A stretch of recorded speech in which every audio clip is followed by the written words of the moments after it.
They came from all walks of life, spanning different ages and professions, but they shared one baffling thing. None of them knew why they were here. As mass panic began to set in, a tiny mysterious fairy suddenly appeared right before their eyes and spoke up. She told them that their master was preparing to open a dimensional rift, so they had better get ready for battle. Yet, the confused crowd did nothing but scream and shout, demanding answers about what on earth was happening. Introducing herself as Iso, she explained that she managed every corner of this strange world. Seeing her tiny, harmless appearance, a 2-star mercenary named Moon Gak stepped forward with a smirk. Angered by her refusal to explain why they had been dragged to this place, the brute drew his sword and aggressively threatened to teach the little lady a very painful lesson. What happened next made the bystanders freeze in absolute terror. Without warning, Moon Gak's head was instantly sliced from his shoulders before he could even utter a single sound. As his lifeless body hit the dirt, a glowing blue system screen flashed in the air before the trembling crowd. The screen coldly announced that the 2-star mercenary, Moon Gak, had returned to the goddess.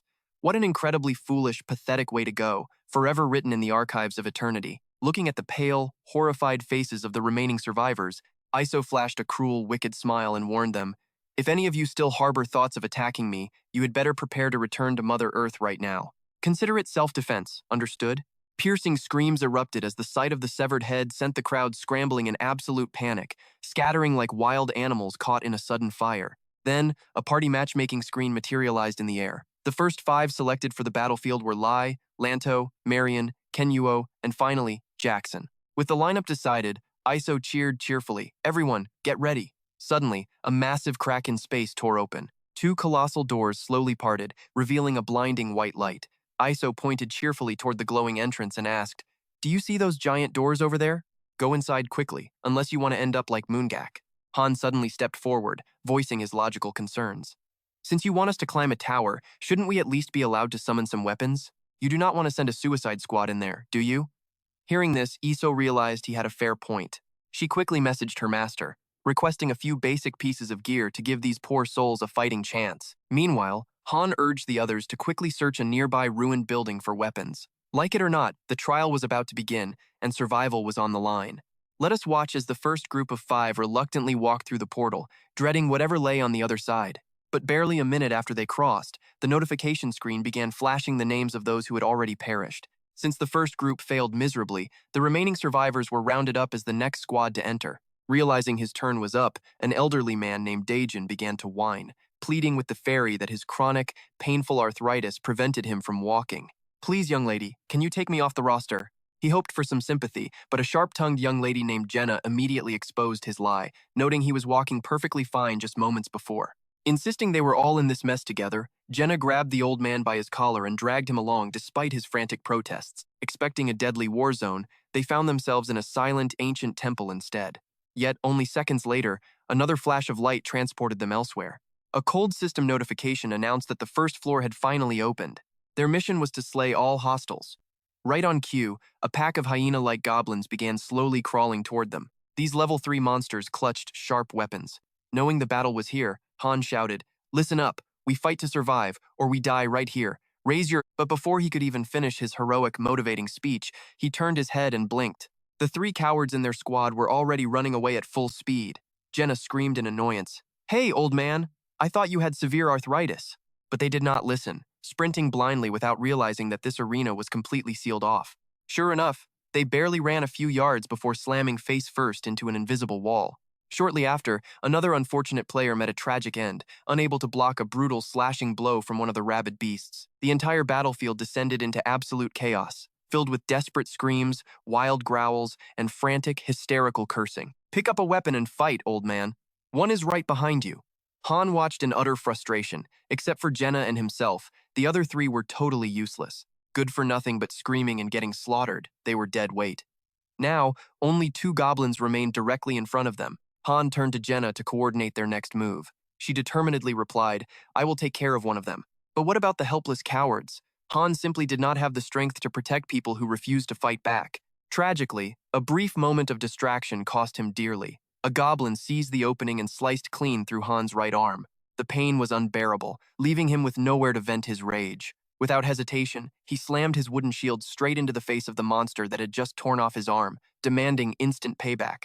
The last memory he had before waking up in this strange world was that level 999 boss monster, laughing with its jaws wide open. Remembering how that shadowy black creature had dragged him to this hellhole just to suffer, Han poured all of his raw fury into his enemy, beating the beast so mercilessly that it was left completely unrecognizable. That mysterious entity was indeed the culprit behind his summoning, but it had picked the wrong target. Thankfully, his severed arm fully regenerated the moment he cleared the stage. Han was still reeling from the realization that he was trapped inside a game, and worse, he was stuck as a weak, one-star hero. He knew that lower-tier heroes like him were usually treated as mere fodder, sacrificed to upgrade the stronger ones. So, he used every spare moment to train relentlessly, pushing his body to the absolute limit to boost his stats. Once his brutal beginner training was complete, he called out loudly, demanding to know if the guide, Io, was around. The little fairy suddenly appeared, visibly annoyed and incredibly grumpy. Before he could even speak, she immediately cut him off with a harsh warning. No matter how many times you ask, I am not giving you any answers. If you want to know, go climb the tower yourself. All the secrets are waiting inside the tower. Too bad for her, Han was the type who thrived on doing exactly what he was told not to do.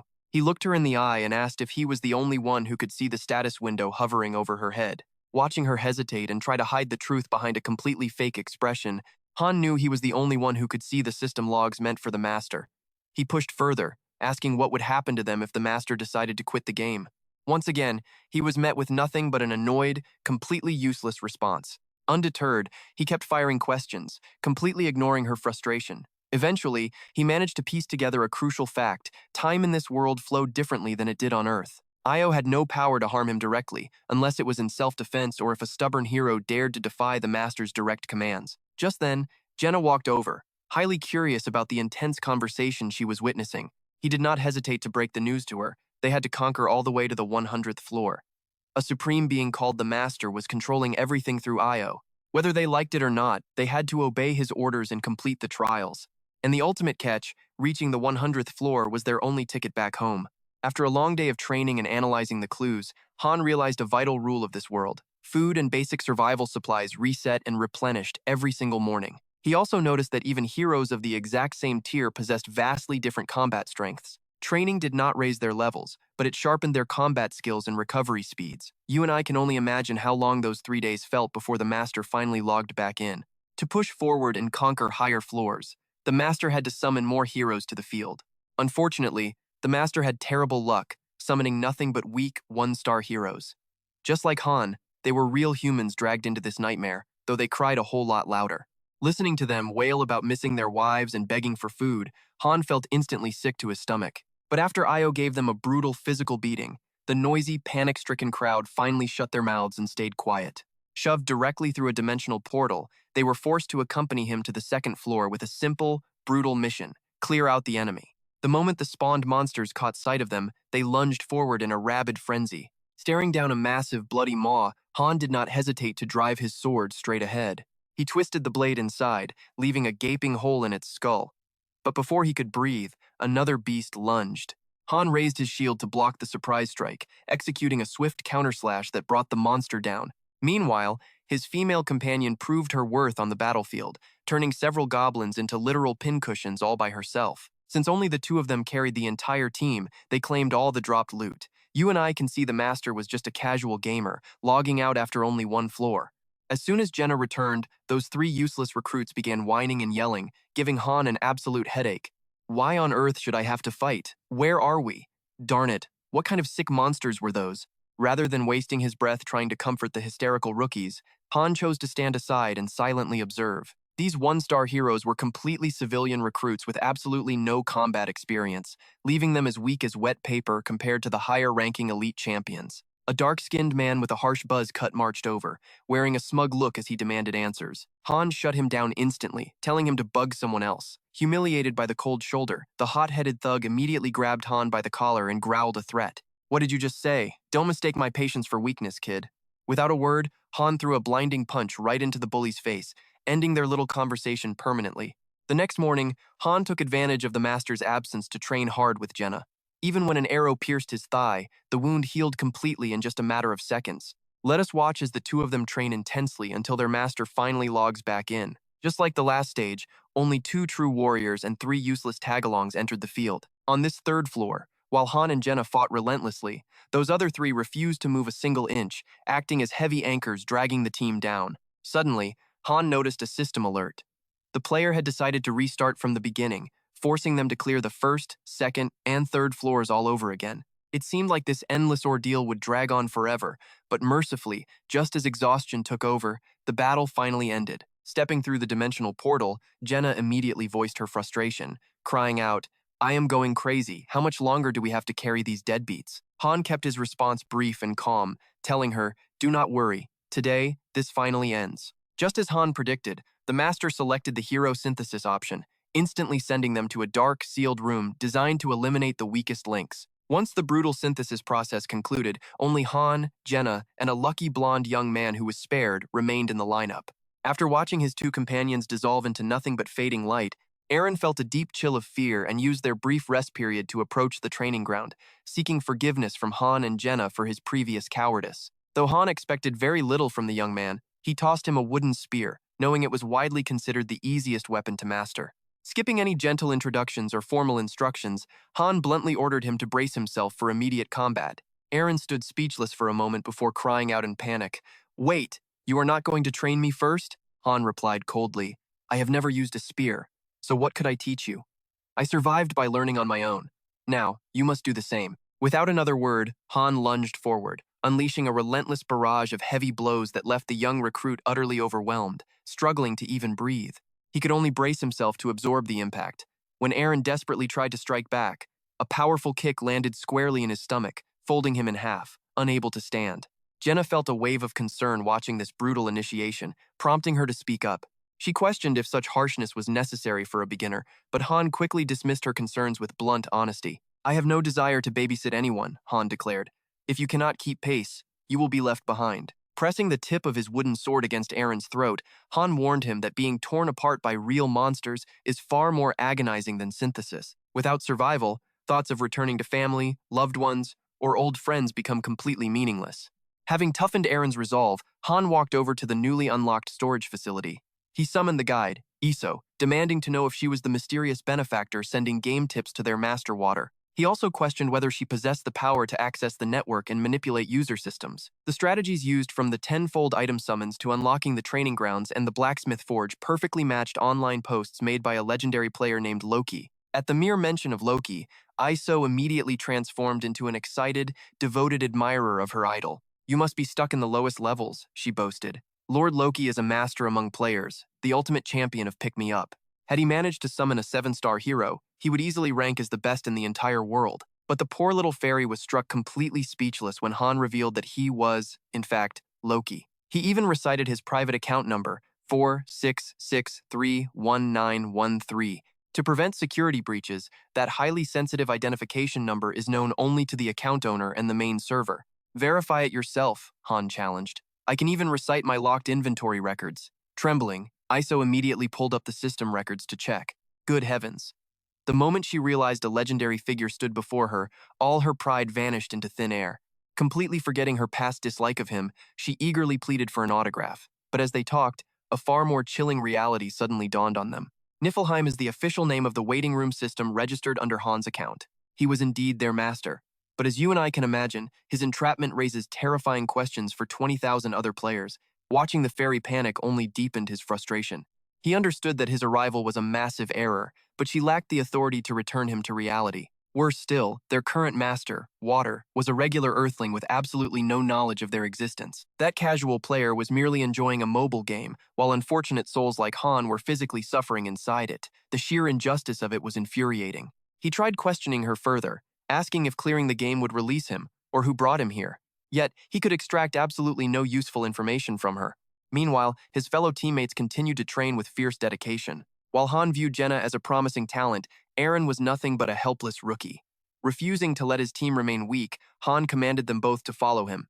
Using his status as the legendary Master Loki, he ordered Iso to unlock the storage room to gather materials for crafting new weapons. Attempting to forge a sword with only a basic furnace and scarce materials triggered severe warnings, and the system threatened to impose 2 harsh penalties. Ignoring the extreme risks, Han bypassed automatic crafting for manual mode, recklessly selecting the super hard difficulty before the guide's completely stunned face. Countless floating geometric cubes began cascading down like a chaotic, lawless waterfall. Han wore a smirk of utter disdain before unleashing a rapid-fire technique with a speed that seemed almost divine. In less than 3 minutes, a high-quality C-rank longsword was forged. It possessed a superior strength that easily outmatched any of the cheap, fragile iron blades he had relied on in the past. Without pausing for breath, he continued working to forge reliable weapons for the rest of his loyal companions. The moment they reached the fourth floor, Jenna let loose a single arrow that sent a beast flying back 10 yards, proving the incredible power of these newly forged weapons. Surprisingly, their master chose not to summon any new heroes, leaving only the three of them to face the field. With beasts swarming from both the heavens and the earth, anxiety began to set in, prompting Han to immediately step forward and take command. "Handle those flying pests," he ordered. Eren, shield Jenna. With their strategy set, the group quickly assumed a defensive battle formation. Young Eren was tasked with protecting the group, yet he began swinging his sword and shouting wildly long before any enemies even drew near. He was so incredibly tense that even a falling leaf might have startled him to death, making for a truly exhausting sight to behold. The fiery Jenna lost her patience first. Stepping forward in anger, she delivered a stinging slap to his cheek, accompanied by a sharp, loud rebuke. "Pull yourself together. If we fail this time, it is all over for you. Are you truly prepared to die here today?" Staring blankly at the blood dripping onto his hand, Eren realized his foolishness. Shaking off his panic, he steadied his mind and prepared to face the battle with absolute seriousness. Before long, the dangerous beasts of the fourth floor were completely cleared away. Their master's modest estate was upgraded to level 2, happily raising the limit on the number of heroes they could support. In addition, the auxiliary quarters, training grounds, and other facilities also received a welcome boost, upgrading by an entire level after this grand victory. Observing the cheerful fairy delivering a wave of updates, Han quietly deduced that their master was likely an office worker with a very strict daily routine. Furthermore, he was clearly willing to invest in premium benefits immediately. This particular game was notorious for emptying players' pockets far more ruthlessly than any typical modern business model. With almost no free rewards offered after victories and a complete lack of special events for casual players, progress was incredibly difficult. Yet, without any warning, the system chimed to announce that their master had initiated a grand tenfold summon. Following a sudden, blinding flash of light, a massive crowd of confused souls tumbled out together like a swarm of startled bees. Han listened as the same frantic questions echoed through the halls over and over, demanding to know where they were and what was happening. Growing weary of the endless commotion, Han let his blade do the talking. He pointed his sharp sword directly at one of the men, coldly demanding absolute silence. "I have absolutely no intention of explaining anything to you," he declared. "Answers are reserved only for those who can survive this ordeal and keep a clear head. Each of you was summoned to this place for a specific reason." Fluttering gracefully before the newcomers, the tiny fairy began assigning duties, slowly organizing them to tend to the newly upgraded facilities. Recognizing the weakness of the newly arrived one-star recruits, their master immediately began sorting and dismissing them from the ranks. The first batch of recruits was quickly dispatched to the first floor, but they stood little chance, falling one after another in swift, tragic succession. As the next group prepared to face the trial, Eren stepped forward to meet the little fairy, firmly volunteering to join the battle himself. Though she initially tried to turn him away, she quickly relented once their experienced leader suggested letting the young man gain some practical battle experience. When the group finally returned from the depths, they were a grim sight, their garments heavily stained with blood. Despite the exhausting ordeal, young Eren proudly announced that he had successfully vanquished a beast all on his own. As the days drifted by, Han initiated a brutal training regimen for the new recruits, resulting in a remarkable improvement in both Jenna and Eren's combat skills. Ironically, though Eren was always the first to arrive and the last to leave, his mastery over the spear had only improved by a very small margin. Over the following days, even more fresh recruits were summoned to join their growing ranks. Han no longer needed to worry, as Eren and three younger boys managed the newcomers. However, Jenna soon raised a crucial question, wondering why their master had not yet cleared the fifth floor. After all, a significant amount of time had passed since they had successfully conquered the fourth floor. Keeping his thoughts guarded, Han simply explained that the remaining roster for their primary vanguard unit had yet to be officially established. From what he understood, the fifth floor posed a far greater challenge than anything they had faced before, serving as a true boss domain where even his own survival remained uncertain. Back on the fourth floor, their mission remained simple: subjugate the targets and eliminate all opposition. As the beasts materialized before them, Han and his companions stood poised, ready to sweep through the enemy ranks with absolute precision. When the skirmish began, Han merely kept watch to maintain the formation, acting as a guide while letting the others take the center stage. The three young boys used their heavy shields to push back the encroaching foes, while the archer and swordsman worked in tandem to eliminate them. There was no need for Han to intervene, as he possessed ample power. This was simply a prime opportunity for his comrades to hone their skills. Just as planned, the trial concluded smoothly. It seemed their master had been dedicating quite a bit of time to their progress lately. During the master's second tenfold summon, he managed to acquire a skilled blacksmith and an alchemist, finally allowing them to unlock and operationalize the estate's workshop. Most of the gear they crafted was E-grade, but it was enough to keep the rookie soldiers armed and alive on the battlefield. As for the three slackers who tried to flee, they were forced to work together because in this world, if you do not work, you do not eat. The big day finally arrived. After being stuck in place for so long, they were finally ready to step onto the 5th floor.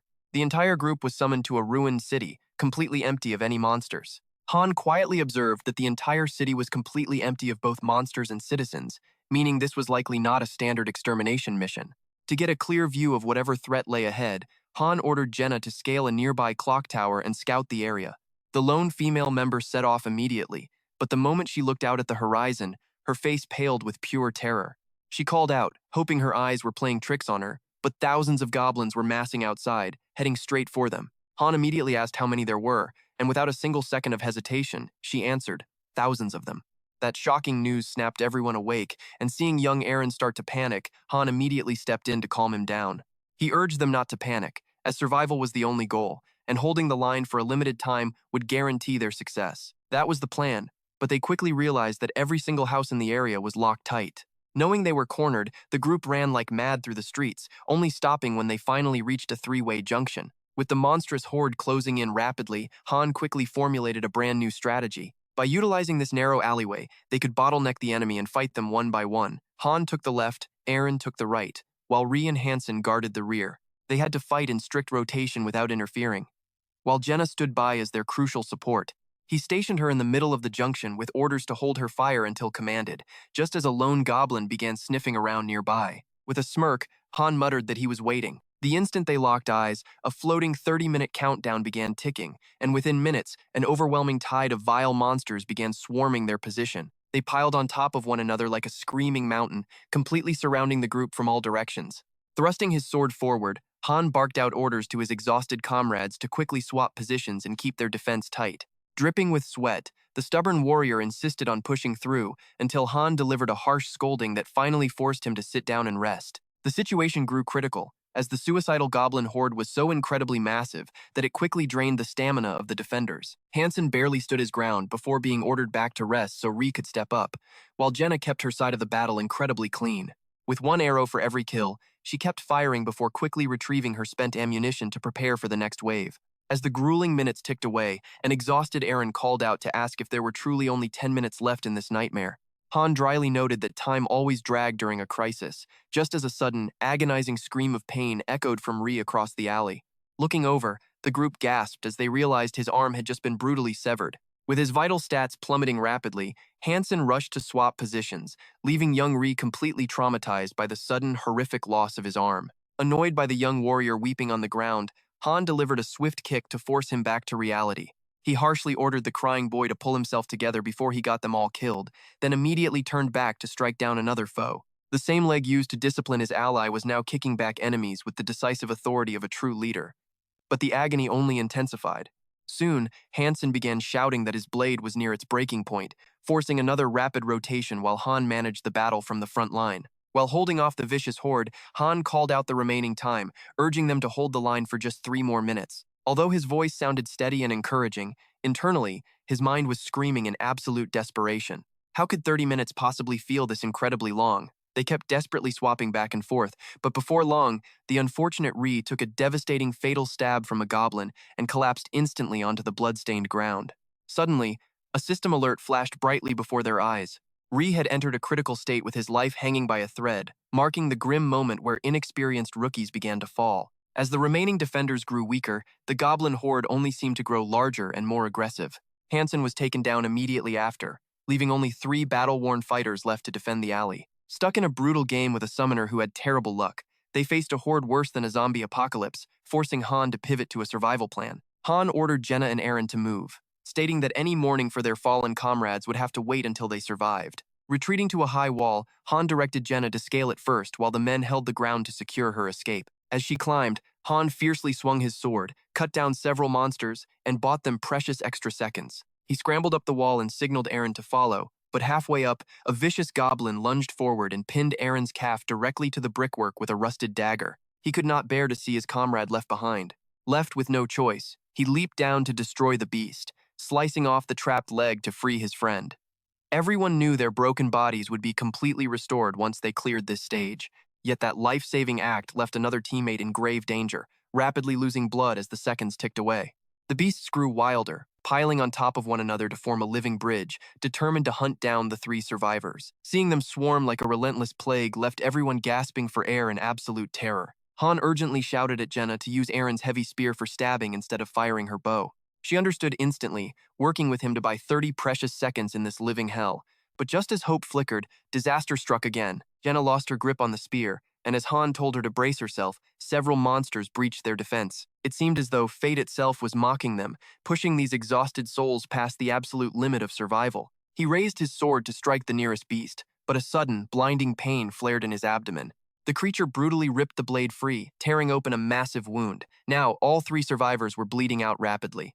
Death was staring them right in the face, ready to claim their souls. Surrounded on all sides, the young hero felt a wave of despair wash over him, questioning why fate had dealt him such a cruel, unfair hand at every single turn. Why him? Why did he have to suffer this torment? In this ultimate struggle, a dark change began to take hold of Han. Losing all control, he unleashed a flurry of wild strikes, cutting down every single beast that dared to rush him. He struck with absolute fury, clearing the path ahead. Han had just unlocked the Rage skill, a power-up that arrived at the perfect moment. Activating his murderous state, he roared in defiance, challenging the horde to face him all at once rather than in endless, exhausting waves. A desperate young warrior was rising from the very depths of despair, ready to fight to his very last breath, even with a shattered blade in his hand. Yet, at the absolute peak of the frenzy, the timer reached 0, freezing the entire battlefield in an instant of stark silence. They survived this brutal ordeal only to receive a measly pair of grade B wooden planks. It was a joke of a reward, worthy of a 1-star review. Supporting each other, the weary trio slowly limped back to safety. A cheerful young boy ran out to greet them, eagerly announcing that their eldest companion, Chloe, had prepared a hot, welcoming meal for their return. When the boy innocently asked if Ree and Hansen were still inside, Han coldly delivered the tragic truth of their deaths, leaving the poor kid completely speechless and frozen in shock. Returning to his room, Han buried his face in the pillow, haunted by the day's events. 2 comrades were gone forever, yet his momentary loss of control had unlocked a powerful new ability. While his old composure skill kept him grounded, this new power demanded he surrender all control to unleash raw, devastating strength. This contradiction likely stemmed from his unique status as a half-hero, a rare trait others simply did not possess. Having stared death in the face, the survivors wasted no time the next day, immediately dedicating themselves to intensive and relentless training. And just like that, an entire month slipped by in the game. After a long and mysterious absence, the fairy finally graced them with her presence. True to form, she immediately began to scold the newcomers, harshly criticizing them for failing to take their daily training seriously. She then announced that the dimensional rift was open, meaning certain members would be drafted for an upcoming mission. The group was soon gathered before a massive, glowing gateway. The sign above revealed a daily dungeon called Kendo Forest, open for 11 hours, where their primary task was to gather rare materials. Soon, the 4-man team entered this notoriously easy dungeon, and Jaina was the first to break the silence. She wondered where the enemies were, questioning if this was another special trial like Stage 5. Han calmly explained that this daily dungeon was purely for resource gathering, pointing to the shimmering rift beside them which acted as a cart to store their loot. Any materials they gathered simply had to be placed inside. After explaining the process, he instructed Jenna to follow him as they set off to hunt. Their first target was a forest deer. Having craved fresh meat for weeks, Jenna could barely contain her excitement at the sight of such prime prey. A single arrow flew through the air, striking the beast directly in the neck. Drawing on her background as a hunter, she approached the fallen prey without hesitation to begin preparing the carcass with her knife. She even cheerfully explained the entire skinning and butchering process to Han as they worked. Pleased to see her in such high spirits, Han offered a few final words of caution before slipping away into the deeper thicket, where he quickly located a rare forest king and its pack. This elusive beast was a rare creature found only within these specific forest dungeons. Experienced warriors always sought this beast out, as the low-grade attribute stones it dropped were vital materials needed to upgrade their power ranks. Sensing his moment had arrived, Han leaped down from above, straight toward the waiting beast. His first slash struck the male, and he instantly felled the other before they even knew what hit them. Now, only the massive 2-meter-tall Forest King stood entirely alone, facing him down. He stared at the beast with a smug, mocking grin and taunted, "Your lovers are all dead. Are you mad yet? Come on, bring it to Papa!" Nearby, a group of scavengers suddenly froze, spotting a massive, terrifying shape lurking behind the thick tree branches. One of them screamed, "My goodness, a monster!" Yet his companion remained surprisingly calm, watching closely. Recognizing Han through the shadows, the man called out to make sure. Out stepped our young hero, drenched in blood and carrying his heavy prize over his shoulder. He dropped the Forest King's head to the ground, asking Jenna to handle the butchering since he had absolutely no experience with that. My goodness, it honestly seemed like that young lady should have been the main character of this game instead. Defeating monsters yields levels, clearing stages yields levels, but learning a brand new skill just from carving up wild game, that is simply absurd.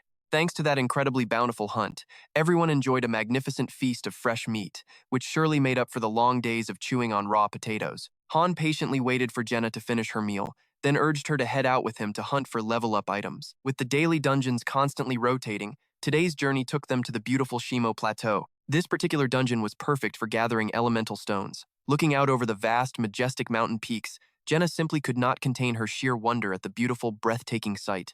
Han, however, was focused elsewhere, staring intently down at the tree of life growing below the steep cliffside.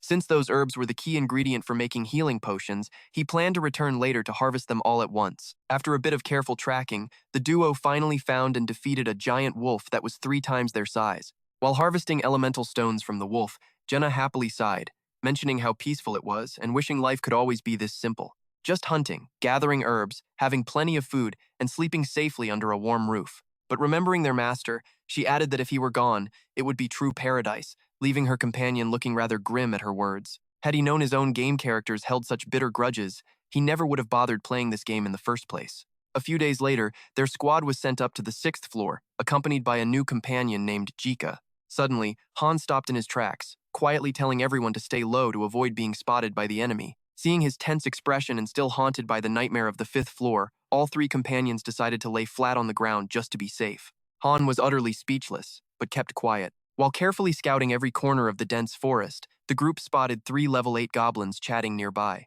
Jenna quickly scaled a tall tree to keep a watchful eye on them and report back. Noticing that each creature carried a warning horn, he quickly warned the rest of his team not to make any hasty moves.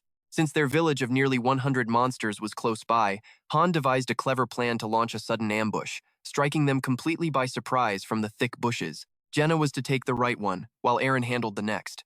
The new recruit was told to stay back and only help if things went south. Han's team truly operated as highly capable individuals who worked on their own. The first arrow flew straight and true, taking down the target goblin. Aaron didn't hesitate either, using his spear to strike down the second beast with incredible force. By the time the last goblin tried to raise its horn, it was far too late. Han was already waiting, swiftly sweeping his blade to finish the creature instantly. The moment those 3 goblins fell, the surrounding area began to shift dramatically. While their surroundings were gradually fading away, Han rushed forward to search for any clues about the next stage. Knowing a mission to explore new lands wouldn't be that simple, he used his final precious seconds to dash toward the goblin village for a quick look. Unfortunately, just as he caught a fleeting glimpse of the camp, he was instantly summoned back to headquarters. No sooner had they returned than their chef, Chloe, rushed over with urgent news of armed strangers appearing at their shelter. Upon hearing how vastly different these newcomers were from previous summons, Han understood the situation immediately. They had finally arrived. That notoriously unlucky master had finally managed to summon some high-tier heroes. Han quickly called Iso over to investigate the situation, only to discover that their gamer friend had recently spent $50 on a starter pack just to summon these new recruits. He simply told everyone to go about their daily routines as usual. Although the newcomers seemed a bit eccentric, they surely wouldn't harm anyone without a proper reason. A beautiful young lady stood leaning against the wall, deep in thought, and the moment Jenna saw her, she eagerly ran over to strike up a conversation. "Hello, I am Jenna Sira. What is your name?" Though slightly hesitant at first, she politely introduced herself as IDC. Right then, a 3-star character profile displaying the thief class appeared clearly before Han's eyes. After quietly sizing her up, Han invited her to the dining hall to talk, where she admitted she had absolutely no memory of how she was summoned into this strange game. The only thing she understood clearly was that they had to fight to survive, knowing that synthesis meant sacrificing one card to strengthen another. She added that back in the real world, she was merely a mercenary for the Wolfmane Guild. Dragged here straight from the battlefield, she truly had no idea what was happening. As they spoke, a sudden summons echoed outside, calling newcomers to the plaza. A massive brute, as tall as a doorway, marched out aggressively. Taking a massive bite of meat stolen from the kitchen, he happily followed the guide to their designated spot. All 5 members of the Wolfmane Guild stood assembled. Since their power levels were virtually identical, they nominated a scarred, long-haired warrior named Vant as their new captain. Seeing these strange, armed figures suddenly appear in their midst, several nervous 1-star recruits quickly ran over to Han, subtly pleading with him to kick their arrogant butts. Unfortunately, they chose the wrong man. Han was a master of harsh truths, and he instantly unleashed a scathing tongue-lashing on them. Did you not despise training just moments ago? Why on earth are you running to beg me for help now? If they look so strong, why not drop to your knees and beg them? Is that not your usual survival tactic? To Han, these cowards were nothing but lazy parasites, forever leeching off the hard work of others. So, he delivered a final warning with absolute icy coldness. Get out of my sight before I truly lose my temper. Nearby, the mercenaries who had departed earlier finally returned, looking in incredibly clean and pristine condition. Spotting Han, the arrogant leader sneered and demanded to know his name. But when Han completely ignored them, the thugs flew into a rage, shouting furiously. Jenna, standing nearby, was not about to stay silent and immediately fired back with sharp words. Why are you angry when you were the ones being rude first? Hearing this, the leader finally paused, deciding to speak more clearly. I am Van Dez of the Wolfmane Mercenaries. And who might you be? Since the leader had adopted a calmer tone, Han chose not to escalate matters, briefly introducing himself to the man.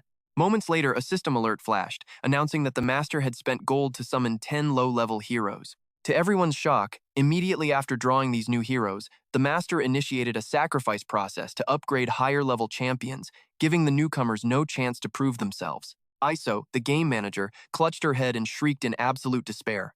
Good heaven, master, you are acting like a complete fool. Before the bewildered newcomers could grasp their situation, a golden-haired giant grabbed them by their collars and dragged them away. Han watched this unfold, realizing just how terrible their master was at this game. Although 1-star recruits seemed useless on the surface, some possessed great hidden potential if trained properly. Sacrificing them all just to feed a few 3-star units was proof that this master was a complete novice. Seeing the remaining 1-star recruits about to be dragged away, Han refused to stand by. He quickly urged Iso to send a warning to the master to stop this madness. This bold intervention immediately infuriated a massive, dark-skinned brute. Charging directly over to Han, he aggressively demanded to know who he was to dare interfere with their business. Han, never one to back down, fired right back. What is the matter? Did I strike a nerve? The hot-headed brute, having harbored a grudge for a long time, snapped and violently swung his battle axe. Fortunately, the deadly blow missed completely. To make matters worse for him, Jenna the archer instantly fired a warning arrow, sending tensions between the 2 rival factions to a boiling point. Van, the leader of the Wolfmane, aggressively pointed his blade at Han, arrogantly demanding if he had any idea who he was dealing with. Fine then. Since he asked, Han gave him a brutally honest answer. You guys are absolute garbage. He openly exposed them in front of everyone. They were certainly no honorable mercenaries, but rather a band of common, low-life thieves. Pausing for a brief, dramatic moment, he turned and declared a harsh truth. Regardless of how high their level might be, some summoned heroes are simply born with a rotten and wicked nature. These thugs did nothing but disrupt the waiting room's order and ruin their chances of clearing stages. In other words, they were useless trash that desperately needed to be eliminated. Using his unique standing, Han demanded the system initiate a duel. Some thugs only understand the language of violence, and words would be entirely wasted on them. These thugs claimed to be mercenaries, yet their greedy eyes had been fixed on exploiting the innocent locals from the start. The moment they realized no one stood strong enough to oppose them, they immediately began their hostile, predatory actions. Han issued a formal challenge to their captain with a high-stakes wager. If Han won, he would absorb the leader's power, but if he lost, he would be the one absorbed. Pointing directly at his opponent, Han demanded they begin. This foolish brute was in for a very rude awakening.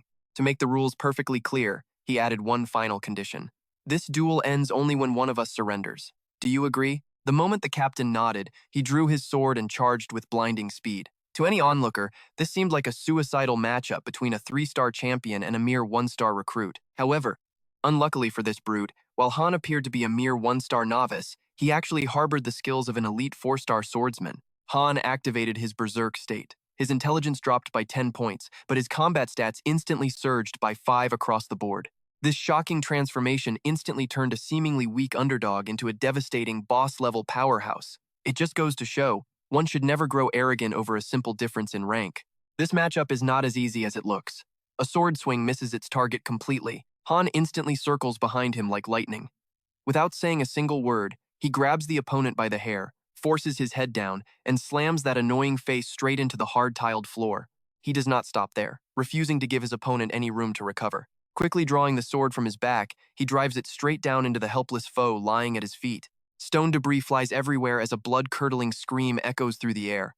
Only then does Han lean in close, quietly whispering to the beaten warrior to surrender and avoid any further agonizing pain. But before the poor man can even utter the words of surrender, Han twists the blade slightly, turning his plea into a painful shriek. One of the Wolfmane squad members cannot bear the sight and speaks up to stop it. Unfortunately, Han is not in a merciful mood. Let him go? Why would a predator release its prey when it is hungry? In this place, Han is the boss, and whatever he says goes. Besides, this is a consensual duel, meaning the decision to stop rests solely with the fighters themselves. There is absolutely no room for outsiders to interfere. Meanwhile, Irvin cannot take the pain anymore and desperately wants to yield. Yet the moment he opens his mouth, Han cruelly shuts it, preventing him from ending the match. Han then glares at the hostile crowd and makes a firm declaration. He declares that the man is now his prey, telling them to stop worrying about his life and just go to bed. Even if his intelligence stat has dropped to 1, he still remembers his ultimate goal. He stops talking to the others and turns his gaze toward Edie, asking why she is still lingering around them. The outcome of this battle is completely clear, so will she keep playing with that garbage or join his squad instead? Meanwhile, Edie is bombarded with nasty insults from the rude Ja Ken. They continue to argue back and forth, while Ja Ken secretly tries to reach for a nearby sword. But nothing escapes Han's watchful eyes, and before the man can even touch the blade, Han slams his head into the ground again. On one side is a polite, respectful invitation, while on the other is a loudmouth throwing out non-stop insults. It takes no effort to figure out which side she is going to choose. With a member leaving, the Wolfmane Guild is practically finished. Seeing their leader continuously humiliated by an outsider drives the remaining 3 absolutely wild with rage. Throwing all caution to the wind, they charge forward to engage in a life-or-death battle with Han.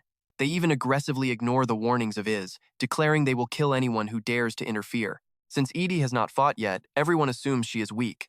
These arrogant fighters keep disobeying the master and looking down on the system, prompting her to deliver a cold warning that there will be no second chances. The moment she finishes speaking, a horrific and bloody scene unfolds right before everyone's eyes. Although she looks incredibly tiny, it is actually just a shell to seal her monstrous level 257 power. Snapping their neck seems even easier than picking fruit. In the blink of an eye, the entire squad is completely wiped out. Left with no allies to lean on, Irvan immediately surrenders, and his synthesis by Han is bound to follow. As Han calms down from his rage, Iz reports that the master is frantically tapping his phone screen because things are spiraling out of control. Han immediately guesses that the master is desperately trying to cancel the synthesis process. But since this player is a complete amateur who is both broke and bad at gaming, Han decides to teach him a lesson. Following a reverse synthesis that upgrades a 1-star hero using 3-star units, he successfully obtains 2 brand new skills. However, there is a catch. To transcend Han further, the master must first raise his own level. Han walks away, feeling a bit of pity for this incredibly unlucky player. He saved up so much money, only to lose a 4-star hero due to an accidental tap. This time, he spent a fortune on VIP packages to get 5 3-star heroes, only to lose 3 of them, while another was absorbed by Han. Talk about ultimate misfortune. Talk about terrible luck, master. After everything that just happened, Han calmly looks at the sky, wondering what his master will do next. If he wants to deal with Han, he better act decisively, or he will face some serious backlash.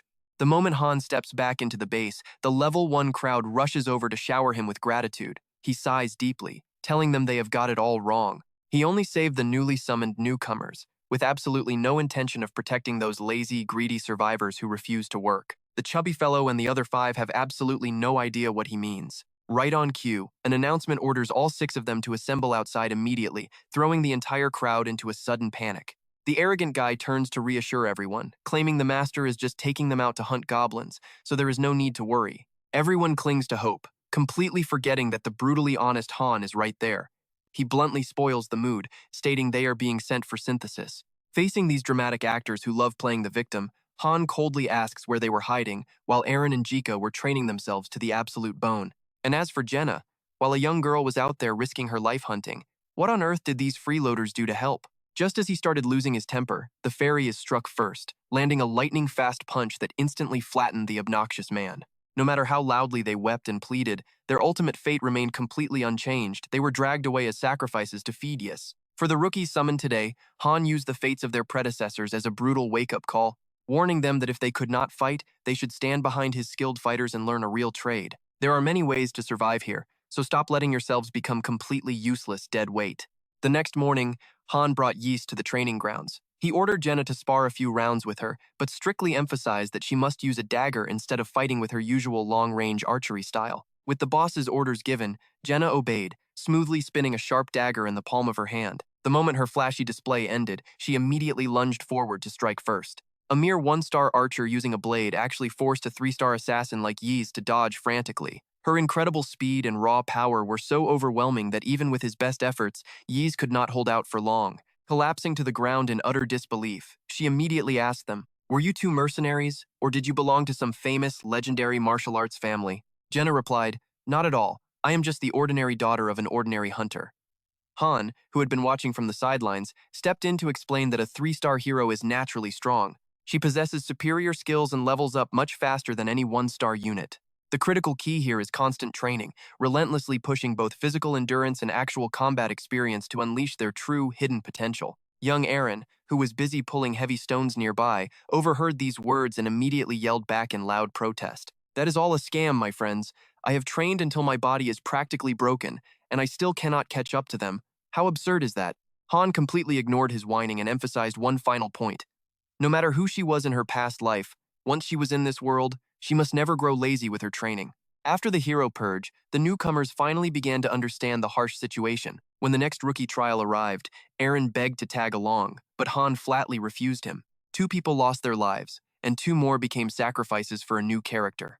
One morning, the dawn light in Han's eyes felt like the deepest midnight to everyone else. 5 elite members were called to the courtyard to participate in a simple lottery of luck. Since their group had 6 people in total, he would split them into 2 teams, with himself and Yis acting as the captains. He explained that special missions like the 5th floor might require 10 or even 100 people. It would be highly problematic if they did not nurture enough members, and a backup team was absolutely vital in case the main team was wiped out. After explaining everything clearly, he held up 2 lots and spoke, "Red goes with me, blue goes with Yis.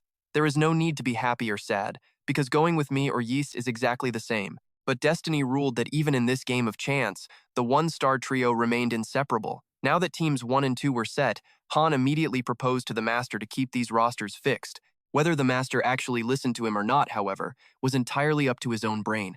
Ever since he acquired the frenzy skill, combat had become much easier for our main character. Team 1 had just entered the 7th floor with a mission to eliminate the monsters. Taking the field this time, he told everyone to just stand still and let him handle these foes on his own. The moment the battle began, Han immediately went into overdrive. He charged forward, swinging his sword wildly in all directions and wiping out nearly all the monsters in the blink of an eye. Now, only one tiny creature remained, trembling in fear before him. Yet Han chose not to kill it, deciding instead to let it go. He traced the clues from each stage to piece them together. On the 8th floor, a few details caught his attention. First, it was raining. Second, there was a large river near where they stood. And finally, the distinct traces of a dam. Having gathered what they needed, he and his companions headed back to base, where an unexpected system message suddenly flashed before his eyes.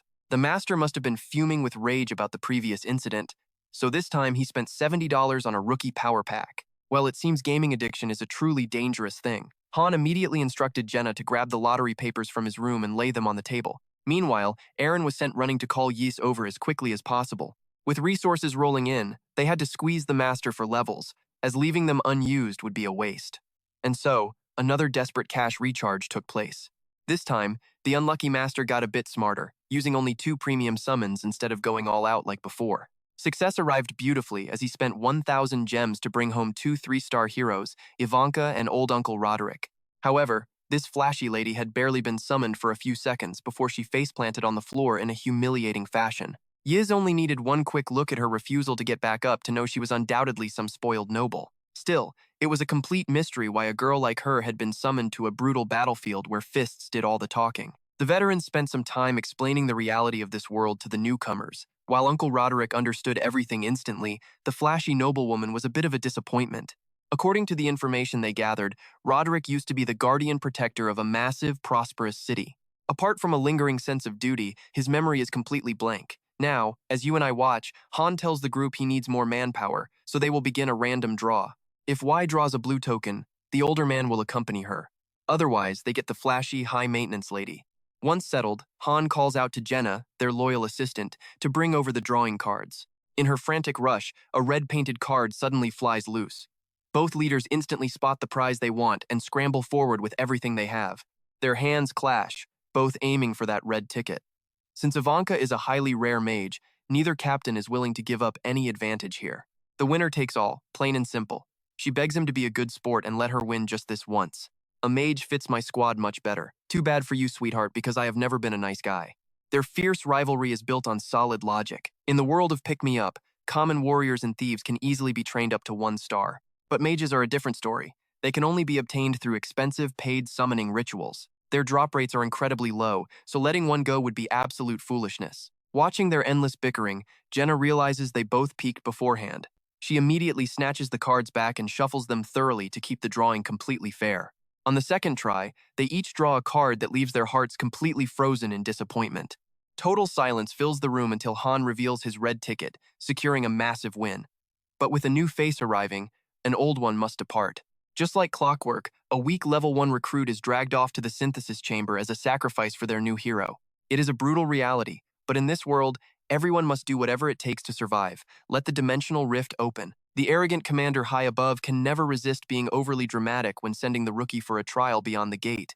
Edie and Roderick step through first. Meanwhile, Han stays behind to ask Ivanka about her magical arsenal. She rolls her eyes in annoyance, questioning why he even needs to know. But she is instantly silenced by a deadly glare from her captain. Do you want to quit fighting? Just answer him. Clearly clueless about her dangerous situation, she continues to argue, demanding to know why she even has to step inside. She complains about having to fight in an unknown place for no clear reason. Han is completely exhausted, realizing his advice is falling on deaf ears. Dropping his friendly act, he delivers a cold, hard truth. If she refuses to fight, she will end up as raw material for synthesis, just like the recruit before her. Do not test his patience any further. Tell him exactly what kind of spells are at her disposal. Backed into a corner, Ivanka finally admits her strongest magic is only a level 3 fire ring. Other than that, she is completely clueless. Despite her lack of skills, she confidently claims that her magic will blow him away once he sees it, insisting no support spells can compare to her power. No need to wait. He is already incredibly amazed, but not in a good way. His questions were asked for a vital reason. Some fire attribute battle mages have a unique chance of unlocking powerful secondary spells. In other worlds, elite battle mages fight hand-to-hand with lethal speed, casting spells without a single chant. This delicate princess, however, looks like she cannot do any of that. Team Y finally returns from their trial. Now, it is time for Team 1 to venture into the spatial rift. Han expects the master to send them to floor 4. The goblins and beasts there are perfect for testing a newly recruited mage. He cheerfully announces that once the battle begins, the rest of the squad will simply watch her performance from the sidelines. He calmly explains that any one of their top 3 members could easily clear this entire floor alone. She boasted about being a noble, highly talented mage, so now it is time to prove it. She proudly beats her chest in confidence. Well, they will soon see what she is made of. Han assumed they were headed to floor 4, but their destination is actually floor 8. You and I can see the master is clearly holding a grudge over Han, hoarding those 3-star heroes, intentionally making life miserable for them. Han commands everyone to stay sharp, but immediately has to dive to protect Ivanka from a stray arrow flying straight for her head. The quest screen clearly displays their objective. They must eliminate all the mounted goblin riders. But there are not just a few. There are 27 goblin riders charging straight toward their position. Standard goblins are annoying enough, but dealing with fast mounted beasts will require some serious miracle to survive. As the monsters draw closer, Han instantly commands the squad. He tells Aaron to dodge to the side and strike the moment they close in. The veterans are prepared, but before he can even instruct the rookie, a volley of arrows forces him to defend himself first. Right after blocking a sniper arrow with his shield, a mounted goblin beast charges directly at him. Without a moment of hesitation, Han unleashes a rapid slash that cuts down both rider and beast, immediately moving to slaughter the nearest enemies. While Han and Aaron fight tooth and nail, their fancy new mage just stands frozen, completely useless in the chaos. Furious, he shouted, reminding her that she claimed to be a mage, so she should wipe them all out. Unfortunately, Ivanka announced she needed a full minute to cast her spell, forcing the team to desperately defend her until it was ready. The monsters all seemed to target the young woman, completely focused on bringing her down once and for all. Han knew he could buy some time, but stopping the entire horde by himself was a suicide mission without a miracle. While blocking a ferocious bite, he asked Ivanka if she could conjure some magic shields, but she remained utterly silent, either too focused or simply ignoring his plea. The vicious beasts were already right on top of them. It turned out this self-proclaimed mage could not move while casting and had to remain completely stationary. If only they could exchange her for a more reliable partner. Waiting for her meant a shared grave. Seizing the moment, a goblin swung its heavy blade straight down toward Ivanka. The fragile lady stood no chance of dodging. Han lunged forward, grabbing her and rolling away just as the blade struck the dirt. Yet she immediately turned on him, screaming, "What are you doing? Can you not see that I am channeling my energy into fire?" Han dragged the absolute deadweight along as the entire group rushed headlong into the forest ahead. Meanwhile, his mind raced, desperate to devise a plan for survival. Their immediate goal was simply to reach those trees. Once inside, Ivanka had to cast her spell instantly, aiming it right back at their previous location. The moment they crossed the tree line, he barked his orders. "Ivanka, get in the woods! Are you raising your voice at me?" Before she could whine, the exasperated young man kicked her forward, having absolutely no patience for her useless complaints. The enemy was close behind. Left with no other choice, he unleashed his frenzy skill, pushing his strength to the absolute limit to hold back the tide. Raising his shield against a barrage of arrows, he was suddenly blindsided by a goblin attacking from the flank. Though slow on foot, their mounts made them dangerously fast. Han ducked under a lethal slash, then immediately leaned back to dodge a flying arrow. This beast was not merely testing him, it was striking with lethal, direct intent.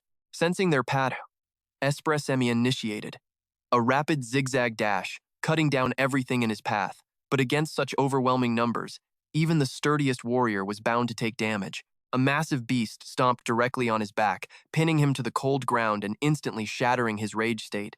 Seizing the moment, the monster plunged its blade downward, causing crimson blood to spray everywhere. Fortunately, his reflexes proved superior, allowing him to roll over and skewer both rider and mount. Yet, the remaining goblins swarmed like starving wolves. Eren could no longer watch in silence and prepared to assist, but Han flatly refused, shouting back from the midst of the chaos, "Stay back. I will draw their attention to buy us time. Just focus on defending your own position against any that break through." He was taking a brutal beating, yet there was still no sign of the promised spell. Thankfully, Jenna soon called out with the good news, prompting him to instantly run for his life without looking back. As the beast closed in to surround him, he leaped high and flipped through the air, using a monster's face as a springboard to escape the danger. The moment his feet touched the ground, the spell was finally unleashed. That agonizing wait had felt like an eternity. If her attack turned out to be a complete dud, he would hold a grudge forever. With a single, powerful command, a massive pillar of roaring fire erupted from her location, sweeping across the battlefield at a terrifying speed. The inferno continued its devastating march, leaving Han and his two companions completely speechless at the sheer destruction. It was an incredible display, but the battle was far from over. Several monsters had survived, prompting Han to charge back in. Eren and Jenna quickly joined the fray to help clean up the rest. A brutal melee ensued as they fought desperately. Meanwhile, Ivanka remained motionless, still caught in her spellcasting stance. Jenna was growing increasingly frustrated. Spotting a new flame in Ivanka's hands, she screamed at the others to run before another massive blast went off. The moment Ivanka opened her eyes, she unleashed another devastating wave of fire upon the field. This time, the magic manifested as a massive wave of fire, erupting from the center of the enemy lines. It culminated in a colossal explosion, completely consuming the entire area in a sea of roaring flames. Han raised his shield against the falling debris, deeply shaken. It was incredibly fortunate that he and Eren had escaped in time. If she keeps ignoring the safety of her allies, they will surely meet an early grave. Dragging himself up, he assumed the battle had ended, only to see several persistent beasts charging at him through the thick smoke. She then initiated her ultimate spell, Destruction. True to her reckless nature, every one of her massive spells threatened allies just as much as enemies. Jenna clung desperately to a massive tree trunk to avoid being swept away by the raging winds. The battlefield lay completely scorched, yet, standing there in total tranquility, watching the aftermath, was none other than young Ivanka. Once the smoke finally cleared, a massive yawning crater stretched out before Han, plunging deep into the earth. Though Ivanka did the heavy lifting, our young hero contributed enough that both of them earned a level up. As the team was summoned back, Eren stood completely frozen in disbelief. With a stunned face, he asked how a single spell could wipe out over 20 elite knights. Delighted by the praise, Ivanka began to boast, but before she could finish her sentence, her nose bled and she fainted right on the spot. Han looked down at her, sighing deeply. Aside from her lack of defensive spells, her strength, health, and agility were all under a single star. She was truly a glass cannon unlike any he had ever seen. She was reminiscent of a certain explosive anime girl. Han realized he would absolutely need to find a sturdy ally to protect her in the future. The next morning, the master logged in and immediately built 3 specialized facilities for their newly summoned mage. The magic research room, alchemy laboratory, and library were merged together, transforming into a grand new magic castle. However, after seeing her flimsy physical state, Han decided that very day to put this fragile young lady through some serious physical training. Why must a highly distinguished mage like myself be subjected to such a barbaric and exhausting training regimen? She protested, claiming her craft relied on intellect, not raw muscle. But Han treated everyone equally, using food as the ultimate leverage to keep her in line. If she wanted to use her head, she could eat potatoes. The meat was saved for the frontline fighters. Ignoring her dramatic complaints, Han ran ahead, firmly determined to make her complete every lap to build her stamina. They were now drawing remarkably close to the 10th floor. Everything was going smoothly, especially with yesterday's dungeons yielding a bountiful harvest of much-needed resources. The moment the master logged out, Han and Iso rushed straight toward the level 1 castle. Dropping a few herbs of life into a vial, Han did not need lessons. Crafting potions was second nature to him now. The alchemy process itself was remarkably simple, behaving much like a basic rhythm game, requiring quick and steady hands. After hitting a flurry of perfect combos across the screen, the potions were complete. A brief moment of swift key tapping rewarded him with 6 healing elixirs and 2 mana potions. Even if the master discovered this, Han did not care. Stepping onto a battlefield empty-handed was a death sentence. As night descended, Han carried a burning hot brazier into the equipment room and summoned Jenna and Aaron to talk. Telling them to observe closely since he would only demonstrate once, he plunged his bare hand directly into the glowing coals.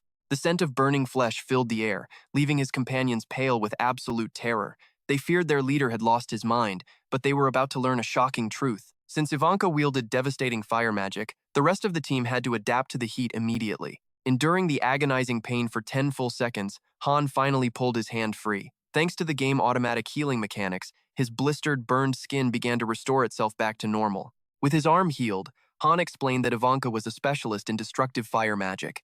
They would have to fight right beside her. Without developing a high fire resistance, they risked being roasted alive long before the enemy ever reached them. He brought the hot brazier so they could practice, repeating this agonizing drill until they could comfortably endure the intense heat. Yet, as Aaron prepared to plunge his hand into the hot coals, Han quickly stopped him. He told Aaron to practice in private, where nobody was watching. Han had no desire to watch such self-inflicted torture. His own demonstration was merely a necessary example. Jenna grimaced in protest, arguing that as a long-range archer, she had no real need for such painful training. But before she could finish, Han grabbed her wrist and thrust her hand toward the flames. He explained that Ivanka was completely defenseless and immobile while casting her spells. Even a slow-moving snail could easily hit her. If they failed to protect her on the battlefield, they would all perish. Believing that this lesson in pain was still not enough, Han suddenly drove a sharp dagger straight through his own hand as a gruesome demonstration. He commanded Aaron to return to his quarters to study pain tolerance, before ordering Jenna to master switching between her blades and her bow. The standard mid-range and long-range combat formations were now officially discarded. From this day forward, they would operate in a tight triangle formation, keeping Ivanka in the center as their primary damage dealer. It was essentially a protect the princess tactic, the only viable way to utilize her magic safely. By the very next morning, their grueling, relentless training routine was officially set into motion.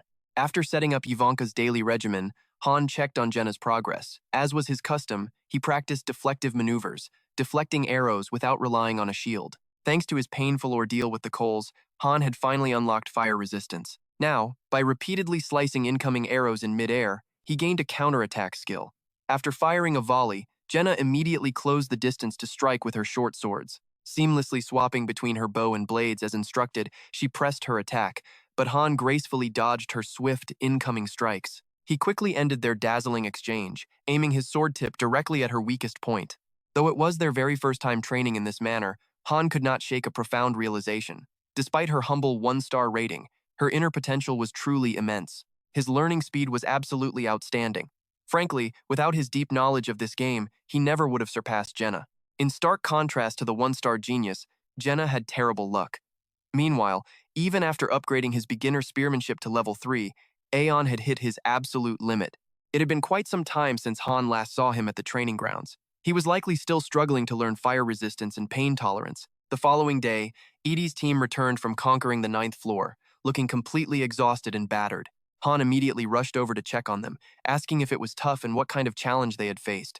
Edie looked utterly exhausted but still answered, explaining that their mission was to conquer a goblin village of about 50 beasts. The one detail she vividly recalled was how the ground felt like a thick, muddy swamp right after a heavy rainstorm.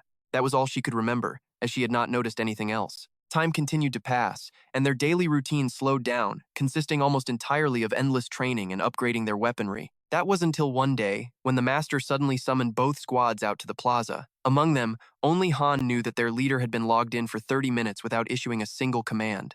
Right then, a system notification appeared in the air, asking the master if he wanted to challenge the 10th floor. With just a single click of a button, their most difficult day had officially arrived. That reckless master actually intended to challenge the 10th floor, even though his squad was nowhere near prepared.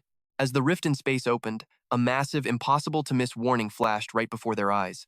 It clearly instructed the player to utilize the tactical command room to deploy power to his heroes. But knowing how incredibly clueless their master was, Han easily guessed the guy had absolutely no idea how to operate it. To stay safe, Han told Iso to suggest that the master retrieve some vital items from storage for them to bring. They were already short-handed, so heading into battle without any potions was absolute suicide. Han quickly gathered 6 health and mana flasks, distributed them between the 2 squads, and then gave Edie her final instructions. We might be scattered across different zones, and if that happens, we must regroup as quickly as possible. As for finding each other, head toward the center by seeking out the highest vantage points. The moment they teleported in, they saw a frantic man clutching his head and screaming bizarre gibberish.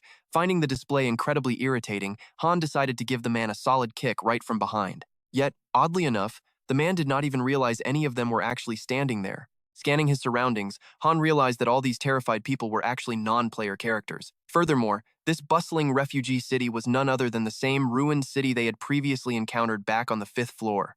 The only major difference was that this place had not yet fallen to the invading monsters. Catching on to the anomaly, Jenna immediately questioned if the timeline was warped, since things were definitely not supposed to be like this. Han replied that this was not their first warped timeline, and they could easily discuss it later. Since the actual mission had not started yet, they desperately needed to gather information first.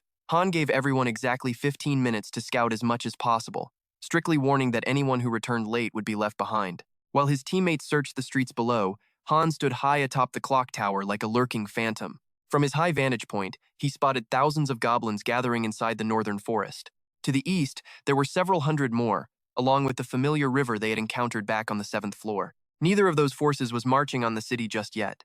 But with only a tiny handful of human soldiers defending the walls, any organized assault would easily breach the gates and overrun their defenses. Climbing down from the tower, Han deeply contemplated what their actual objective would be. If this was a simple survival quest like Floor 5, they stood a great chance because the oblivious non-player characters would serve as perfect bait. Plus, with the flashy Lady Ivanka present, their area of effect damage was incredibly high. Han returned to the rendezvous point, ready to share his tactical plan with the group. Out of nowhere, the warning bell blared loudly 3 times in a row, signaling that this stage was an extremely difficult challenge, not some easy walk in the park. The 10th floor mission finally popped up, requiring them to defend and protect the city from total collapse. Curse it all, so this was a defense mission, not survival. Han cursed silently in his mind the moment the brutal reality became clear. His frustration was completely justified.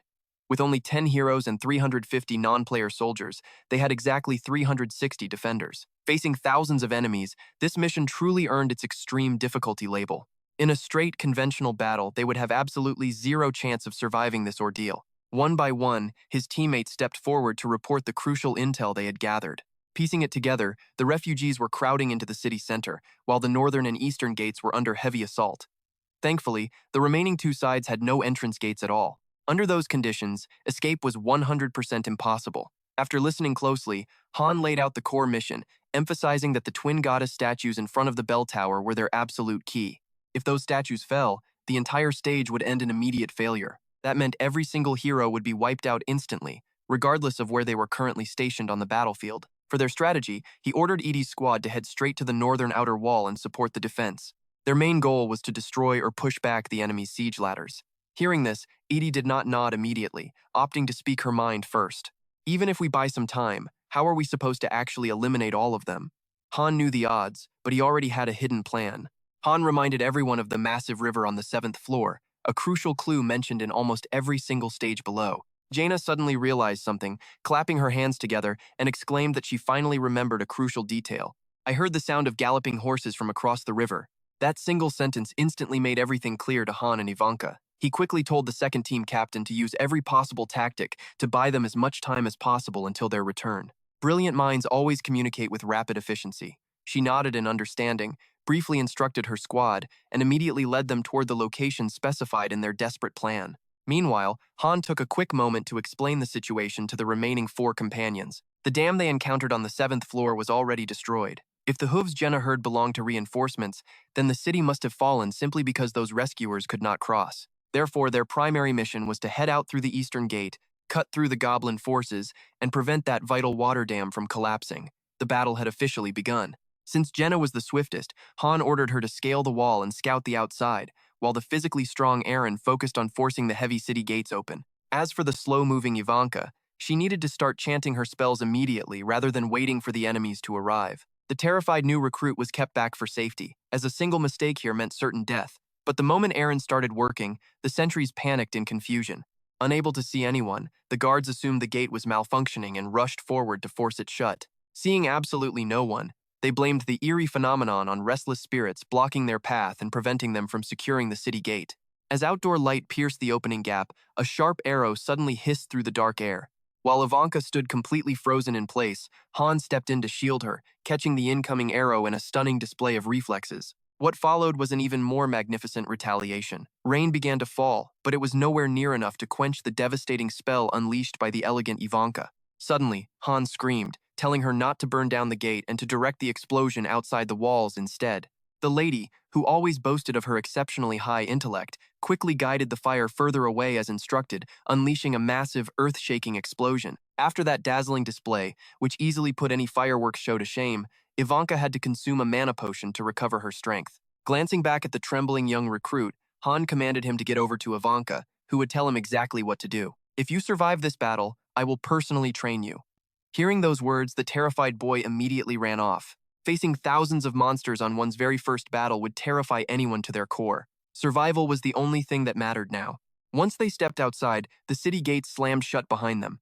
It was time to unleash the flames and fight for their lives. Han immediately began directing the battle, instructing Ivanka to use only her basic spells to spread the fire as wide as possible. During the 20-second countdown of her second fire spell, the team charged forward, deflecting arrows and slaying monsters to protect her. Fighting fiercely, they suddenly parted right as the timer hit 0, allowing her to unleash her devastating magic. The moment a path was cleared through the horde, Han charged forward with relentless momentum.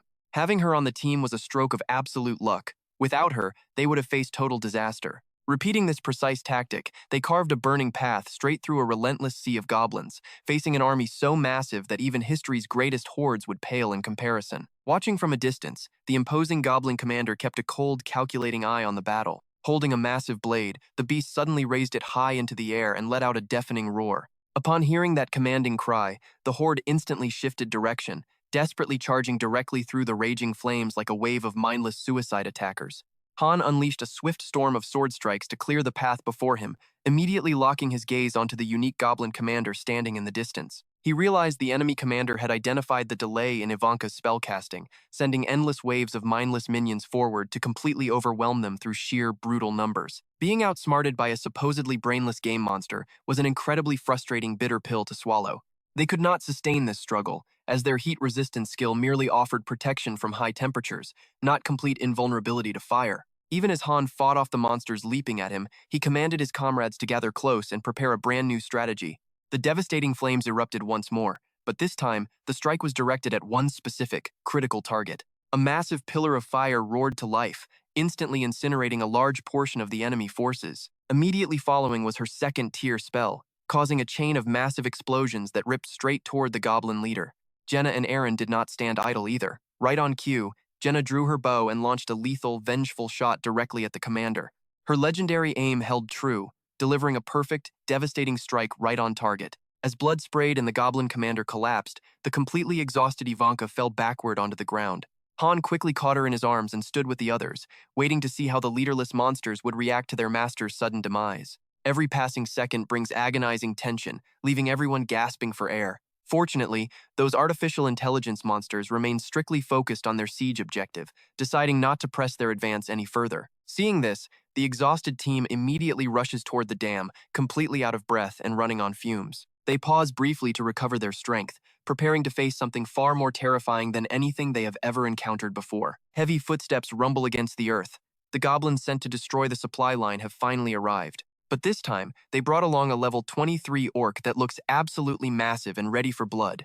This beast is colossal. Han has zero time to waste and immediately barks out a plan, ordering Ivanka to summon a wall of fire to hold them back. Aaron is tasked with protecting Ivanka, letting everyone focus on their roles. As for Han, his job is to handle this overgrown beast. The clash begins. The orc slams its bone club down, carving a deep crater into the earth. It then unleashes a vicious horizontal sweep to crush him, but fortunately, its strike misses completely. Seizing the opening, Jenna quickly fires a rapid barrage of sharp arrows directly at the beast. The arrows embed themselves deeply into its shoulders, leading her to smugly believe this giant target would be easy to bring down.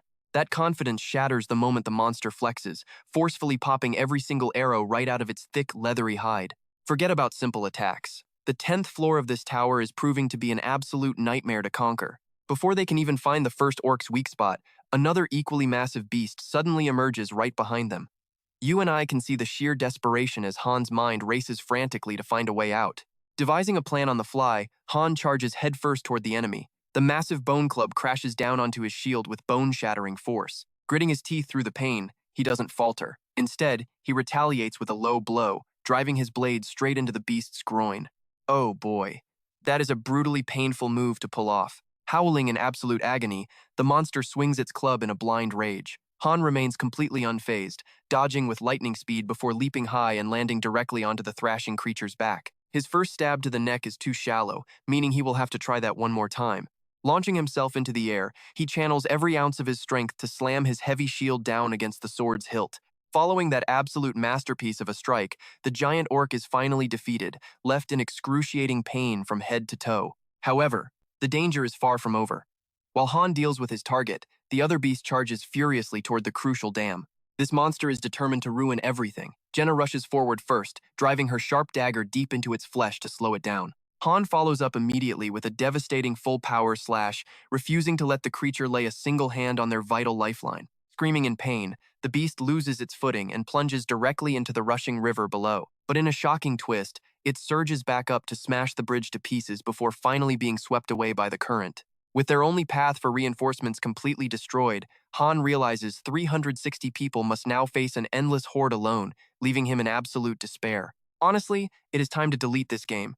Someone needs to find the developer because a level this punishing is just unplayable. Han orders everyone to fall back to the city to regroup, but just as they turn to leave, Ivanka tells them to wait. Without saying a word, she begins chanting, using her magic to lift a massive boulder and drop it directly into the broken gap of the bridge. She then casually turns to them and asks, "How about that? Telekinesis is one of the most basic spells, so why wouldn't I know it?" Han is so incredibly frustrated he practically throws a tantrum. Han had explicitly told her to list all her abilities, yet she stubbornly hid this vital spell from him. Before they can even catch their breath, another massive swarm of goblins appears like ants. While Han fights through his growing fear that the reinforcements will never arrive, a stray goblin suddenly leaps straight toward Ivanka. No one can react in time. It seems her flashy journey is about to end right here, but a mysterious stranger suddenly arrives to save her. Mounted on a horse, he is completely covered in heavy iron armor. Striking an incredibly heroic pose, he doesn't give anyone a chance to process the situation before shouting a loud command. "Iron Lion Cavalry, show them our strength." Instantly, a powerful army of mounted warriors charges across the river in perfect unison. Sweeping through like a devastating storm, they wipe out the goblins in an instant before riding straight toward the city. With the cavalry assisting them, things are looking up. You and I can see Han breathing a sigh of relief as he asks his team if they can ride. Unbelievable. Every teammate knows how to ride, except for Han himself. To save some of his dignity, he reaches out to the master, asking him to purchase a beginner's guide to horsemanship. And just like that, the poor master has to reluctantly spend 500 points just to buy him a single book. With his new skill acquired, riding a horse becomes absolute child's play for Han. The team immediately follows the cavalry, charging back to launch a devastating counterattack against the monster horde. Suddenly, a crucial tip flashes through Han's mind. He pulls his horse to a halt, shouting for them to split up. They are leaving the main battlefield. Aaron and Jenna have no idea what is happening, yet they blindly charge after him anyway. The group headed back to the forest where Han suspected the goblin cavalry was preparing a deadly ambush. Just as expected, they had barely arrived when the monsters rushed out to stop them. Han quickly turned to the companion behind him and asked, "Ivanka, do you have any magic left?" Instead of raw power, focus on the blast radius. We must cross the northern forest, so use your fire magic to burn this entire area to the ground. The moment she finished chanting her spell, an immense wave of destructive magic erupted. The four of them stood before the blazing forest, watching the goblins scatter in pure panic, feeling incredibly satisfied. After unleashing that massive spell, Ivanka was completely out of mana. They quickly retreated to the city walls. They had successfully blocked the monster reinforcements, which was vital since the human forces could not have held out much longer. The vanguard cavalry fighting out front was indeed far stronger than the local castle guards. Even in a disadvantageous position, their superior combat skills were enough to overcome the massive difference in numbers. And so, everyone united their strength to defeat the goblin horde and keep the city safe. But right as they were joyfully embracing each other to celebrate this magnificent victory, an unexpected disaster struck. No stage completion message appeared. Instead, a glaring red warning screen flashed, stating that a critical error had occurred and the entire system was being disconnected. Everything in the world froze completely and turned negative, leaving only Han untouched. While he was still trying to understand what was happening, two mysterious figures materialized in the distance. The moment Han laid eyes on them, he immediately cursed out loud in sheer disbelief. It was that legendary bugged level 999 boss. In the game Pick Me Up, Han once commanded an elite squad of 6-star heroes, earning him the 5th spot on the global leaderboard as a pure free-to-play champion. This game relied purely on gacha luck, tactical skill, and fierce combat, where every hero had to fight using their own unique style. However, what kept him dedicated to this expensive pay-to-win game was the belief that skill could always overcome luck. But ever since that dark, monstrous entity showed up, the situation became absurd enough to report directly to the game developers. How could a level 999 monster exist when the max level was only 99? Suddenly, the mysterious level 15 companion beside it spoke. "I will be waiting for you." With those cryptic words, the figure vanished into thin air. The frozen world instantly snapped back to normal. Realizing the danger, Han screamed out, "Jenna, get on your horse and ride to the castle now!"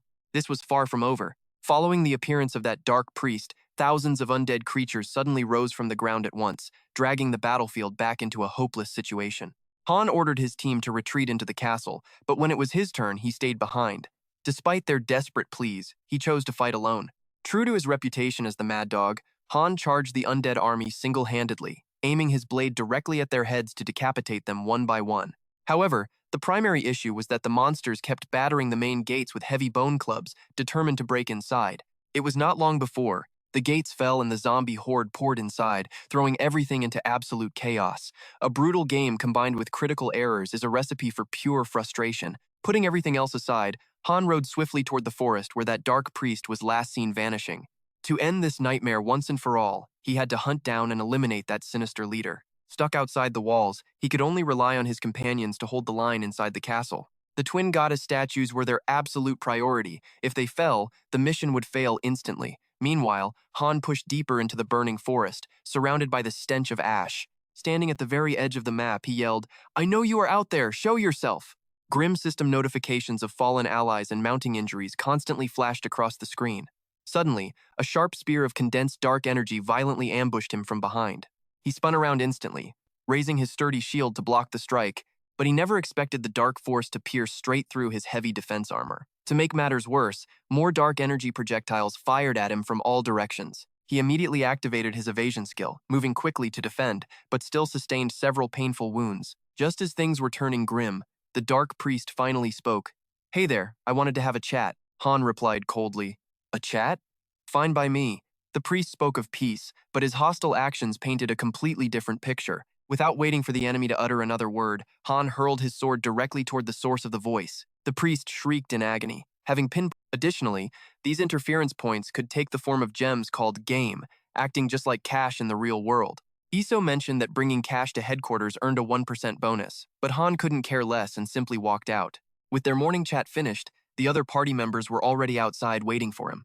It was their first excursion in a long while. Feeling they had rested too long, Han playfully asked if their limbs were getting rusty. However, Aaron pointed out that even if the master changed, their squad only had 4 people, meaning they were still short 1 member. Right on cue, the master summoned Edis to temporarily join Squad 1 until they successfully cleared the 15th floor. But this time, they were sent to the 8th floor to test their coordination. Waiting for them were 27 level 9 goblin cavalry, an incredibly easy warm-up for Han's crew. Ivanka had stepped up her game massively. Where she once needed 40 seconds of chanting, she now incinerated everything in just 10 seconds. Gina was also unleashing her attacks far quicker, providing excellent cover fire for the rest of the team. Clashing with intense force, they cleared the stage in no time. This floor served mainly as a benchmark to measure their personal growth. The only one standing there completely petrified was Edis, utterly confused as to why she was even brought along in the first place. Was this a joke? Han kept quiet, but he was already thinking ahead. While Edis hadn't fully blended in yet, she was highly intelligent and would surely find her role soon. The squad finished the stage and claimed their rewards. Ivanka carried the team this time, showing immense flexibility with her magic. Han, however, had no intention of letting her rest, already planning her next task. Dragging her along, he led Ivanka to the magic hall, telling her to relax because she wouldn't have to do a thing. Could she trust him? Not a chance. He was always plotting, and what Han actually wanted was for her to handle research. Before Ivanka could even figure out what to do, Iso suddenly materialized out of nowhere, giving her a massive fright. Iso said, "Ivanka, get used to it. That was always your style from the very start." Pointing to a desk nearby, Iso instructed her, "Just solve the problems on these papers and place them in the bin." Glancing at the research papers, Ivanka realized these were basic lessons she learned back at the Magic Academy. She desperately wanted to refuse, but after Iso warned that the master would punish her if she slacked off, she reluctantly accepted. Meanwhile, Han was busy looking for books, though he barely read a single word. As for Ivanka, she was completely swamped with tedious research. Despite working tirelessly for hours, she had only earned a single research point. The system then notified them that the current research speed would consume 10 gems every hour. Han found this slow pace concerning, fully aware she lacked any formal research skills.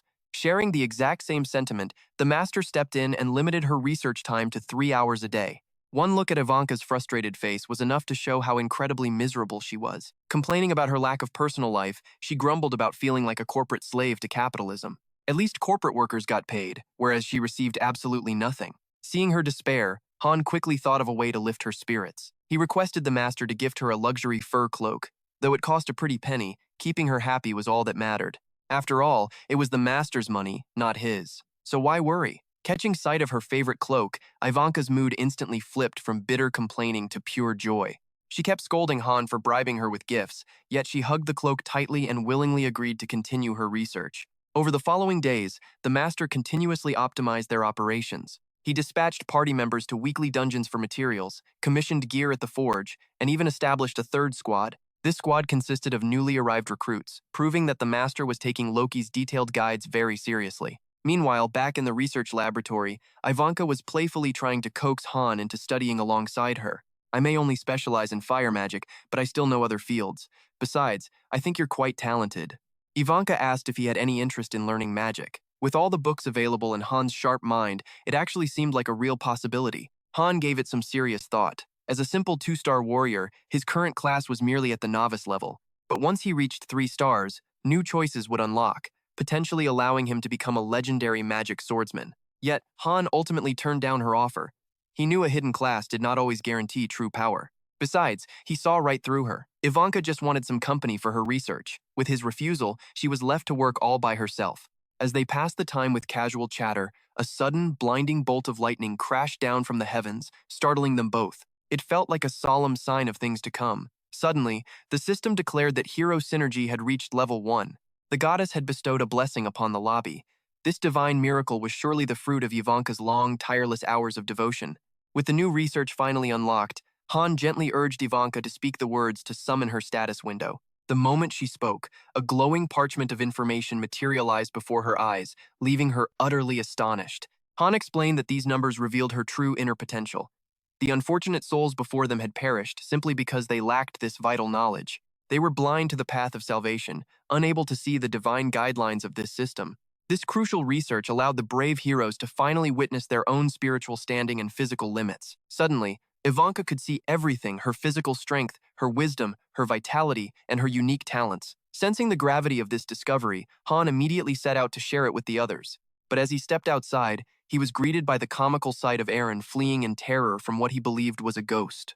Han quickly called out, telling him not to be foolish and to stand still so the beneficial magic could safely bind with his soul. Young Jenna, however, showed far more composure, immediately understanding the system's nature and following Han's precise instructions. That evening, Han gathered his companions around the warmth of the fire, patiently guiding them through the mysteries of this new gift.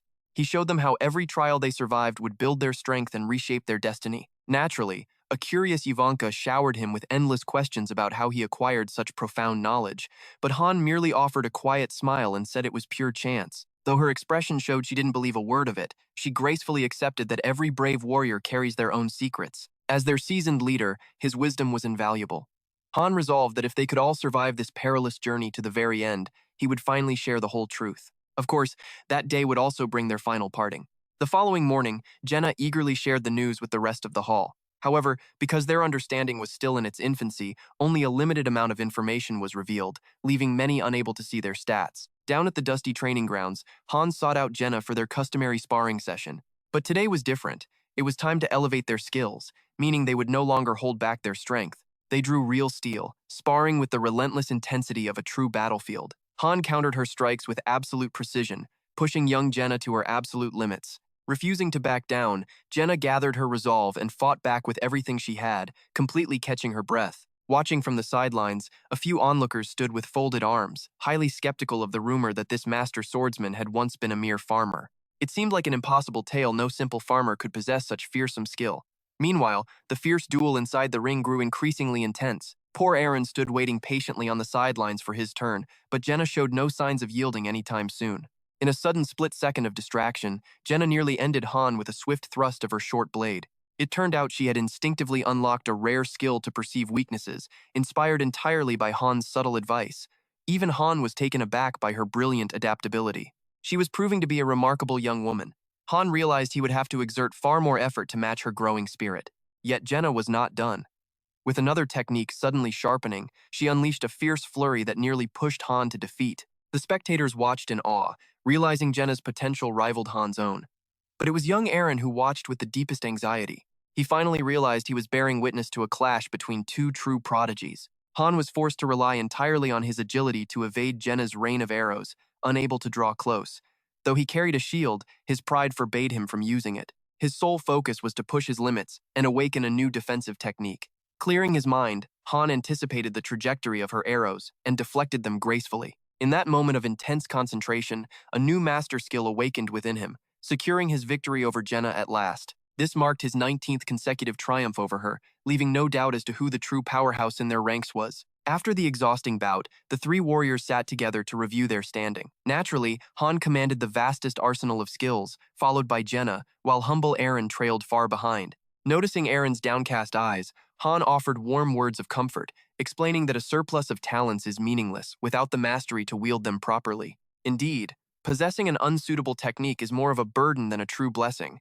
His own unique traits were a rare exception to this rule. In the quiet days that followed, the group successfully gathered the essential elemental stones they needed. It did not take long to craft the basic advancement stones.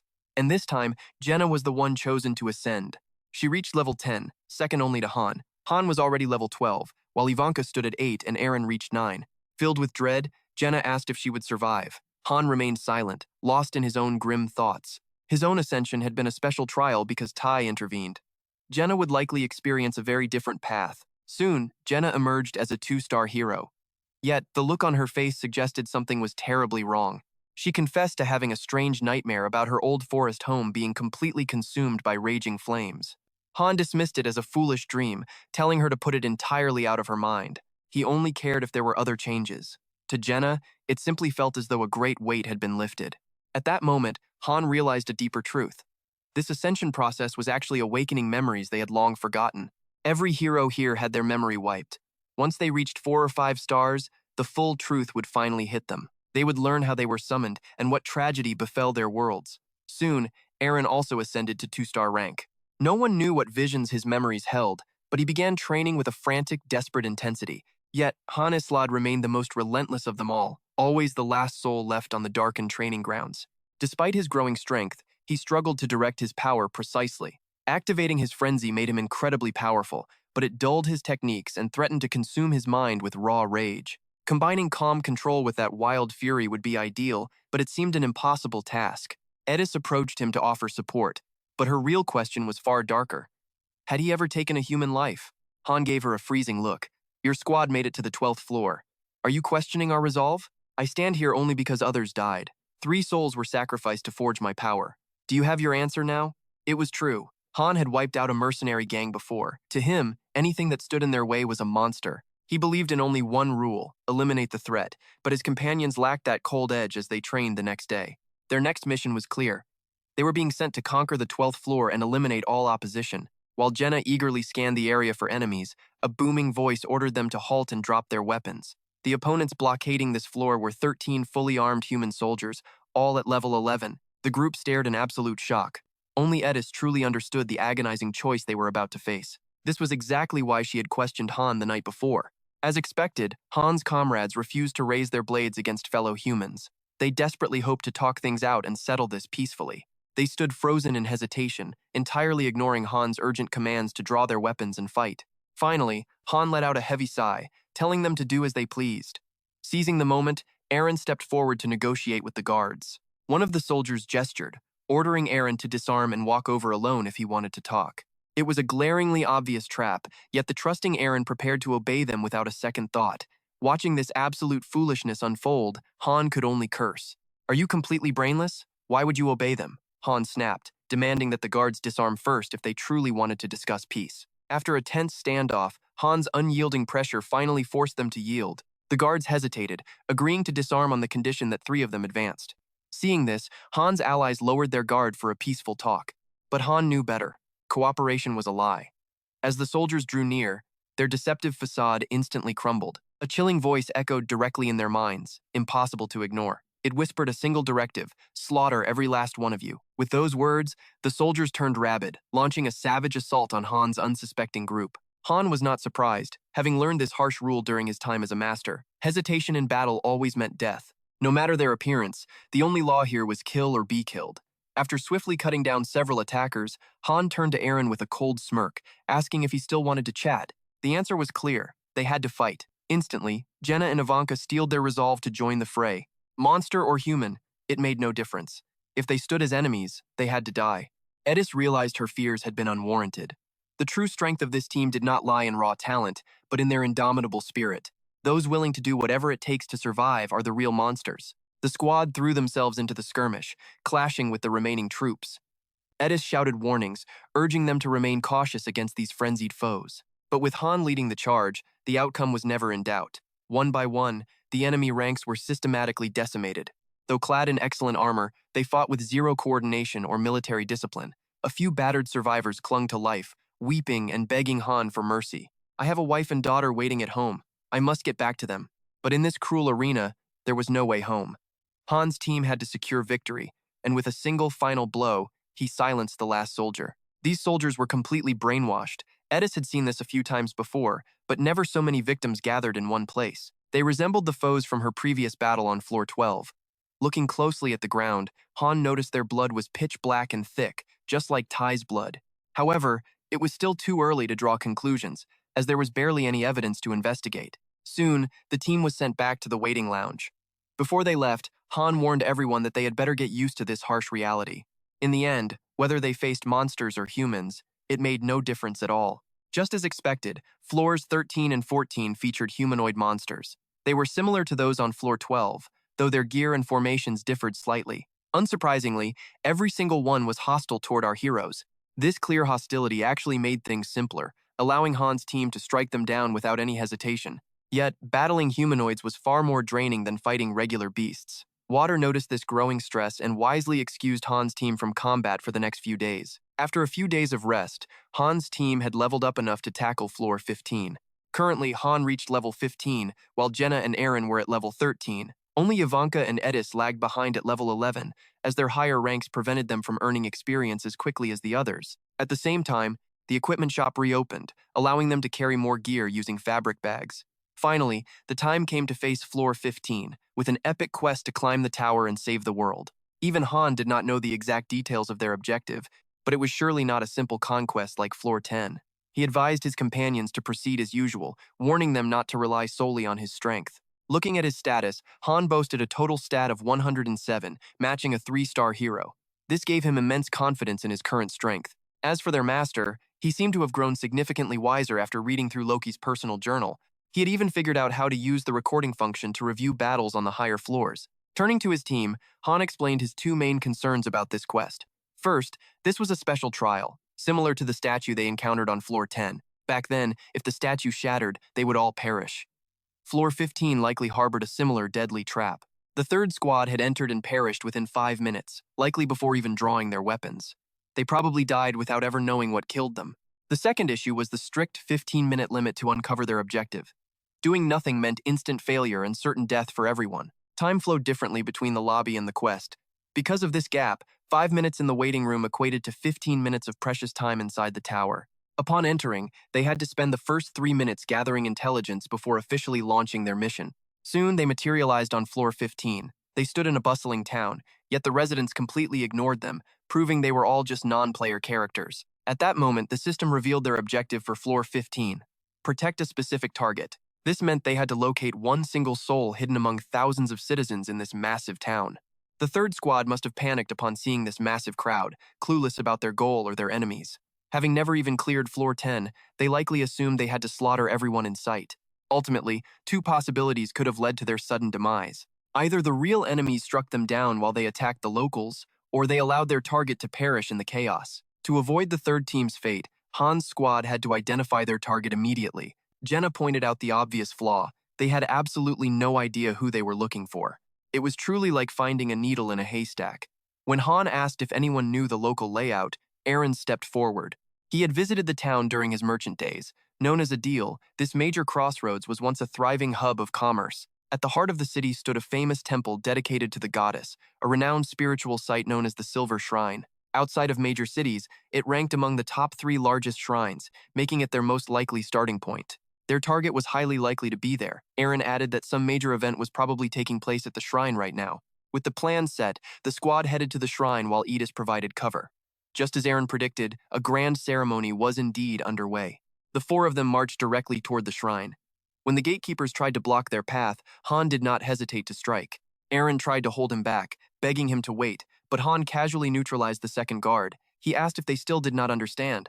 The simple fact that these guards could actually see them meant they were definitely the enemy. The standard non-player character soldiers on floor 10 were entirely blind to the heroes. Since these guards saw them clearly, they were no ordinary townspeople. Even so, Han showed a rare bit of mercy by leaving them alive, barely holding on to a fraction of their health. While the team whispered below, a prominent figure stepped onto the temple balcony, looking very much like a high priest. His very first act was to silence the gathered crowd using a mysterious spell, which immediately caught Ivanka's highly trained eyes. She quickly identified it as amplification magic, a spell designed to project his voice clearly across the entire plaza. He commanded the crowd to be silent, announcing that the descendant of the Great Sun was arriving and no disturbances would be tolerated. Han urgently directs everyone to head straight inside the temple. Watching the grand ceremony on the high altar, he realizes that the central figure of this holy ritual is likely the very person they must protect. But first, they must face the inevitable temple guards blocking their path. To confirm if these guards are truly enemies, our hero shatters the 2 sacred statues. His suspicions are instantly proven correct. The system immediately issues a warning, identifying these guards as level 13 human soldiers. Their path is clear, and they must push through. The target is surely waiting inside the sanctuary. The battle erupts instantly, but Han reminds them that they do not need to defeat every single soldier. They simply need to bypass them, because time is quickly running out. With only a few precious minutes remaining, failing to locate the target in time means certain doom for the entire party. Han and Aeon fight fiercely together, clearing a path for their allies to enter. Once inside, Yonka quickly uses heavy objects to block and secure the main entrance doors. Just then, a voice echoes inside, demanding to know who these intruders are. However, Han immediately recognizes that this person is not the target they are looking for. Since the system quest window remains unchanged, the true target must still be hidden deeper inside. Han gazes toward the long corridor, knowing it likely connects to the main entrance. At that very moment, the desperate enemy soldiers begin battering down the doors to get in. Han quickly orders his 3 companions to secure the right wing while he ventures down the left corridor alone. He rushes down the hallway, confident that the old priest he saw earlier on the altar is not their objective. He recalls the speech mentioning the legendary descendant of the sun god. Could this sacred figure be the key to their mission? Reaching the topmost chamber, he finds the holy knight Kilavan Char waiting for him, a bitter foe of the Sus family. As a sacred knight, he vows to make Han feel the terrifying wrath of the holy goddess. But before the knight can even finish his grand speech, Han darts past him like the wind. Time is far too precious to waste on empty boasts and endless chatter. Reaching the upper floors, Han desperately searches the area, kicking open door after door in a frantic race against the clock. Still, there is no sign of the person. With only seconds left on the clock, Han finally discovers the hidden location. He knows the target is waiting just beyond this beautiful flower garden, but first, he must deal with the elite holy knights guarding the entrance. Meanwhile, outside the garden, the high priest is pressuring a young girl, known as the Saintess, to perform a solemn ritual. The Saintess senses trouble in the garden and asks what is happening. The wicked priest dismisses her concerns, claiming it is just a minor intruder he will handle.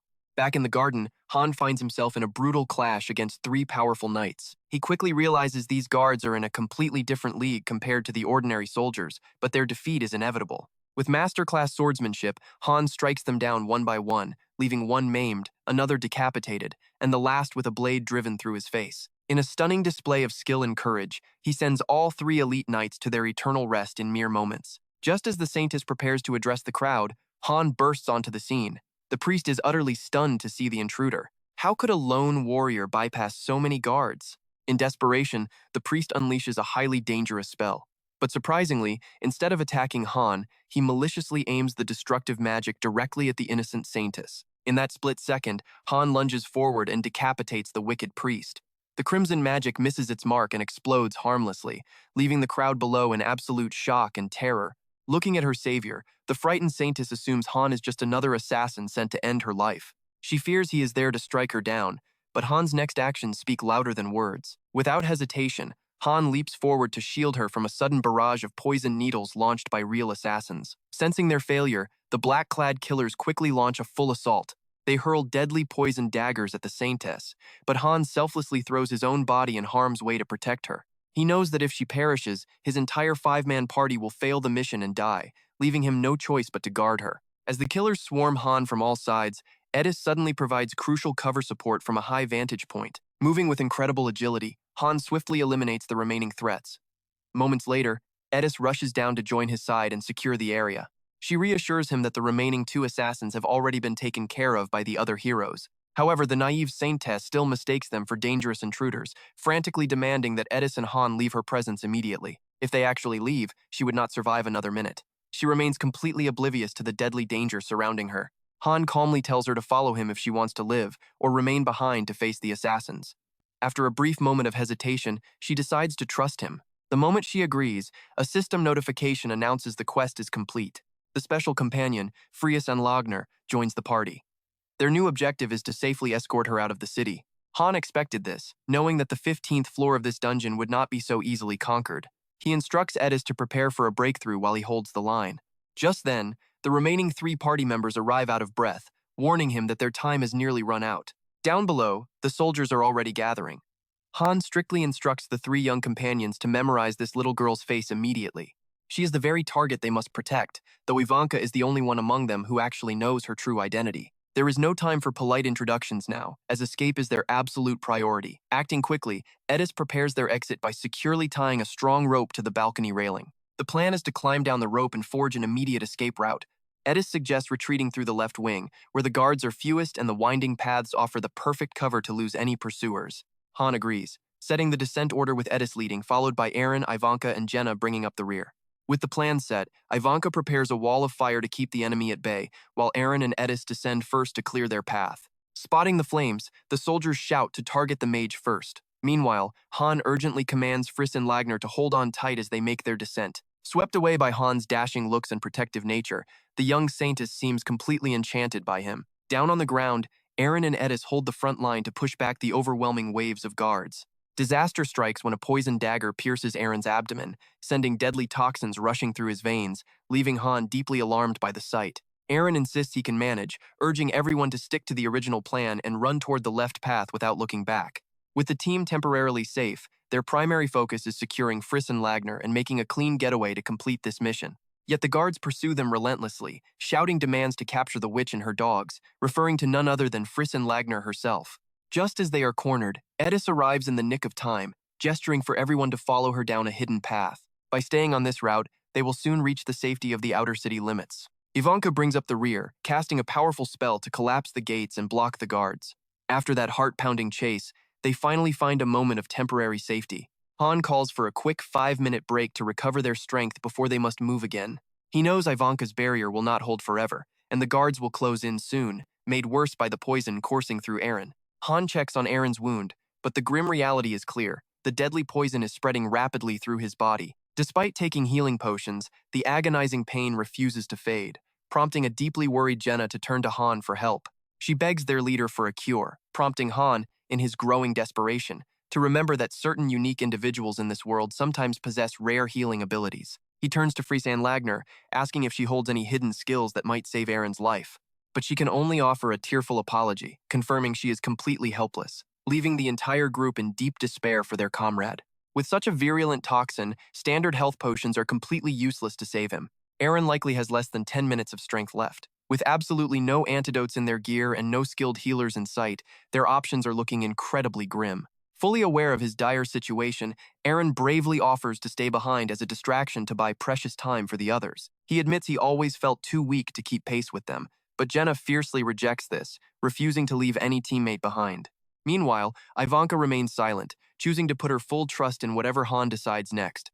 Han calculates the cold logic, knowing that leaving Aaron is the most efficient choice, especially with the defenseless Saintess already slowing them down. Guarding two vulnerable allies would easily overwhelm the group. After a long, heavy silence, the leader finally makes his definitive choice. He drinks half of his own recovery potion and hands the rest to Aaron, explaining that while it cannot cure the poison, it will halt the spread.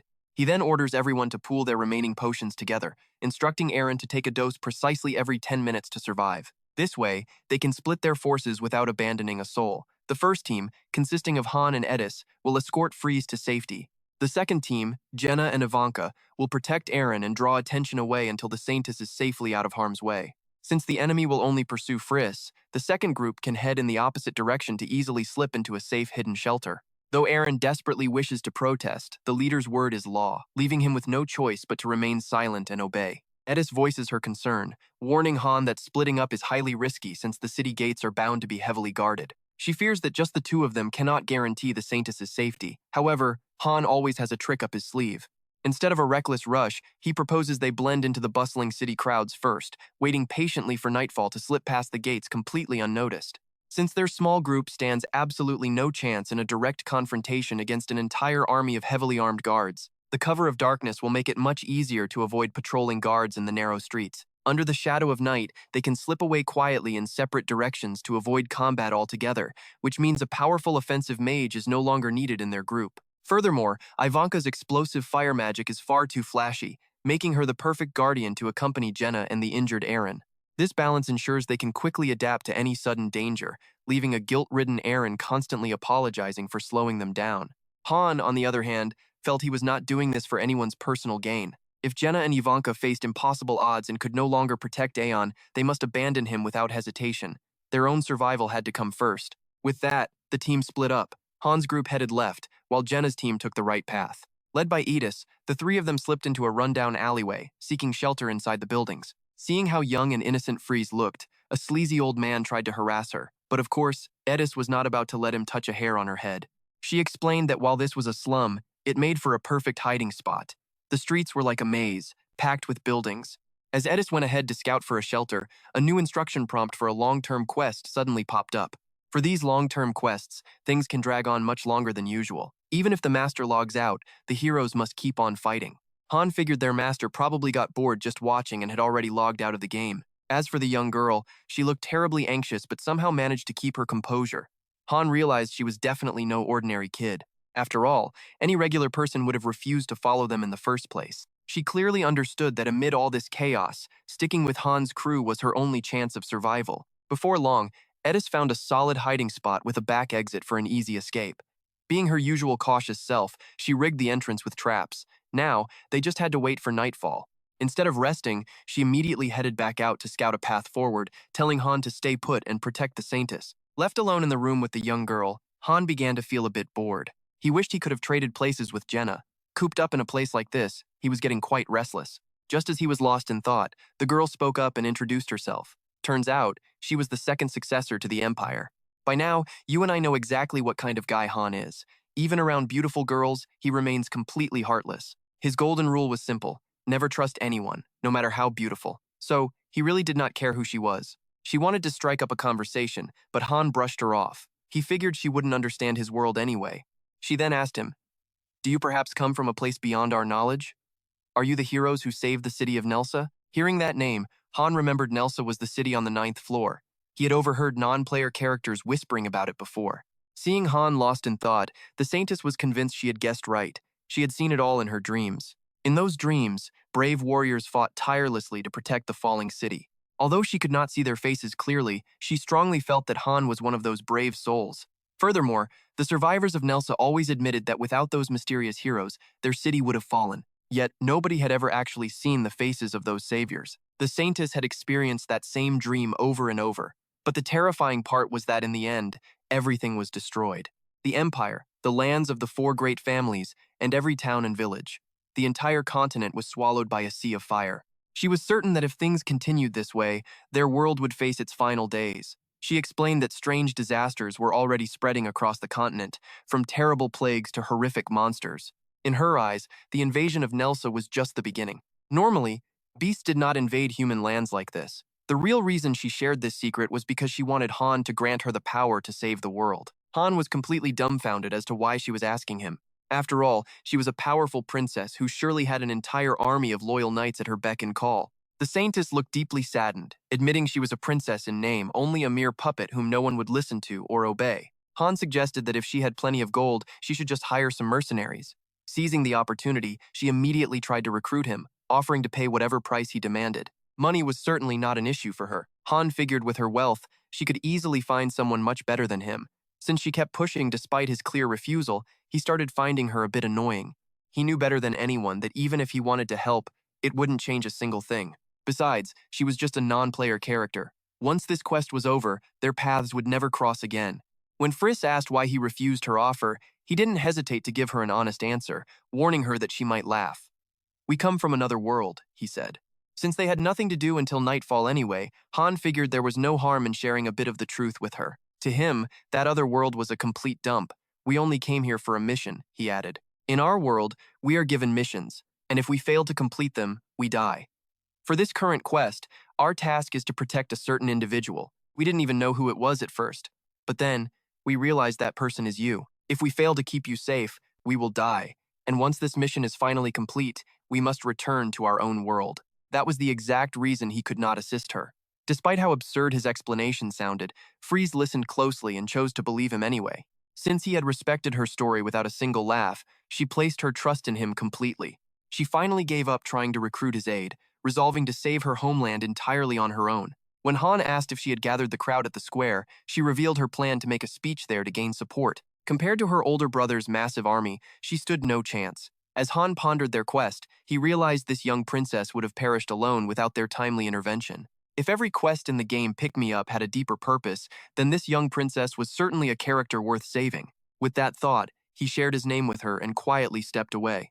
He returned shortly after with a set of plain clothes, knowing her royal attire acted like a giant billboard for the hunting guards. It was highly recommended she throw her old dress straight into the trash. Once she changed, Han informed her they would depart in 2 to 3 hours and advised her to get some rest. For now, the team was safe.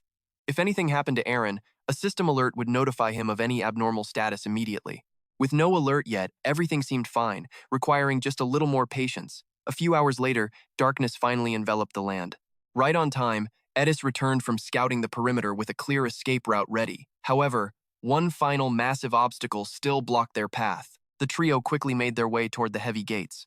The issue was the heavy security. Exactly 22 human soldiers and elite knights guarded this exit, with similar forces stationed at every other gate. Sneaking past would be easy for Han and Edis alone, but protecting young Freeze made the task incredibly difficult. To make matters worse, the enemy commander was level 21, at least 5 levels stronger than any opponent Han had faced before. He quickly began formulating a plan with Edis. He instructed Edis to retrieve the princess's dress and crown from the slums and have Jenna wear them as a disguise. Han needed Jenna to act as bait, as there was no telling how much longer Eren could hold on to life. If Jenna could impersonate the princess and create a distraction, it would surely draw some guards away from the gate. While this put Jenna in grave danger, they had no other choice. Edis accepted the order and hurried back to the slums. Meanwhile, Han discarded his heavy shield. It was too bulky for stealth and risked reflecting moonlight, giving away his position. He ordered Friss to wait patiently in the shadows for 1 hour. She was not to move until he gave the signal. Deep anxiety gripped Friss's heart. She realized that regardless of success or failure tonight, their brief journey together was quickly coming to an end. With a quiet farewell, Han vanished into the dark night. Elsewhere, things were looking grim. Aaron had completely run out of healing potions and was now clinging to life by a thread. Left with no other options, they could only pray that Han's group would breach the heavy gate and return before Aaron completely succumbed to his worsening condition. As Edis reached the slums, Han carefully scouted the guard rotations, fully resolved to escape the city before the morning sun rose. Unfortunately, his worst fears were about to come true. A system notification flashed before his eyes, warning that Aaron was heavily poisoned and rapidly losing what little strength he had left. As their leader, Han knew he had to make a decisive move right now. If Jenna was caught in her disguise, the entire guard force would descend upon her, placing everyone in mortal danger. To protect his comrades, he resolved to draw the enemy's attention to himself. As he carefully crept forward, the system notified him that he had unlocked a crucial new skill: silent movement. Meanwhile, Edis arrived back at the slums just in time with the royal disguise. Positioned near the gate, Han bided his time.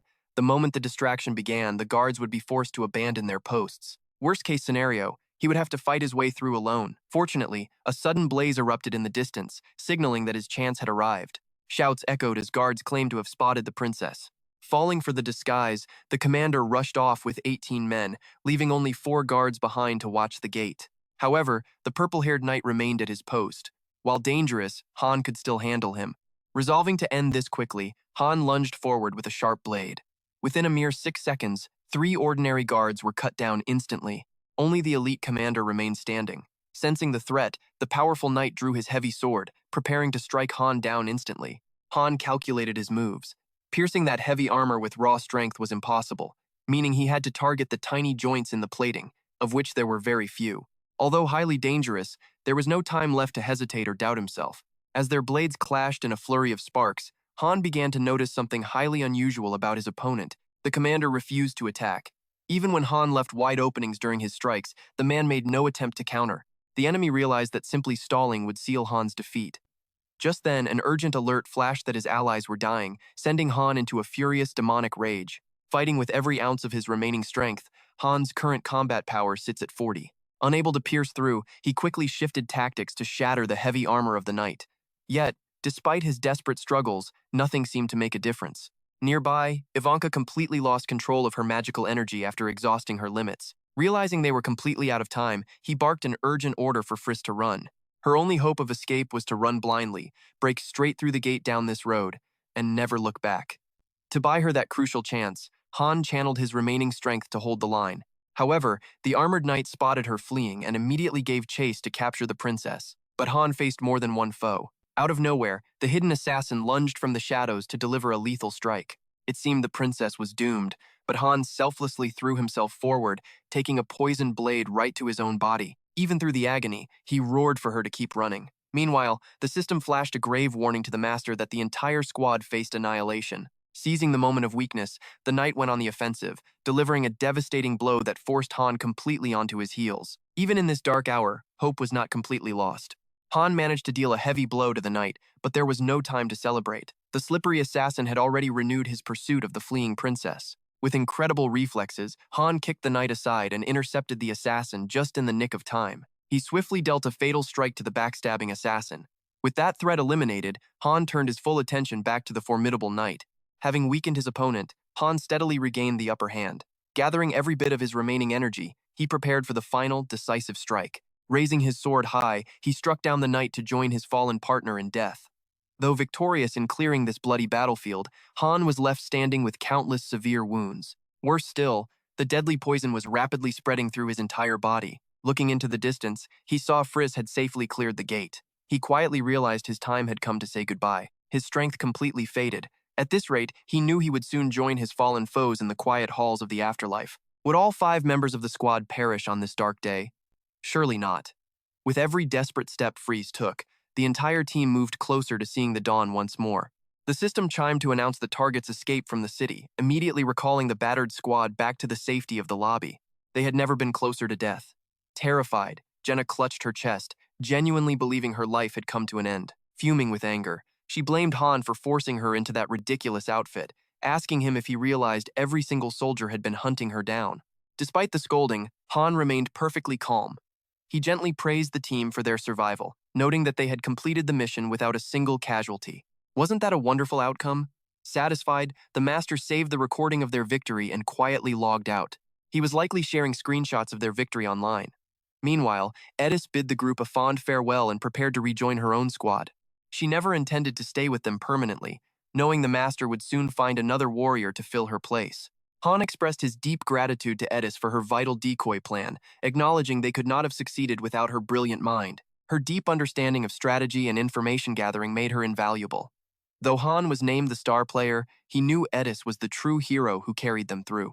Ivanka gently scolded Han for constantly dragging them to the brink of death, declaring it was finally time for some much-needed rest. The exhaustion was real. Yet, amidst the relief, Aaron remained completely silent in the corner. Sensing his heavy heart, Jenna quickly offered warm words of comfort, assuring him that a streak of bad luck did not make him a burden. Deeply humbled, Aaron offered Han a sincere apology, fully aware of his own limitations on the battlefield.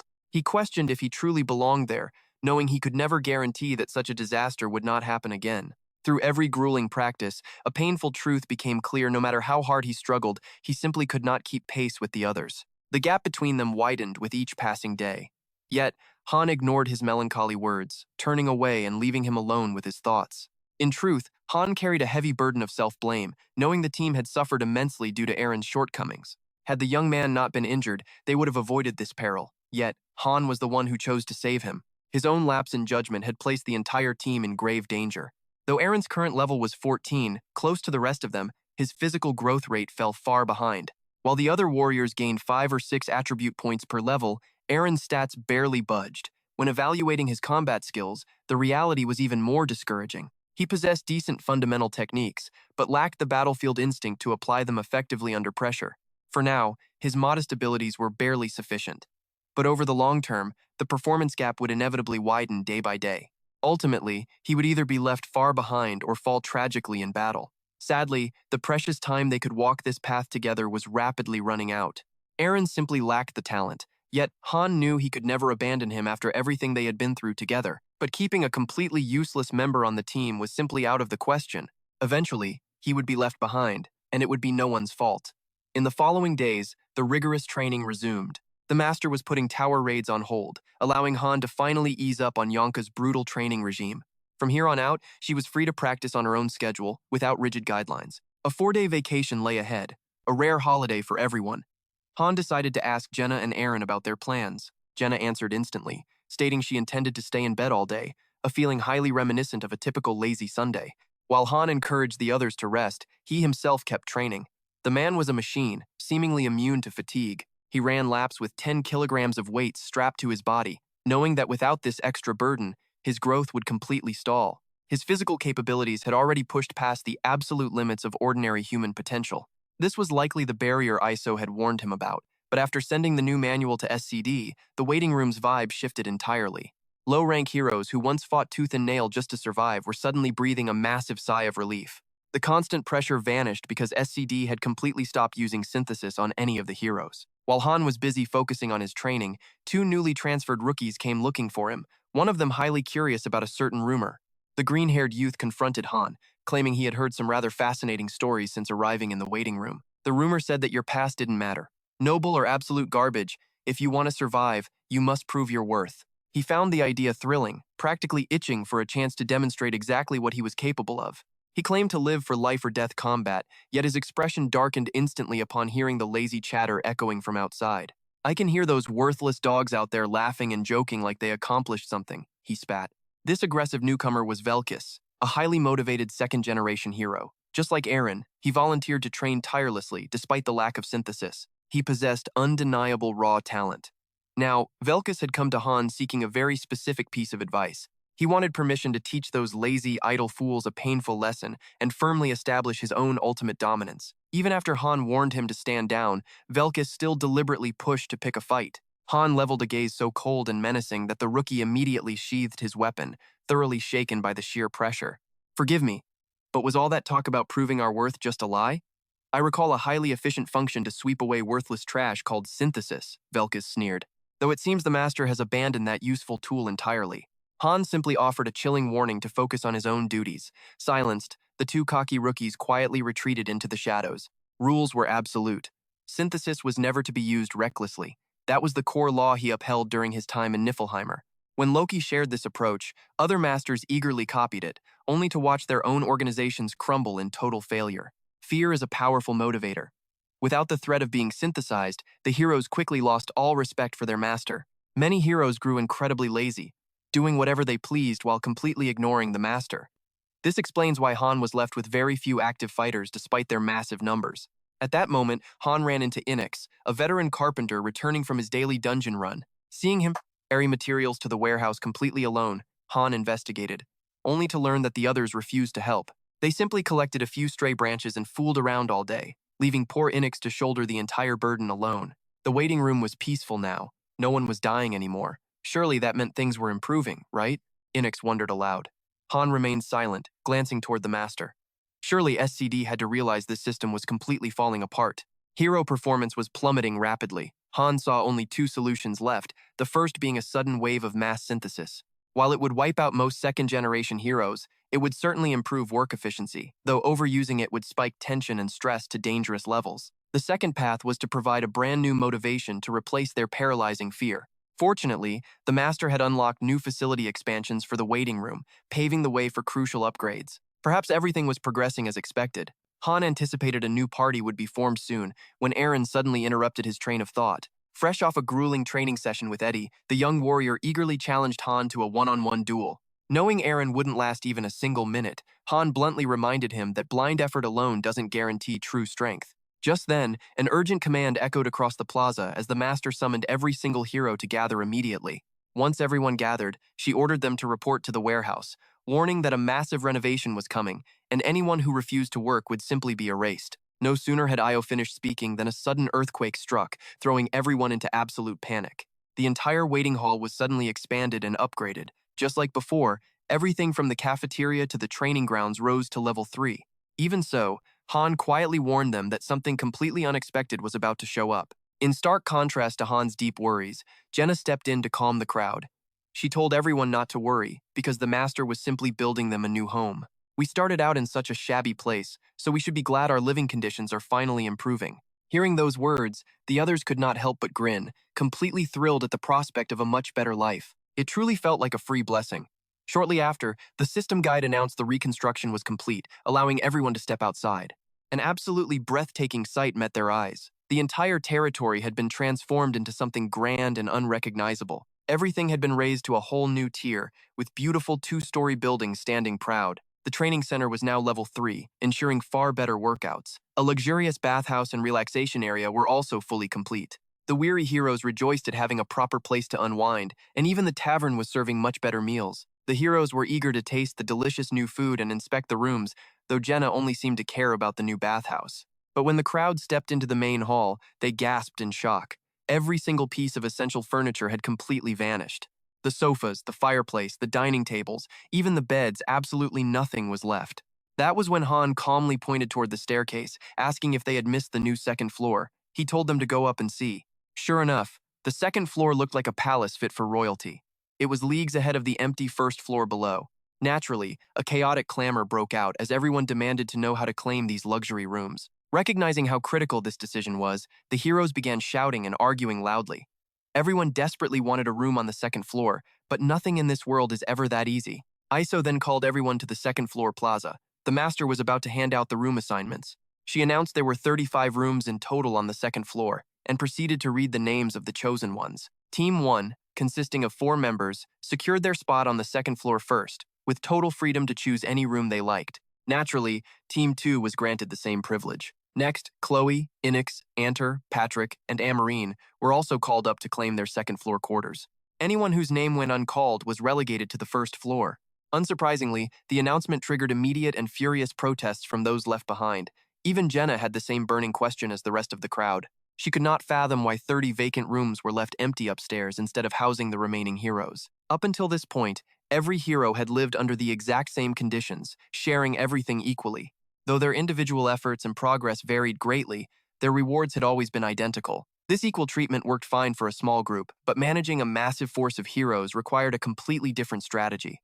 To truly motivate the heroes, the master needed to introduce a clear hierarchy. This divide created a clear line between nobles and peasants. Yanka explained it was the master's cold strategy to control the waiting room. He was using a strict class system to divide and rule. The high achievers who proved useful to the territory would live like pampered nobles. Meanwhile, the lazy and unproductive slackers were relegated to the first floor, treated like common peasants. Seeing Jenna's confusion, Han pointed out that she, at least, woke up early every single day to train until sunset. She also risked her life hunting in the dangerous dungeons day after day. Over half the meat they ate came from her hard work, and she always executed her missions with absolute perfection. Yet those lazy freeloaders, who contributed absolutely nothing to the camp, had the nerve to stand there demanding equal rights. Losing her patience with the whining crowd, Iso completely snapped and unleashed a devastating punch that sent them crashing to the ground. She warned them that any further complaints would be met with brutal force. Instantly, absolute silence fell over the room. Her heavy fist carried terrifying, undeniable weight.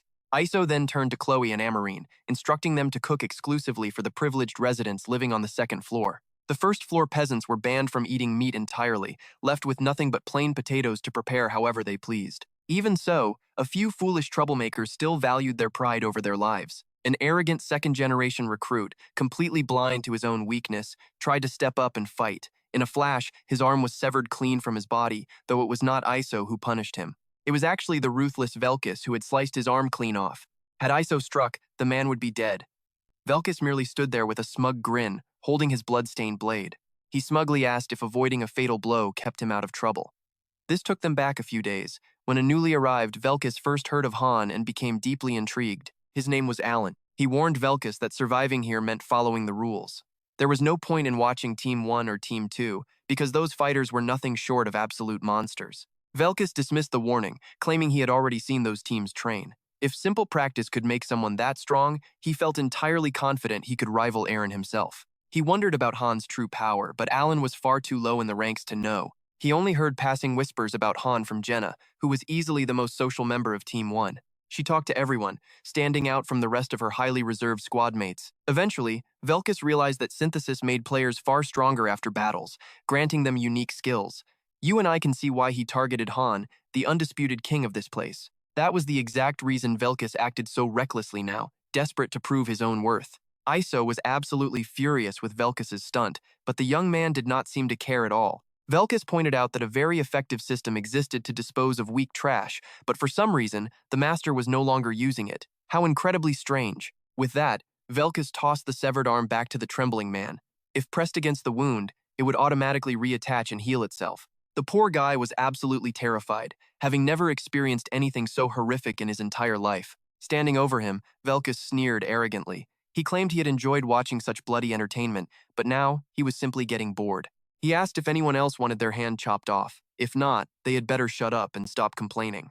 Though the crowd hesitated, someone finally mustered the courage to call Velkis a complete psychopath. Velkis merely offered a cold smirk. He replied that he would rather be a lunatic than a useless pig. Han, having watched this madness unfold, finally decided to speak up. Han told him to stop interfering in these matters, though he quietly felt the injured man was actually quite fortunate. Had Velkis not stepped in, Iso would have likely crushed the man's skull. It was a bizarre stroke of luck, all things considered. Iso was not about to let Velkis' arrogance slide, reminding him that he and his entire group were still stuck on the first floor. He acknowledged that fact, but remained highly confident that his squad would earn their way to the second floor before long. Completely exhausted, Iso decided to step in. Let us listen closely as she spells out the harsh reality for these fools. Out of 35 people, only 13 could live on the second floor, leaving 22 on the first. Only those on the second floor could freely use the facilities. Naturally, those on the first floor were banned, and anyone foolish enough to sneak upstairs would face immediate death. To earn a promotion, they needed to sharpen their skills and gain experience, she explained, pointing directly at Han. He was the ultimate role model.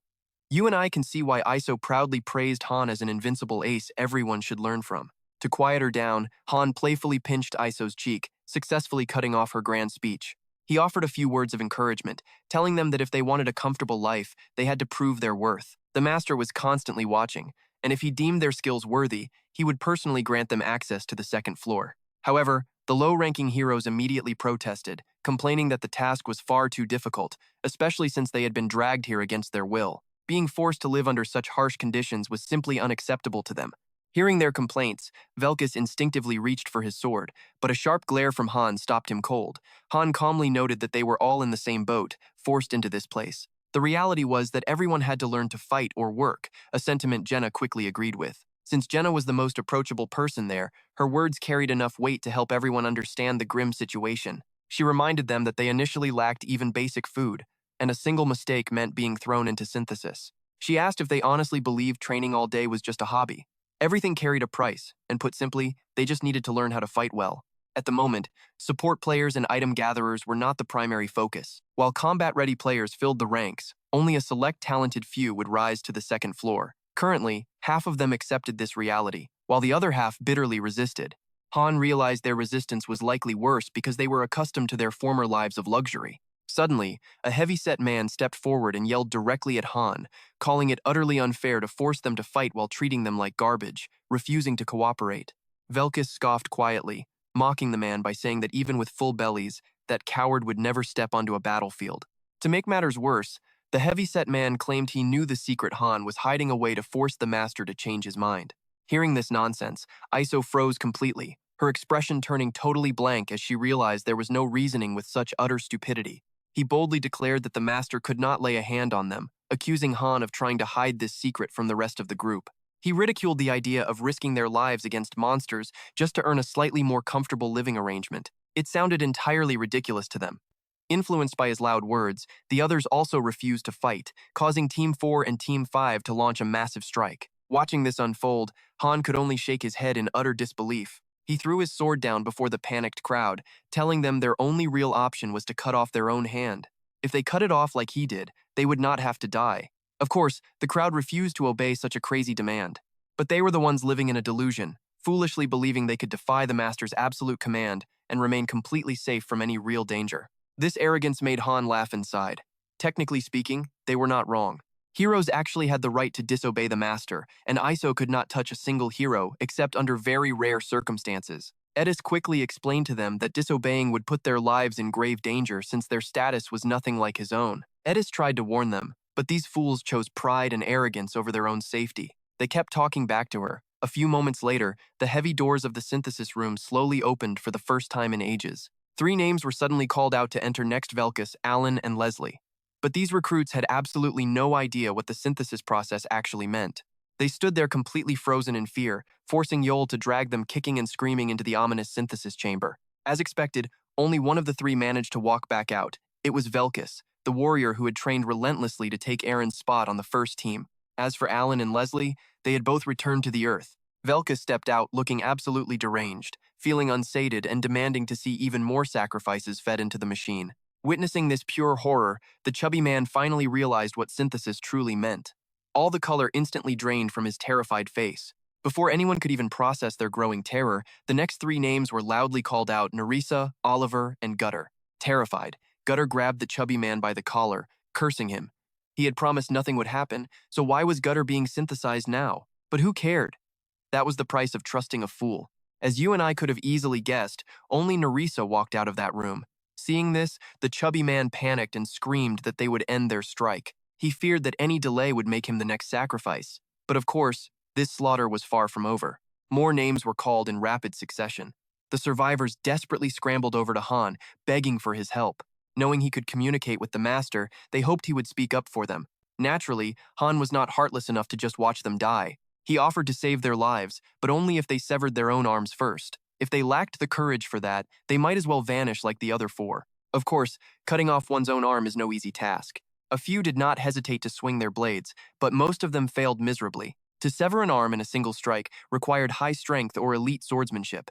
Otherwise, they would have to slowly saw through it. Naturally, none of them could do what Han demanded. Eventually, almost the entire group was synthesized, leaving only Han and that chubby man. Needless to say, Han easily used the chubby man for his own synthesis. Now, only 25 heroes remained in this place. A voice cried out from the crowd, calling them all insane monsters. Hearing this, Velkus lost his temper and immediately sought out the speaker to silence them. He viewed them as nothing but loud dogs barking, while Han remained the only one keeping a completely cool head. Shortly after, the master began using the 10 times summon option. Since these summons were entirely free, most of them were merely 1-star heroes. Their designated living quarters would now depend entirely on their ranks. The free heroes remained on the first floor, while elite ones moved to the second, as the selection process was set to begin. Through this system, you and I know at least 2 would die, while only a few advanced to the second floor. Han warned his teammates not to grow complacent just because they reached the second floor, as they could easily be demoted. Besides, with a second floor established, the third was not far behind. The floors would keep rising, and the rankings would constantly shift. 2 days after the system upgrade, Jenna and Han were enjoying their breakfast. The food on the second floor was remarkably delicious and far more abundant. Perhaps it just felt that way because fewer people were dining now, whereas Chloe and Amarine previously had to feed 30 people at once. Their cooking skills had clearly leveled up. As Han ate, he could only imagine the chaotic fighting still happening down on the first floor. The view from the second floor was spectacular, allowing Han to overlook the entire layout from his new home. Since the second floor was visible from everywhere, it served as a powerful motivator for those struggling below to aim much higher. After finishing his breakfast, Han headed to the training grounds. There, he found Aeon already hard at work, likely having slept only 3 or 4 hours. It was pure madness. The biggest change to the training grounds after reaching level 3 was the addition of private practice rooms and a dueling arena. Since the private rooms could be locked from within, Han could practice his berserk state early in the morning without anyone noticing. Furthermore, the dueling arena did not provide the passive recovery of the waiting room. This meant heroes fought under completely realistic conditions, requiring rescue if they were gravely wounded. Naturally, as you and I can see, the team's strength would grow as well. Right now, you and I can see the main worry is finding the right people to fill those empty spots. At the moment, Han only sees real potential in Velkus and Nerissa. He feels Velkus is far too aggressive and reckless, but undeniably talented. The wild natural skill he unlocked yesterday is incredibly rare, with a rate of less than 1%. It is a passive skill that channels anger and fear straight into pure combat power, matching perfectly with transformation abilities. In contrast to Velkus, Nerissa lacks raw combat power, but she makes up for it by being calm and collected. She excels at stealth, disguise, and shapeshifting. With proper training, she has the potential to become a truly legendary thief. Aside from those two, no one else in the entire group is even worth Han's time. After finishing his observations, Han finally steps onto the training grounds, where a defiant Velkus immediately challenges him to a duel. He begs Han for a lesson, claiming the others are just weak cattle who cannot take a single hit. But Han quietly notes that looking down on comrades like that only makes Velkus just as foolish as them. The battle that follows turns out to be incredibly difficult, but only for the arrogant Velkus. Not a single one of his strikes can even graze Han. Instead, Han ends the fight instantly with one brutal kick that leaves him severely injured. Yet, for a man with the wild spirit of a beast, this painful defeat is exactly what makes the training worthwhile. The very next day, the first team is summoned as the system announces the Master's order to explore a brand new dungeon. Main dungeons, daily dungeons, and exploration dungeons. These are the 3 challenges heroes must face within the rift of space and time. Han recalls that this type of dungeon unlocked after floor 10, yet his team is only being sent there now, after clearing floor 15. There is absolutely no time to rest now. The rift is wide open, and it is time for them to descend to the first floor. Although they have no idea what awaits them inside, this massive expedition will likely take a day or 2 to complete. Before they step through the gate, the Master provides each member with travel funds, handing out 3 gold coins each to help them complete their mission. While the others celebrate, Han remains cautious, warning them that this money is likely a budget meant for the fierce battles ahead. Soon, the 4 companions are teleported to the Him Peninsula, arriving at the gates of Nilsa, the tragic city that had completely fallen back on floor 10. Back then, everything was in ruins, with forests burned to ashes and bodies piled high, but now it is peaceful. Ivanka sighs, noting that after all they have survived, nothing can surprise her anymore.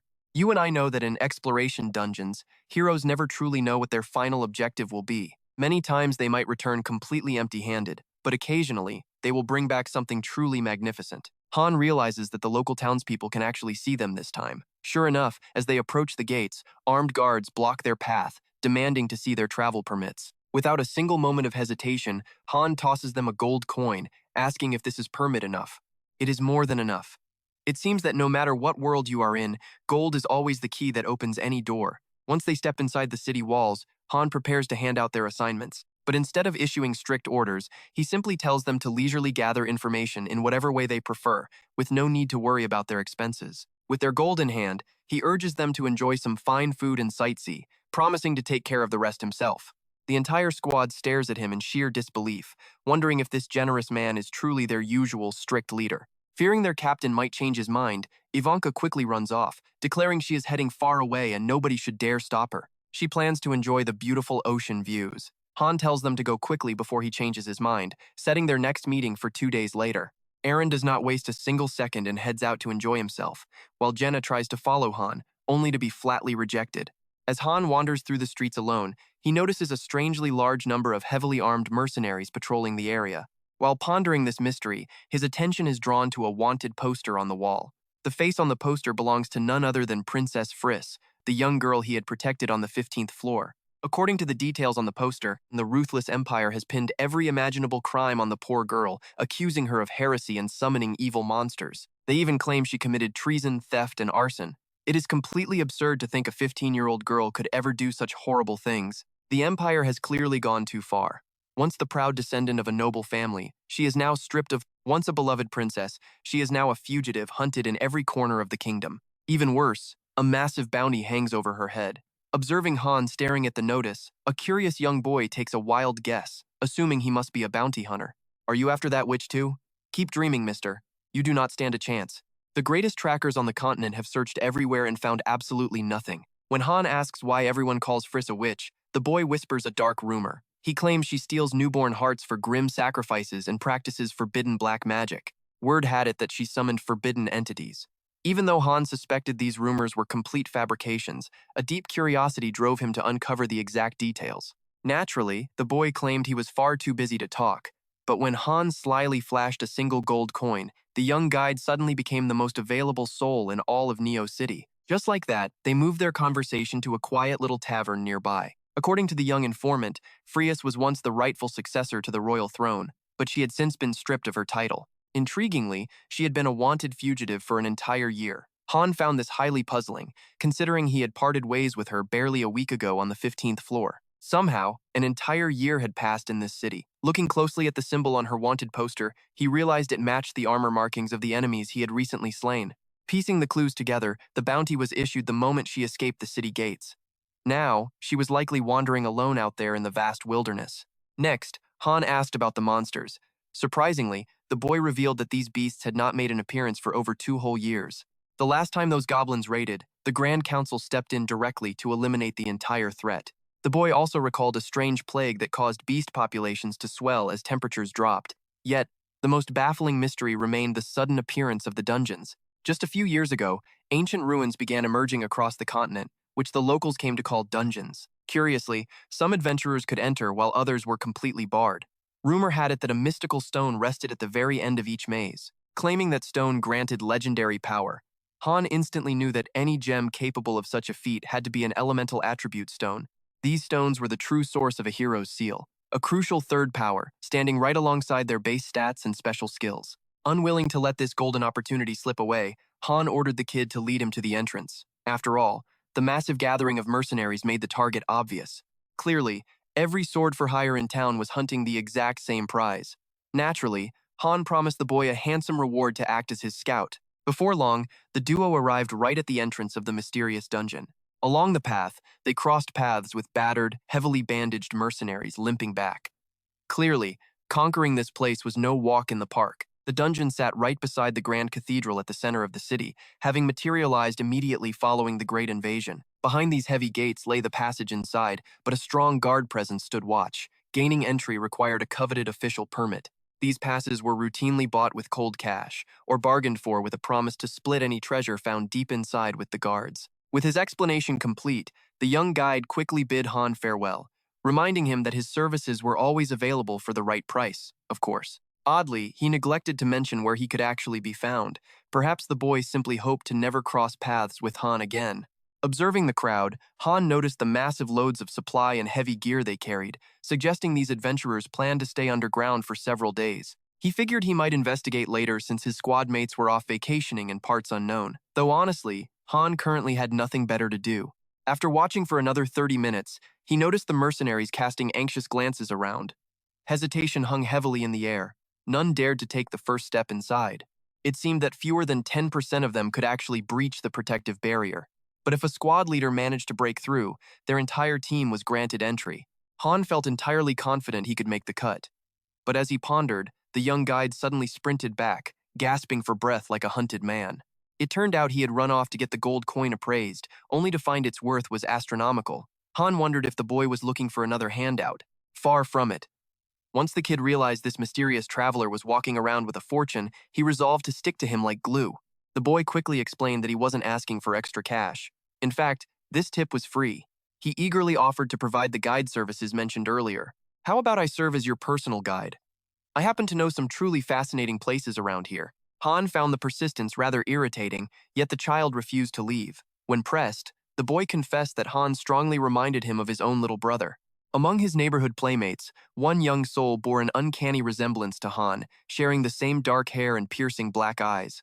That shared likeness was the sole reason he had approached Han initially. However, just as the boy opened his mouth to reveal the brother's name, Han raised a hand to stop him. Some secrets were better left unspoken. Instead, Han instructed the boy to take him straight to a local blacksmith. Promptly, they arrived at a busy shop. By a stroke of pure coincidence, Jenna was already inside. She had come to browse for a brand new bow to replace her old gear. Her eyes were set on a longbow priced at 2 gold coins. Suspicious of the steep cost, Han pulled up his status screen to inspect it, confirming it was a total ripoff. The weapon boasted an elegant, flashy design, yet it lacked any actual combat utility. Though enchanted, it only possessed a basic durability charm. Explaining this to her, he urged her to return the useless bow and search for something truly valuable. These were rare elemental stones, the exact raw materials required to forge powerful upgrade stones. Han noted that bringing these back would surely delight their master blacksmith. Additionally, a few other remarkable specimens sat gleaming on the shelves. It was prime loot, yet Jenna kept ignoring it in favor of flashy junk. Han advised her to drop the overpriced longbow and grab a rebirth stone instead. This unique artifact allowed adventurers to re-enter and challenge cleared boss rooms that had already been shut down. They would not gain experience points, but they got quest completion experience instead. Jenna looked back in confusion and asked, "Who is that kid following us around anyway?" But Han did not care at all and just walked away. Seeing Jenna's curiosity, the kid eagerly followed them and introduced himself as Jose, Han's personal guide. Annoyed by the chatter, Han tossed his last gold coin to the boy, hoping he would leave them alone. Catching the gold coin, Jose's eyes lit up with joy as he thanked Han for investing in his future. He was so young, yet he already talked about starting a business. Though his plans remained a secret, he promised to repay the debt later with plenty of interest. Han ignored the boy's promises and kept walking forward, but he did tell Jose that if he ever wanted to repay the debt, he should help the mages. Confused, the boy watched Han disappear into the bustling crowd. He had no idea who these mages were. Jenna was just as confused as the boy. Han explained that the mage was actually the princess they had rescued.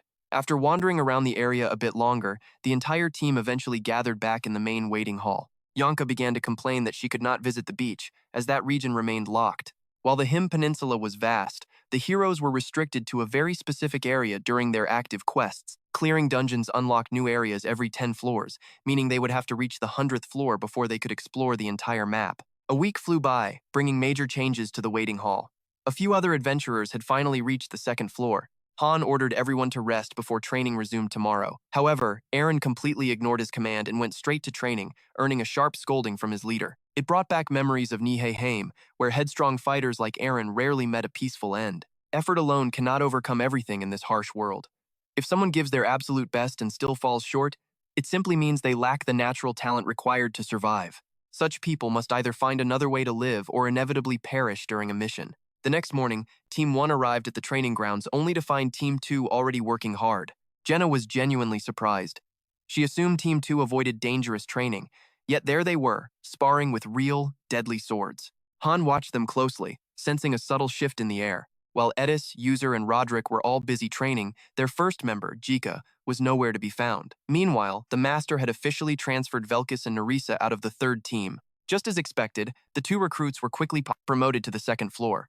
Han was the first to notice the newcomers. He instantly understood the situation, noting that it was finally time to recruit fresh blood for their team. Still, there was some concern, as these 2 seemed interested only in joining a high-ranking, powerful squad.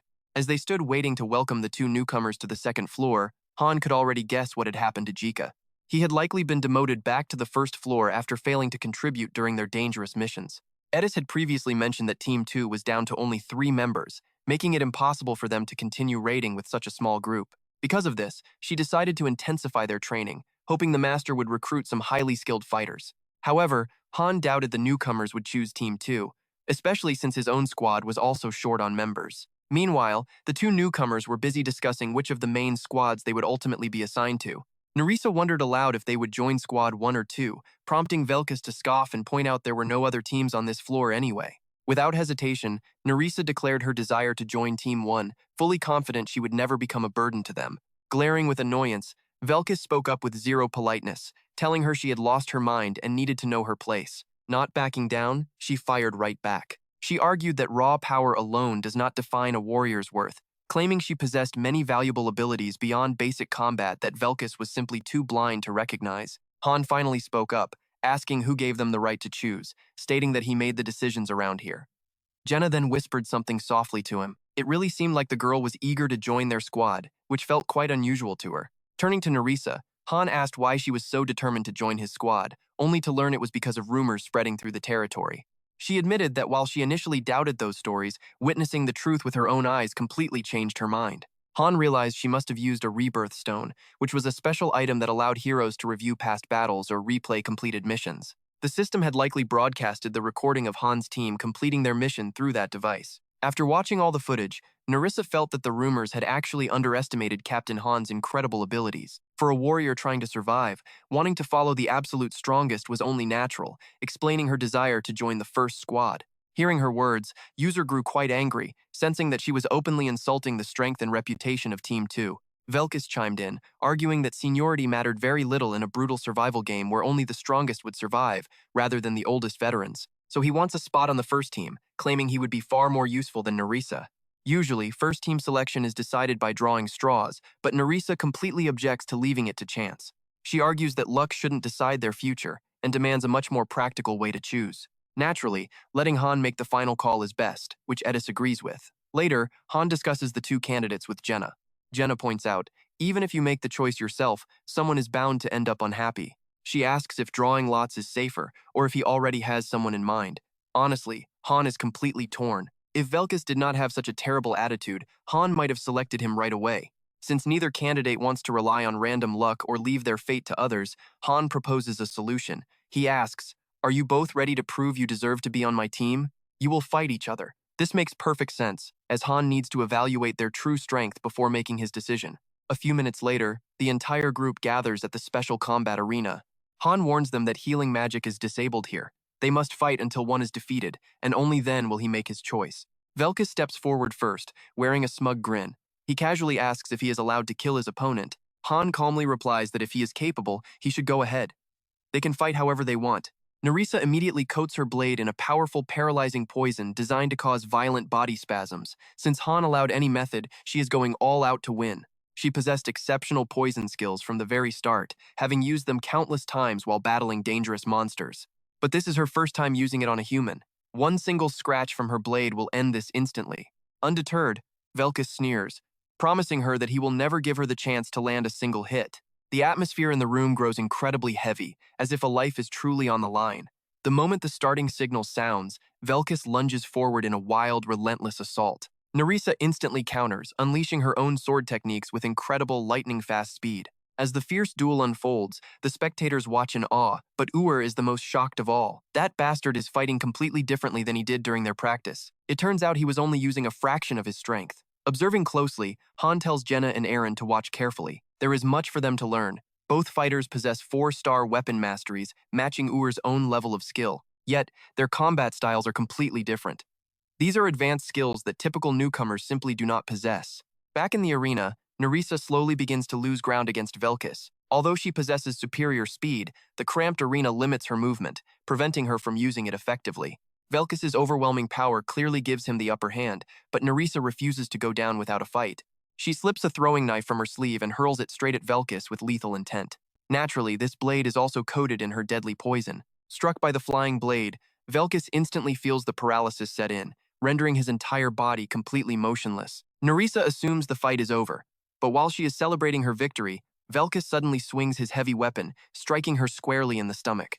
The powerful blow sends her crashing backward instantly. While Nerissa's poison is potent, Velkus is strong enough to resist its effects and claim victory. Impressed by the battle, Han quickly reaches his final decision. Nerissa will join the first team. Hearing this, Velkus freezes, his expression instantly turning dark with shock. He assumed his victory guaranteed him the spot. However, despite his obvious strength, his volatile, wild dog personality makes Nerissa the much safer and more reliable choice for Han's team. As for Han's sudden decision, only Jenna, Rorik, and Edis truly understand the reasoning behind it. The strategy was brilliant. Nerissa purposely backed herself into a corner, baiting Velkus into letting his guard down. Her elaborate dual-wielding display was merely a decoy, designed entirely to set up a single, decisive strike. Overconfident in his own abilities, Velkus blindly rushed ahead, falling directly into Nerisa's clever trap. While the other spectators failed to notice her subtle tactics, only Jenna, Edis, Rorik, and Han truly understood what had just happened. Furious and confused, Velkus demands to know why the loser was chosen over him, the actual victor of the duel. Han simply explains that it comes down to compatibility. His team already features a swordsman, a spearman, a mage, and an archer. With all four focused entirely on offense, they desperately need a versatile support like Nerissa to adapt to different situations. Han acknowledges his talent but plainly states that he simply does not fit their team dynamic. Han adds, "If you still cannot accept this, then fight me. Hold out for 1 minute, and you are in." But Velkus is not stupid. Refusing to walk straight into his own doom, he merely responds with a cold, knowing smile. "What if you add one more member instead?" he asks, slowly turning his gaze toward Eren. Keeping the team lineup balanced makes perfect sense, but that guy cannot even handle the basic duties of a spearman. Velkus studied every single battle of the first team. It was thrilling to watch, yet one team member just did not fit in. That misfit was Eren. Velkus confronted the captain, asking if he truly needed a spearman enough to ignore such glaring weaknesses. "Do you not see how he drags everyone down?" Hearing this, Jenna stepped forward to loudly defend her teammate. "Eren has done an incredible job, so stop talking nonsense." But Velkus immediately shut down her defense. A gifted prodigy like her could never understand that sweet words are sometimes poison.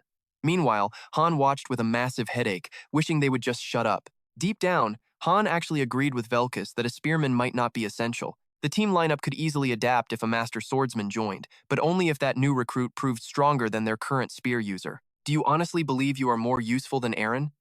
Of course, Velkus would not have started this argument otherwise. Confident he could easily overpower Eren, the newcomer stepped forward and issued a direct challenge for a one-on-one duel. This bold move took everyone by surprise. Han, remaining calm, wanted to ensure the challenger would not back down, reminding him that Eren had earned his place. "If you challenge him with such blind arrogance, it might just change my entire opinion of you. Do not worry. If I lose, I will quietly pack up and return to Team 2. With that settled, Han turned to Eren to hear his thoughts. Naturally, Eren had every right to refuse. But Han noticed that Eren had been pushing himself far beyond his usual limits lately. Overexerting like this would only lead to disaster. Yet Eren remained a valuable asset to the team. Having fought alongside them for so long, even if he was falling behind, he could still hold his ground a little while longer. But to truly break through his limits, he needed a catalyst. Facing his challenger, Eren spoke with fierce determination. "I accept your challenge. This battle will decide once and for all who earns the right to stay on Han's team." Without delay, they stepped onto the battlefield face to face. Eren readied his trusty spear, while Velkus gripped his sword, radiating supreme confidence. The duel erupted instantly, with Eren seizing the initiative. He cleverly used the long reach of his spear to claim the early advantage. From the sidelines, Rena watched with deep anxiety, fearing for Eren. Given how strong Velkus had proven himself to be, most onlookers expected Eren to lose. However, Han saw things differently, believing that if Eren fought exactly as he had trained, victory was well within his grasp. Both combatants possessed level 4 weapon mastery. While Velkus possessed unique passive skills, Eren held the ultimate advantage of real combat experience, quickly landing a blow that made the arrogant swordsman spit blood. It was clear Velkus lacked real experience fighting monsters, having only recently arrived in this brutal world. Eren, however, had survived countless deadly battles against giant bosses, and Velkus had never faced skilled spearmen like Roderick or Eren before. Besides, the fluid techniques of an experienced spearman like Eren were simply magnificent. Eren continued to dominate the battle, much to the absolute delight of the onlookers. Watching that arrogant challenger get thoroughly humbled and beaten black and blue was incredibly satisfying. The humble spear had been a legendary weapon for ages. From hunting to grand warfare, the spear reigned supreme. Thanks to their incredible reach, they were crafted longer and longer, proving highly effective in large-scale combat. Yet, they were often deemed useless in single combat. The difference in striking range between a sword and a spear is exactly 1 meter. While that distance usually offers a great advantage, a spearman often struggles to react quickly once an enemy with a shorter weapon closes the gap. They cannot match the speed of a dagger up close, nor do they possess the range of a bow. But that logic only applies to normal humans, and in this supernatural realm, such theories are completely meaningless. Back inside the arena, the duel raged on. Eren unleashed his decisive finishing strikes. Though visibly shaken by the sheer force of the onslaught, Velkus barely managed to dodge the deadly blow in time. Watching from the sidelines, Han became even more convinced of the newcomer's natural talent. Yet, no matter how gifted one is, reality here defies all common logic. After all, Aaron had trained against Han countless times before. He was accustomed to fighting monsters and opponents far stronger than ordinary humans, learning to counter swordsmen who relied on vastly different battle tactics. It was highly evident that Aaron held a clear upper hand in this match. Spectators outside confidently predicted a glorious victory for Aaron if this momentum kept up. However, Jenna remained deeply skeptical, noticing that while he fought brilliantly, his successful strikes were steadily decreasing. Edis noticed this troubling shift too. Aaron's strikes were exceptionally precise, yet far too predictable, allowing an opponent with sharp, observant eyes like Velkis to easily read his combat patterns. Having quickly deciphered Nerissa's complex attack patterns in their previous encounter, Velkis undoubtedly possessed an extraordinary gift for observation under intense pressure. Sooner or later, he would unlock a perception skill similar to Han's mind's eye. Velkis glared at Aaron, deeply suspicious, and demanded to know if this was all just some sick joke. Aaron replied with a cold, piercing tone, "No one here has time to play games with you." That icy response only made Velkis' blood boil hotter. It was obvious that Aaron had just held back. Velkis pointed his blade directly at Aaron. "I heard Party 1 always trains to kill, but this fight is different. Why are you holding back? Why didn't you strike my weak points?" Watching from the sidelines, Han immediately realized what was happening. Aaron had gone soft in that crucial split second. Han quickly stepped in to snap Aaron out of it. "Since when do you care about your opponent's life? Are you really so strong that you can afford to show mercy to your enemy? Better use everything you have, and do not disappoint me." Hearing those harsh words, Aaron finally prepared to unleash his true, full potential. A far more brutal clash was about to begin. Once again, the two warriors lunged forward. This time, Aaron's spear technique shifted entirely. Velkis was forced into a desperate, frantic defense. A relentless barrage of lightning-fast thrusts completely overwhelmed him. Then, Aaron lunged forward for the final, decisive blow. The spear tip pierced clean through the iron bars. The onlookers gasped in utter disbelief, but the final outcome was nothing like what they expected. Against all odds, the one still standing was Velkis. Despite his severe injuries, he had defeated Aaron. Usher stood there, jaw dropped in total shock. It was so clear that Aaron had held the upper hand. He was convinced Velkis must have played dirty. But no matter the whispers, Velkis was the victor. Everyone felt a deep wave of sympathy for Aaron. He had lost in a single, baffling move. But Velkis was cunning during the duel. He had slowly deciphered Aaron's attacking patterns. He deliberately dragged out the fight, dodging endlessly just to find a single opening, waiting patiently for the perfect moment to counter and end the fight with one decisive strike. Simply put, Velkis possessed a cold, logical eye, capable of calmly calculating his chances of survival and victory. Though Han was deeply displeased with this outcome, as captain, he had to keep his word. He officially announced Velkis' promotion to Party 1. With Aaron now removed from the party, Han looked back at the defeated spearman clutching his bloody shoulder and spoke with harsh disapproval. "Aaron, you lost for a reason I find absolutely unacceptable." Han Seojin's voice was firm. "I cannot keep you in this team." Aaron remained completely motionless on the ground. Han's cold words echoed. "Deep down, you already knew this would happen." Izel, watching in sheer panic, desperately cried out in Aaron's defense, but Aaron only did it because he didn't want to hurt his own comrade. Unmoved by her plea, Han Seojin simply closed his eyes and firmly shut down the excuse. "Stop making excuses," Han replied coldly. "We are not here to make friends." Down below, Jenna clutched her arm and hung her head in deep sorrow, unable to say a single word of protest. Shortly after, Han Seojin offered another stern reminder, "We are here to survive, and to defeat our enemies." Jenna bit her lip, glaring at him with quiet, burning resentment. She said nothing, but Han spoke one last time, directing his warning directly at Aaron. "Those who fail to understand this will die. Remember that." Still stinging from his cruelty, Jenna stepped forward and called out to Han Seojin, but he cut her off, closing his eyes to deliver his final, unyielding decision. "Go rest, everyone. It is late." A sudden system notification echoed through the air. Two-star hero Aaron has been removed from Party 1. Clutching his wounded shoulder, the young spearman remained on his knees behind the gate, his shadowed face unreadable, making no effort to stand. Then, another system notification popped up. Two-star Nerissa has joined Party 1. Two-star Velkis has joined Party 1. Seeing this, Velkis let out a cocky smirk and scoffed. "This is going to be fun." Nearby, a black-haired girl with a shoulder-length bob looked at them, her expression completely flat and emotionless as she introduced herself. "I look forward to working with you all. I am Nerissa."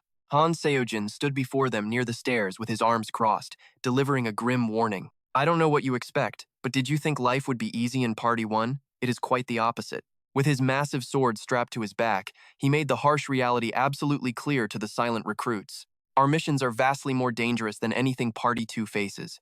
Hearing this, Velkist grinned with dark excitement, locking eyes with Han Seo-jin. I know. That is exactly why I am here. He smirked, adding, I want to become stronger. Shortly after, the rest of the members quietly dispersed to their rooms. As the others headed upstairs, Han Seo-jin remained by the training room door, looking down at Aaron. Sitting there forever is not going to change a single thing. Aaron clutched his shoulder and whispered back, his voice trembling, I don't want to leave.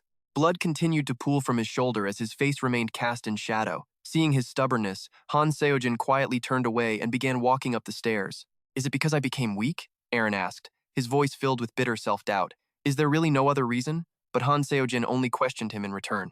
Why did you not target his weakness back there? Hansel Jin stood directly in front of Aaron, demanding answers once again. You clearly had the upper hand, so why did you let Belkis steal the victory? Aaron slowly stood up and turned his back to his companion. He quietly voiced his own perspective, stating that they should never kill their own teammates. Hearing those words, Hansel Jin narrowed his eyes, finding the young man's soft-hearted attitude utterly ridiculous as he asked, Since when did you ever care about that? Hansel dryly remarked. I certainly do not recall making you this weak and soft. Across from him, Aaron's eyes filled with deep despair. He cast his face downward, slowly beginning to speak about his own shortcomings. I simply changed my mind. After all, you know I possess no real talent anyway. He recalled the battle, gripping his spear as he stared down at Belkis, who lay blood-soaked and wounded on the ground, his eyes burning with lethal intent. Aaron whispered to himself, Perhaps I could have defeated him. At the time, I was actually quite confident. But then, he thought about it again. In his memories, the image of his opponent was quickly swallowed by spreading trails of dark blood. The memory then shifted to Belkis transforming into his terrifying wolf state, a beast that Aaron realized was growing stronger by the second. Sharp claws and a predator's deadly fangs closed in on him. Gripping his spear, Aaron felt his courage falter as he took a hesitant step back. Snapping back to the present, the young man's face clouded with profound sorrow and doubt. He softly asked, Do I even have the right to kill him? Aaron bowed his head in deep insecurity, his tattered clothes still stained with blood.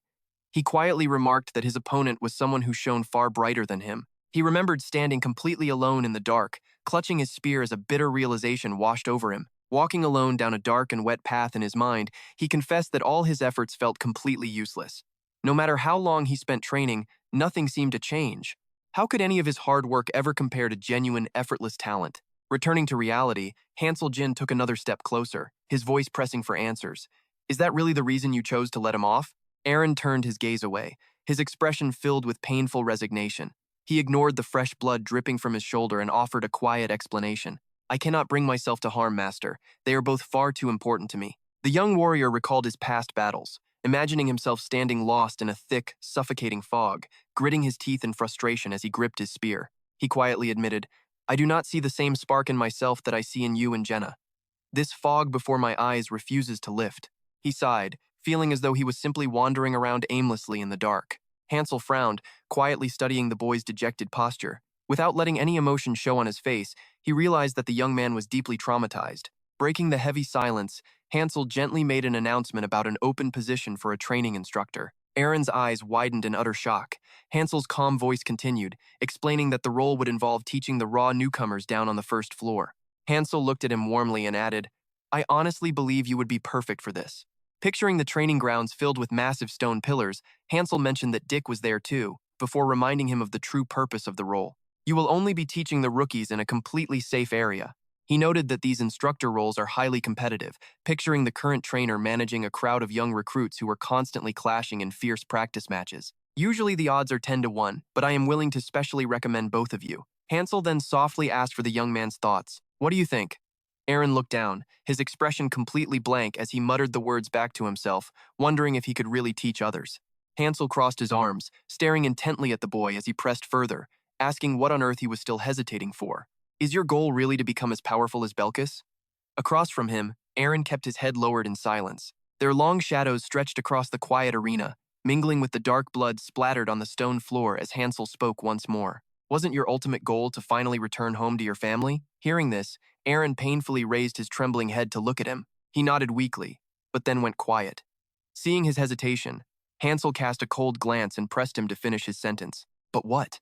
The words caught in his throat. Aaron raised his head, pursing his lips as he painfully swallowed, his eyes squeezed tightly shut. And then, choosing to say nothing more, Aaron tightly gripped his bleeding shoulder. With his face cast in shadow, he quietly brushed past Hansel and began to walk away. He quietly muttered, I am sorry. I will take the instructor position. Without even turning to watch him walk away, Hansel suddenly spoke up. Forget it.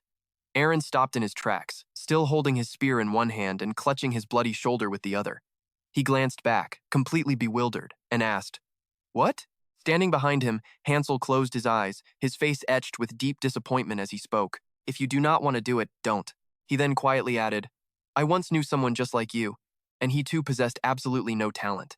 Looking at the back of Many Nadel holding his spear, Hansel remembers his past life companion and continues speaking. At your age, his swordsmanship was only level 2, and Hansel wanted to kick him out many times for being so weak. Then, Hansel Jean glances back at Aaron with a cold face, asking him directly if he truly wants to become stronger. Hearing those words, Aaron stares back in complete shock with his mouth wide open, utterly speechless. Since Hansel Jean receives no immediate response from him, he simply assumes the answer is probably no. But suddenly, Aeon drops heavily to his knees, shouting back at the standing warrior in desperate protest. He screams no, and then his tears begin to fall. Sobbing and gritting his teeth, Aeon bows his head to the dirt, trembling as he cries out that he wants to get stronger and never be this pathetic again. Through his endless tears, he doubts himself, asking if there is really any way for someone as weak as him to grow strong. Hansel gives a simple nod of confirmation, saying yes. Aaron looks up in pure shock, hope blooming in his eyes as tears continue to stream down his face. Slowly, the young warrior regains his composure. Kneeling on the ground with his spear beside him, he wipes his tears away while Hansel Jean looks into the far distance and tells him to wait. With a calm expression, Hansel Jin stares down at the quiet spatial rift, surrounded by absolute silence. Staring at the massive door decorated with twin goddesses, Hansel Jin calculates exactly how much time remains before the gate finally swings open. He turns back to look at Aeon and makes a sudden decision, promising to take him to Nihio. The boy looks up in confusion, asking where that is, prompting a proud and expectant smile to appear on Hansel Jean's face. With his black hair blowing in the wind, he promises it is a great place, just as a protective shield envelopes their base the next morning. Jenna offers a bright smile and reaches her hand out, happily introducing herself to the newcomers. She introduces herself as Jenna Sir, but is met only with cold indifference from the two newcomers, Belkis and Nerissa. One of them pretends to be deaf while cleaning his ear, and the other remains completely silent, showing absolutely no interest in replying. Left hanging in the air, Jenna can only offer an awkward laugh, while Hansel Jane stands nearby with crossed arms, observing the tense situation. He remarks that they are just shy before calling out directly to the two quiet newcomers. He tells Belkis and Nerissa there is someone they must meet, prompting Jenna to glance back toward Ivanka standing behind them. Recalling the massive wall of fire they faced on the previous floor of the rift, Hansel shares the details with the two newcomers.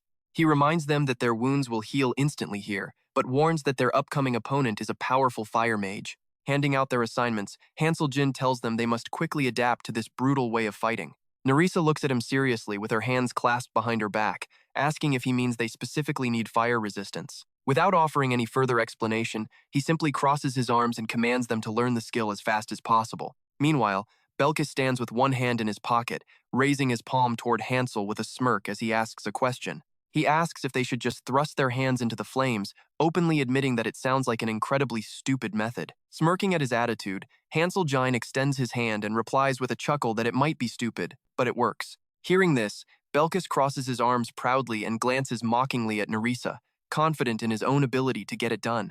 He boasts that he will master it in 4 days, muttering that the girl beside him will probably just cry in fear.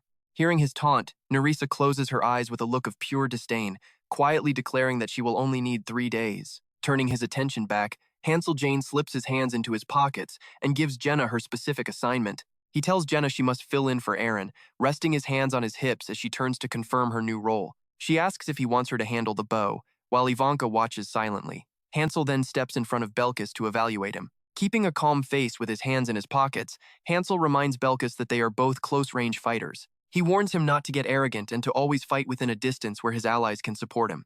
Belkis stares back silently as Hansel Jin delivers a cold warning, explaining that if he only trusts himself and refuses to cooperate, he is completely useless. Telling him to remember that, Belkis simply smirks back, crossing his arms in amusement as he acknowledges the warning. Suddenly, Hansel Jin's eyes glow with an eerie blue light.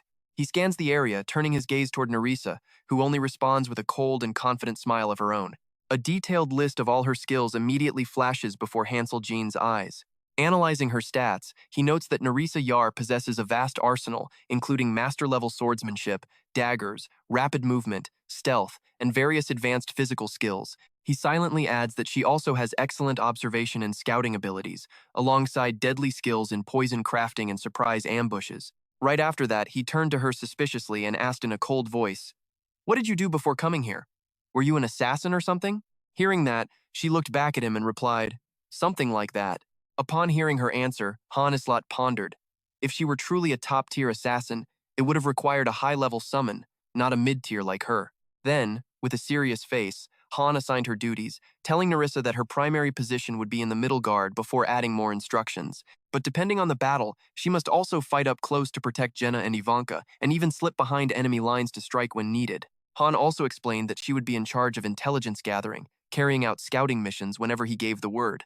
At this, she bowed her head and closed her eyes in acknowledgement, softly assuring him that she would remember it well. Watching her closely, Han frowned with deep caution as he made a silent judgment in his mind. Someone like her might agree on the surface, but if she did not fully accept his terms, friction could easily break out down the road. While she watched him in silence, Han suspected she might have developed bad habits from the rough environment of the first floor. Hearing him assign all the roles, Ivanka stepped forward, pointing at herself with a confident smile and closed eyes as she asked him, "What about me? What's my job?" Han simply glanced back at her and replied coldly, "Just go run laps with those heavy sandbags." Hearing this, Ivanka went pale from shock, picking up the heavy bags and trudging away with a completely blank, soul-crushed look of disbelief. Meanwhile, the other four were still discussing plans nearby. Edis Callan walked over, spotting Ivanka's state, and stared after her in utter confusion. She then stood behind him with hands on her hips, sighing as she closed her eyes. Noticing her reaction, Han glanced back at her and asked, "Are you still short on party members?" She sighed in frustration, admitting that the second team would always be short-handed because their master refused to spend money on paid summonings. Turning around with folded arms, Han glanced at her and quietly made a suggestion. "If you cannot find anyone, go search on the first floor." At his suggestion, Edis Callan widened her eyes in absolute shock, looking back at him to ask, "The first floor?" Seeing her surprise, Han calmly clarified, explaining that if she looked closely enough, she would surely find someone useful down there. He slowly added another detail, mentioning that Dick had already decided to become a trainer for the recruits down on the first floor. At that moment, Dick was standing downstairs, shouting at the trainees to strike the wooden training dummies as he urged them to work harder. Han explained that Dick was focusing his efforts on training the most determined and capable recruits, suggesting she keep an eye on them. He then admitted with a sigh, "Without new summonings, this is your only realistic option." He then offered another piece of advice. Free summons are still running, so there are probably over 20 recruits waiting on the first floor. Surely there must be at least one talented person there. Down below, a young girl holding a shield and sword struck the training dummy, shouting with wide, determined eyes. Considering his advice, Edis Callan looked down at the courtyard, resting her chin on her hand as she evaluated the scene. "I suppose I will follow your advice," she mused. Standing beside her, Han leaned against the second-floor balcony and gave a warning. "But when you look for talent, do not make a scene or overdo it. That could lead to division among the members on the first floor." Hearing his warning, Ivanka quickly grasped his meaning and chimed in. "You mean like bullying?" Down below, the green-haired girl with the shield, named Sharn, was suddenly surrounded by a group of troublemakers. Sensing their hostile gazes on her, she slowly turned around to face them. Three ugly thugs, one with a mohawk, one with frizzy hair, and one sporting a mullet, sneered maliciously at her, while she calmly stared right back at them. Han observed that in an environment like this, many weaklings bully those who are doing better just to make themselves feel powerful. To summarize the teams, Team 1 consists of Han, Jenna, Ivanka, Velkist, and Nerissa. Team 2 has Edis Callan and Roderick. Shortly after, the lights flickered on inside the private training room of the second floor. Han stood with his arms folded, looking down at the group with a stern, demanding expression. "Understanding each other's strengths and weaknesses will give us a major advantage," he stated, a sheath strapped firmly across his back. Standing on the stairs by the open doorway, he crossed his arms and looked down at Nerissa and Velkist to explain. "There are no rules here. You are completely free to use real weapons." The two of them silently stared up at him. Hearing this, Velkist grinned broadly with wicked excitement and stepped forward, laughing as he remarked, "Now that sounds interesting." Meanwhile, Nerissa silently stood back to observe. Han glanced down and said softly, "Are you sure you can fight alone, Velkist?" "Nerissa, you step up too." But she calmly replied, "I thought you wanted us to go all out." At her words, Velkist stepped closer with a wide, mocking grin. Narrowing his eyes in a playful manner, he asked Han, "Are you sure you will be fine? This fight is going to be very different from regular sparring." Standing on the stairs, Han narrowed his eyes and looked down with a freezing glare. "Do you really want to fight me one-on-one?" His eyes lit up with excitement as he stared back at Hansel Jean to confirm. Faced with Belkis's pure arrogance, the senior warrior decided to speak up and give him exactly what he wanted. Fine. A dark red and black aura exploded around Hansel as he swiftly drew the massive broadsword from his back, ready for battle. The system suddenly flashed, announcing that the two-star warrior had entered a frenzy. Hansel silently evaluated his opponent's condition in his mind. According to Chloe, the heroes from the first floor met with Belkis a few days earlier. While Belkis was focused on his training, a hostile group began marching right toward him. Gripping his sword, he coldly glanced over at the intruders. It was three guys with wild, messy hair and a leader sporting a mullet. They glared at Belkis with furious scowls, throwing bitter curses his way. Hansel knew exactly who they were, a bitter group of failures who had been kicked out of Team 3 after losing to Belkis. Ultimately, not a single one of them could even touch him. Yet, as he continued his training, another group tried their luck. Belkis stood right in the center of the crowd, silently holding his blade. Hansel suddenly recalled a past memory of these same three thugs bullying Saren, analyzing their behavior further. It seemed this pathetic group made a habit of picking on weaker heroes and targeted candidates from the second floor. But this time, her expression darkened into a terrifying glare. Her cold eyes asked if they had a death wish, causing the bullies to shrink back in absolute terror. He quietly analyzed the situation. In the grand scheme of things, it was of little importance. Ultimately, Hansel confirmed that no ordinary hero stood a chance against second-floor candidates. Snapping back to reality, Belkis suddenly lunged directly at him with a gleaming, lethal blade. The young challenger's eyes flashed with pure excitement. Unfazed, Hansel gripped his hilt firmly, his mind remaining incredibly calm. But the young warrior needed to learn a harsh lesson. Belkis gasped in shock as he felt the crushing pressure radiating from Hansel. With a swift, decisive strike, Hansel swept his blade across, colliding with Belkis's sword and instantly knocking it right out of his grip. A sharp metallic ring echoed through the arena, followed by a sudden, heavy silence. Hansel stood completely still without moving an inch. Above them, the disarmed sword spun wildly through the air before slamming deep into the earth, leaving both fighters frozen in silence. Striking a defensive stance, Hansel crossed his arms in an X shape, his eyes flashing with sharp intensity. A fierce crimson light flared up around Hansel as he glared at Belkis, silently reminding the boy that far stronger monsters existed in this world. Hansel then spoke directly to the stunned Belkis. "You seem to have grown quite arrogant after beating some weaklings on the lower floors." Even after witnessing that overwhelming power, Belkis merely grinned with intense excitement. He admitted Hansel was indeed as strong as he expected, mockingly calling him a proud, arrogant bastard. This outcome came as no surprise. The youth calmly retrieved his blade, slid it into its scabbard, and turned back to face Hansel. Keeping a relaxed grip on his sword hilt, he offered a confident, satisfied smile.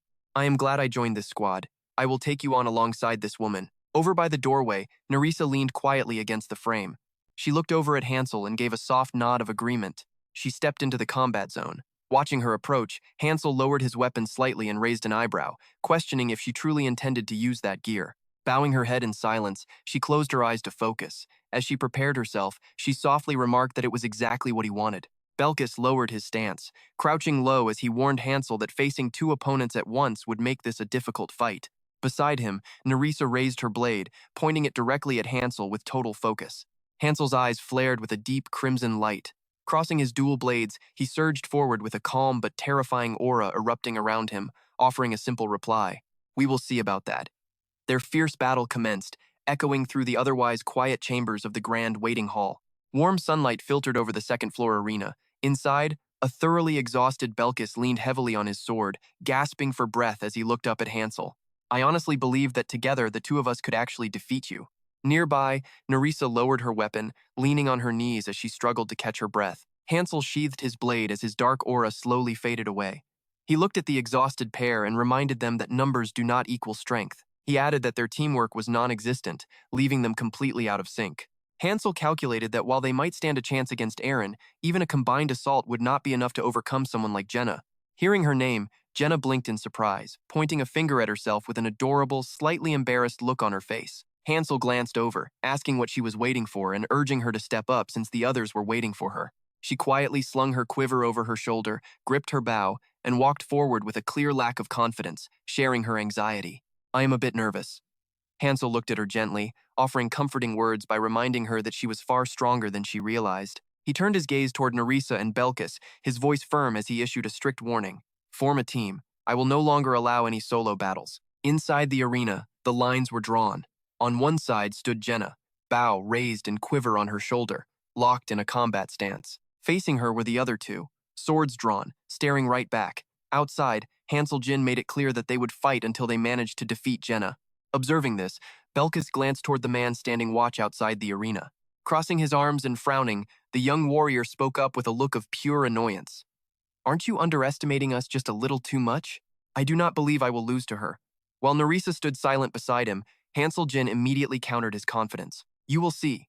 Right after, Belkis glanced over at Nerissa, his hand gripping his sword as his face twisted in annoyance.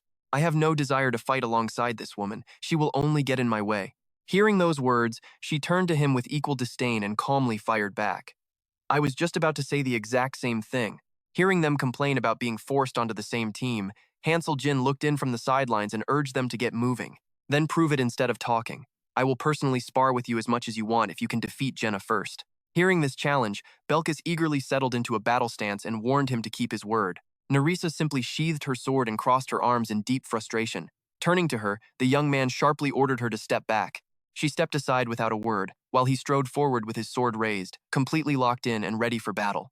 Let me handle this. Across from him, Jenna prepared herself, reaching back for an arrow from her quiver while staring him down. With absolute calm, she drew a single arrow from her quiver, notched it, and released a shot of immense power. Faced with the sheer speed of the projectile, Belkis leaped forward and sliced it mid-air, his eyes widening in pure shock. A rapid volley of arrows from Jenna came flying without pause, every single shot aimed directly at his vital points. Belkis froze in mid-air, his eyes wide with utter shock. He could barely react as his body kept hurtling toward the deadly barrage. Quickly regaining his composure, he swung his heavy sword with desperate precision, deflecting the lethal arrows with a series of sharp strikes that sent them spinning off course. From a distance, Jenna relentlessly drew her bow once more, her eyes flashing with a cold, piercing focus. While Belkis was still desperately trying to clear the first wave, she seized the moment of distraction to fire a far more powerful shot. The lightning-fast projectile tore straight toward him, forcing the young swordsman backward as his entire body tensed in panic. Thanks only to his incredible instincts, he tilted his head to barely avoid a fatal strike to his throat. Breaking into a cold sweat, he stared at the arrow deeply embedded in the shattered wall. Watching the arrow sink deep into the concrete, Hansel Jin called out to Belkis with a grim warning. I told you before, she is far stronger than you. Witnessing her devastating power firsthand, the young swordsman lowered his blade and chuckled with newfound respect. It seems I was nothing more than a foolish frog at the bottom of a well. Seeing their drive, Hansel Jin decided to grant them a second chance. He repeated his command for him to work with Nerissa, setting a firm ultimatum. They had to defeat Jenna within just 2 days. Across the field, the archer stood with the cold, deadly gaze of an assassin, her bow ready for another strike. The stone ground was littered with spent arrows, cracked and broken from the sheer force of the impact. From the sidelines, Hansel Jin issued yet another stern warning. You have seen it yourself. We will face countless formidable adversaries like her during our actual missions. Standing in the quiet of the training hall, he looked at the young man and asked, So why do you still insist on fighting alone? You two lack even the most basic sense of teamwork.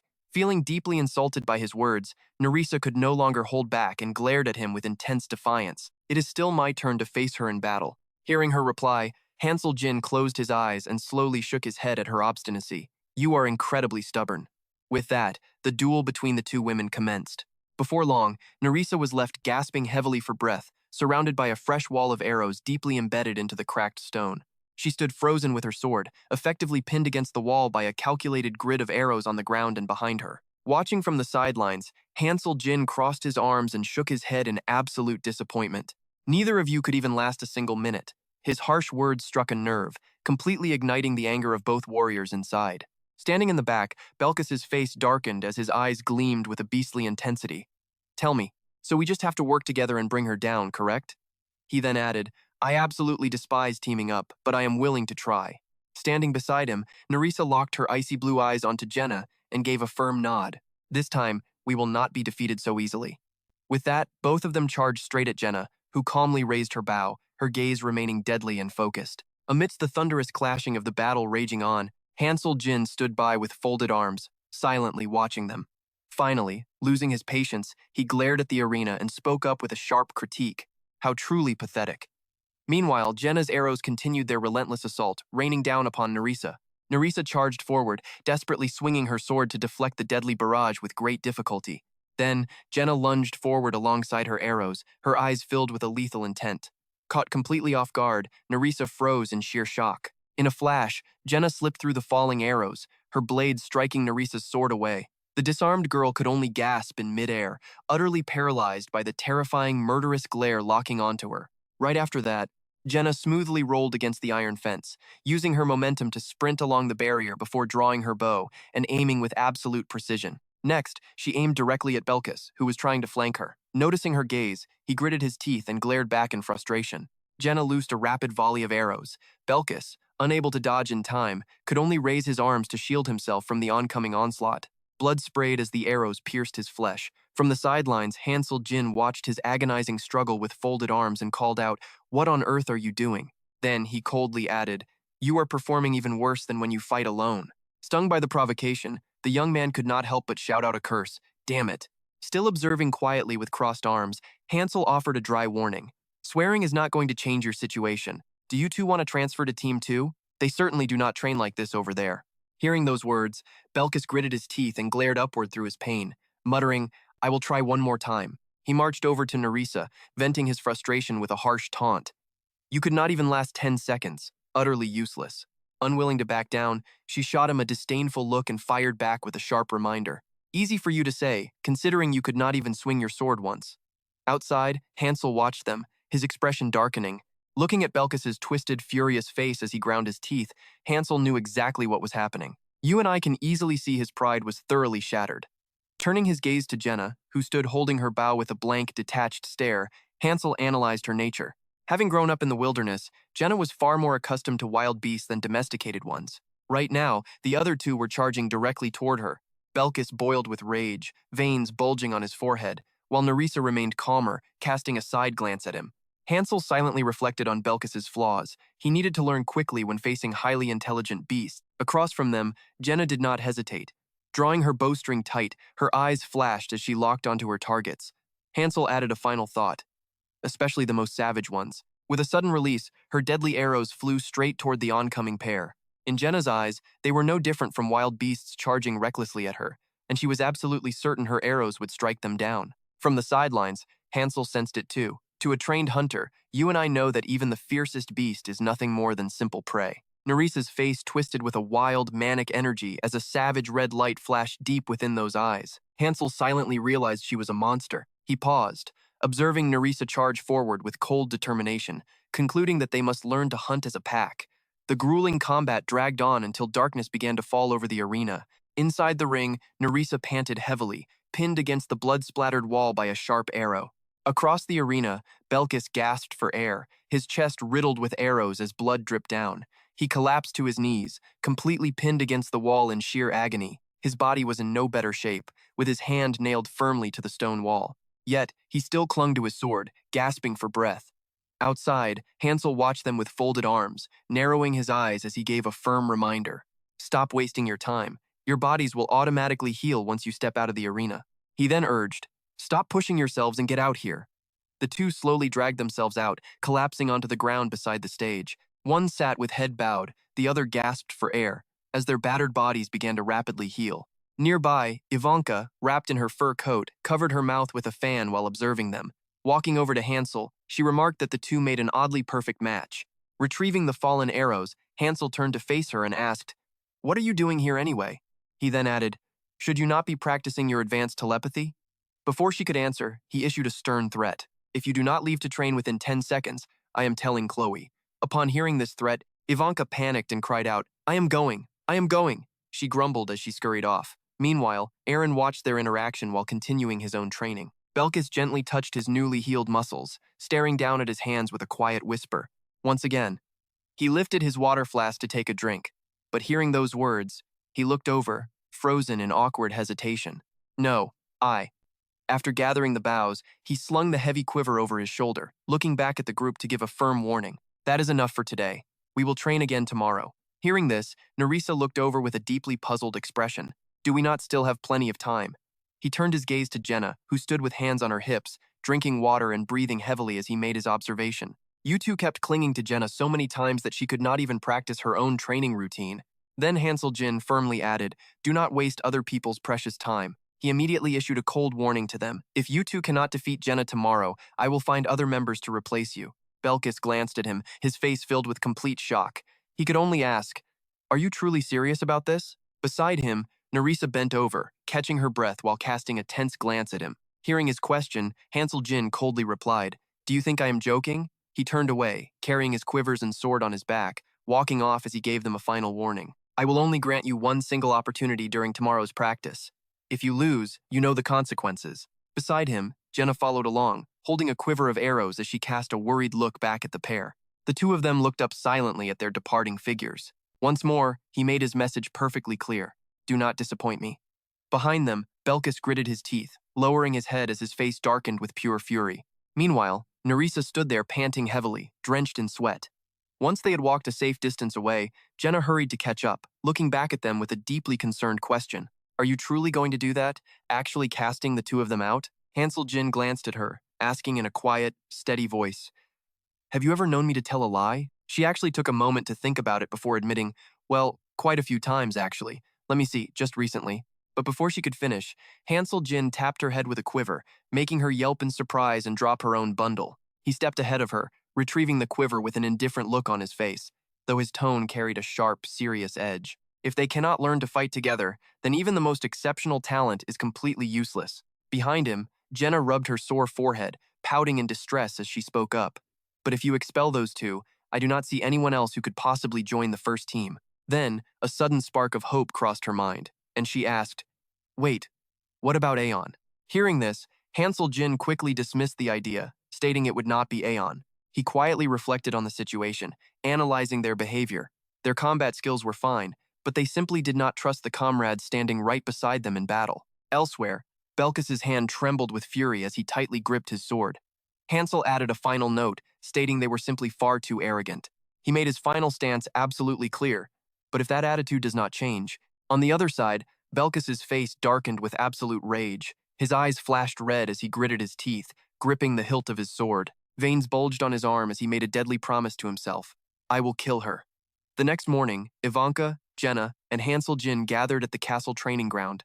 Jenna stood with her hands on her hips, asking in confusion, "Where are those two? Did they back out already?" Hansel Jin looked at her and gave a calm reply. "No, they went to the first floor." Ivanka stood nearby, arms crossed, watching them closely. Hearing this, Jenna asked in deep curiosity, "What did you go down there for?"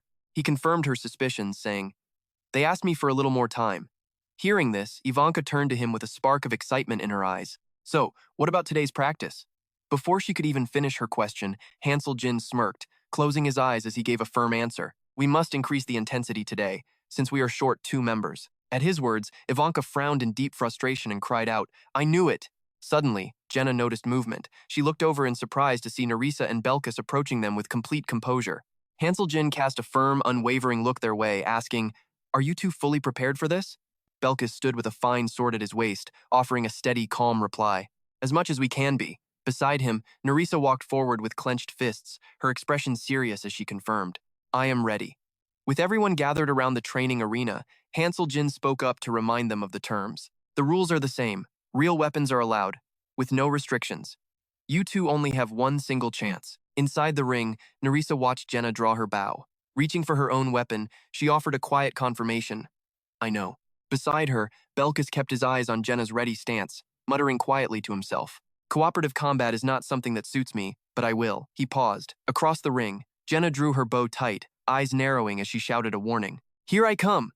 But suddenly, she saw something unexpected ahead, and her eyes went wide with pure shock. The two of them held their swords high, locking eyes with her, while she raised her bow in response, ready for a fierce battle. Staring at them, Jenna grew confused, wondering why they were just standing there instead of rushing forward to attack. With a sharp frown, she released a barrage of arrows while shouting a warning to her opponents. "Pay attention, I am still attacking," she warned as the arrow soared toward Nerissa, who stood firm in defense. Suddenly, Belkis stepped in, swinging his sword to deflect the arrows and protect his partner in a flash. With the arrows cleared, Nerissa unleashed a wave of killing intent, hurling her blade straight at Jenna with deadly precision. Jenna instantly leaped back to dodge the flying blade, her cold eyes focusing as she unleashed an even faster volley of arrows at them. Watching this, Jenna smiled with excitement, her eyes wide as she shouted, "Now I can see it." She could only watch in absolute astonishment as their incredible coordination unfolded right before her eyes. Belkis charged forward, sweat dripping from his brow as he sliced through the incoming arrows with absolute focus,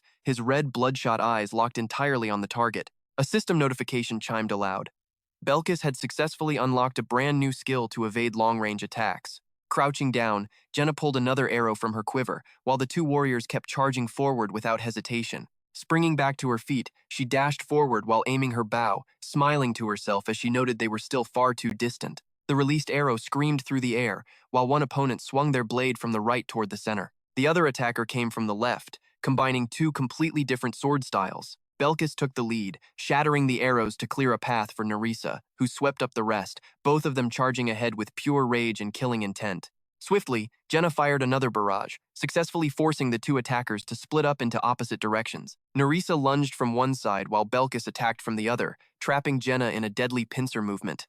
Jenna leaped high into the air to evade their devastating dual strike, which shattered the stone ground below, only to widen her eyes in shock as another throwing knife flew straight toward her at blinding speed.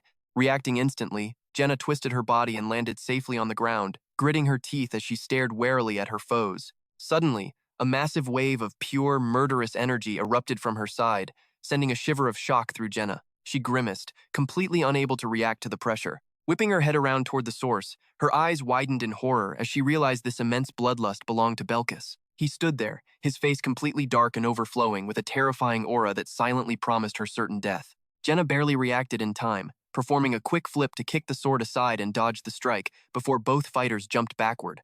But suddenly, another burst of deadly energy rushed up from behind, caught her completely off guard as her eyes widened in panic. As she tried to turn around with a grimace, a sharp blade was suddenly pressed against her throat. Both of them froze instantly. Nerissa, having slipped in stealthily from behind with a piercing glare, held the sharp blade firmly against Jenna's neck before delivering her final, ice-cold declaration to end the match. "It is over. Back." "Forget about." Jenna let out a forced, nervous laugh, glancing down at the sharp steel pressed against her neck before admitting defeat.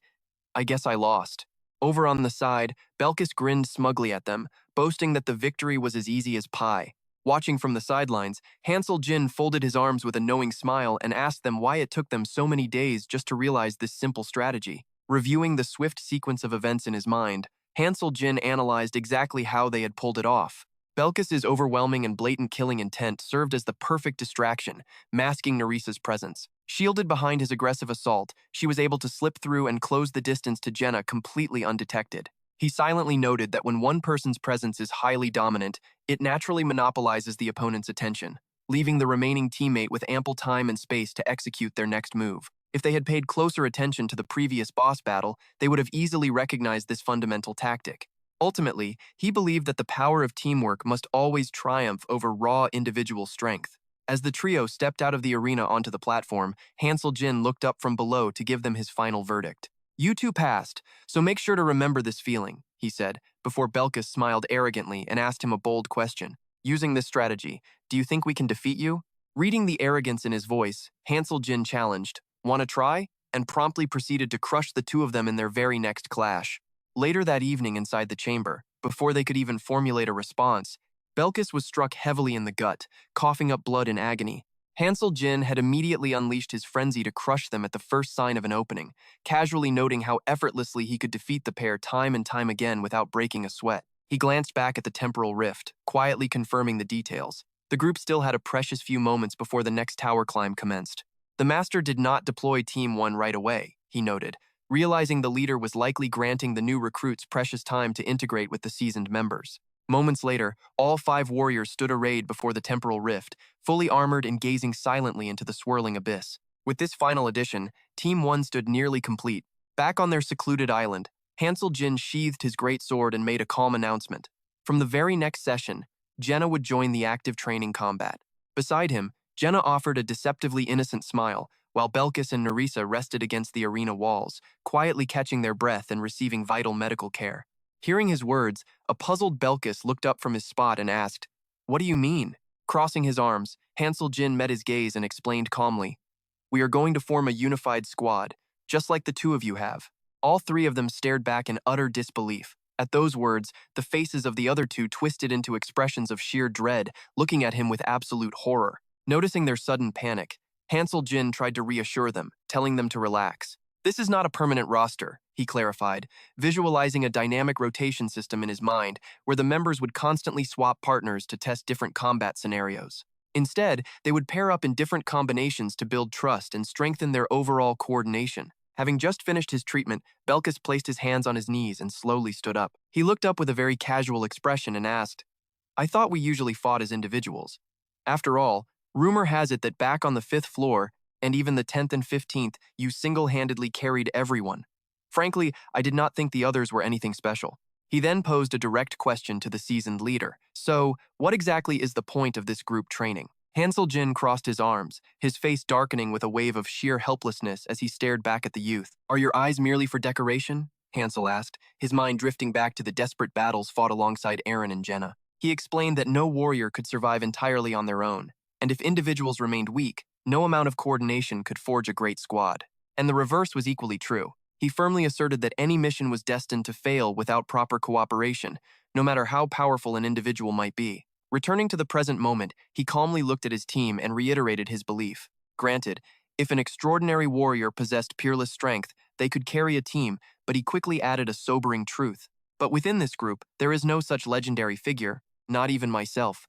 With that, he urged them to stop their endless grumbling and prepare. Once they mastered teamwork, he promised they would undergo rigorous individual training until they could stand no more. Belkis pushed himself up from his knees, offering a wry grin as he accepted the challenge. I shall look forward to that, he remarked, as they all filed into the arena. Watching from the sidelines, Hansel observed their movements with deep satisfaction, noting that their growth was remarkably swift. It was finally time to transition into 2 versus 2 combat simulations. Hansel nodded in approval at their progress, while Jenna watched quietly from the shadows. Over the following days, their rigorous training sessions continued without pause inside the dusty arena. From fundamental physical conditioning in the quiet mornings to weapon mastery in the afternoons, the warriors dedicated their entire days to intense sparring sessions. After every hard-fought victory, they immediately shuffled the rosters to keep the combatants adaptable. Currently, Hansel partnered with Nerissa to clash against Jenna and Belkis in a fierce skirmish. He closely evaluated their performance during the fray. Ironically, whichever side Hansel joined inevitably emerged victorious, but over time, the recruits steadily grasped the true essence of battlefield camaraderie and teamwork. After a week, they finally integrated Ivanka into their strategic formation training. He privately analyzed Ivanka and Jenna's vulnerabilities, formulating precise tactics to cover their weaknesses and maximize their formidable potential. Their front line consisted of Hansel and Belkis, backed by Nerissa at mid-range, while Ivanka provided long-range support against the encroaching monsters. He quietly noted these adjustments, having already passed these vital instructions down to Belkis and Nerissa. Nerissa cast a calm look in his direction, speaking softly as she admitted that the deeper she dug, the more amazed she became. Sitting by the tea table in the quiet room, she observed Hansel resting near the window. She admired how meticulously planned and highly effective each of his battle strategies truly was. I truly cannot fathom what your profession was before all of this, she remarked. Hansel merely chuckled, repeating his claim of being a simple farmer, while Belkis leaned against a nearby cabinet, quietly listening to their banter. Nerissa shook her head at his stubborn answer, playfully retorting that he should at least come up with a more believable lie. Suddenly, the system's voice echoed with an announcement, summoning Team 1 to the main square of the 1st floor. Upon hearing the summons, Hansel gazed out the window at the deepening shades of twilight, lost in silent contemplation. Nearby, Belkis pushed off the cabinet, planting his sword firmly on the ground as he gripped the hilt, a confident smile spreading across his face. I have been waiting for this day for so long. Seeing his eagerness, he stood up with a smirk and asked, Are you really that dying to go out and fight? The young man quickly agreed. After all, facing real danger was 100 times better than sparring with useless wooden toys. With that, our 3 companions stood up. He strapped his shield and sword to his back, while Belkis and Nerissa followed closely behind. Whatever, let us get moving, he said, before adding a grim warning. Just remember, we are not going on a friendly picnic here. As they made their way down the corridor, Eren watched them in silence for a long moment before calling out, Stay safe out there, Han. Hearing this, Han turned back with a reassuring smile and replied, Do not worry. Moments later, they stood directly before the glowing temporal rift. A hostile crowd from the 1st floor marched toward them, their faces twisted with bitter resentment and pure hatred. Hansel Jin looked at them with a puzzled expression, completely confused by their hostility. Who on earth are these people? He muttered. Standing behind him, Nerissa closed her eyes and quietly answered his question with complete indifference. They were summoned right after the floors split apart. Now every single one of them glared at him with cold, unwelcoming eyes full of bitter resentment and deep disdain. The 3rd generation, Hansel Jin muttered quietly under his breath. Nerissa then glanced back at him to offer a bit more context. You might not know this, but there is a strange rumor. Before she could even finish, Han bowed his head, lost in his own thoughts. Suddenly, his eyes flashed with a sharp, icy coldness as he cut her off. I know. Instantly, the tier rankings flashed vividly in his mind. The very first heroes, like Jenna, Edis, and himself, made up the first generation. Belkis and Nerissa belonged to the second generation, summoned right after he finished writing the guidebook. And those angry newcomers were the third generation, summoned right after the upper and lower floors split apart. Their faces were completely twisted with resentment as they gathered around, whispering bitter complaints and blocking the path. Gritting their teeth, they spat out bitter curses. What an arrogant jerk. Hearing their insults, Belkis slowly glanced over. In an instant, his eyes flashed with deadly intent as he boldly stepped forward to confront the hostile third-generation crowd. Which dog just barked? Come on, take a bite if you dare. Seeing this, Han looked back at him with a calm face, ready to tell him to drop it. But suddenly, a frail old man stepped forward, clutching his stomach and bowing with a desperate, flattering smile. Excuse me, sir. Are you perhaps Han Islad? He asked, before humbly introducing himself. I am Menka. I was dragged here just 4 days ago. I have a desperate favor to ask of you. Han glanced over, listening as he walked. Without any shame, the old man made his bold request. I have a terminal illness and my life is incredibly hard. Could you please carry me to the next floor? Before the man could even finish his sentence, Han shoved him aside, sending the old man tumbling to the ground as he barked, Get out of my way! The fallen man groaned in sheer pain. A nearby woman gasped in shock and reached down to help him up. Meanwhile, Hansel Jin glared at the old man with cold, piercing eyes to set things straight. Even if you have cancer or worse, the healing power of the waiting room can cure anything. Are you trying to play me for a fool? Right then, Yen materialized in mid-air, hands on her hips, shouting down at the third-generation crowd. What is wrong with you people? Out of the way! Our master is waiting! Terrified, the crowd shivered under her gaze and backed away. As the first team continued their march, Han could not contain his curiosity any longer. Hansel Jin turned to Nerissa and asked, When did they start acting like this? Walking beside him with her eyes closed, she bowed her head and spoke softly. Ever since the floors were divided, everything has slowly begun to change, bit by bit. Following behind them, Ivanka overheard this and asked in confusion, Why would that happen? Ahead of them, the temporal rift began to tear open. Leading the way with his hands coolly in his pockets and weapons on his back, he offered his own theory. It is likely a side effect of dividing the floors. Hearing this, Ivanka could not help but comment from behind. They really are bizarre. Behind Han, both Belkis and Nerissa continued to follow them in dead silence. He heard her, but decided to brush it off completely. Forget about them. Right now, our mission is the only thing that matters. Suddenly, the main dungeon system chimed with an announcement. The current trial is floor 16. The gate will open in 10 seconds. Please prepare yourselves. Hearing the familiar alert, Hansel Jin turned to his team with a serious expression and issued a firm warning. Once we step onto that battlefield, you follow my orders. He then looked at them and asked, Any objections? Ahead of him, the brilliant white light of the gateway washed over his determined and resolute figure, beckoning us to watch closely. Standing behind him, Belkis chuckled dryly at the question and replied, None. Beside him, Nerissa calmly offered her own quiet confirmation, None. Instantly, a brilliant beam of light erupted before their eyes. The system broadcasted another urgent update. Floor 16, Investigation Class Mission. Objective, investigate the highly anomalous zone. Immediately after, the entire team was warped into a strange, unfamiliar chamber. Their faces filled with intense caution as they surveyed the area. Our group is about to face an entirely new kind of challenge. Hearing the quest notification, Belkis narrows his eyes in utter confusion, muttering, An investigation? I have never heard of such a thing. Standing beside him, and glances over. She recalls clearing stages with Aaron and Hansel Jin, saying, I actually completed a mission just like this once back on the 6th floor. She looks up at Hansel Jin, who stands above her with a gentle smile. It was not too difficult, was it, Anne? He places his hands on his hips, watching her with a cautious yet questioning look. This time will likely be different from the 6th floor. Let's wait and see. They begin scanning the massive main hall, noting 2 grand staircases leading up. Hansel Jin quietly questions their surroundings, wondering if this grand place is a castle or some kind of massive mansion. Nerissa looks as though she wants to speak, her expression remaining incredibly cold and serious. She looks around and mutters, This place is, before stopping mid-sentence. Hearing her voice, Hansel Jin turns back to Nerissa and asks for clarification. Do you recognize this area? She crosses her arms and continues to scan the room with a highly critical eye before answering. I am not entirely sure yet. I will let you know once I am certain. He then steps up to a heavy closed door and calls out to the group. Let us search this immediate area first. He ponders their situation, knowing there must be a path leading to the upper floors hidden somewhere nearby. He approaches the door, taps on the shimmering magical barrier blocking it, and turns his head to warn the rest of the group. Obviously, this is not the way. It is outside the active quest zone, as you can see. He then turns to Nerissa with a sharp, watchful gaze and gives her an order. Nerissa, go ahead and lead the way. He gives her a final reminder. Stay in your stealth state to scout the area, and report back immediately if you spot anything strange. Across the hall, Nerissa grips the hilt of her sword. She casts a serious glance back at him, steps onto the staircase, and softly acknowledges, understood. Moments later, Hansel Jine draws his greatsword. He commands the rest of the group to fall into a defensive scouting formation as they move. They enter a long, dimly lit corridor lined with burning torches. Strangely, several nude statues line the walls, facing in completely different directions. If you and I were walking down these halls, we would probably feel just as lost. The party of 4 moves in single file, with Belkis keeping watch at the very back.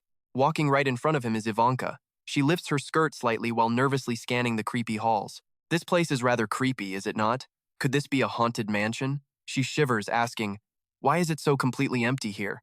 Just ahead, Jenna walks in complete silence, carefully observing every dark corner they pass. Leading the march is Hansel Jine. With shield raised and sword drawn, he stays highly alert as he shares his thoughts. Since everything here is so clean, it cannot be an abandoned mansion. He grimly adds, we will probably cross paths with something quite soon. Next, Hansel Jane approaches another door. He raises his sword to inspect the entrance, only for a red game barrier to block his path. Staring at the glowing red wall, he sighs and realizes there are no gates they can actually pass through. Following behind, Ivanka continues to peer around, casually noting that this estate is simply far too massive. Walking endlessly without finding an exit, Belkis keeps a close eye on their surroundings and offers a logical deduction. The layout of this mansion is very unusual, making the interior feel immense. If anyone looked at it from the outside, it would probably seem quite bizarre. Hearing his deduction, Ivanka turns back to him, covering her mouth with a playful giggle. Well, you certainly seem far smarter than you look. Instantly, Belkis's face darkens with pure annoyance. He glares at her with intense frustration, growling, what did you just say to me? Sensing his fiery, angry gaze, a cold sweat breaks out on her face as she begins walking much faster. Desperately trying to escape his fury, she stutters out, oh, it is nothing. Seeing their childish bickering, Hansel Jine turns back with a serious look to keep them focused. Quiet down, stop making so much noise. Ahead of them, Jenna suddenly gasps in shock, her eyes widening at the sight. Hansel, Jean, Jenna, and Ivanka suddenly freeze in their tracks before a massive 3-way corridor split. Hansel Jane stares down the branching paths ahead, solemnly declaring to the anxious group that they are inside a maze. Beside him, Jenna is left completely dumbfounded, stuttering in surprise. A maze? Hansel Jine casts a highly serious glance over his shoulder, delivering the grim news to the rest of the party. This is no ordinary mansion. The corridors have been completely scrambled to disorient us, exactly like a labyrinth. Hearing this, a deeply confused Ivanka looks up at their leader, feeling entirely lost. Which way are we supposed to go then? In response, Hansel Jine holds up a hand, telling them to wait for Nerissa's return. He leans back against the wall, crossing his arms with a heavy sigh, realizing they are stuck with an incredibly tedious quest. Nearby, Belkis slides down to sit on the cold floor, resting his chin on his sword as he watches. Jenna also sits down right in front of him, pulling her knees tight to her chest as she sighs. I have never seen such a creepy place. And just like that, our adventurers realize this quest won't be easy. She sighs, complaining about the bizarre, empty hallways, wishing things were simple again. Hearing those words, Belkis rolled his eyes from across the room, quietly agreeing that this whole affair was indeed terribly boring. Leaning against the wall with his arms crossed, Hansel Jane calmly glanced over at Belkis and questioned him in response. Are you only doing these missions for fun? Belkis tilted his head back, replying that even if not, it still shouldn't be this dull. He then added with a sigh, I honestly thought we would be fighting some truly powerful enemies by now. Hearing his complaint, Hansel looked up, closed his eyes with a weary sigh, and warned the group to stay relaxed but never let their guard down. Hansel Jine then firmly added, there is absolutely no way we are completely alone here. At his warning, the rest of the group turned their eyes toward him, immediately raising their guard. Right after, Hansel opened his eyes, scanning the area with a sharp blue gaze, confidently asserting that the enemy was definitely hiding nearby. Hearing this, Belkis grew visibly excited, a subtle bloodlust rising within him as he gripped his sword and drove it firmly into the ground. Good to hear, Belkis muttered. 5 minutes later, as the corridor lights flickered, Hansel suddenly sensed a movement and quietly glanced over. It was Nerissa, returning with a shadow of unease trailing behind her. She walked up to the group and calmly delivered her report. I followed the central corridor, and it seems all the branching paths eventually lead to the exact same location. She noted that the layout wasn't overly complex, but then her gaze drifted away, as if trying to avoid something deeply troubling as she spoke. I didn't detect any enemies or traps along the way, but there is something quite strange. Nerissa hesitated. Sensing that something was seriously wrong, Hansel immediately looked back at her and probed for more details. Strange how? He asked. Nerissa found it hard to explain, but she had seen a maid kneeling in a pool of blood, her tattered clothes deeply stained. Nerissa quietly suggested that it would be best for him to go and see it himself. Following her unsettling report, the group quickly made their way to a heavy door, behind which a maid sat kneeling on the cold floor, her clothes stained with blood. Inside was another grand hall with twin staircases climbing upward, and the mysterious maid knelt right in the center, her back turned to the entrance. Step by step, they drew closer to the silent maid. Soon, the faint, trembling sound of sobbing echoed from her shaking body.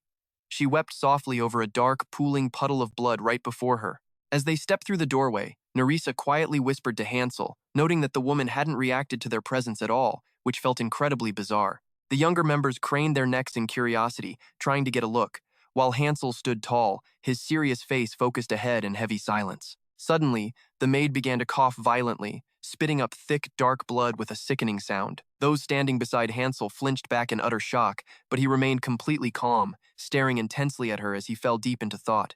From the back, Belkis stared at the group and offered a grim suggestion, pointing out how incredibly suspicious this whole scene looked. "Wouldn't it be safer to just end her right now?" he added. "If you don't want to strike a woman, just let me handle it." Hearing this, Hansel turned back, giving Belkis a calm but firm look of warning. "Leave her be," Hansel replied.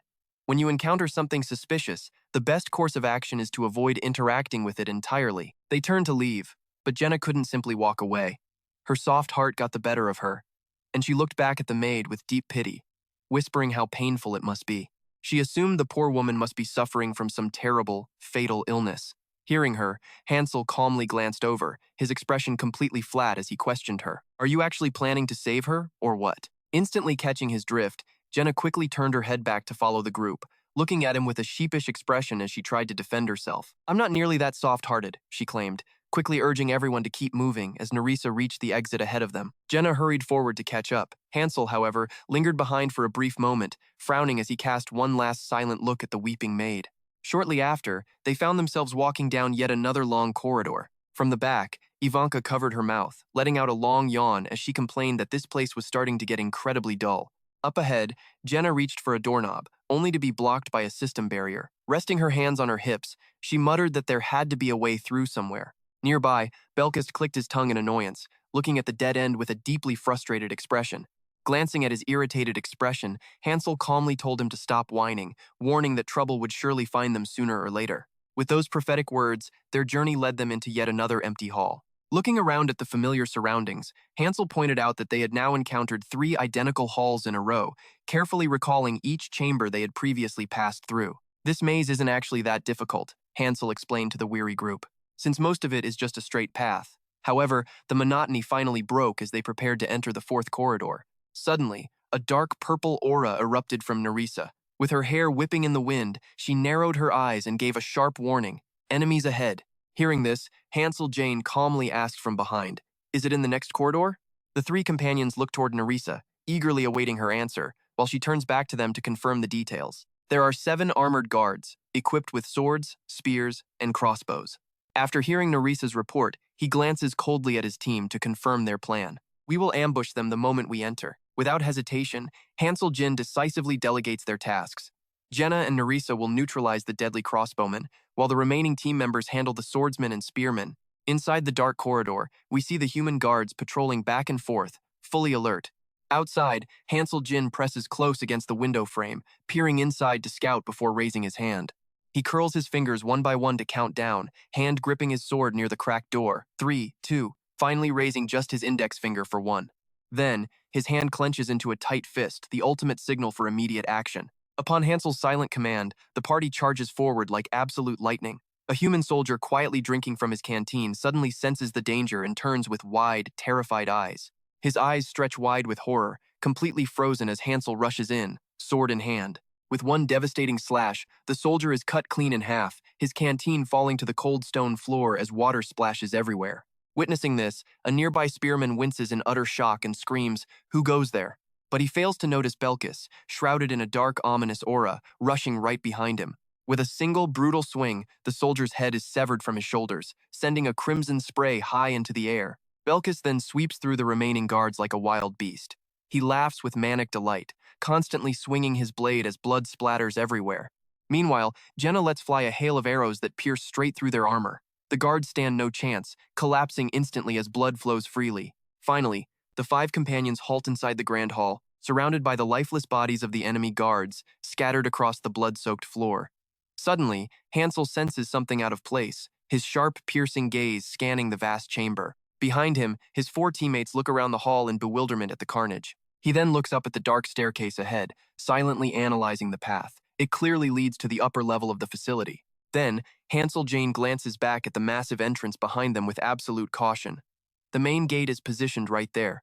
He makes his decision.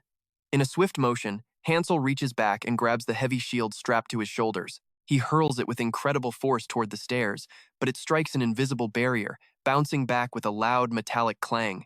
Witnessing this, he confirms his suspicion they are currently barred from ascending to the second floor. Maintaining his defensive stance with sword drawn, he frowns and calls out a sharp order to Yanka. Yanka, prepare a Tier 1 fire spell and aim it at the gate behind us. Hearing this, she turns her head back to him in complete confusion, uttering a soft, questioning gasp. Just as she looks toward the closed entrance, we hear a massive, echoing ruckus begin. Suddenly, the heavy doors are burst open, and a swarm of hostile soldiers charges inside with loud shouts and thunderous stomping footsteps. Instantly, the game system displays the enemy status window: 1 level 14 human warrior and 5 level 17 human warriors. On the other side, just as the doors swing open, a powerful chant echoes, unleashing a massive pillar of fire toward the oncoming warriors. Under the blinding, blazing inferno, their bodies are instantly engulfed in flames amidst agonized, painful screams. Charging alongside the roaring fire toward the surviving warriors, Hansel Jin loudly calls out to Belkis and Nerissa. Immediately, Belkis unleashes his dense, dark aura and leaps forward with his blade. Behind him, Hansel follows close, his eyes reflecting a cold, unwavering focus. Next, Hansel Jin swings his sword with immense force, striking down the human soldiers outside the flames as they shriek in agony. On the other side, Belkis grins like a demon, his eyes flashing as he ferociously hacks through the charging human warriors. Beside him, Nerissa fights with equal vigor, utilizing her agile frame to dodge and land decisive strikes against the enemy. Supporting them from behind, Jenna leaps gracefully through the air, drawing her bow to rain down a constant barrage of lethal arrows. Finally, under Hansel's relentless, storm-like slashes, the enemies are reduced to ash and remnants amidst the thick, choking smoke. He leaves them behind, offering only a single, cold glance before dashing forward. Moments later, he delivers a final, stylish finishing blow to the last soldier struggling in the roaring flames. The charred body collapses into absolute ashes, and the blazing fire slowly begins to fade away. Hansel Jin sheathes his sword, his long coat billowing in the wind. Standing amid the settling smoke, he looks back at his comrades to confirm. It is over. Focus on recovery. Standing right behind him with hands on her hips, Yanka asks in utter disbelief, "How did you know?" Hearing this, Hansel Jin stared down at his sword hilt, utterly confused, and asked, "Know what?" Hearing that, she couldn't help but ask for clear confirmation, wondering if even more enemies were heading their way. He then recalled the moment he threw his shield toward the second floor, only to hit a barrier, and explained it to her. "Even though we eliminated the enemies, the barrier to the second floor hasn't opened yet," he added. "That means those weren't all of them." Next, Hansel Jin watched the dying embers drift toward the dark second floor and nodded in confirmation. "See? The barrier to the second floor is finally open." He then declared that once they went up there, their mission would be complete. Right after that, the group quietly began climbing up the stairs. Leading the way with Belkis right behind him, Hansel Jin warned the group to prepare thoroughly before reaching the 17th floor. He agreed, calling this floor incredibly boring, while Nerissa walked silently beside them, keeping her head down without saying a word. He then looked back at Belkis and asked, "Do you have a habit of smashing everything?" Hearing this, Belkis laughed heartily and gave his reply. "Honestly, yes, I do." And just like that, their simple, casual conversation came to an end. He stepped onto the final stair of the second floor, and slowly, Hansel Jin began to move forward. The system chimed with a confirmation. "Stage cleared. 2-star Belkis and 2-star Nerissa promoted. Reward, 50,000 gold. MVP, 3-star Ivanka." A card displaying her name and rank appeared, and immediately after, they were teleported back to the waiting lobby. By now, the wind had picked up, and darkness had completely blanketed the area. At the fountain, she put her hands on her hips, looked at him, and asked, Do you think the 17th floor will be like this too? Meanwhile, Hansel Jean quietly adjusted his gear, crossed his arms, and looked toward the fountain to answer. Perhaps. Jenna then added her own thought. I don't like that at all. I prefer to get things over with quickly. She then added, even our master left while we were still wandering around. With that, she stretched and began to walk away, making sure to call out to Hansel Jean. It's late. I'm going to take a bath. Seeing this, he put his hands on his hips and coldly turned to the remaining three. That is enough for today. Good job. They all turned to look back at him, but only she remained standing completely still. Seeing this, he asked her, why are you still standing there? Do you have something to say? Ahead of them, the other two were already yawning as they walked back to their rooms. Once everyone left, Nerissa looked at him with a serious expression and finally answered, regarding the place where we just did our mission, I have a few things to tell you. Hearing this, Hansel Jane quietly looked at her as if he had expected this all along. Soon, the lights on the second floor flickered to life. He sat opposite Nerissa, quietly pouring tea as absolute silence filled the room. Hansel Jean kept his focus on pouring the tea, showing no intention of rushing her. Once finished, he handed her the cup along with a direct question. So, what did you want to tell me? On the other side, Nerissa accepted the tea, took a quick sip, and then placed the cup back down. Finally, with a dark expression on her face, she spoke in a soft voice. The mansion we just set foot in. I know that place, Nerissa confirmed. Hearing this, his eyes narrowed calmly as he watched her, silent as if he had already guessed. Immediately after, her expression hardened with absolute seriousness as she added to her words. I didn't just recognize it, Nerissa interrupted, clarifying her past. To tell you the truth, I actually used to work inside that place. Despite this revelation, Hansel Jean calmly picked up his freshly brewed tea, looked over at Nerissa, and questioned her again. So, what is your reason for telling me this? She then calmly placed both hands on the table, closed her eyes, and gave her answer. Because I believe you are the one with the highest chance of surviving until the very end. She then added more details to her explanation. That place is known as the Golden Mansion, and it belongs to the Hanzon family, a family represented by the crest of a dragon lion, according to Nerissa. She solemnly emphasized that they are one of the 4 prestigious great families. Hearing this, he simply raised his tea, smiled harmlessly with closed eyes, and gently reminded her of his own status. Is that so? Since I am just a humble peasant, I really do not know much about those things. Not believing a single word of his, Nerissa looked down, casually tapped her fingers on the table, and spoke clearly to him. Nobody would ever believe that lie of yours. Following her words, Hansel Jane began to analyze the situation in his own mind. Based on what Nerissa had shared, the continent of Tonia was ruled by a single, massive nation known as the Empire. They were represented by a prominent crest showing sharp, crossed swords wearing a royal crown. He added to his silent analysis that within this empire, 4 great families wielded power that easily rivaled the imperial family, and they existed under 4 distinct crests. First, there is a blue sword plunged into the ground named Asines. Next, a golden dragon called Hanzon. Then, a green shield bearing the name Lentia. Finally, a strange purple emblem known as Sutenbee. Sitting opposite him with a deeply serious expression, Nerissa delivers some grave news. Even the emperor himself must show respect to the leaders of the 4 great families. While she sets her teacup aside, Hansel Jean calmly raises his own to take a slow sip, quietly questioning her. So, that place we just visited, was it the Hanzon family mansion? Hearing his question, Nerissa pictures the labyrinth they survived earlier that afternoon before she replies. She believes it to be true, but she cannot say for certain just yet. She points out that while the grand entrance is identical, the rest of the layout is entirely different. Nerissa admits she simply cannot understand the reason behind this baffling transformation. Shifting her gaze with a sudden loss of confidence, she quietly confesses that she felt the exact same way about their previous trials, completely blind to their true purpose. With deep doubt in her voice, she shares her growing suspicion. She senses a strange, invisible thread connecting every single trial, an intuition that only grew stronger after reviewing their past encounters through the recording stone. Hansel Jane fixes her with a piercing stare and asks for confirmation. She had mentioned that the Golden Mansion spans 5 floors, and that the 4 great families carry monster blood. Realizing the gravity of his words, she looks back at him with a stern warning. These are no ordinary beasts they are dealing with, Nerissa points out.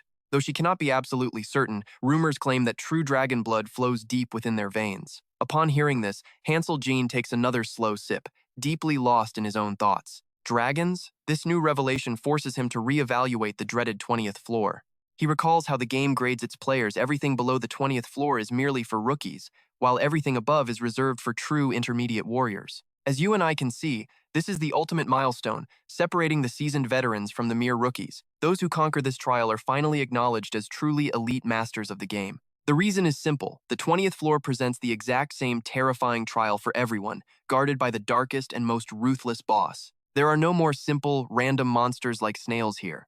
Instead, players are forced to confront a unique, terrifying beast generated specifically for each individual account. A ferocious nightmare armed with lethal claws, ready to tear heroes apart, snapping back to reality. Hansel Jean slowly raises his cup, his eyes drifting away as he remains deep in thought. Their raw power is on an entirely different level compared to standard beasts. He remembers that the 5th floor is the first brutal hurdle in Pigmup. Over 1/3 of players fail right there. But the 20th floor is the true graveyard where nearly half are utterly crushed. Nerissa looks closely at him, recalling his incredible feat of rescuing the princess back on the 15th floor. Yet, she still cannot fathom why this legendary golden mansion would suddenly appear on the actual 20th floor. Sitting opposite her, he slowly sets his cup down, crosses his arms, and closes his eyes with a sigh. He tells her plainly that if she is too afraid and wants to back out, she should say so now. Resting her chin in her hands with a confident smile, she assures him that giving up is simply not an option for her. With an incredibly innocent look, she sweetly adds that those bastards deserve to suffer and die 10,000 times over. Rising from her chair, she politely tells him that this is everything she knows, hoping it proves useful in his journey. He watches her leave with a slightly bewildered expression, a cold sweat breaking on his brow before he closes his eyes and sighs deeply. Once she is safely out of earshot, Hansel calmly calls out to the silent spy hiding in the room.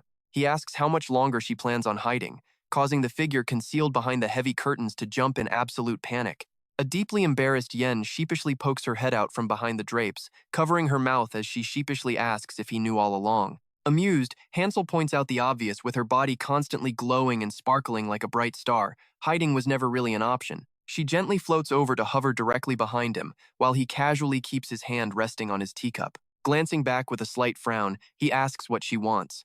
Hovering right above him, Yen is completely caught off guard, offering nothing but an awkward, nervous smile in return. She quickly tries to brush it off. Though his climb has been flawless so far, a lingering sense of dread continues to hang heavily over her. Pausing for a moment, she floats down beside him.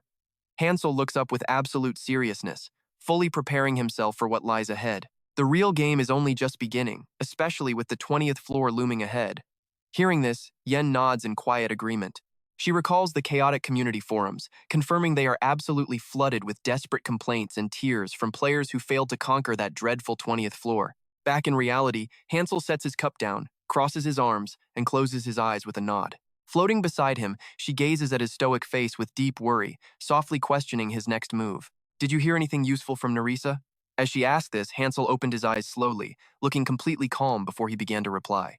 With all the details gathered so far, the puzzle pieces are slowly falling into place. Recalling the bounty on Free Friss and Langner and the chaos on the 15th floor, he realized the target of this deadly hunt was none other than that floor's key character. It appeared to have deep connections to the noble Hanzon family, as he explained that the majority of the bounty money came directly from their pockets. Then he added, "I do not know the real motive behind it, but given what happened on the 15th floor, the goddess is surely involved." Hearing those words, Yen became excited, clenching her small fists as she called out to him. "So you mean the 15th and 20th floors are connected somehow?" Standing up, Hansel pushed his chair back and calmly confirmed her suspicion. "Perhaps." Turning around to walk away, he added that his conversation with Nerissa had revealed two more crucial pieces of information. He began linking the floors together to form a clear chain of events. First, the Golden Mansion is built like a 5-story labyrinth, which Hansel pointed out matches the exact path they must travel from the 16th to the 20th floor.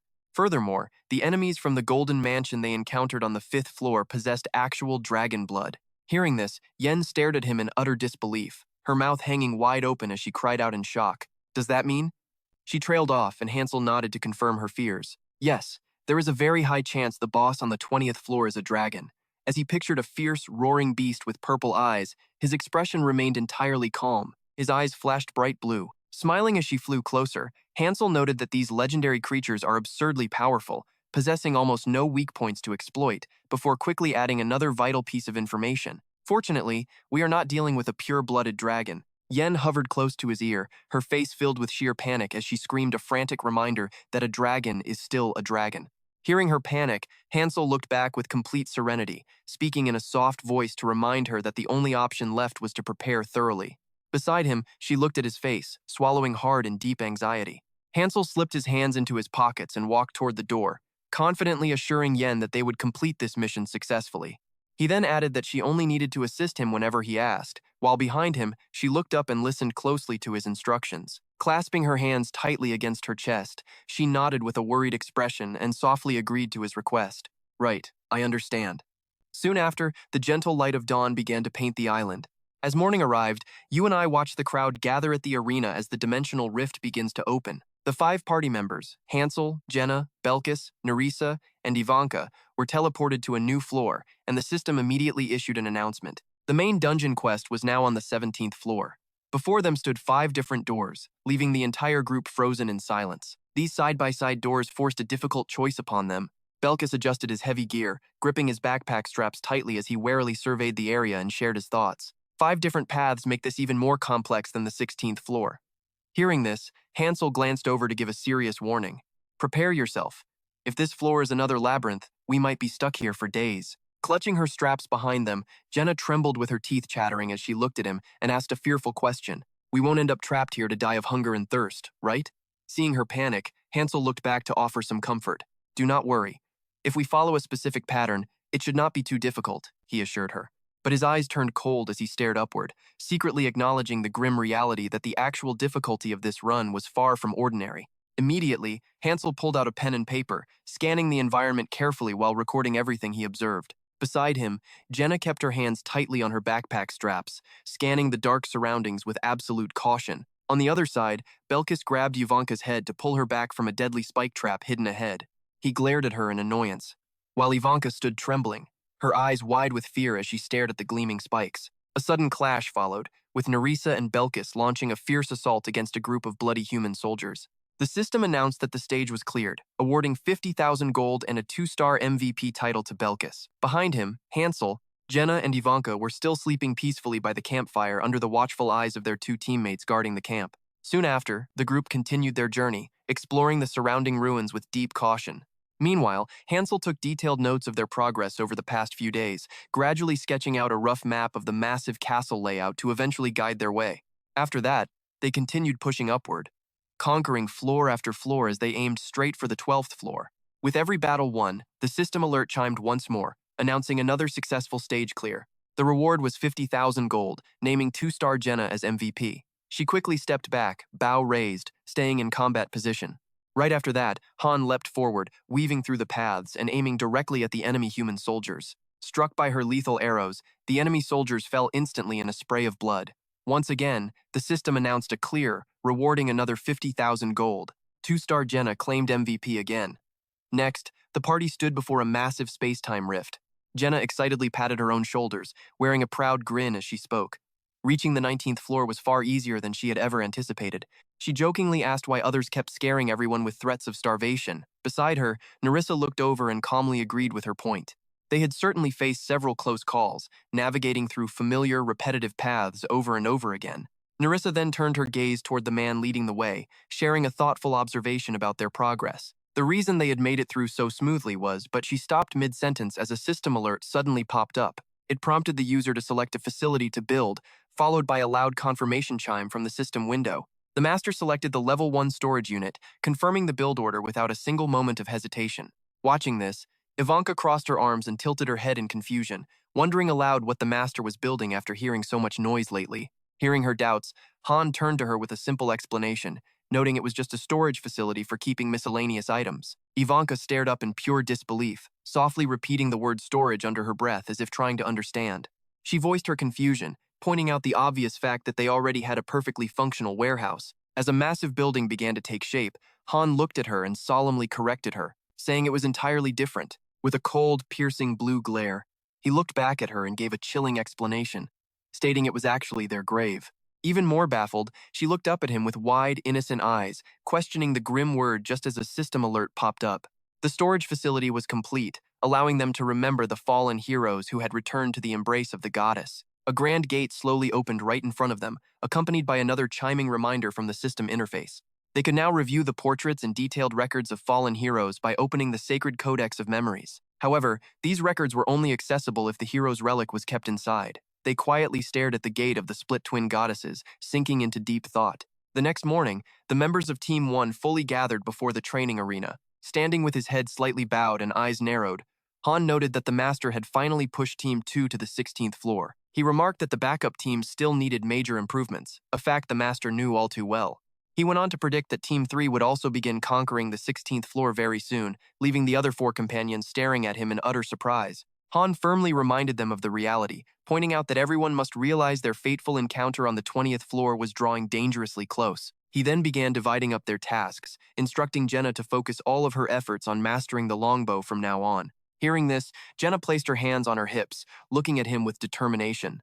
He firmly emphasized that if she needed any extra gear, she should simply ask the others, keeping her focus entirely on refining her longbow skills. Turning his gaze toward Ivanka, who stood with her hands on her hips, he instructed her to focus on drastically boosting the destructive power of her fire magic. He challenged her to unlock the 4th circle if possible, which immediately prompted her to voice a strong objection. She argued that the 4th circle was not easy. Nearby, Nerissa pointed to herself, narrowing her eyes as she volunteered to take charge of the weekly dungeon runs. She explained that instead of paralyzing agents, she would brew deadly poisons, though it would likely take a bit of time. Meanwhile, Velkith stood nearby with crossed arms and a mischievous smirk, looking at Han as he made an intriguing proposal. He demanded a real sparring session using live, deadly weapons. Hearing this, Han simply smirked with his hands on his hips and questioned the boy's resolve. He suggested they begin at the crack of dawn, which Velkith accepted with a highly confident nod of approval. Velkith declared that any time would do. Hearing the boy's relentless enthusiasm, Han could not help but smile as he quietly observed him. The young warrior was certainly fascinating, refusing to surrender even after suffering countless defeats at Han's hands. His mindset was entirely different from Eren and Dika, showing a completely unique kind of drive. Hearing this, Ivanka stubbornly squeezed right in between the 2 men, pointing to herself as she loudly demanded that she be allowed to spar too. The 2 men simply stared back at her in silence, which only caused her to scream in frustration and criticize him. She asks why he always dismisses her, insisting she is fully capable of fighting. Seeing this, Hansel crosses his arms with a calm look, reminding her that she once said she wanted no part of it. At that, Ivanka loses her nerve, turning away with a worried look to admit she changed her mind because of that creepy room. Her mind drifts back to the archive room, which was just built yesterday. Her gaze lingers on the stone monument, depicting 2 twin saintesses being torn apart from each other. When Hansel casually called it their grave, she had stared at him in utter shock, questioning if he was serious. Hansel remains unfazed, noting that the master is simply making preparations for the 20th floor. Standing nearby, Ivanka snaps back in anger, asking how building a grave counts as preparation. It sounds absolutely ridiculous to her. With deep frustration written all over her face, she demands to know why it is called an archive room. Hansel stares quietly at the stone monument before offering a calm explanation. He says it is basically like a mausoleum. It is not meant for their physical bodies, of course, but rather to preserve the personal belongings they leave behind after passing. From behind, Belkis scoffs at the explanation, looking toward the structure and calling the whole idea completely laughable. He asks if they are supposed to gather there just to mourn, suggesting a new training ground would be far more useful. Meanwhile, Jenna offers a warm, optimistic smile, suggesting that the gesture shows the master is genuinely thinking of their well-being.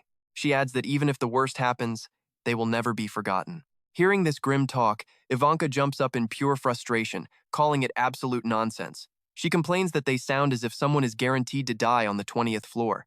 Right then, Jenna playfully wraps an arm around her neck, offering a reassuring wink and a bright smile. She assures her that with Han leading, everything will go smoothly, just like floor 15. This only makes Ivanka angrier as she darkens and cracks her knuckles. She reminds Jenna that they barely escaped with their lives back on the 15th floor. Seeing her deep worry, Jenna speaks softly to comfort her, promising that none of them will ever end up resting inside that room. Nearby, Nerissa watches Jenna with a warm smile before glancing at Hansel, noting how remarkably strong the young woman truly is. Hansel looks over at Jenna, offering a proud smile as he agrees with her observation. He admits that without her mental strength, she wouldn't have survived this long, which is exactly why he keeps her close. Hearing this, Nerissa looks down, closing her eyes as she gently reminds him that the 20th floor lies just ahead. She notes that it will undoubtedly be an incredibly difficult mission. Hearing this, Hansel turns his gaze toward her with a smug, highly confident smile, asking if she is ready. He asks if she is scared, but Nerissa simply glances back with a calm, steady smile. She flatly denies it, explaining that if fear were an issue, she would have taken a safe support role instead of joining the front lines. Hansel glances back at her with a quiet look, reminding her that it is still not too late to back out. Belkis remains silent on the sidelines, completely speechless and refusing to dignify his playful teasing with any response. Snapping back to the present, she gently shakes her head with a smile, her short hair swaying softly in the breeze. Suddenly, a massive column of fire erupts and rushes forward as both Ivanka and Belkis launch a fierce, coordinated attack against Hansel. One unleashes a devastating wave of flames while the other charges with a blade, leaving Hansel to defend himself with a shield and sword. Belkis strikes with murderous intent, but Hansel reacts instantly, raising his heavy shield to absorb the impact of the oncoming blade. Meanwhile, Ivanka's scorching flames close in from the side. Grinning with pure thrill, Belkis continues to push forward, sweat dripping as he pours his strength into the clash. A system notification chimes, announcing that 2-star Belkis has raised his basic swordsmanship skill to level 5. As Belkis pulls back, Hansel peers over the edge of his shield with a cold glare, his hand tightly gripping his hilt, waiting to strike. The system sounds again, showing that the basic swordsmanship of 2-star Belkis has already climbed to level 8. Elsewhere on the field, Jenna prepares to unleash a devastating shot from her bow. With sharp focus, she pulls her bowstring taut, channeling a swirling vortex of energy at the tip of her arrow. She releases the shot, and the sheer force completely shatters a metal training pillar into fragments that scatter through the air. Catching her breath with wide eyes, she holds her stance and looks at the target as the system announces that 2-star Jenna has successfully learned the unleashed bow skill. As their training intensifies, Hansel begins loosening the heavy sandbags strapped securely around his arms, preparing to release his true speed. The moment they are undone, the heavy bags plunge to the ground, hitting with enough force to shatter the solid stone beneath him. He rubs his wrist, revealing that more of these massive training weights are still strapped to his other limbs. His eyes grew thoughtful as he watched the recruits training hard below. Preparations for the 20th floor were going smoothly. Behind him, Jenna hummed a cheerful song, running with weights strapped to her limbs. He brought up his own status window. Han Islot. 2 stars, level 19, 42 experience points out of 150, rookie class. Strength 43, Intelligence 10. Stamina 39, Speed 37. Basic swordsmanship was at level 8, Clarity at level 5, and Fire resistance level 3.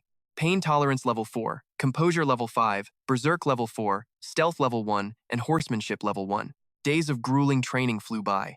Han noted with quiet satisfaction that they had finally gathered several valuable allies on the second floor. He proudly added that a skilled alchemist capable of brewing healing potions had been assigned to the magic workshop. Ivanka sat at her desk, running frustrated hands through her messy hair, her face contorted in absolute agony. Even so, her free hand never stopped sketching glowing magic circles. Nearby, Chloe stood quietly watching her progress, holding a wooden basket filled with fresh fruits and vegetables. He then confirmed that Dika, who had stepped up to become their instructor, had successfully returned to the second floor. The young man bowed with absolute joy and thanked Han warmly for giving him the chance to serve as an instructor. With Dika standing respectfully with his hands clasped behind his back, Han offered a warm smile and waved goodbye as he walked away. Knowing the 20th floor was looming, Han understood that backup support was more critical than ever. Inside the noisy forge, a glowing piece of iron was thrust into the roaring fire. Han noted with satisfaction that every supporting trade now had eager new apprentices learning the craft. Deep inside the forge, Wanter handcrafted powerful weapons while his young apprentices gathered around to watch a master at work. Holding the glowing metal with heavy tongs, he brought his hammer down with rhythmic strikes to shape the blade. He proudly confirmed that the forge had been completely upgraded to meet their growing demands, and Wanter could now craft high-quality equipment well above rank D. The third team also began their climb, as their strength would surely be needed to conquer the dangerous 20th floor. Led by Saren Eden, this unit consisted of the most promising recruits from the first floor, ready to test their limits. Han believed that once this battle was won, they would earn their place as an official team on the second floor. No longer just a loose group of talents, they were united. Meanwhile, the warehouse began filling with vital combat supplies. With each passing day, valuable gear was crafted and piled higher and higher inside the storage rooms. Even late at night, the second-floor buildings remained brightly lit. Sitting alone at his desk, Han rested his chin in his hand, quietly reviewing his notes from past explorations. He knew deep down that the 20th floor would be an absolute nightmare to clear. The master would know this too, if they bothered reading his strategy guide. Staring at his old records, Han found himself looking back at his own painful journey. He had once suffered through a dark, desperate time on that very floor. Back then, he had lost 3 entire squads in a row. Remembering that tragedy, Han hardened his resolve. They could not afford a single failure. He snapped the notebook shut with finality. On the 20th floor and beyond, a single mistake meant death. Finally, on a clear, bright morning, sunlight illuminated the temporal rift. Fully armored and prepared, Han stood tall before the glowing rift, turning to his squad to ask if they had finished all their final affairs, specifically, writing their final wills. He dryly warned them that if any of them died, he would tear those letters into tiny pieces. Hearing this, Jenna smiled brightly in her full armor, turning to him with an amused look on her face. She announced that Ivanka was actually riding one. Belkis, standing nearby in heavy gear, smirked and asked what she could possibly be riding. Hovering her glowing pen with magic, a flustered Ivanka whipped around and yelled at him to mind his own business. Nearby, Nerissa stood in quiet silence, adjusting the warm scarf wrapped around her neck, completely ignoring the bickering. Taking the lead, Han stepped forward with his squad and firmly declared that they would all survive this mission. He then confidently asked if he had ever lied to them before, while Jenna carried her longbow, and Belkis and the others marched steadily right behind him. To his left, Ivanka stood with her hands on her hips, staring at him skeptically. Amused by his bold claim, she did not hesitate to point out that he had actually lied to them countless times. Then, the system chimed. A system warning flashed, stating that this raid required 3 full squads, and they must use summons to fill any empty slots. Waiting nearby, Edith Karen stood with her hands on her hips, smiling warmly as she welcomed his arriving team. She asked if this was a true boss raid, as her fully armored squad consisting of Aeon, Daeon, Dick, and Roderick stood ready behind her. Amused, Edith did not wait long before answering her own question. She noted that they likely only had one enemy to face. Suddenly, the system interface lit up with another notification. It warned that choosing which squad to lead the charge would have massive consequences, urging them to make their decision wisely. On the other side, Sharon Eden's team is fully formed, with her leading 5 brave members right behind her. They arrive fully equipped and ready. Clenching her fist with determination, she shouts, "I will do my absolute best." Then, the system displays a crucial hint. System tip: the waiting teams can join the battle once the vanguard clears certain conditions, or after a set amount of time has passed. Hearing this, Jenna smiles with pure excitement and turns to ask him a quick question. So, is this an all-out war? Standing beside her, Hansel Jean quietly scans their grim surroundings before offering a calm answer. This mission allows multiple teams to participate after all. Suddenly, Jenna spots something in the distance and gasps. Wait, who is that? Hansel Jean looks over and sees a young soldier trembling, clutching his sword and shield, biting his lip in sheer terror. He looks at the boy and explains the harsh truth to Jenna, a sacrificial lamb sent ahead to gather information on the 20th floor. He adds quietly, "He will enter first to scout the area, and only then will we follow him inside." Hansel Jean then asks her, "This exact scenario already happened back on the 16th floor, don't you remember?" Meanwhile, Kielso appears out of nowhere next to the trembling warrior. Kicking him forward, he crosses his arms in sheer anger and demands, "What are you still doing? Get in there, now!" The poor soldier's face turns pale. He gnashes his teeth in terror, staring wide-eyed at what lies ahead. In the end, the poor soul who just entered did not even survive for a few minutes. They stand before the closing rift, watching closely. Moments later, the system announces that Team 1 has been selected as the vanguard. Please confirm, and the master's response is promptly displayed. Seeing this, Hansel Jean smiles with determination, looking toward the massive gate as he urges them forward. "Let's go. It's our turn now."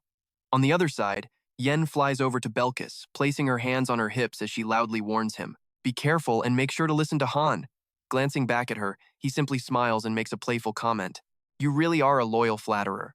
He then wonders aloud, "Seriously, what on earth did you do to win over this little fairy?" Behind them, Edith Carnan looks at Hansel Jean, smiling as she assures him, "Go on ahead, we will catch up to you very soon." In response, he smiles back at her warmly. Together, they stand before the gateway of the temporal rift, ready to conquer the tower and save the world on this dangerous 20th floor. Instantly, the gate flashes with a blinding light, completely blocking their vision as the brilliant glow grows more intense. Next, the system chimes with an announcement. This quest is currently being recorded, and the footage will be saved. He stands before the dark hallway, dimly lit by flickering torches, and peers into the shadows. The system displays the official confirmation screen for the main dungeon. The current challenge is the 20th floor. Behind him, the first team looks around with immense curiosity and extreme caution. Standing before the massive doors, Hansel Jean turns to instruct his comrades. "The moment we step through these gates, the quest officially begins. Just stick to everything we practiced during our training." With that, Hansel Jean puts his strength into his hands and pushes forward, throwing open the heavy gates to reveal a mysterious purple light glowing from within. The system immediately blares out. "Warning, warning, warning. Floor 20. Mission type, subjugation. Your objective is to destroy all enemies. What greets their eyes is a desolate, ruined fortress city where the earth and sky are stained, blood red, and an evil, demonic energy swirls around, breeding a deep sense of dread and unease." Jenna cautiously raises her bow, aiming into the distance. We have been brought to an entirely unfamiliar place. Without a moment's hesitation, Ivanka begins chanting the spell Lazan Cetus. Crimson magic runes swirl around her, condensing into a blazing, scorching fireball. In the middle of this bizarre wasteland, a figure clad in bright red stands laughing maniacally.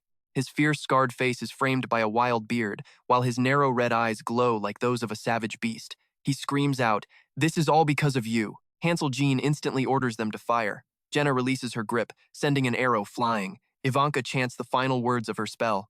"Set a race!" The fireball erupts into a massive column of flames surging forward. Meanwhile, Jenna's devastating arrow tears right through the man's torso, obliterating him. Instantly, Ivanka's searing flames engulf him entirely, turning his body into a blazing inferno. Charging forward, Hansel Jean commands, "Keep firing, we will protect you." He, Nerissa, and Belkis rush straight toward the raging fire. From the middle of the roaring flames, a pair of glowing red eyes suddenly flash. A black dragon bursts through the fire. It lets out a terrifying roar, its body covered in glossy black scales harder than steel. This is the half-black dragon, Hanop, level 42. The system issues a danger warning. Master, a highly unusual monster has appeared. Tip: a unique, one-of-a-kind monster will occasionally appear in this world. Keep this in mind. Drawing his sword and shield, Hansel Jean urges them. There is no time to be surprised. His expression turns dead serious as he locks his eyes onto their giant target. Right behind Hansel Jean, Jenna notches another deadly arrow into her Pathfinder bow, drawing it back as she prepares to fire. Bright orange energy pools around the arrow as she holds her draw, charging the shot to make it incredibly powerful and sharp. As the bowstring reaches its peak, Jenna lets fly. Each arrow transforms into a streak of brilliant gold-orange light, racing forward. The friction tears through the air with a deafening shriek, shaking the very earth. The projectiles strike the dark dragon's head, erupting in a massive explosion. But looking closer, the deadly arrowheads are stopped cold by a faint, reddish barrier. As their energy drains, the arrows fall harmlessly to the ground, unable to graze a single scale. The system rings out a chilling warning: the beast possesses absolute immunity to physical damage. Jenna stands completely frozen, horrified that her attack did nothing. Across the battlefield, Ivanka finishes chanting her spell. A fierce, scorching torrent of fire erupts, surging toward the beast. The impact hits like an artillery shell, sending a wave of searing heat rushing outward, consuming everything in its path. But as the smoke clears, the colossal dragon remains completely unscathed, protected by a glowing blue shield. A second system notification flashes: this monster is immune to magical damage as well. Ivanka is gripped by absolute dread. How could a second-tier fire spell leave the beast completely unscathed? Meanwhile, within the dragon's crimson eyes, a reflection appears: Hansel Jin. Sprinting directly into the fray, Hansel leaps high, swinging his heavy sword straight down at the dragon's skull. A horrific metallic screech rings out, like a blade scraping against solid steel. Once again, that red shield blocks the physical strike. Hansel grits his teeth in pure frustration. The relentless system notification chimes once more: physical damage has absolutely no effect on this beast. Belkis and Nerissa close in, their eyes sharp with determination. Flanking the dragon from both sides, they strike in unison, only to trigger 2 more cold system alerts. The warning repeats: this target is immune to physical damage. Enraged, the dark dragon rears its massive head. Realizing the danger, Hansel shouts for the others to fall back as he quickly retreats. The beast coils tightly, then snaps its body outward with explosive force. A deadly storm of razor-sharp black scales erupts, each one harder and more lethal than a throwing knife. Hansel deflects the deadly barrage, using his shield and sword to knock the scales away. An urgent alert flashes: the 2-star warrior Nerissa is bleeding, and her health begins steadily ticking down. A sharp cry of pain echoes through the cavern. Hansel quickly spins around. Nerissa is already pouring a red health potion onto her wound, reassuring him that she is fine. Jenna draws her bow again, calling out that she will aim for its eyes. Though her arrows fly true, they shatter uselessly against the barrier. Once again, that dreaded system warning flashes across the screen: immunity to physical damage. Jenna cries out in utter confusion, asking why nothing is working, while Belkis watches in grim realization. Neither swords nor arrows can leave a scratch, and even magic has failed. Its defense is simply too formidable. Hansel notes it is not about toughness, rather, their weapons are physically prevented from making contact. A puzzled Belkis asks what he means. Hansel explains that no amount of direct attacks will ever pierce that barrier. Belkis gasps in disbelief, demanding to know what they should do. Before they can find an answer, Hansel warns them to brace themselves as the massive half-dark dragon charges forward with terrifying ground-shaking speed. Hansel leaps forward, shouting for his allies to hold the line, and Belkis immediately responds. The half-dark dragon unleashes a savage claw strike, but Hansel raises his shield just in time to block the bone-crushing blow. While the frontline trio fights desperately to pin the beast down, Ivanka stands back, chanting to summon another devastating fireball. Gritting her teeth, Ivanka compresses the flames, forcing the sphere to burn hotter and brighter until the air itself begins to warp from the intense heat. She unleashes the spell. A swirling vortex of blazing orange fire completely engulfs the beast, bathing it in a roaring inferno. Yet, it is all in vain. The system ruthlessly displays the same notification: the beast is immune to magical damage. Belkis ducks low, barely dodging a devastating tail sweep, and desperately asks what their next move should be. Hansel shouts for them to fall back as far as possible, choosing to face the beast alone. He then lunges forward, driving his sword directly beneath its chin. But that familiar red barrier flashes once more, blocking the blow. Hansel stares intensely at the shield, his pupils narrowing in deep concentration. Parrying the heavy blows with his sword and shield, Hansel quickly explains his strategy. The beast only focuses on one target at a time. Charging in together will only waste their precious energy. He glances down at the black scales scattered across the cavern floor. Suddenly, they begin to pulse with a dark, malevolent energy. That dark energy quickly takes shape, transforming into pitch-black humanoid monsters with nothing but rows of jagged, razor-sharp teeth on their heads. A swarm of these emaciated shadow creatures rises. The system screen flashes, identifying them as level 14 corrupted shadows. Sighing in exhaustion, Hansel tells the team they have a new job to do. Belkis smiles, realizing their role is to clear out these minions. Hansel braces himself, raising his shield to block a heavy swipe from the half-dark dragon as his arms tremble under the weight. Confirming that there has to be a way, Belkis leaps forward, impaling a shadow creature. He notes that their weapons work on these minions and vows to destroy them all. Jenna draws her bow back, instantly activating her combat skill. A target reticle appears over Jenna's eye as she says, "So, we just have to hold out until we find an opening, right?" The four of them immediately focus on fighting off the corrupted shadow monsters. While Hansel Jin battles the demi-dark dragon Hanerp, he notes its resistance to physical and magical damage, along with sharp scales. Close-range physical strikes, summoning minions, and firing scales while swinging claws are its tail. Those are its three basic, straightforward attacks. Suddenly, the dark dragon snaps its jaws like a wild beast, but Hansel Jin blocks it with his shield just in time. Hansel Jin pivots to dodge the beast, driving his sword upward in a counterattack, but a magical barrier deflects his blade. Cursing his luck, Hansel Jin charges forward. He pours all his strength into a massive sweeping strike directly at the dark dragon. The demi-dark dragon immediately swings its massive claws to strike him down. Hansel Jin raises his shield but is sent flying backward. A system alert warns that he is bleeding, causing his health to drain over time. Two deep, nasty gashes on his right thigh are heavily spraying fresh blood. Instantly, Hansel Jin pulls out a red healing potion and pours it directly on the gashes, sealing them shut in seconds. Tossing the empty bottle aside, he immediately charges back into the fray against the dragon. Claw marks begin to cover his body, triggering another system, warning that he has been afflicted with the bleeding effect. His health bar continues to drop steadily with every passing second. Hansel Jin slides low across the ground to evade a strike, slipping right behind the dark dragon. Seeing this, Jenna shouts, "Hansel Jin is in danger!" With blood on his face, he barks back, "Worry about yourself first." Yannicka unleashes a sea of fire to incinerate the corrupted shadow monsters, but grumbles, "What on earth is this? My magic is barely doing any damage. These monsters just keep on coming. Are we supposed to just give up and die here?" Hansel Jin strikes the dragon, yelling, "Just hold out a bit longer." Belkis counters, "Exactly how much longer are we supposed to wait?" Hansel leaps back to dodge the snapping jaws of the dragon, frustration mounting as his mind races for a plan. When will this stage finally end? Looking at the dragon and its endless minions, he realizes this fight is starting to feel completely unwinnable. It is truly a hopeless, desperate battle. Hansel Jin suddenly gasps, spotting strange figures appearing along the high castle walls. Soldiers clad in silver-white armor stand there, as silent and motionless as stone statues. He wonders to himself, when did those soldiers even arrive? Are they just here to watch us? But the dark dragon gives him no time in honor. The time to ponder, launching another relentless wave of attacks. Hansel Jin leaps back just in time as the dragon smashes the ground, shattering the earth into countless tiny fragments. Belkis grins, saying, "I could tell this was going to be a tough fight just watching you." "This mission is actually getting fun," Belkis continues. "But you can take that thing down, right?" Hansel Jin replies, "You are talking way too much nonsense today." Behind the dark dragon, a strange, brilliant blue-white glow erupts. A system notification alerts them that the battle formation is complete. The commander can now deploy the rear guard. A massive wall of pure light rises, completely enveloping the entire fortress. From a tower, a blinding beam of blue-white light shoots straight into the sky. The system prompts to assist the struggling heroes. It begins selecting the rear guard, listing the available squads, Team 1, Team 2, and Team 3. Jenna looks up in surprise. A system prompt flashes, asking if they would like to deploy the selected Team 2.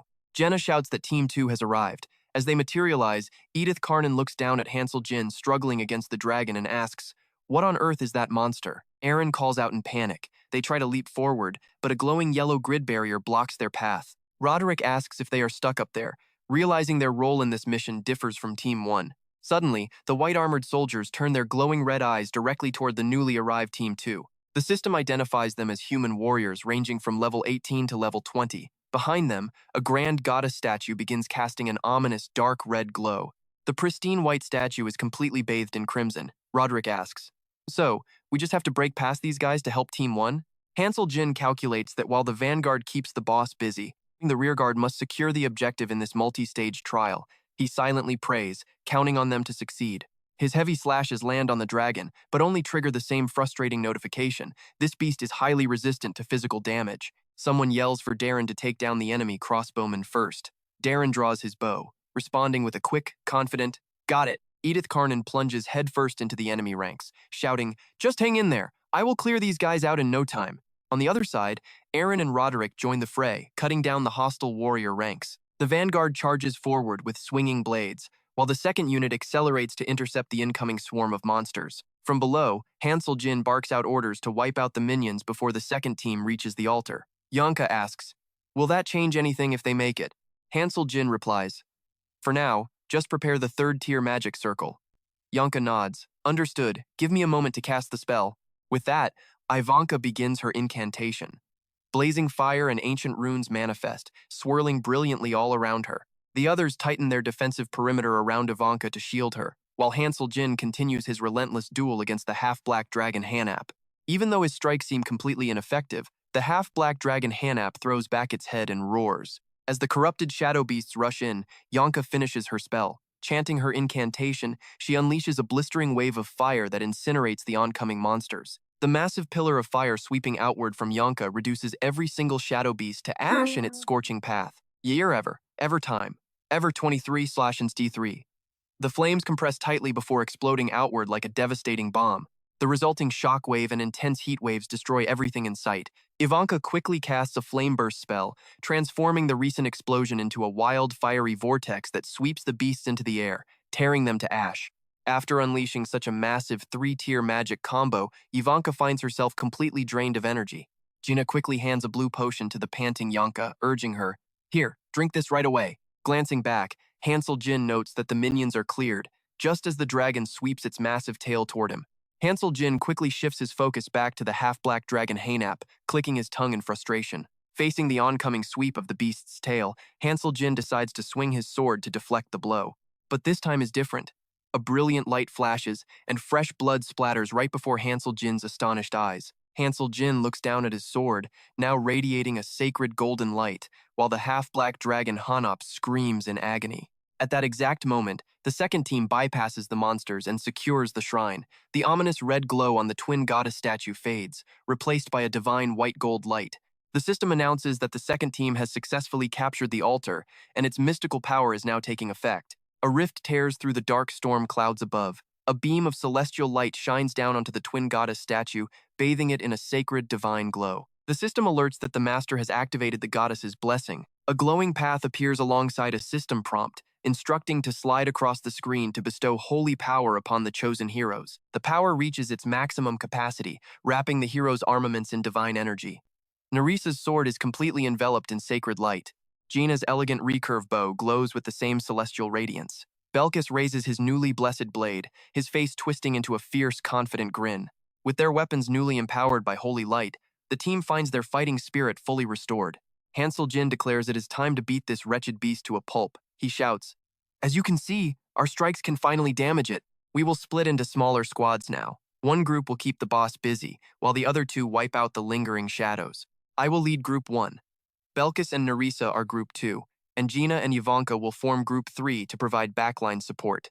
The half-black dragon Hanirap begins to coil its massive body once again. Noticing this, Hansel Jin quickly yells a warning to brace for an area of effect scale attack.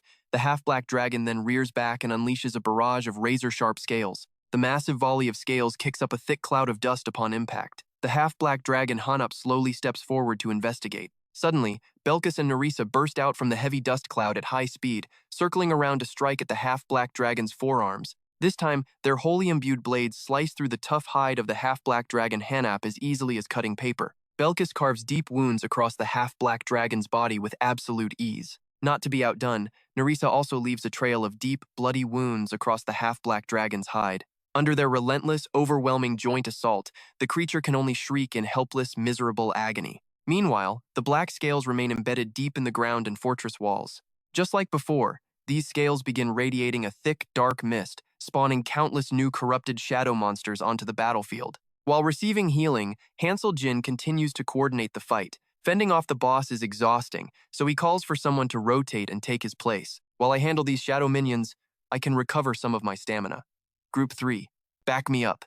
From a safe distance, Yenna keeps on the move while rapidly firing arrows to pin down enemies and cover the frontline squads. The corrupted shadow beasts disintegrate under her precise shots. Firing with incredible speed, Jaina rains down a dense storm of arrows, vaporizing any monster that dares to draw near. But as Jaina reaches for another arrow, she discovers her quiver is completely empty. Noticing her plight, Hansel Jin realizes her shortbow has run out of ammunition. He immediately leaps forward to cover her. His blade transforms into a swirling ribbon of brilliant light, tearing through every corrupted shadow monster in his path. Suddenly, a clever solution strikes Jaina. She runs over to retrieve the spent arrows scattered across the battlefield floor. Jaina scrambled to scoop up stray arrows, quickly knocking and firing them in every direction, as she kept pace right behind Hansel Jin. Hansel Jin gripped his sword hilt tightly, shouting, "Jaina, use your longbow to target the boss. I will sweep up the remaining shadow beasts." With a powerful horizontal slash, Hansel Jin sliced the corrupted shadow monsters clean in half while Jaina drew back her bow, gathering her strength. Releasing the string, her arrow tore forward like a streak of pure light, cutting through the air with a terrifying, piercing shriek. The shot shattered the half-black dragon Hanap's left shoulder blade, sending thick, dark blood dripping down to pool heavily on the ground. A heavy boot stomped right into that dark puddle as Belkis charged forward, sword raised high. Seizing the moment, Belkis aimed a ferocious slash right at the left side of the beast's neck. Hansel Jin rushed in and hurled a poison throwing dagger before shouting out orders. "Team 2, swap positions with me now. As soon as you fall back, drink your healing potions immediately." The dagger plunged straight into Hanarap's eye. Hansel Jin leaped forward, grabbed the hilt, and twisted it violently, driving the blade deeper into the monster's bleeding eye. Then, Hansel Jin sliced a deep gash right across the beast's face, making it scream, out in agony. The frenzied half-black dragon lashed out with sharp claws, but Hansel easily slipped past every strike. Up above, Edith Carnan screamed, "Han, we cannot hold the line much longer." Dodging a brutal tail swipe, Hansel Jin knew Jenna's team was at their limit. They could not survive on pure defense forever. Once their defenses broke, the altar would be lost. On the wall, Edith Carnan roared, "Knock those beasts right off the ladders! Do not let them up." A sudden, painful scream cut through the air, forcing Hansel to look up. Had been run through by a spear. Coughed up blood. A system alert popped up. The 2-star warrior was bleeding out and losing strength rapidly. Edith Carnan quickly ordered them to pull back. Aaron stepped up to cover his retreat, while Yonka called out in panic while maintaining her spell. "This is bad!" Hansel Jin gritted his teeth, knowing they were in deep trouble. They had reached their breaking point much too fast. If that altar fell, they would all be completely wiped out. With only 4 fighters left, Team 2 could barely hold out for another 5 minutes. Suddenly, both Hansel Jin and Edith Carnan stopped in their tracks, staring in shock. A massive castle spire was slowly rising from the ground, quickly building itself into a colossal, heavily fortified tower right before their eyes. Atop the massive structure stood giant wooden ballistas, built solely for devastating war. The system chimed, "Shooting range construction complete. Master, you may now deploy your forces to continue the quest." Another alert popped up. "Please select your squad. Active forces. Team 1 is deployed. Team 2 is deployed. Team 3 has now been cleared to enter the battlefield." The familiar blinding pillar of light erupted. The system prompt appeared. Team 3 selected. Deploy them? Well, obviously. There was absolutely no reason to hesitate now. Instantly, Team 3 materialized on the platform, weapons drawn and ready. Hansel Jin immediately screamed at them to run, causing Saren Eden to look down in utter confusion. "Wait! What?" Saren gasped. Hansel Jin frantically barked back. "Get to the top of the tower! Move! Now!" He pointed up at the massive ballista, urging them to snipe that giant lizard. Team 3 nodded. "Understood. Let's move." Clutching their weapons, the squad rushed forward to plow through a fresh wave of humanoid soldiers blocking the stairs. An exhausted Edith Carnan slashed down another foe, while Aaron lunged forward to skewer an enemy trying to ambush her from behind. Down below, Belkis rushed to Hansel Jin's side. Time to tag out, Hansel nodded, backing away. I am on it. Swapping places instantly, Belkis delivered a crushing blow straight to Hunop's snout, sending the beast reeling with a painful howl. Nerissa called out, "Is the poison even working?" Hansel Jin grunted back, "It should be slowing it down." Noticing the staggering Hanirap, Nerissa yelled, "It is losing focus. Use that move now." "Got it," Hansel replied. Farther back, Jenna drew her bow once more, unleashing a wind-whipped shot directly at the beast. Hansel Jin yelled, "How many arrows do you have left?" "5," Jenna shouted back. "Then fire every single one of them." "Understood," Jenna replied. Hansel knew they had to slay this boss before Team 2 completely fell apart. High above, Team 2 fought desperately around the sacred statue. Edith Carnan yelled, "Roderick, support Aaron, keep them down. Dan and I will hold the front." Down below, Hansel Jin realized time was running out. By then, Team 3 had successfully reached the summit. Saren Eden rushed toward the massive ballista, calling out, "We made it! I am almost there!" At this point, the battlefield lay divided. Team 1 was locked in combat down below. High on the walls, Team 2 desperately defended the altar, while directly across from them, Team 3 secured the newly captured ballista tower. Hansel Jin knew that if the altar fell and the divine blessing faded, this boss would become absolutely invincible. If that happened, their chance of survival would instantly plummet to less than 10%. Hansel Jin issued his orders, stating that only one person could operate the ballista while the other 4 retreated to the gates. Saren Eden stared at the massive weapon in confusion and asked, "How do I even shoot this thing?" Furious, Hansel Jin yelled back, "You have to ask that now?" Saren Eden could only reply, "I will try my best." "Hold the enemy back!" Edit Kanan urged them wearily, telling them to hurry. Down below, Jenna unleashed an arrow and cried, "This is my absolute last one!" Hansel Jin charged forward while shouting commands. "Use your short swords to destroy the shadow beasts and protect Ivanka.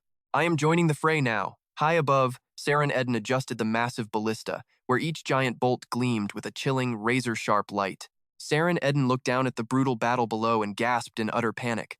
Finally, her resolve began to shatter entirely. "It is just too fast." Watching the chaotic clash below, Saren panicked, unable to track its blinding speed. Hansel Jin quickly called out, "Belkis, Nerissa, freeze that thing in place for just a moment." Belkis and Nerissa scrambled desperately to avoid the crushing claws of the half-dark dragon, Hanirap. Nerissa yelled back, "Understood, I will try." Right then, the half-dark dragon Hanirap swung its razor-sharp talons directly at them. With a single brutal sweep of its claws, the beast sent Belkis and Nerissa flying. Hansel Jin strapped his shield to his back and charged forward. Gripping his heavy blade with both hands, Hansel Jin drove it deep into the leg of the half-dark dragon. Dark purple blood sprayed out like a fountain. Howling in agony, the half-dark dragon threw its head back and roared. Hansel Jin screamed out, "Shoot it now!" Saren Eden frantically aimed the heavy weapon, muttering to herself, "I actually got promoted once because of this very job." She remembered her very first day in this strange new world, standing lost and bewildered in the middle of a massive crowd.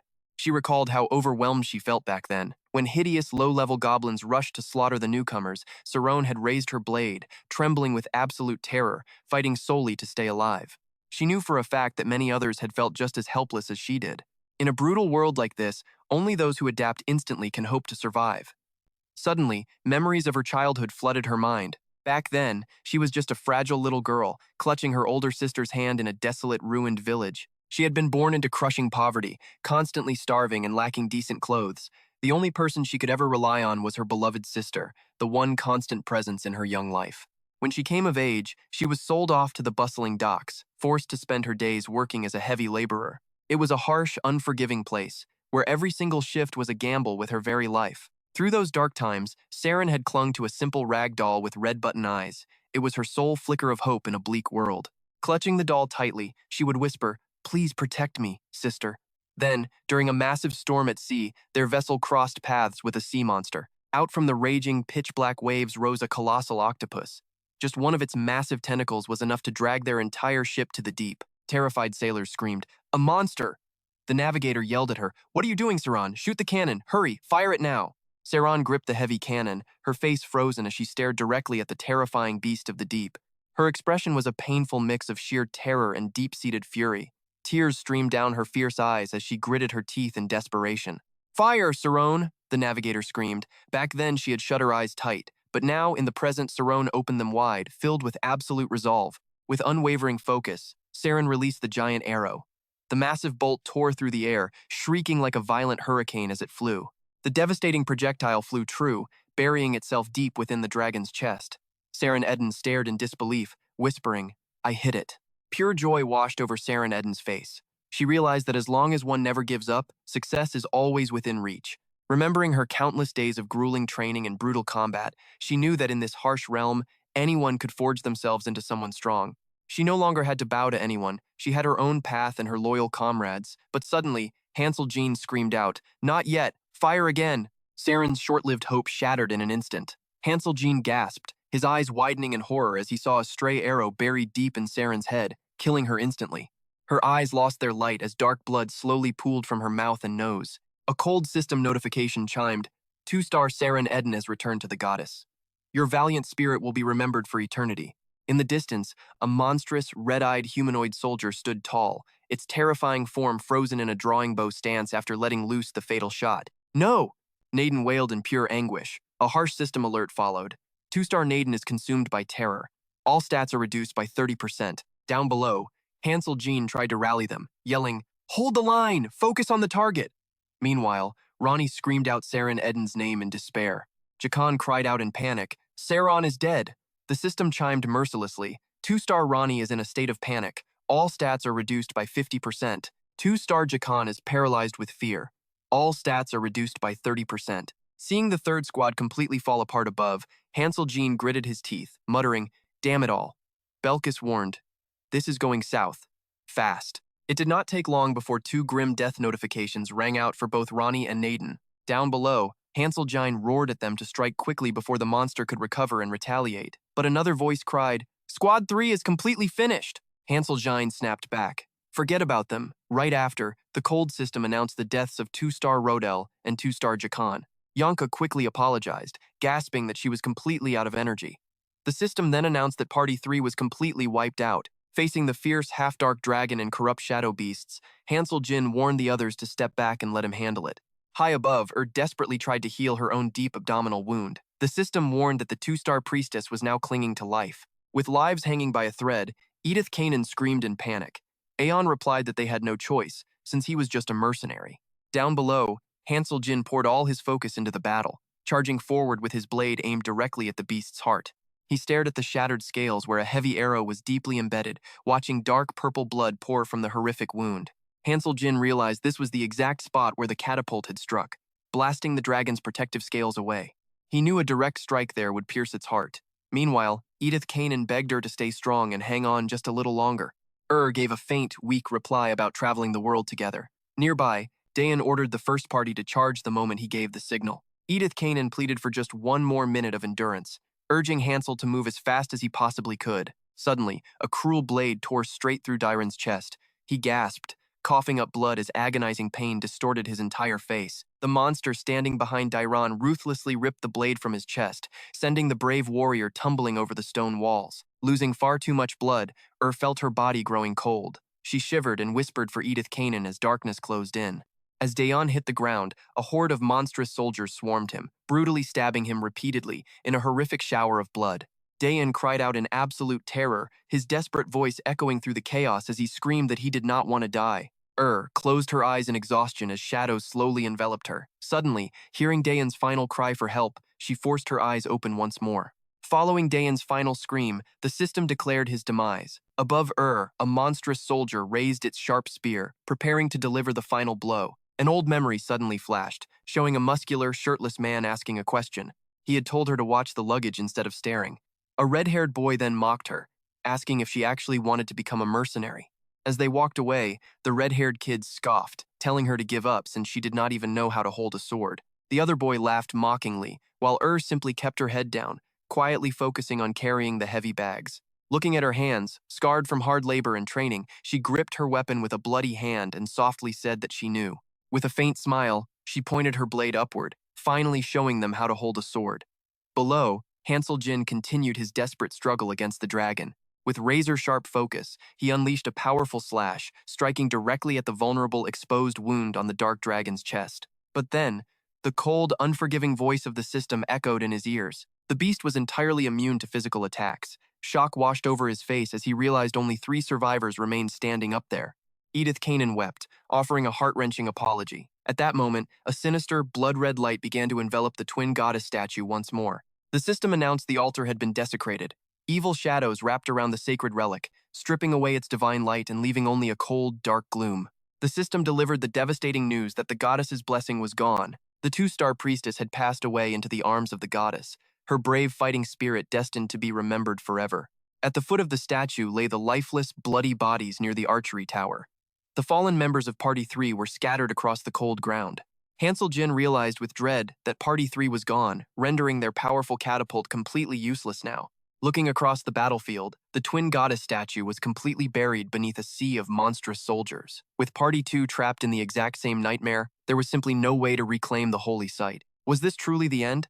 Hansel Jin despaired, realizing things had come to this tragic point. Staring at the massive, terrifying, half-dark dragon still standing before him, he wondered how they could possibly survive this nightmare. With a fierce roar, the beast slashed its massive claws forward, forcing Hansel Jin to quickly raise his shield with a deafening crash. Hansel Jin retreated a few steps to absorb the crushing impact, desperately trying to put some distance between himself and the monster. Fending off the shadow beasts with her short sword, Jenna called out to Hansel Jin, asking what their next move was on this treacherous fifth floor. Knowing that rushing to retake the altar would only lead to the second party's total annihilation, Hansel Jin decided to wait and observe. Turning to his ally, Hansel Jin demanded that Belkis throw him his sword. Though deeply confused, Belkis trusted him and threw the weapon over. Hansel Jin caught the blade mid-air, immediately extending it toward Yonka and commanding her to set the steel ablaze with her magic. Still gathering her mana, Ivanka gasped in pure shock. Hansel Jin quickly reminded her that she possessed the power to summon white flames. Yonka agreed, promising to combine her flame with her magic energy. With a sharp breath, she combined her magic to conjure a beautiful, mystical white flame laced with purple light, which swept forward to wrap the entire sword in a blazing shroud. However, Yonka warned him that while the goddess's blessing remained within the flame, it was simply too weak to fully refine the blade. But if she amplifies the blessing, powerful magic can be unleashed, though it will definitely take some time. Panting heavily, Hansel Jin says that is enough, while Ivanka asks if level 4 is sufficient. Hansel Jin agrees that it is perfect. Meanwhile, Belkis looks back from the battlefield, asking what they should do next. Hansel Jin commands them to protect Ivanka. Belkis urges him to hold on, and Hansel smirks, saying there is no need to remind him. Glowing magical runes and bright orange flames surround Ivanka, gathering into a fiery orb right in her hands. It radiates an intense heat and a strange divine energy. As Ivanka chants Laison Inferio, Hansel Jin charges forward, his sword trailing a swirling ribbon of bright flame. Hansel Jin stares intently at the half-black dragon's head, which is shielded by a wing, recognizing it as the beast's vital spot. The half-black dragon Hanjarop swings a massive claw down, but Hansel smoothly slips away to dodge the blow. He lunges forward to slash the beast, but a protective shield flashes into existence alongside a familiar system notification. The system warns that the monster resists physical attacks. Looking at the shield, Hansel realizes his strikes are still too weak. The blessing is not strong enough yet. If its deadly attacks cannot be neutralized, how can they ever hope to reclaim the holy altar? Should they fire the catapults a second time? Hansel raises his shield to block a heavy strike while desperately weighing his options. Or should they just hold out until the beast bleeds to death? Unfortunately, no matter how much they attack, its strength never seems to fade. Hansel Jin grits his teeth. With options running thin, only the worst possible outcome lies ahead. Hansel Jin unleashes a furious assault on the half-black dragon. With no time left for strategy, he must simply do whatever it takes to survive. Until a way to slay the beast is found, every single strike is deflected, met only by the cold, mechanical warnings of the system. The system warns that this monster is completely resistant to physical attacks. Belkis pants heavily, shocked that the beast remains so powerful after such an onslaught. Nerissa yells at him to stay focused on his own fight. Hansel Jin dashes forward and delivers a swift slash, sending dark blood splattering. Surprised, he quickly looks back at the area he just hit. He notices an open wound on the half-black dragon's tail and realizes a potential strategy. Hoping that targeting its existing injuries might work, Hansel Jin spins around and charges straight back toward the open wound on the beast's chest, driving his blade directly into the exposed flesh. This time, Hansel Jin succeeds. The wound tears open further, forcing the massive dragon to shriek in agonizing pain. With no system resistance warning, Hansel realizes he must target these open wounds as much as possible before his blessing runs out. Sensing this, the enraged dragon lunges forward to attack. The dragon snaps its massive jaws, but Hansel raises his shield just in time to block the strike. This time, the dragon tears the shield from his grip and sends it spinning away. The metal shield clatters across the ground, stopping right near Ivanka. This draws the dragon's attention straight to her. Hansel realizes with horror that the beast is now targeting Ivanka. Hanjirap immediately unleashes a deadly volley of sharp scales toward Ivanka. Hansel Jin screams a frantic warning for her to watch out. He screams for Ivanka to dodge as he rushes forward to block the deadly scales. Hansel swings his sword rapidly to deflect the barrage, but several sharp scales slip past, tearing through his flesh and leaving deep, bloody gashes across his body. Now covered in wounds, the system warns that the two-star warrior is bleeding out, temporarily reducing his overall stamina. As his allies shout to ask if he is all right, Hansel Jin replies, "Do not worry about me. Focus on yourselves instead. Protect Ivanka, and hold off the dark forces." Meanwhile, the scales scattered around Ivanka begin spawning new enemies. Trusting her comrades completely, Ivanka stays focused on her spell. Intricate magical runes and blazing fire swirl around her in powerful burning rings. Hansel Jin bellows out, demanding that no one be allowed to disrupt her casting. A sudden system alert sounds as the half-black dragon lets out a terrifying roar from its blood-stained jaws. Its scaly hide begins to pulse with a strange, ominous crimson glow. Its presence swells with overwhelming power and malice. The system confirms that the half-black dragon has entered a state of extreme rage. Hansel Jin matches its ferocity as his hair suddenly grows longer and his eyes burn crimson, his physical capabilities heavily boosted and enhanced. The system warns that the two-star warrior has entered a state of absolute frenzy, and Hansel leaps forward with explosive force. The sheer force of his leap leaves a massive web of deep cracks in the ground behind him. Both Hansel Jin and the dragon lock eyes in absolute fury, their gazes glowing red with raw violence. Without a moment of hesitation, they clash head-on in a brutal struggle. Hansel Jin drives his sword straight against the massive claw swinging directly toward his chest. The powerful collision unleashes a violent shockwave outward, and the half-black dragon immediately whips its massive tail forward.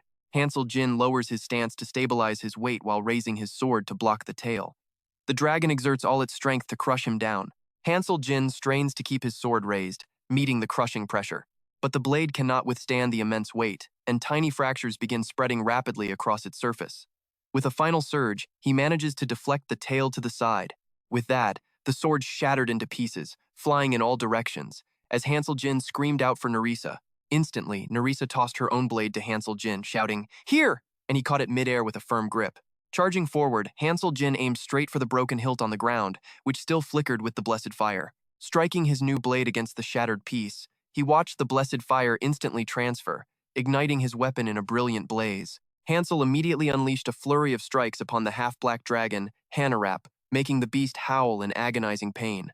Though Hansel worried Nerissa's unfamiliar sword would easily break, he roared outwardly, ready to fight the beast to the very death. But instead of fighting back, the half-black dragon lunged directly toward Ivanka. Hansel gritted his teeth, realizing the monster was still targeting her. Just then, Jenna threw him a dagger, shouting, "Take this!" Catching the weapon, he quickly channeled the blessed fire into it. Hansel dashed forward, leaping onto the half-black dragon's back and scrambling upward to gain high ground. His legs felt heavy as lead, yet Hansel roared, charging forward desperately. Dizziness washed over him, and his body screamed for rest. Watching his comrades slowly surrounded by monsters, a desperate thought crossed his mind how he wished he could just lay down his burden and let everything go. Unable to withstand the immense pressure, the dagger snapped in half. He slammed another broken blade against the shattered tip to keep the fire flowing through it. Gritting his teeth tightly in the darkness, he saw a tiny spark flicker to life, slowly but surely growing. Finally, that small ember erupted into a magnificent, blazing fire that illuminated everything. Hansel's hidden potential was finally bursting forth as he locked his gaze onto the head of the half-black dragon. Gripping the blade with both hands, he plunged it downward, unleashing the full depth of his inner strength. Holding the sword firmly, he leaped behind the beast's head, raising his arms to strike. The system announced that two-star Hansel Jin had unlocked the skill, Unyielding Soul. His soul had ascended after pushing past its ultimate limits. A brilliant blue light enveloped his body, instantly boosting his physical abilities to incredible heights. Another alert popped up. The two-star Hansel Jin's Berserk skill had doubled in power, reaching level 6. An immense wave of power erupted within him. Roaring at the top of his lungs, he raised his blade high. Once, twice, Hansel drove the short sword down repeatedly, executing a flurry of strikes in the blink of an eye. Locked in a wild frenzy, he plunged the blade deep into the beast, only to pull it out and strike again. This relentless assault made the dragon shriek in agony. Fighting hard to protect Ivanka, Belkis shouted out, "Incredible! He is landing countless hits." High above, Hansel Jin continued his frantic strike on the beast's head, but a sudden barrier appeared to shield the dragon. The cold system voice declared that the monster was immune to physical damage, just as a horrific screech echoed out. Staring at his broken blade, Hansel cursed. The half-black dragon snapped its vicious eyes open, thrashing its head violently to throw him off. Finally, the monster tilted its massive head and slammed itself against the ground, trying to crush him underneath. Horrified, Jenna screamed out Hansel's name. Covered in severe wounds, Hansel still clung desperately to the dragon's giant head. He dug his fingers deep into the beast's open wound, making blood spray everywhere as he planted his feet with immense force to secure his position on the thrashing monster. The half-black dragon shivered in sheer panic, realizing that very wound was the crucial joint connecting its neck and head. Channeling every ounce of strength into his hands and feet, Hansel gritted his teeth and pulled back on its head. His eyes glowed with a feral crimson light as the dragon's head began to crack open, spraying thick, foul-smelling dark blood everywhere. Hansel let out a wild, primal scream, throwing every bit of his remaining physical strength into the struggle. The panicked dragon roared frantically, pulling back its neck in a desperate moment that felt like an eternity. The beast suddenly froze as blood sprayed from its tongue and throat, while Hansel opened his mouth and roared even louder. His physical limits were pushed to the absolute maximum, filling him with a strange, euphoric desire for complete destruction.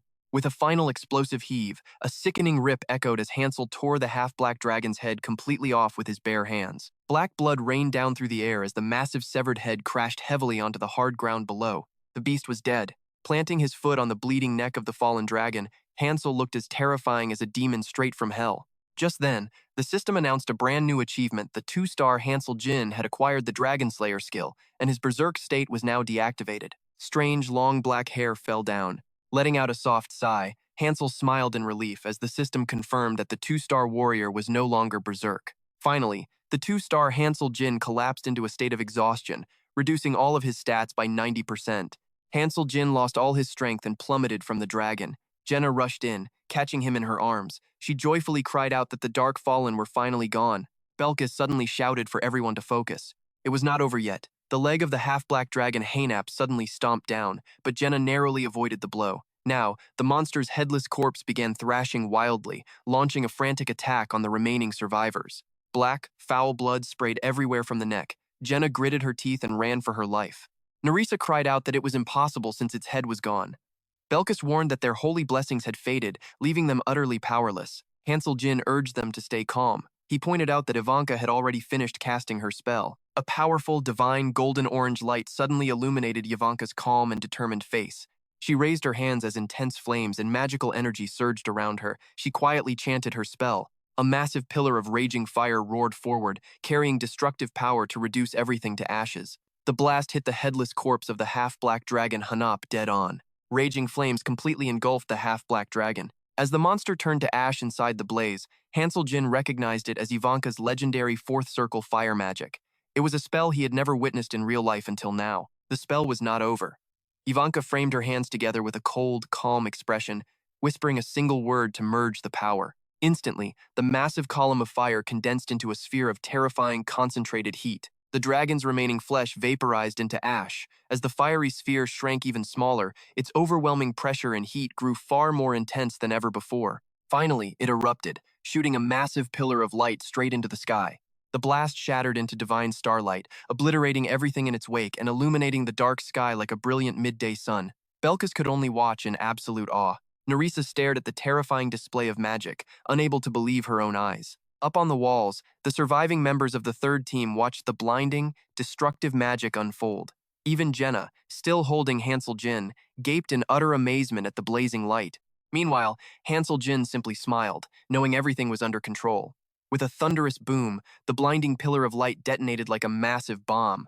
A colossal shockwave of dust and blistering heat swept outward, vaporizing everything in its path. The system promptly announced stage completion, listing 2-star Hansel Jin, 2-star Jenna, 3-star Ivanka, and 2-star Belkis. 2-star Nerissa leveled up, while 2-star Edit Kanan, 2-star Roderick, and 2-star Aaron also reached new levels. Rewards included a low-grade dragon heart, 2 grade C black dragon bones, scales, claws, and 150,000 gold. The system displayed Hansel Jin's character card, crowning him as the top performer of the battle. Back at the temple with 3 glowing portals, the system congratulated the master on successfully clearing floor 20 and completing the amateur level. Declaring their pride, the system encouraged them to keep playing. On one portal, an unlocked shield icon appeared, revealing that the low-grade weekday dungeon was officially open. Another portal flared to life, announcing that the second expedition dungeon was now unlocked as well. The floating island now bustled with new structures as the system delivered another exciting announcement. A brand new facility had been unlocked for them to explore.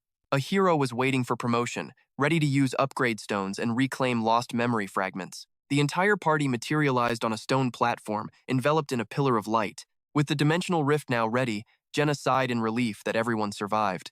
Belkis dryly noted that at least their own group had made it back. Hansel Jin, blushing from embarrassment, begged Jenna to let him go and check on Ivanka. As Jenna agreed, Belkis stepped forward with a question. Belkis bluntly asked if Hansel Jin was truly human. Confused by the sudden question, Hansel Jin asked what he meant. Belkis admitted he had never seen a normal human effortlessly slice through dragon necks one after another. Jenna rushed to support the exhausted Ivanka, excitedly praising her and calling that massive explosion a masterpiece of pure art. Observing his weary companions, Hansel Jin realized only 5 survivors remained from their first team, along with just 3 fighters left in the second team. Supported by Roderick, Edit Kanan apologized to Hansel, admitting they had failed to perform their duties well. Hansel Jin immediately reassured her, explaining that victory belonged to everyone. He urged her to care for her squad and not lose heart over this battle. Edit Kanan softly agreed. Watching the survivors step forward, Nerissa spoke up. She pointed out that 15 went in, but only 8 returned. Hansel Jin solemnly noted that losing Team 3 was tragic, but better than a total wipeout. Since they now lacked a reliable backup squad, Hansel Jin praised their efforts and announced a much-needed rest day tomorrow for everyone to relax. Belkis instantly requested a duel for tomorrow, prompting a tired sigh from Hansel Jin. A portal opened as the system announced a special warhorse statue reward for 2-star Han. Carrying the statue, Yen cheered and praised their incredible victory. She joyfully presented it as a gift from the master to their legendary dragon slayer. Hansel Jin stared at it, silently wishing for more useful gear. Late into the night, lights flickered inside as the door finally closed. Edit Kanan leaned against the door, letting out a heavy, tired sigh. She closed her eyes to lose herself in thought, before slowly opening them again. Staring into the empty room, Edit Kanan whispered that she was the only survivor left. She collapsed to the floor, resting her head on her knees, crying out that she was all alone. Her painful, heartbreaking sighs echoed softly through the quiet space. The next morning, Hansel Jin frowned as he asked, "I thought I told you to take the day off, so what are you doing here?" Jenna replied, "I was wondering if I should head into the archive room, but the heavy mood in there made me change my mind." Clasping her hands behind her head, she added, "Besides, training right now would just exhaust me even more. I think I will just head to the lounge. I heard they have chess there." Hansel Jin simply told her to go ahead. Jenna asked where he was heading, but Hansel Jin replied he was busy. Hansel Jin walked toward the shrine, reflecting on how their latest mission had sent so many brave heroes back into the goddess's arms. Looking at the keepsake cup, Hansel thought of the second team's hero, who was born a 2-star. Edit Kanan liked him because he was always quick to learn. His enthusiastic nature surpassed any 1-star hero, making him a perfect match to work alongside the newly recruited Dan. Shifting his gaze to a small rag doll, he realized Saren and the other Team 3 heroes were actually quite capable. Staring at those 2 memorials, he knew they simply lacked boss battle experience. Their tragic sacrifice laid bare exactly what their haul was missing. The 3 surviving members of Team 2 stood quietly inside, staring at the memorial items in complete, heavy silence. The atmosphere was thick and oppressive, while Edit Kanan stood there with a blank, lifeless expression like a wooden doll. The system welcomed the master to pick me up, announcing a hero was ready for promotion. The current hero was ready for promotion to 2 stars. The system provided a tip, explaining that an intermediate advancement stone was needed for 3 stars, which could be crafted by merging a basic advancement stone with a basic soul stone. The system advised him to remember this, before asking if he wanted to add the conversion room to the synthesis facility. Asked if he wished to proceed with construction, the answer was an obvious yes, and a circular building materialized. Hansel approved. The sleek 2-story circular structure gleamed in a cold silver white, radiating a highly advanced high-tech vibe. A new alert confirmed the conversion room was complete, allowing him to begin processing heroes. The promotion room had reached level 2, boosting synthesis efficiency. The system then announced that the conversion feature was unlocked and ready for the master to use. Converting heroes would yield a wide variety of essential crafting materials. A brilliant, divine pillar of golden light erupted from the circular structure. Yen dragged a terrified, dark red-haired youth forward as he shrieked, pleading not to be killed. Hansel Jin silently reflected that conversion was the secondary method to turn a completely useless hero into something valuable. Ultimately, the dark red-haired youth was forced inside the building, and the heavy doors slammed shut behind him. A golden light flashed, and the system presented a circular blue stone, announcing that the conversion was complete and yielding a basic soul stone. Hansel said good, noting that converting heroes successfully produced useful items. Whenever synthesis efficiency dropped due to a massive power gap between the target and the sacrifice, conversion was the ideal alternative. Sitting on a bench, Hansel Jane realized they now had the materials to reach 3 stars, as that kid earlier was not even worth synthesizing. Hansel Jin admitted it was a grim process. On the screen, a colorful, rectangular basic advancement stone appeared on the left, paired with the basic soul stone on the right. Merging both items would craft an intermediate advancement stone with a 91% success rate. The synthesis process was set to automatic. When the system asked to proceed, he thought, why on earth would I refuse? The system chimed as the elemental power chamber activated. A positive confirmation sound echoed, followed by a notification that the synthesis was complete.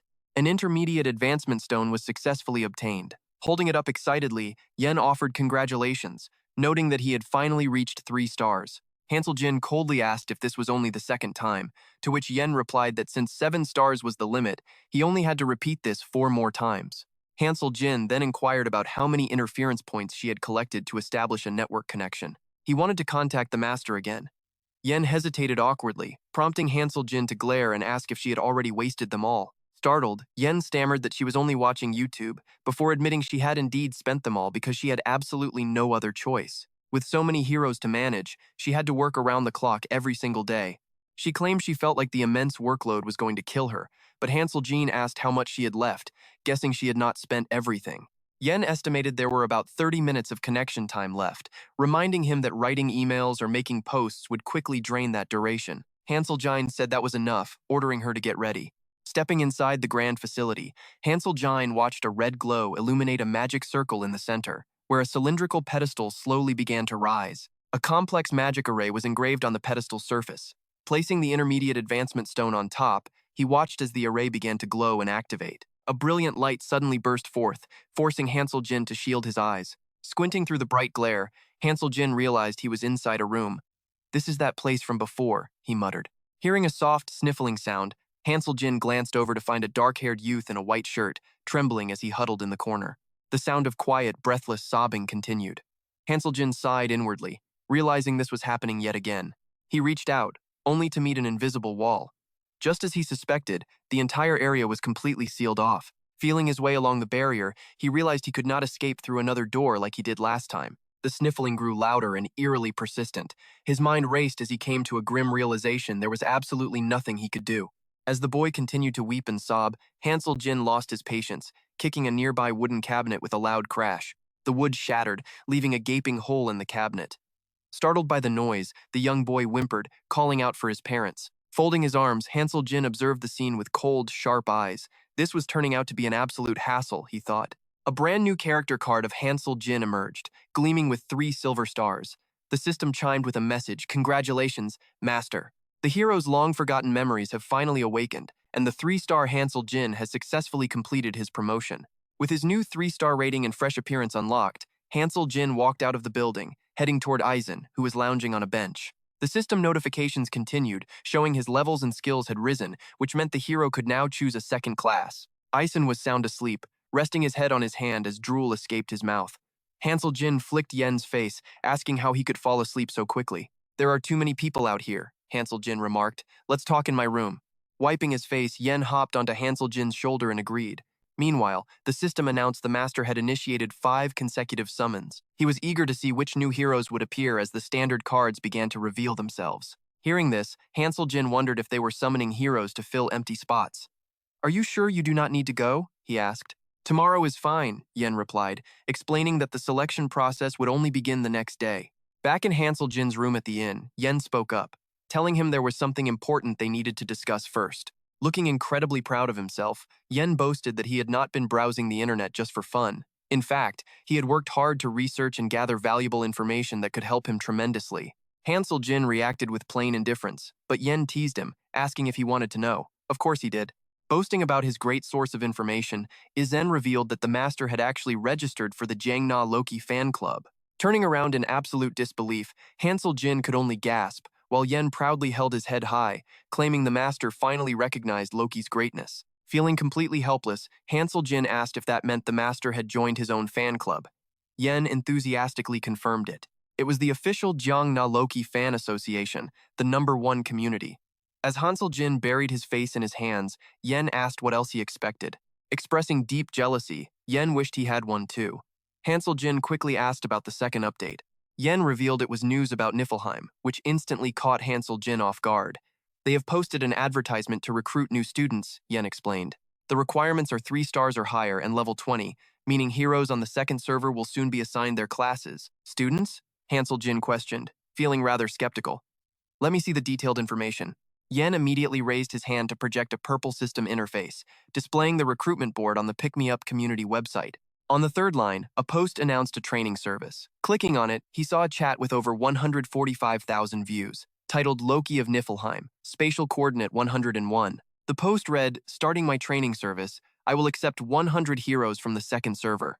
I will personally train your heroes to meet any criteria you require, and the training period will last 10 days. These classes will take place at the Niflheim facilities, with experienced training staff to guarantee the absolute best results. Please leave the names and spatial coordinates of your heroes in the comment section below. Other users will not be able to see your comments." The requirements were a second server hero over level 20 with no class, costing 500 gems each. Life insurance and extra rewards for reaching high tiers were also noted. Yen grumbled in frustration. Is this not completely ridiculous?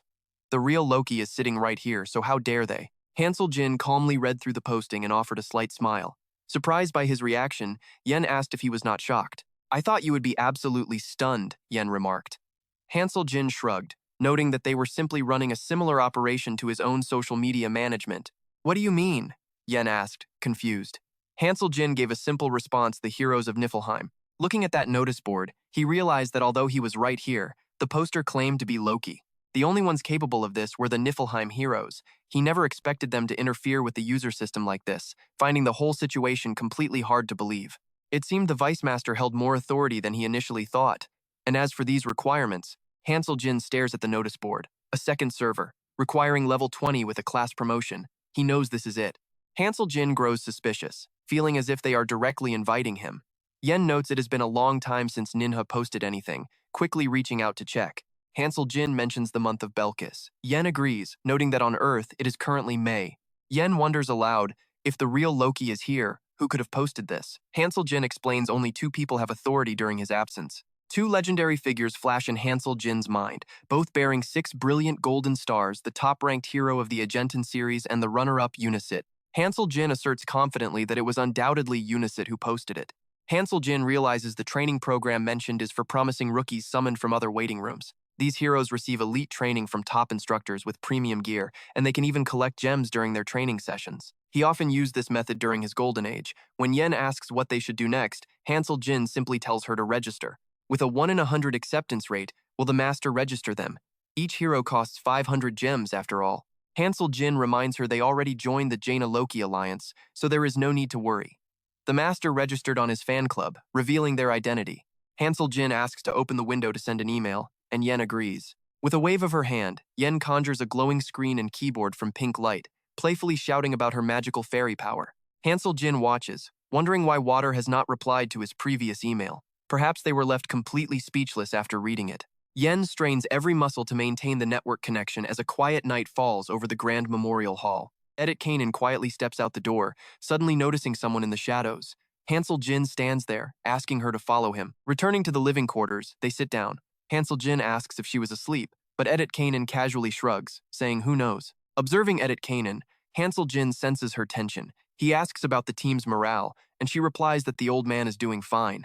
Aaron seems to be training harder than ever, and he is likely still pushing himself out on the practice grounds. Frowning, Edit Kanan mentions the rookies on the first floor. Since Party 3 was entirely wiped out, all the gladiators have abandoned them.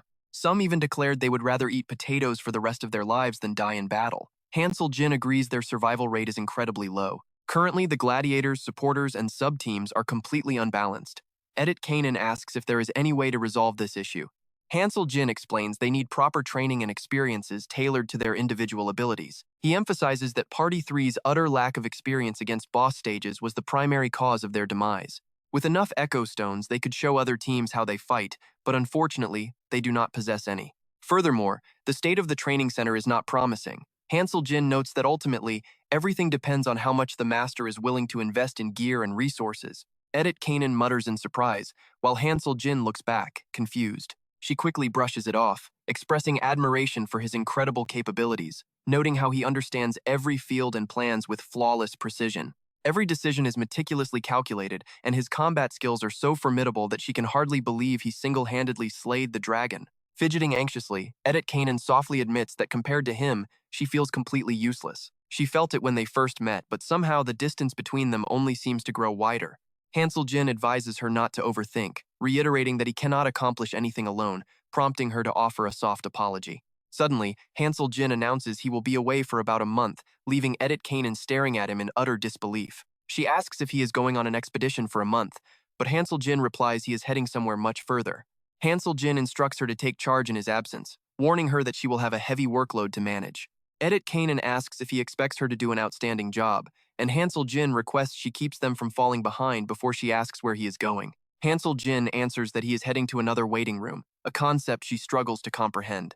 Hansel Jin knows that aside from himself, Edit Kanan is the most vital hero in this waiting room. Even with extensive training, neither Jenna nor Roderick could ever replicate her natural leadership skills. She is truly irreplaceable. Hansel Jin ponders how to explain the situation, deciding that a basic overview is sufficient as night envelops the castle before Edit Kanan gasps in shock. 100 million similar locations exist. Hansel Jin clarifies that 100 million is merely an estimate based on names.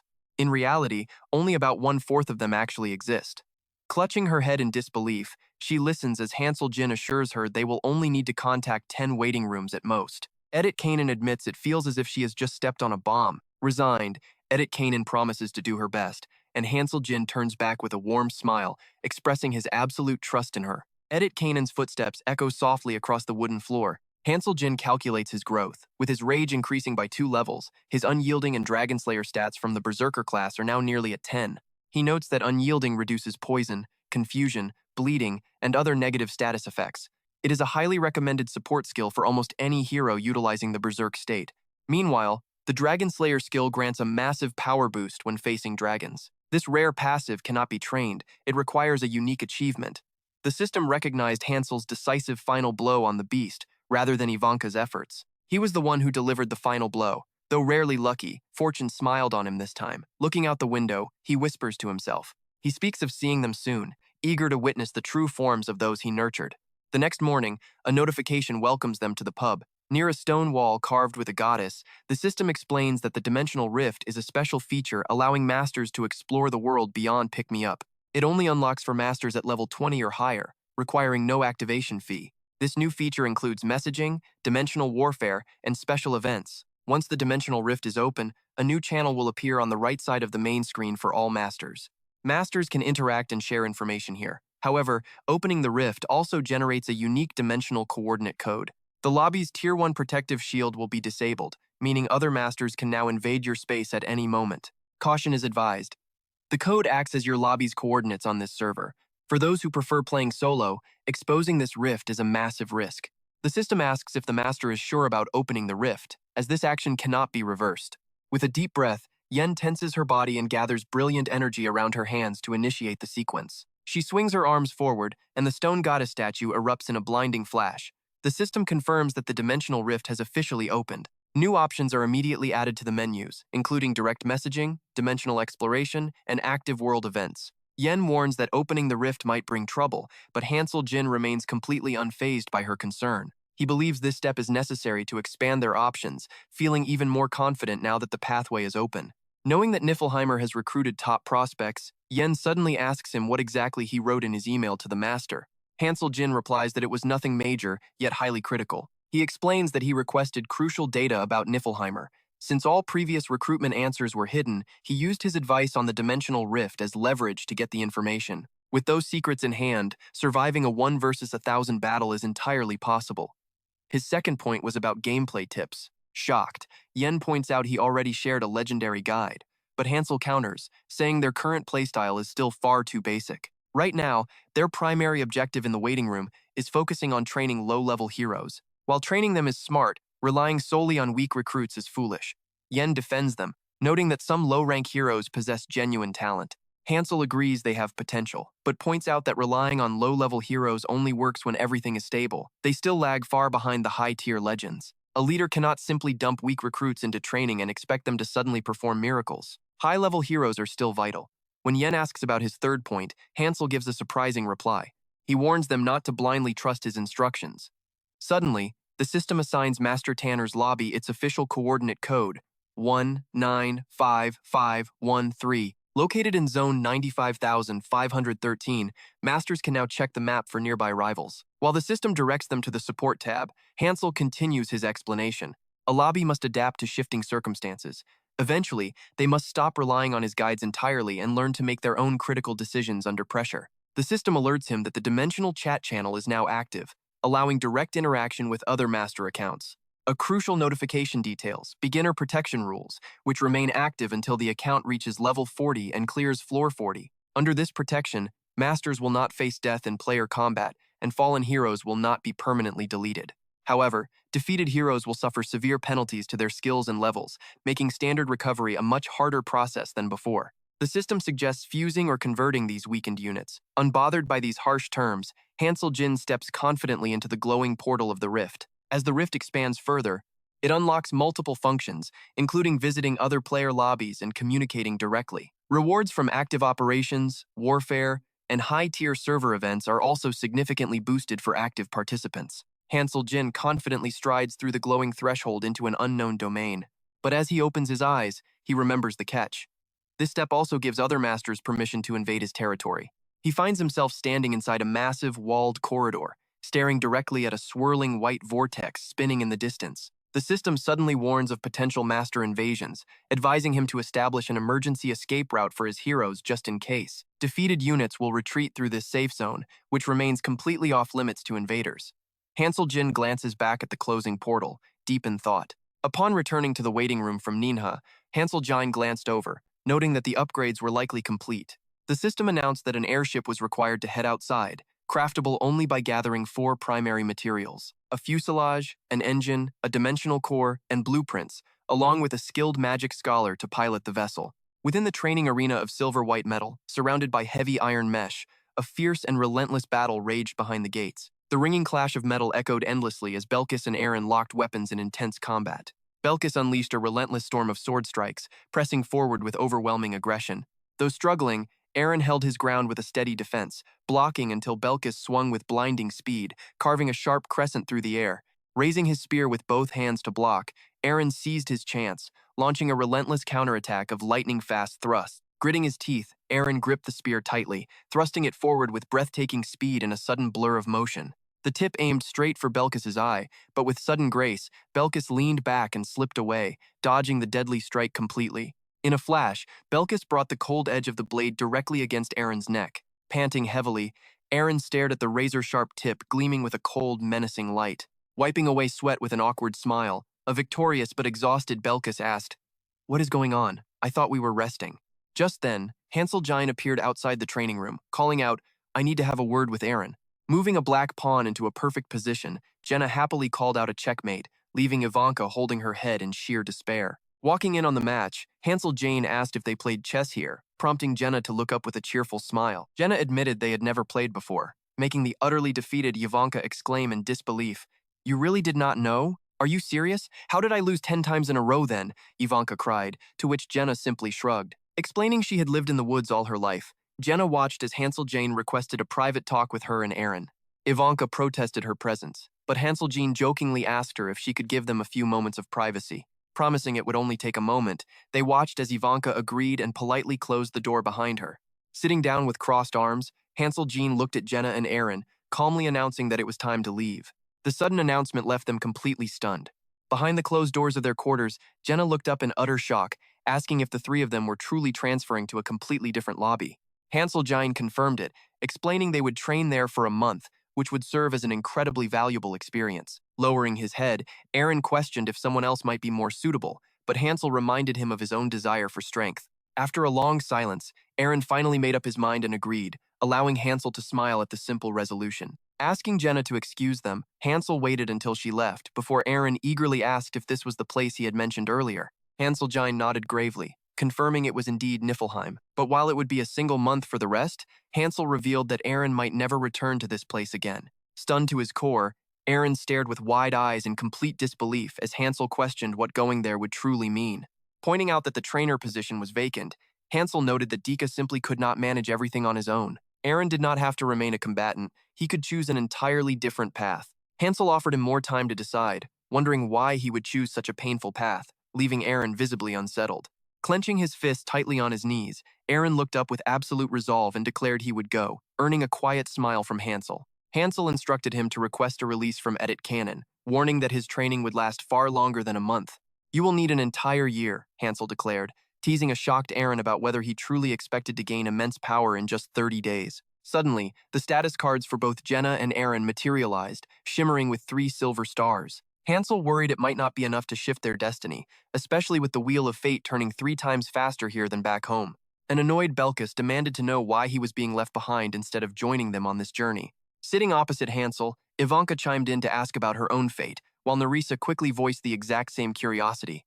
Over a quiet dinner, Hansel calmly reassured the gathered group that everyone would be sent when the right time arrived. "Just follow Edit Kanan's instructions for now," Hansel warned, directing a sharp, meaningful glance at one of them. Belkis brushed it off, telling him there was no need to worry, which immediately prompted Nerissa to mockingly bring up his troublesome past. Belkis quietly asked if Hansel was truly certain he would return, leaving the leader momentarily puzzled by the question. Belkis licked a stray breadcrumb from his finger and asked point-blank if he planned to stay there forever.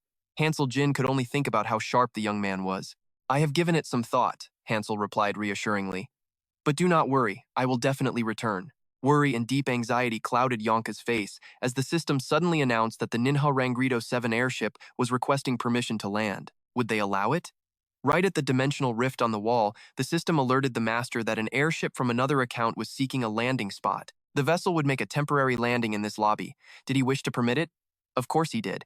The system announced the opening of a space-time rift for the ship. 5-star Captain Misicard's trade request would cost 1,500 gems. Standing before the wall, Hansel Jin asked Jenna and Aaron if they were both ready. Jenna nodded eagerly, while Aaron quietly agreed. All 3 of them stood fully prepared and heavily equipped for the long journey ahead. Edit Kanan and Roderick came out to see them off. Edit Kanan smiled gently, asking if they were truly leaving, while Roderick lamented how dull life would be without them. A crowd gathered to bid them farewell. Belkis wished them a safe journey, while Ivanka hid her upset face behind a hand fan and a pout.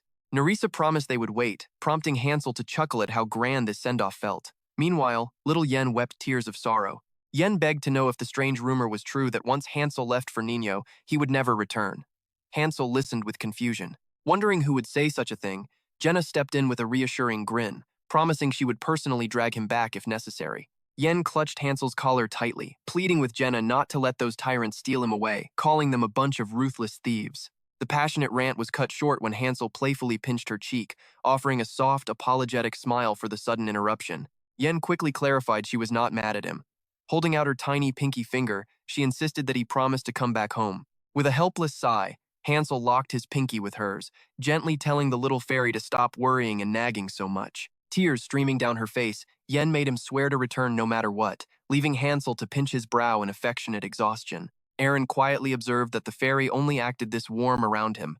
With a final wave from Jenna, the trio stepped into the dimensional rift. Stepping out of the rift, Hansel Jin looked ahead, completely in awe of the sight. Jenna and Aaron stared in absolute amazement and sheer excitement. Right before their eyes stood a massive, gleaming metallic airship with a grand goat skull carved on its bow. Shielding her eyes from the glare, Jenna gasped at how incredibly majestic it looked. When Hansel asked if she knew about such vessels, Jenna revealed that her father had told her stories of them long ago, those magnificent ships floating in the sky. She had seen one once before, but as a commoner, stepping aboard a noble's vessel was strictly forbidden.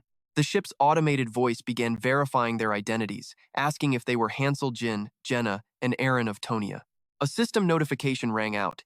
The deployment of 3-star heroes Hansel, Jenna, and Aaron to Nin, Area 101 for 10 days of training had begun. With the identity check complete, the ship opened its boarding ramp. Urging them to watch their step, the ship lowered a sturdy staircase. Simultaneously, a sharp system warning echoed through the air. Upon departure, the hero's affiliation would temporarily transfer to Ninheimer. The system prompted the master for final approval. He selected yes. Boarding the vessel, Aaron observed that this ship felt quite different from the ones he had seen before.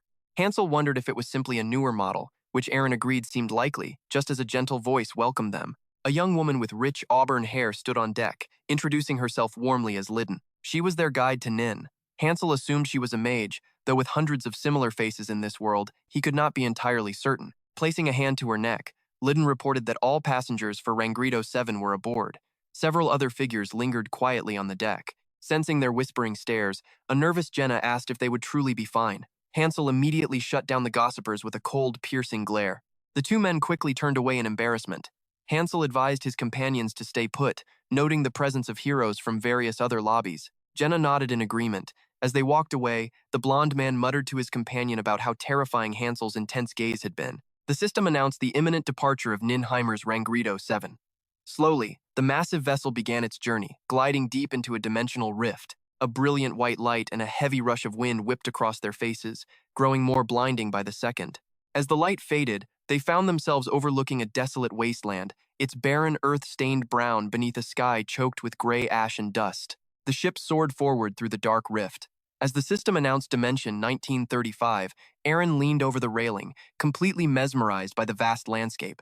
Hansel smiled softly at his wonder, leading Jenna to playfully tease him, wondering if anything could ever actually impress him. Hansel turned to leave, gently telling them both to head inside soon. They would arrive in 2 days.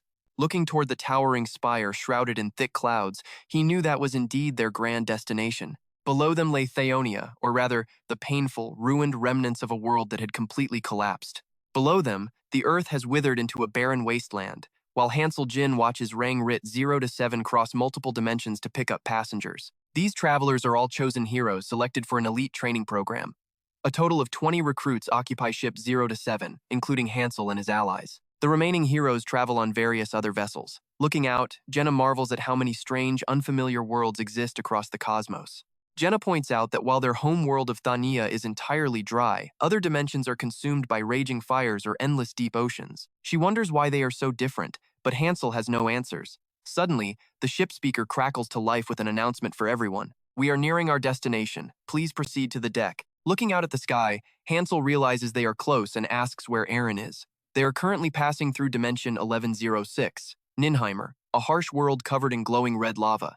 Jenna explains that Aaron is using an empty storage room to practice, and she volunteers to go and call him over. Blacklie waves her glowing guide staff, warning the passengers not to lean over the protective railings. Stepping outside the barrier is highly dangerous. Lai warns that the ship will likely shake during landing, so everyone must hold onto the handrails tightly. Jenna returns with Aaron by her side, announcing their arrival back on deck. The newly arrived heroes stand completely stunned and amazed by the grand sight before them. Only Hansel remains quiet and calm, observing a scene he already knows well. You and I can see countless other airships emerging from dimensional rifts, charting a path toward a colossal tower that pierces the high clouds. Aaron looks up in wonder, asking if this is Ninheimer. Jenna stares blankly and asks about a giant shadow, prompting Blacklie to smile. Looming directly above them is an enormous flagship, its massive hull heavily gilded and adorned with an intricate carving of a goat head. Lai explains that this is Sigit 0 to 1, a massive transport carrier capable of holding 37 military warships. She points out that the escort ships sailing alongside 0 to 1 are Chuer 0 to 3 and Chuter 18. Soon, their own ship dives into another dimensional rift. A blinding, brilliant flash forces everyone to shield their eyes. Stepping forward with a warm smile, Blacklie announces that they have finally reached their destination. A grand, majestic fortress composed of multiple massive floating discs appears, hovering silently high in the sky.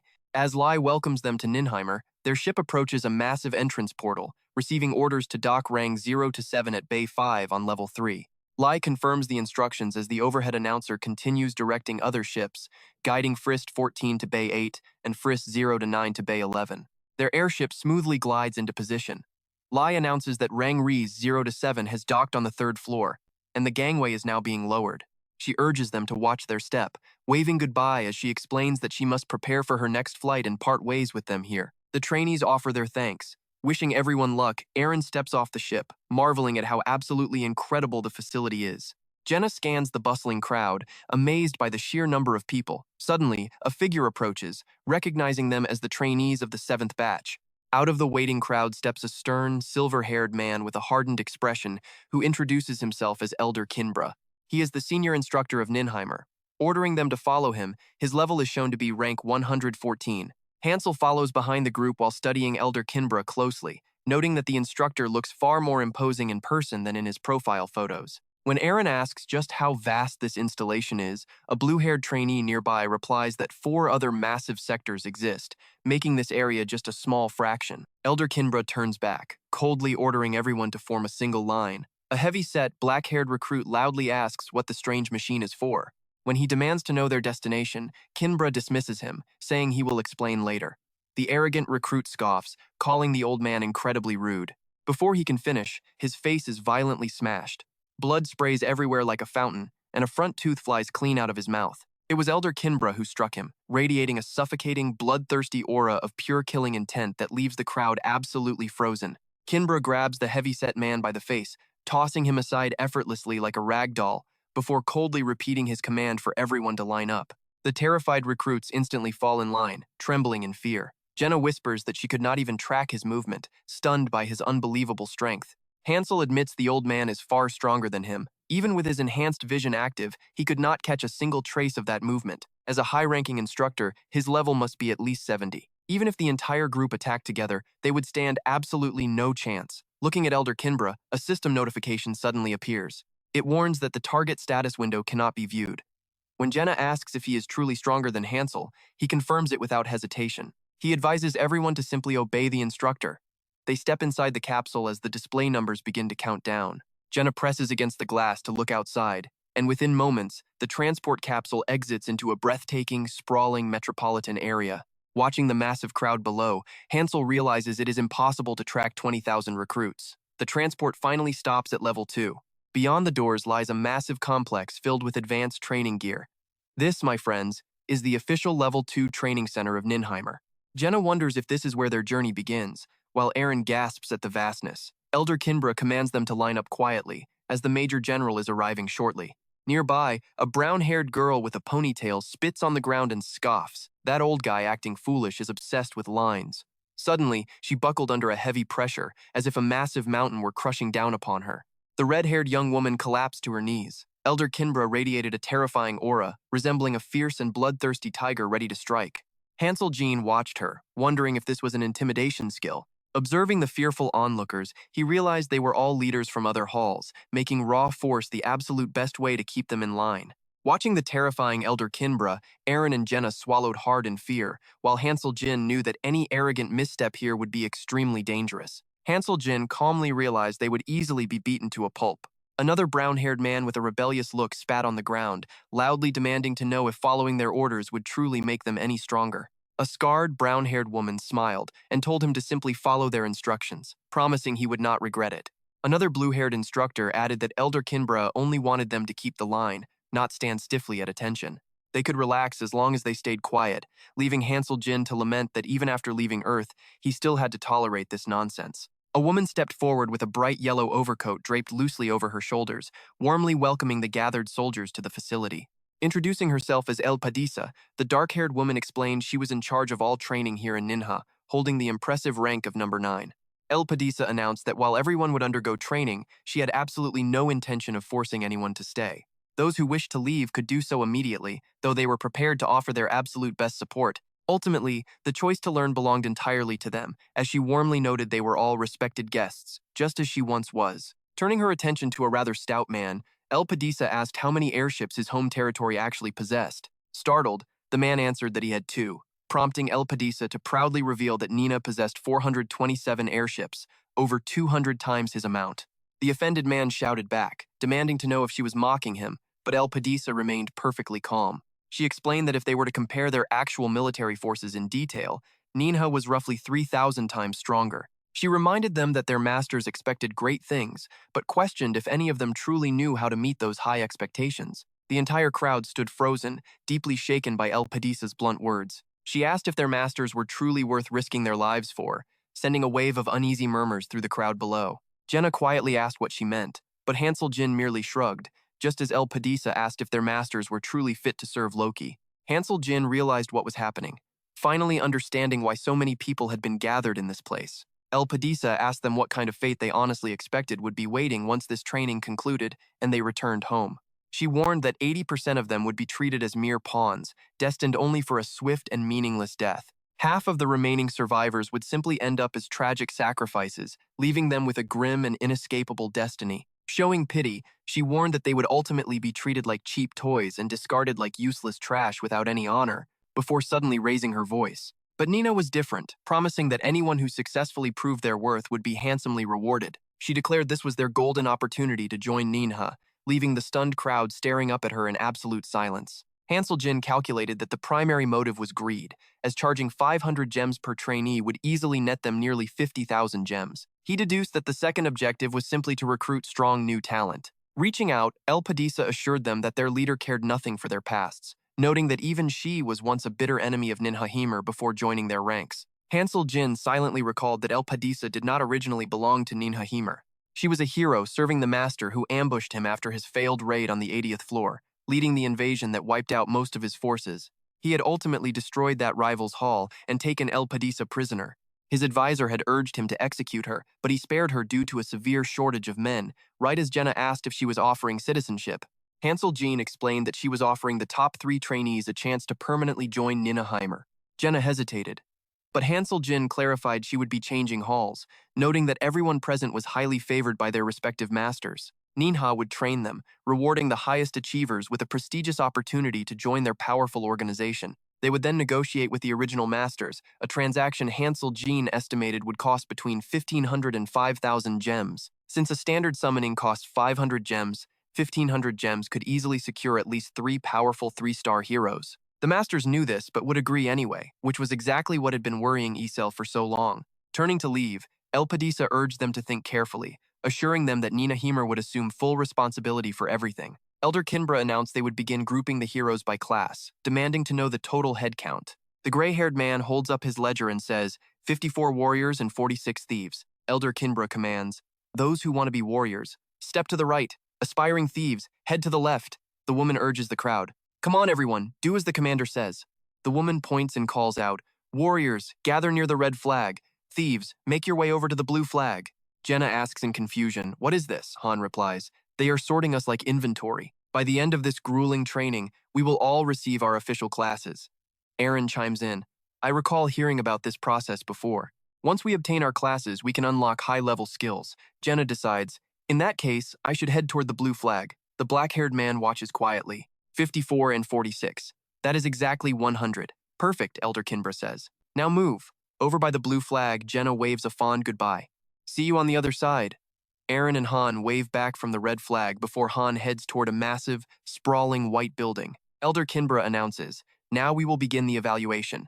Please form a line in front of me. This is to determine your current combat skill levels. This ensures that each of you will receive the proper and necessary training to survive. So, there is absolutely nothing to fear. Han realizes this evaluation will divide the trainees into 4 distinct tiers, low, mid, high, and top. Once they are grouped into these tiers, the real training will commence. Ironically, Han was the mastermind who designed this entire progression system. One by one, the heroes step before a glowing pinkish-purple screen for evaluation. When finished, Elder Kinbra flatly calls out, next!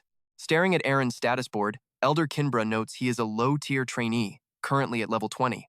His spear skills haven't even surpassed level 4, Kinbra mutters, calling for the next trainee. A boy walks away, grumbling under his breath. Is that all? What a joke! Han then steps forward to face Elder Kinbra, who stares in stunned silence before whispering, outstanding. The recording officer next to him is startled and asks, what is it? Elder Kinbra points to Han's incredible stat window and gasps, just look. The man stares at the screen and stammers, level 20. But how can a 1-star be this powerful? Was someone of his caliber really summoned as a mere 1-star? Elder Kinbra tells Han, I need a private word with you. Stay here. My apologies to the rest, but you must remain. Han calmly nods. Sure. He drops his heavy pack and takes a seat. Elder Kinbra smiles wryly. I was about to tell you to make yourself at home, but it seems you have already done so. Han asks directly, why did you want to speak with me? Elder Kinbra replies gravely, I have already notified my superiors about your presence. The commander will be arriving shortly. Meanwhile, the record keeper bellows to the other recruits. The rest of you, follow me outside. Han watches Elder Kinbra walk away, recalling that the old instructor also started as a weak 1-star. In his very first raid, he had panicked and done absolutely nothing. He actually still has that recording saved, and it is honestly quite hilarious to watch. Amused by the stern instructor's secret past, Han waits. Elder Kinbra warns, the commander will arrive in 1 minute. I am leaving now. Han feels a profound sense of wonder. The very facilities he built and the legendary heroes he personally raised are now flesh and blood, walking right before him. A sharp, familiar voice echoes. I receive the report. Han is startled and looks up as Edis Callan steps into the room. You are Han, correct? Han slowly grips the hilt of his sword behind his back and asks, what do you want to discuss? I seriously doubt you came here to offer me a promotion. Suddenly, Edis moves with terrifying speed, her body blurring into a mere afterimage. In a heartbeat, Edis is standing directly in front of Han, her cold blade pressed tightly against his neck. Edis whispers, you are correct. I did not come all this way to recruit you. Han asks, so, this is an interrogation then? She smiles coldly, precisely. Edis warns him, you possess remarkable talent, but you still need time. You cannot defeat me as you are. Han sighs in mild defeat, I know. Edis then demands, where did you get that information? Han plays completely dumb, asking, what information? Are you genuinely going to play ignorant with me? Edis asks, her beautiful eyes suddenly flashing with a cold, ruthless light. She narrows her eyes. How do you know that Master Loki has disappeared? She demands in a chilling tone. I suspect your master is the one who knows. Either way, tell me everything, including your source, if you wish to remain alive. Edis stares at Han's strangely calm expression and demands, who are you, really? Han decides the game has gone on long enough. He calmly asks, you want to know who I am? Edis begins to answer, but Han cuts her off, saying, show yourself. A sudden whirlwind sweeps through the chamber, accompanied by a melodic, celestial voice. Yes, my master, Han smirks. You really are everywhere in Niflheim, aren't you? A pair of slender, delicate feet clad in pristine white shoes softly touches the marble floor. Han calls out her name, Yurnet. Draped in a pure white gown, the majestic woman places her hand over her heart, bowing with absolute grace. Han silently gazes at Yurnet as she drops to one knee in a solemn salute, murmuring, welcome back, master. With her flawlessly sculpted features and brilliant ruby eyes, she looks like a pure angel descended from the heavens. This is Yurnet, the second highest-ranked hero in all of Niflheim. Back in the waiting lounge, an elderly man wearing an eye patch approaches to greet Han. Dika stepped forward, shaking hands to introduce himself as the trainer, while a man named Jubert greeted him warmly. Jubert shook his hand and said that others had already explained the strange rules of this new world to him. He knew death awaited anyone who could not adapt quickly to this terrifying place, yet he wondered how someone so young could be their trainer. Jubert suddenly tightened his grip with immense strength, saying, he claimed his mountain background left him ignorant of the world, asking if the young man learned from some master, while Dika stared down coldly, realizing he was being tested yet again. Dika calmly reminded the older man that he had survived in this harsh place long before any of them arrived. He explained that the laws of this world were entirely different, promising the old newcomer that dedicated daily training could one day make him far stronger than his young instructor. But if a newcomer chose to show off instead, Dika warned, squeezing the older man's hand with crushing force. The pain was so unbearable that the proud old man let go and cried out in pure agony. Dika coldly tightened his grip, warning that arrogance would surely lead to death, just as Edith Kanan approached to ask about the commotion. She wondered if they were new arrivals, prompting Dika to ask what brought her down to his training grounds. Edith explained that since Aeon left, 3 trainer positions remained vacant, so she was scouting the first floor and hoped he could suggest some worthy candidates for the job. Dika mentioned that several ambitious and powerful warriors had recently arrived, many of whom had already trained under him and grown far stronger. He first recommended a massive, bald warrior named Rotary, praising the man's profound sense of duty and incredible physical strength. He assured her Roderi would be an excellent choice, before shifting his focus to a slender, blonde youth. The youth, named Nan, was incredibly bright and energetic, proving himself as a capable leader ever since the 3rd and 4th squads retired from active duty. With team members constantly changing on them, their ultimate combat success depended entirely on how well the teammates coordinated, which led Dika to recommend a talented dark red-haired girl alongside a quiet blue-haired youth. Their names were Binnick and Lilini, and they coordinated seamlessly with Anan, showing remarkable potential and dedication whenever he watched them during training sessions. Watching them made Dika warmly remember his own companions. With a bittersweet smile, he remarked that these 3 formed a wonderful combination, admitting he was almost envious of the beautiful friendship they shared in this dark place. He was about to mention one last name, Riemann, when the distant central building suddenly erupted in a blinding flash of purple light.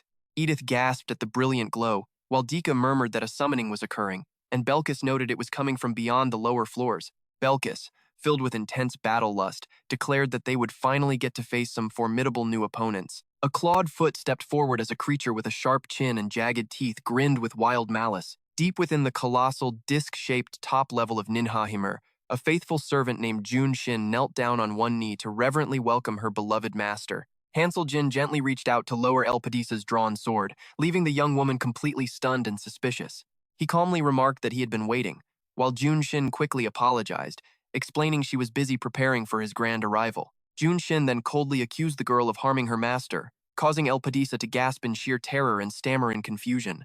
As Jun Shin rushed forward with soothing healing magic to ask if he was unharmed, Hansel Jin wryly noted that the terrified girl looked far worse. Elpadisa trembled violently in pure shock, watching the scene unfold, while Jun Shin wore a terrifying smile, demanding that she show respect immediately. She revealed that he was indeed their master, Lord Loki. Jun Shin scolded her for dare drawing a weapon, cursing, and attempting to strike down their master, calling it an unforgivable crime, which left Elpadisa teary-eyed and desperately pleading that she had no idea who he was. Jun Shin narrowed her eyes coldly, demanding to know how the girl planned to atone for the ultimate sin of raising a blade against their lord.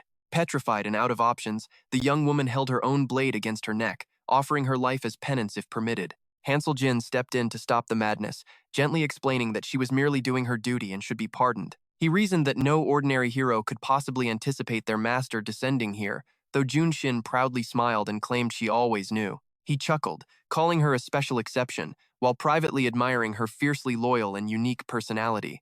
Jun Shin snapped her fingers, suggesting they move to a much quieter and more comfortable setting to catch up in peace. A gentle, pale pink mist immediately enveloped the area. In an instant, they were transported to a beautiful garden pavilion filled with fresh blossoms, a warm cup of tea, and sweet incense drifting through the air. Warm sunlight bathed the vibrant blooming flowers, prompting Hansel Jin to look around the peaceful scenery and comment. He remarked that since they could see the open sky, they must have reached the 13th floor of Ninaheimer. Jun Shin agreed, noting that out of 20,000 residents, only the top 5 elites and their secretaries could enter, before sliding a warm teacup to him. Taking a quiet sip, he finally voiced his lingering question, asking how she had recognized him, to which Jun Shin gently smiled and answered. Only those on the 12th and 13th floors knew he had not logged in for over 3 months. Not a single shred of information had leaked outside. So if anyone knew this secret, Junetten was absolutely certain it had to be him. But Hansel Jin replied that still was not enough. Junetten replied that when he disappeared, she realized he had fallen into Mobius. She added that only she and her secretary, Red, knew he was here. She corrected herself, noting there were now 3, including El Paradisa. She then asked if he wished to meet the other members. Junetten offered to summon all of them immediately, expressing her absolute certainty that they would be overjoyed to see their master again. Junetten explained that Nihak and men were currently busy on a mission, while Jitazan and herself were currently handling training duties. Hansel Jin asked about Siri.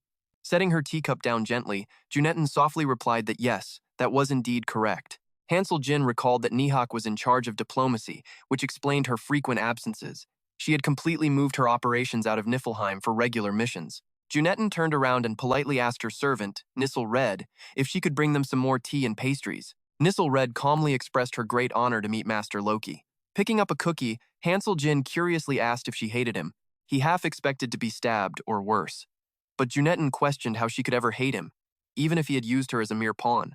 Junetten warmly added that he had never once discriminated against them. He always gave them a chance, constantly leading them to victory with his brilliant mind and unmatched strategies. Gently touching a golden flower, Junetten noted that without him, Niflheim would have perished long ago instead of standing strong today. Smiling warmly, Junetten expressed that she and everyone else there were deeply grateful to their lord, Master Loki. She added that meeting him was a true honor, noting he was just as brave and handsome as she had always imagined. They had prepared a castle for him on the 13th floor, hoping he would rest there and return the following morning. A castle? Hansel Jin asked, highly skeptical. Junetten confirmed it was built exclusively for him right at the center of the 13th floor. Indeed, a magnificent and incredibly luxurious castle stood proudly at that very location. Hansel Jin declined, stating that although he was once their master, he no longer held that title and required no such luxury. Flustered, Junetten asked if he truly intended to return to the 2nd floor to dwell among the common folk. Feeling dejected, Junetten explained she had poured immense effort into preparing the castle, including a grand welcome party showcasing his past legendary victories. But Hansel Jin bluntly cut her off with a polite refusal. Jumping to her feet, Junetten offered to go to the 2nd floor immediately. Hansel Jin stopped her once again with a firm no. Desperate, Junetten asked how they could possibly support him then. She insisted there were so many things she wanted to discuss and prepare for him right here. Hansel Jin explained he already had a training spot, asking them to fetch him only when he finished. Junetten scrambled for another solution. She proposed sending all the trainers directly to his location, but Hansel Jin immediately dismissed the idea, forcing her to pivot.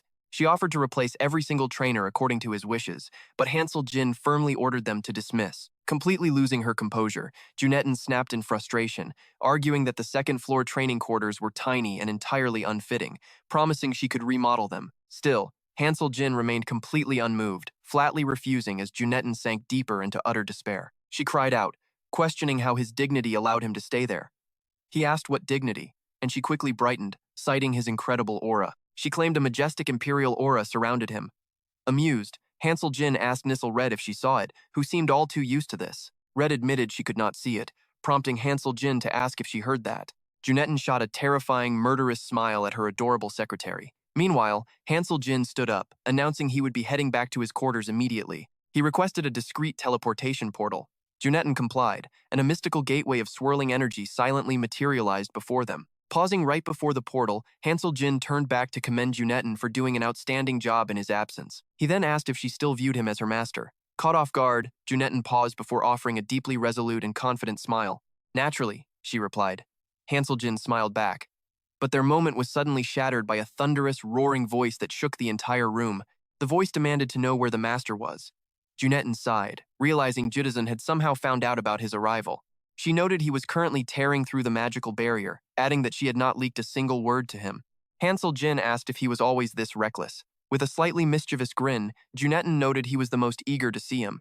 She warned there was no time left, explaining that while Judizan was usually calm, he became completely impossible to reason with when angered. Hansel Jin nodded, bidding her farewell before stepping resolutely through the glowing dimensional gateway. Stepping through the spatial rift, Hansel Jin materialized quietly inside a room filled with training heroes, without drawing a single eye to his arrival. He wondered if it was some kind of illusion magic, seeing as absolutely no one seemed to notice his sudden appearance. Nell Red suddenly appears to guide him, pointing out that his companions are just ahead in this direction. Hansel Jin looks completely bewildered at Nell Red, whose face is as cold as a coffin. He asks why she is tagging along, and she coldly replies, "For your safety." Calling him master, Nell Red radiates a terrifying, murderous aura. She promises to instantly crush the life out of anyone who dares to lay a single finger on him. Hansel Jin calmly stares back at Nell Red, but deep down, he is practically crying inside, desperately wishing he could just go home.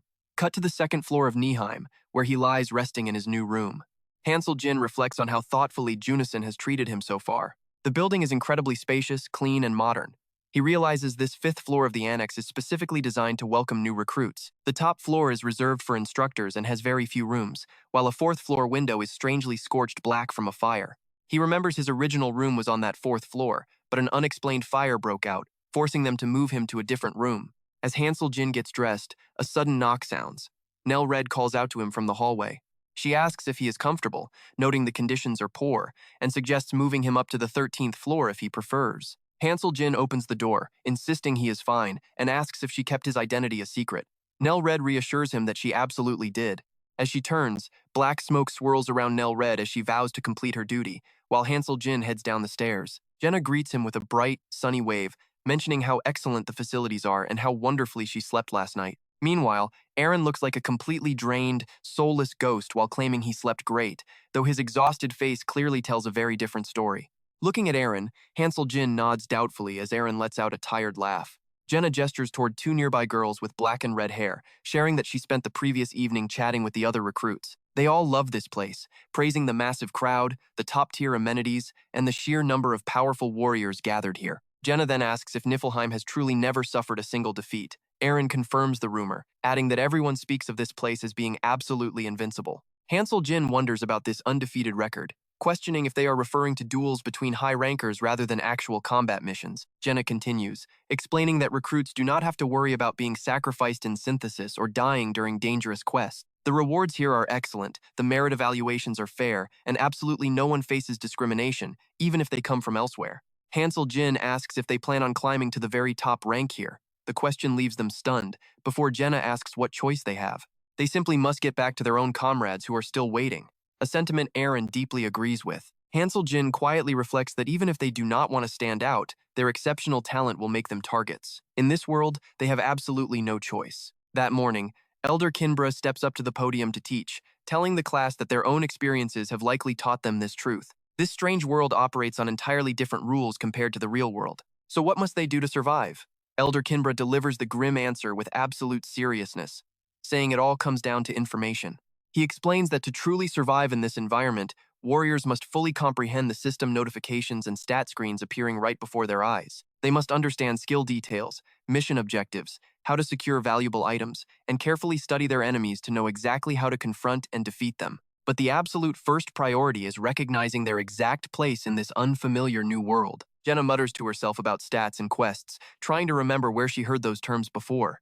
Hansel Jin immediately speaks up, reminding her that he literally just explained all of this. Hansel Jin watches as Elder Kinbra presents a chessboard, describing how every single piece has its own assigned role. Grasping one of the pieces, the Elder delivers a harsh truth, declaring that they are all merely chess pieces controlled by the Master. Hansel Jin grimly reflects that heroes are ultimately just toys for the Master, and failing to realize this means certain death in this game. In a sunlit, vibrant garden, Junessen's voice echoes gently from beside an elegant tea table. She freely admits knowing she is merely a pawn in this grand game, moving solely to keep her master entertained.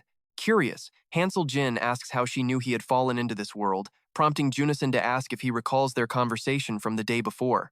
She explains that the bond shared between a master and their heroes is incredibly powerful. He remembers her mentioning that the master's 3-month absence from the account was highly classified, known only to those on the 12th floor and above. She knew the moment he vanished that he had fallen into Mobius, pointing to the concept of intervention power. As levels rise, this force intensifies, forging an even stronger, unbreakable bond between the Master and their summoned heroes. The instant he crossed over, the top 5 heroes felt it instinctively. Hansel Jin asks if this rule only applies to 13th floor members, and she confirms it. It all comes down to raw ability.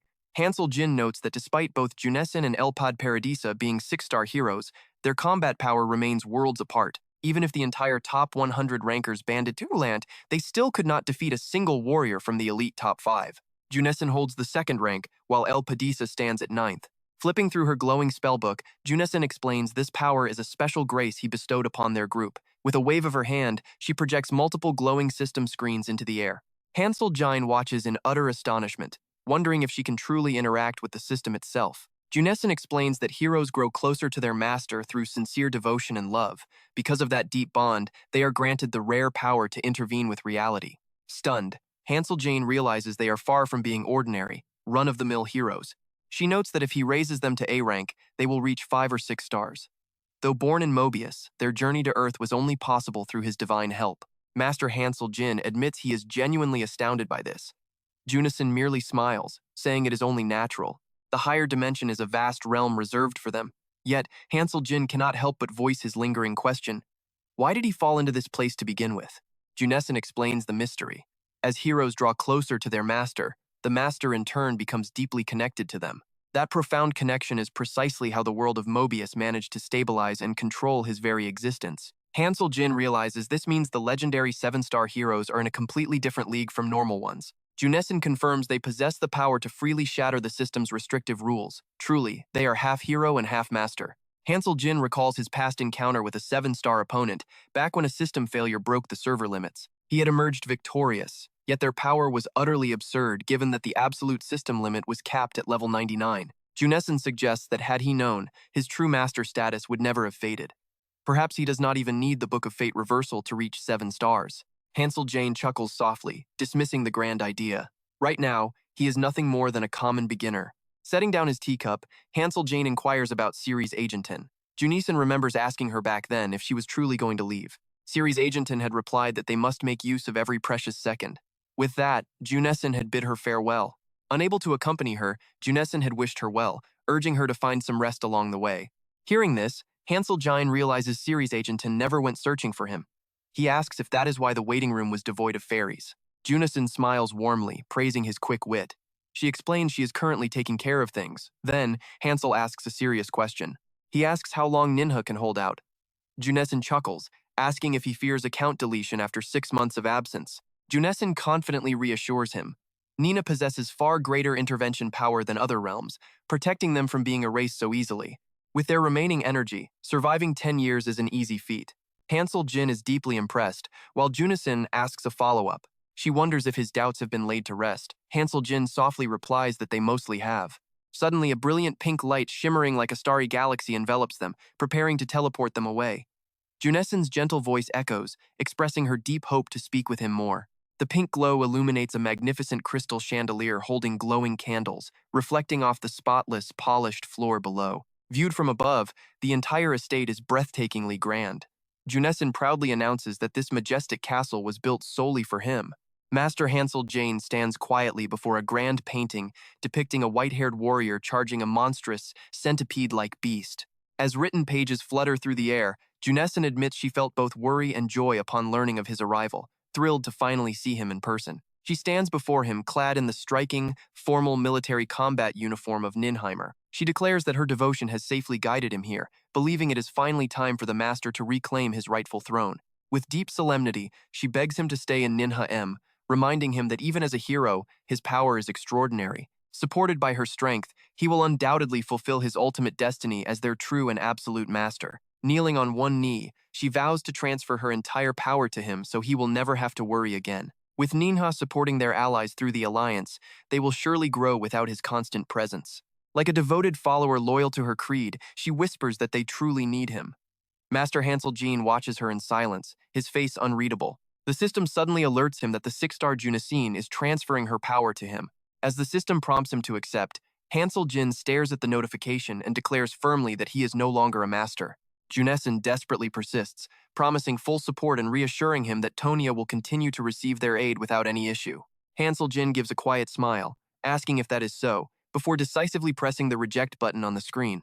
Sensing the rejection, Junessen gasps, her eyes widening in pure horror. She frantically asks if they have fallen short, but Hansel Jin simply turns around, assuring her they did nothing wrong.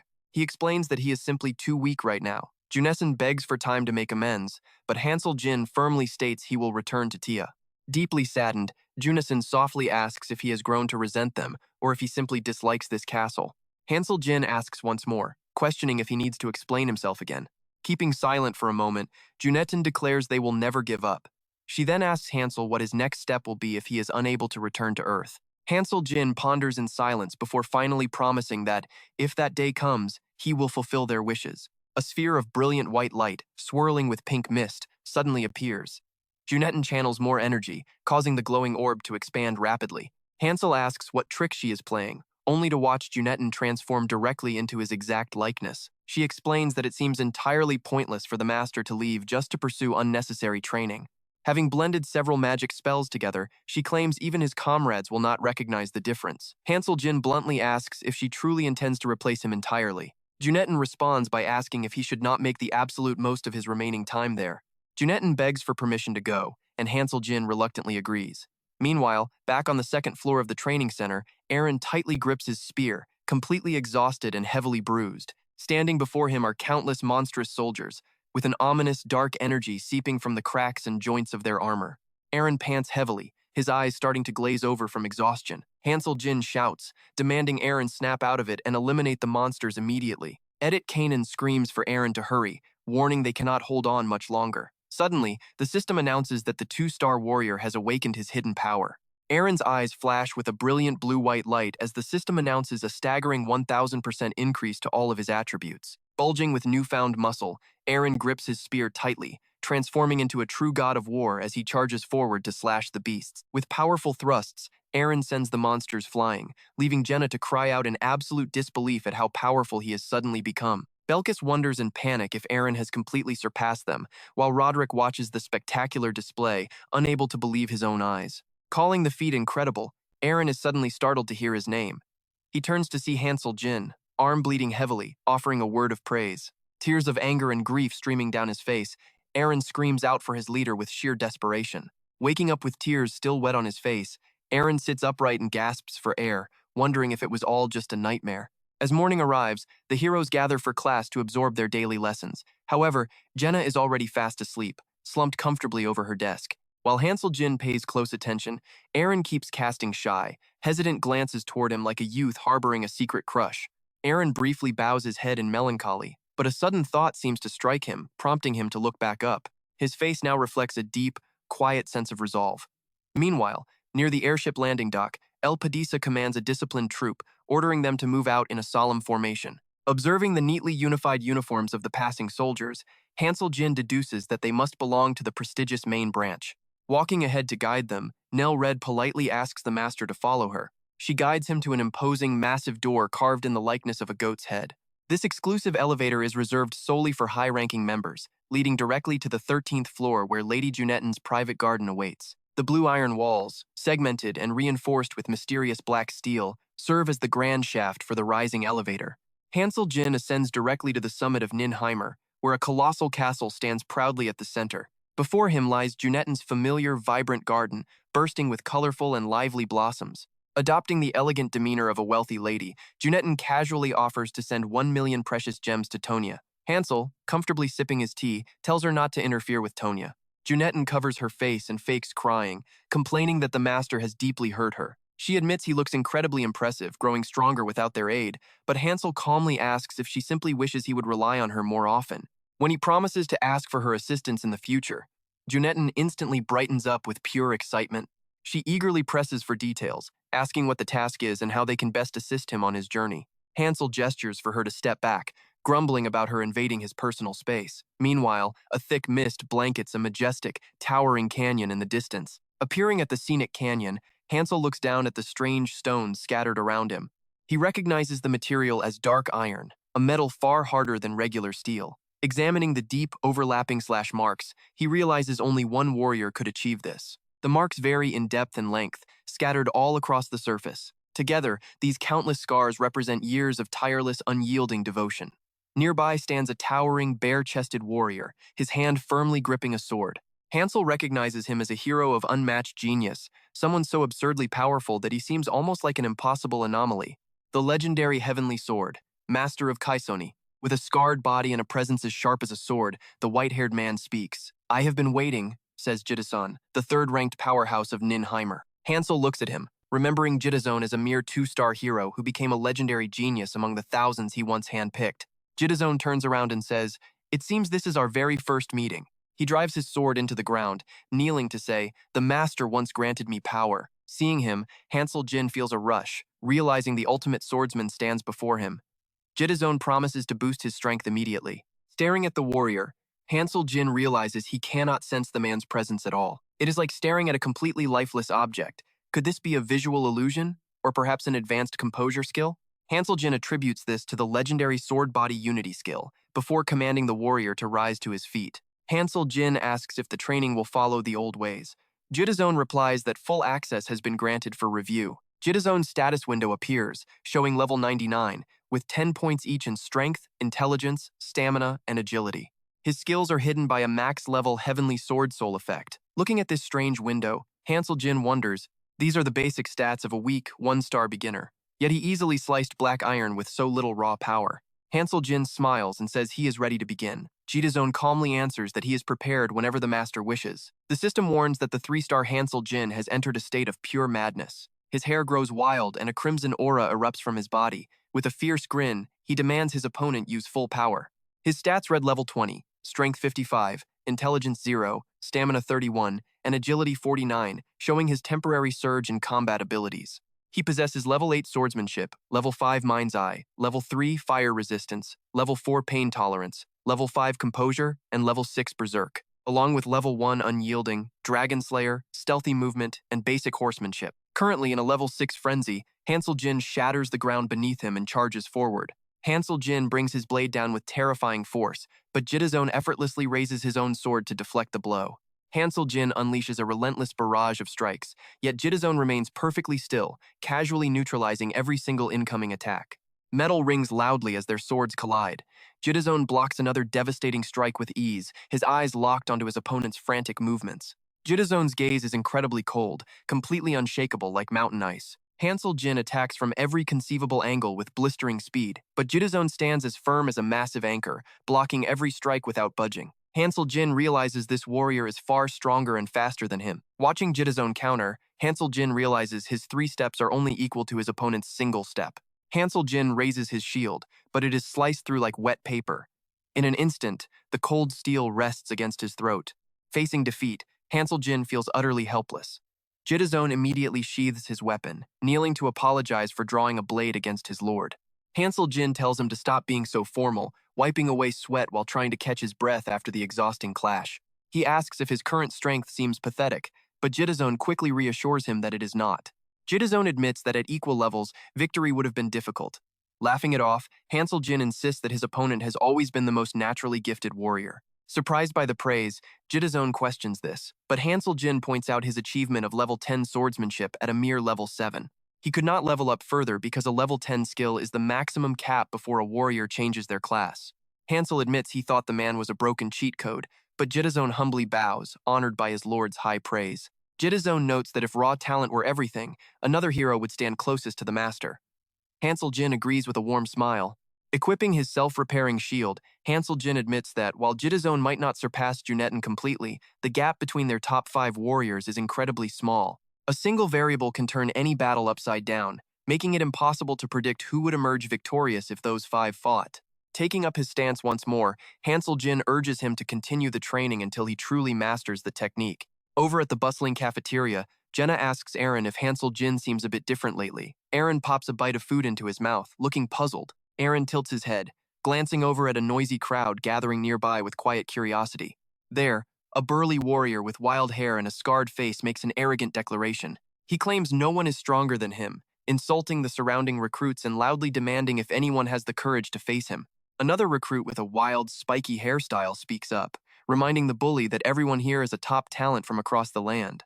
He challenges the loudmouth to stop talking and show them what he's actually got. Without warning, Junetten, disguised as Hansel Jin, steps in and effortlessly punches the noisy troublemakers clear across the room like a true god of war. Watching this chaotic display, Aaron casually remarks that Hansel Jin seems perfectly normal, leaving a highly skeptical Jenna completely unconvinced. An angry brown-haired woman with a ponytail stomps in and furiously shouts, demanding to know why they are fighting when brawling between students is strictly forbidden. A brown-haired woman with a ponytail suggests, "If there is a dispute, let's settle it another way. Let me repeat, if any issues arise among the trainees, I will punish them severely," Jenna adds. "Still, it feels strange," Aaron asks while chewing. "Is that so?" A bald trainee waves his hand provocatively, shouting, "Come over here. Only when you show your talent will others truly know your worth. Come on, I will beat you using just one single finger." They start arm wrestling, and Hansel Jin slams the challenger's hand down in an instant. Watching this, Aaron says naively, "I think he is still just the same." Back at the Black Iron Mountains, a massive sound suddenly echoes.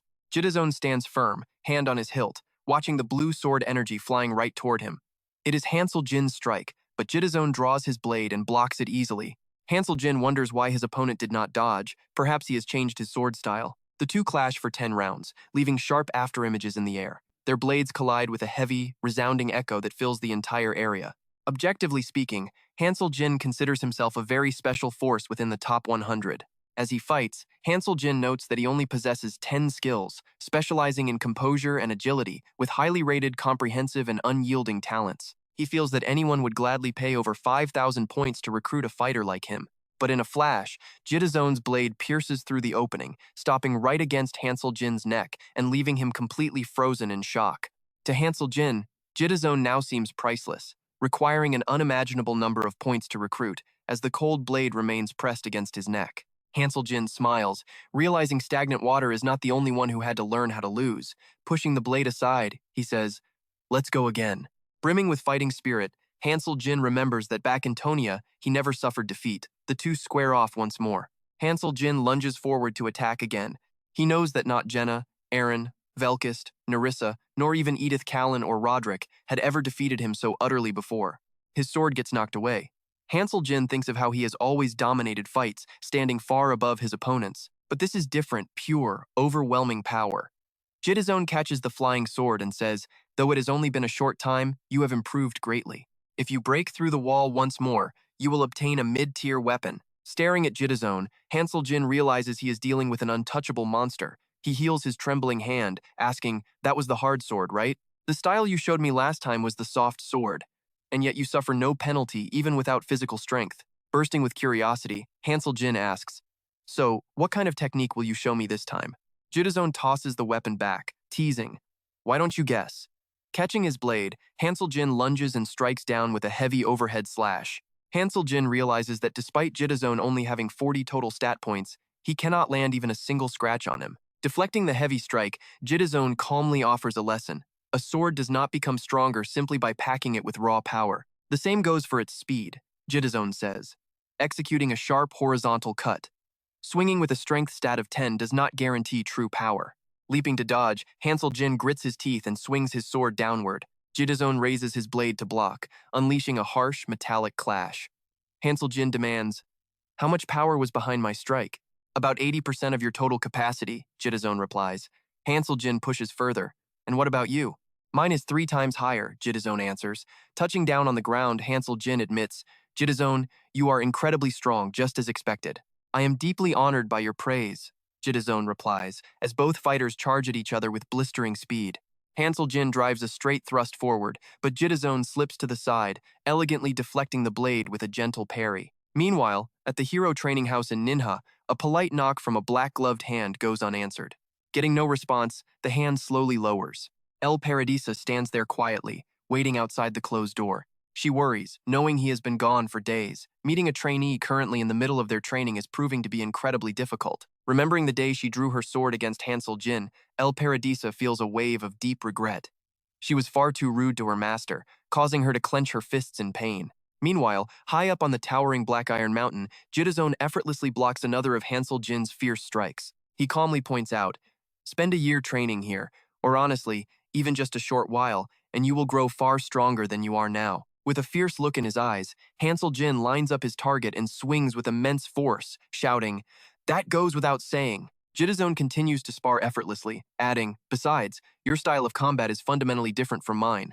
Your weapon handling is exceptional, and your active skills perfectly complement one another to build a seamless combat style. My master fights like the Agenton series, a complete, well-rounded combatant capable of unleashing full potential in any given situation." Even as Hansel Jin attacks relentlessly, Jidazone continues to speak, noting that across the entire world of Mobius, the number of 3-star heroes capable of matching his master can be counted on just one hand. Jinzone claims that with the right training, Hansel is bound to become the absolute strongest. Hansel Jin pants heavily, saying it is not as easy as it sounds. He reflects that Jinon is the only hero capable of defeating the series Agenton. After all, the man is a legendary master when it comes to small-scale battles and intense one-on-one duels. Against a human opponent, his chances of victory are almost 100% guaranteed. Jidazone points out that Hansel's greatest strength now is using his wild hysteria skill without losing his calm demeanor. Hansel Jin replies that this unique double state likely stems from him being half hero and half master. He knows that a regular hero could never activate both calm and hysterical skills at the exact same time. Hansel is essentially a glitch character who defies system limits. Jidazone notes that his current power level rivals a 7-star hero, all of whom are well over level 100. Jidazone then explains how a hero's skills transform when matching a master's prowess. Skills that were once completely impossible to combine can now merge, while previously inseparable abilities can finally be divided and used on their own. Jidazone adds that because of this, there is no limit to the opponents they can conquer. Hansel Jin notes that such an overwhelming advantage completely breaks the balance, basically cheating. Jidazone then reveals that 7-star heroes possess yet another powerful trait. Intrigued, Hansel Jin asks what that might be, and Jidazone explains it is high synthesis efficiency. This revelation completely stuns Hansel Jin. Jidazone explains that when a normal hero receives data from a donor, 90% of the information vanishes during transition.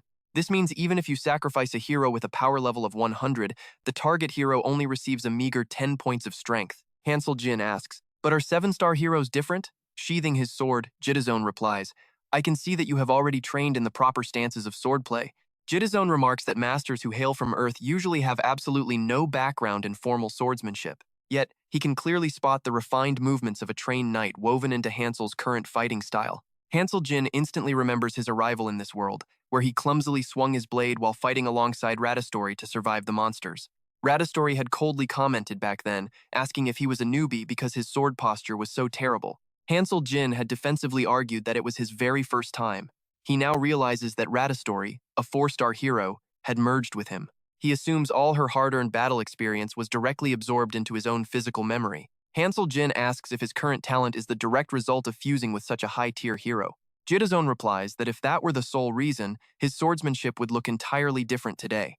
While the fusion definitely left a mark, its impact was minor. Jidazone observes that the hero's actual sword skills were merely at an intermediate level. He asks if Hansel can still wield that hero's skills, prompting Hansel Jin to raise his blade in response. Holding the sword straight ahead, Hansel Jin promises to try, closing his eyes to carefully focus on the feeling. Suddenly, memories of that fateful day rush back, when Sarasteri was fused and her body dissolved into glowing streams of data. Sarah Sterry had spoken calmly with a sad face, accepting that she was not chosen. Smiling at him, she promised to leave her power in his hands. That familiar spark of light flickers once more, suddenly erupting into a roaring flame. That small spark blazes furiously, pulling up and awakening the deep, dormant potential hidden inside Hansel Jin once more. Feeling the incredible rush of power, Hansel Jin snaps his eyes open. Moving like a bolt of lightning, he surges forward at terrifying speed. The ground explodes into dust behind him as Hansel Jin aims directly at Jitazone's exposed neck. A system alert pops up immediately. Hansel Jin's basic 3-star swordsmanship skill has suddenly reached level 9. He thrusts his sword forward with blinding speed, unleashing a sharp, chilling aura that sends shivers down the spine. The ghostly silhouette of Sadastri appears right beside him. Yet, Jitazone effortlessly blocks that incredibly swift and explosive surprise attack. Raising his own blade to deflect the strike, Jitazone admits it is a massive improvement.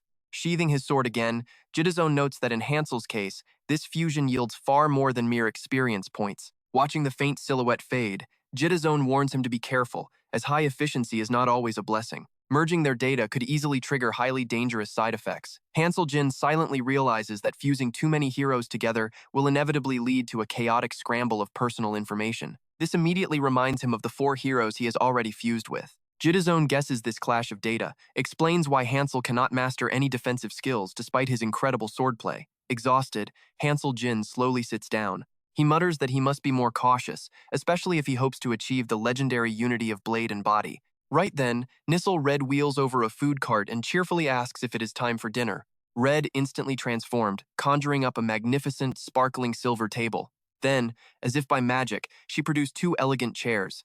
Next, a lavish feast of exquisite dishes appeared, looking and smelling so absolutely delicious that it made anyone's mouth water. Finally, polished silver forks, knives, and spoons were laid out perfectly. With everything in place, Nissel Red elegantly smoothed her dress, curtsied deeply, and spoke softly. "Everything is prepared. Bon appetit, my lord." With those words, she turned into a dark shadow and vanished into thin air. Hansel Jin suggested they eat before resuming their task. Jitazon agreed warmly, just as the scene shifted to a dark, ominous fortress elsewhere. The system announced a Floor 8 exploration mission, requiring a thorough search of a designated area. Rimmon called out for Rosa and Lilini to cover him. Rosa advanced with her spear, while Lilini followed closely behind, agreeing instantly. With a nod, both women charged forward, striking down the armored enemy soldiers. Meanwhile, Riemann barked out another command. Rimmon warned Binnick that those arrows would not pierce the heavy armor of the knights, ordering her to guard Annan instead. Gripping 2 short daggers, Binnick moved swiftly, agreeing. Anan struck down a mounted knight, shouting a warning to Binnick about the enemy's dangerous sword skills. She urged her to watch out, and Binnick acknowledged. Suddenly, Rimmon roared a command for them to duck. Surprised, both Binnick and Annan glanced back before instantly dropping low to the ground. In that split second, Riemann lunged forward, sweeping his blade in a massive arc that tore through multiple foes. Gritting his teeth, his fierce gaze burned with pure, relentless battle fury. After a grueling struggle, silence finally fell as the last of the beasts lay defeated. The system declared victory, awarding 2 stars to Annan and Lilini. With 50,000 gold earned, Riemann was named the top contributor. As they exited the dungeon, Riemann praised them warmly, saying they did exceptionally well fighting human opponents without hesitation. Anan replied that she had learned to adapt since the 12th floor, knowing it was vital for survival. Rosa added her own praise. She complimented Lilini's efforts. Blushing with embarrassment, the young woman softly thanked her. As the group strolled back, they discussed rumors about the objective being on the 2nd floor. Someone noted they would have to push themselves to their absolute limits to get there. Another sigh escaped as someone complained about being sick of eating potatoes, a sentiment that others immediately shared. They mused about how wonderful it would be to have a proper chef. Engrossed in conversation, they remained unaware of Edith Kanan watching them. When someone mentioned that Julia had 3 children, Lilini brightened, hoping that meant she was a wonderful cook. Another quickly warned her, explaining that Julia simply tossed every ingredient together until it turned into a giant pot of mush. It was basically slop. Laughing, Lilini told them they should probably abandon any hopes of eating well in a place like this. From above, Edith Kanan studied them individually, his piercing eyes remaining entirely devoid of any emotion. High above, a seamless purple barrier completely sealed the floating island. Inside a netted training arena, the quiet air was suddenly shattered by the heavy, thundering sounds of intense combat. Within those walls, powerful combat techniques collided as deadly blades flashed in a flurry of sparks. With hawk-like vision, Edith Kanan read every incoming strike perfectly, dodging each effort effortlessly.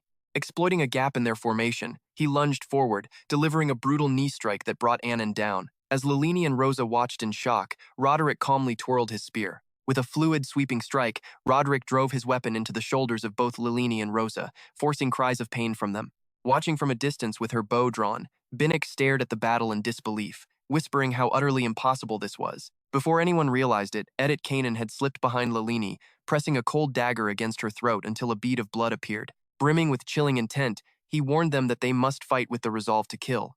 Otherwise, they would be the ones ending up in a grave.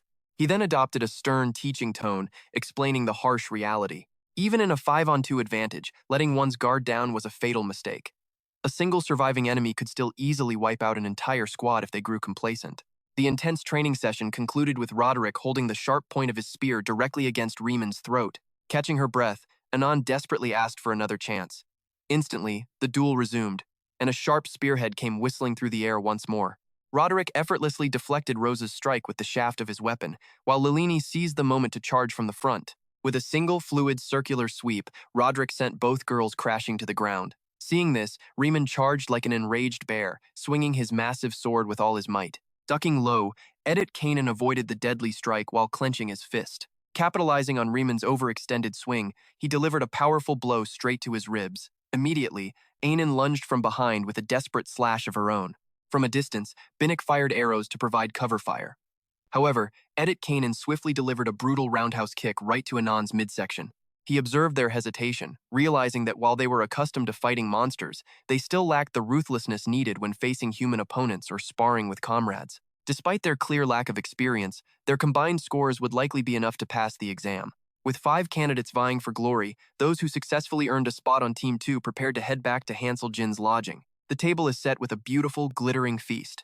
Edit Kanan smiles warmly, asking if everyone is enjoying their meal. Anan wolfs down his food like he is starving, praising the taste, while the elegant Bin politely agrees.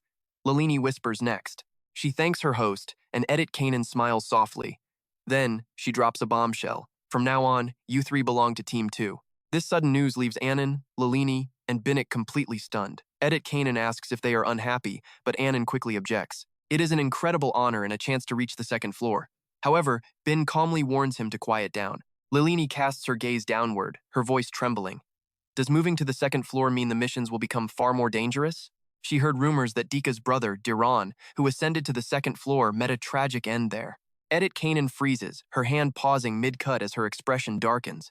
In a soft, timid voice, Lilini confesses that she has been terrified since day 1. She was terrified of being assigned to Team 2. Coldly, Edit Kanan interrupts, telling her she can just stay on the 1st floor. Edit Kanan delivers a harsh, merciless truth. Even if you stay on the 1st floor, death will eventually find you anyway. Putting her utensils down, she quietly adds that they have watched countless people vanish into thin air. She explains that Lilini could be sent alone to scout dangerous arenas, forced to endure endless, brutal trials just so they can assemble a viable raid team. She warns that once Team 3 arrives, the waiting room will shift completely. Having conquered the 14th floor, they will reach the 18th floor where everyone is staying in 3 days. Once Team 3 secures their place, your chances of rising to the 2nd floor will plummet. Edit Kanan urges them to think deeply. Soon, night falls and the shelter lights up against the darkness. Inside, a tense crowd gathers, their faces lined with deep anxiety and caution. Yet, on the other side, a few remain perfectly calm, including Rosa. As Rosa quietly turns and walks away, Lilini calls out to her. Suddenly, a hand rests gently on Anan's shoulder. Riemann smiles, congratulating them on ascending to the 2nd floor. Anan calls his name as dawn breaks, bringing a new day. Back in the synthesis chamber, a brilliant gold light erupts. The system coldly announces that master conversion has begun. Inside the light, a young boy in blue weeps in total despair, begging to know why he was chosen despite trying so hard. You promised I would survive if I worked hard. Let me go! What was all my effort even for? Heart-wrenching pleas for mercy echo from within that beautiful, blinding light. Seconds later, the system's cold voice confirms 3 low-grade soul stones have been acquired. The interface appears, combining the low-grade soul stones with low-grade upgrade stones to forge a mid-grade advancement stone.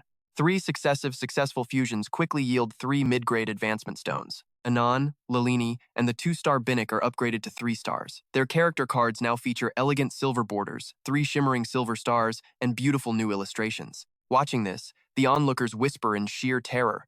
Someone notes that 3 people have completely vanished. Another responds grimly that they will all share that fate. A third voice adds that with their current skills, reaching the second floor feels completely impossible. Elsewhere, a brutal blow to Dika's stomach sends blood spraying from his mouth. Dika slides across the dirt in absolute disbelief. Rewrote towers over him, asking if being stronger simply guarantees survival in this place. It did not take long at all. Dika wipes away the blood, bitter but congratulating him, noting the master will soon place him in Team 4 or 5. Rewrote strokes his chin thoughtfully. Does that mean he is finally a candidate for the second floor? Reaching the 11th floor in just 2 weeks since arriving proves he is far from useless, after all. Rewrote gazes out into the distance. A dark, predatory smile creeps onto his face as hunger fills his eyes. Staring at the grand, distant castle of the second floor, he whispers to himself. Meanwhile, we return to Hansel Jin and Jitazone training on the mountain. Blue, white, and emerald green blades clash with ferocious intensity. Hansel Jin presses the attack relentlessly, just as he has done before. Yet, Jitazone stands firm, parrying each strike with effortless grace. Gritting his teeth, Hansel Jin recalls his mentor's vital piece of advice. Upon reaching level 10, you must begin categorizing your combat skills. Visualizing a chessboard, Jitazone explains that while basic weapon skills are meant for minor skirmishes, mid-tier weapon skills represent actual war. From the darkness, a hand moves a pawn forward. Jitazone emphasizes that from the mid-tier onward, conflicts are no longer simple duels. An opposing hand answers, advancing a knight. It transforms into a strategic war of attrition, where castles are built and players exert constant pressure on each other. These two chess players represent rival warriors clashing through sheer martial skill, protecting your own domain while ruthlessly destroying your opponent's territory. That is the true essence of mid-grade weapon mastery.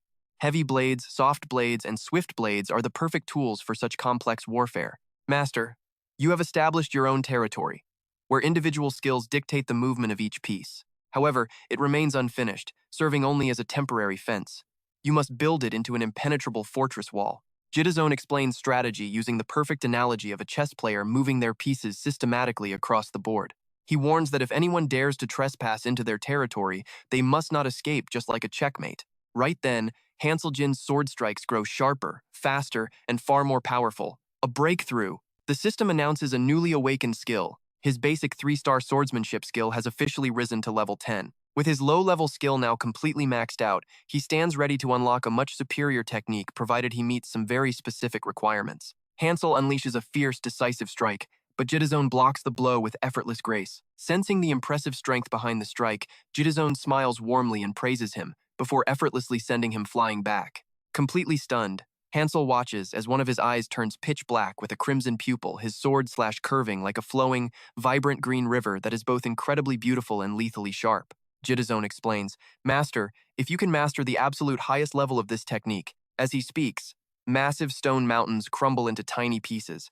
He continues, you will not even need to touch them, or even draw your blade. Debris from the shattered mountain rains down all around them as Jitazone insists such a feat is truly possible. The heavy rocks crash thunderously onto the ground. Hansel simply sighs, saying he has no desire to push himself that far.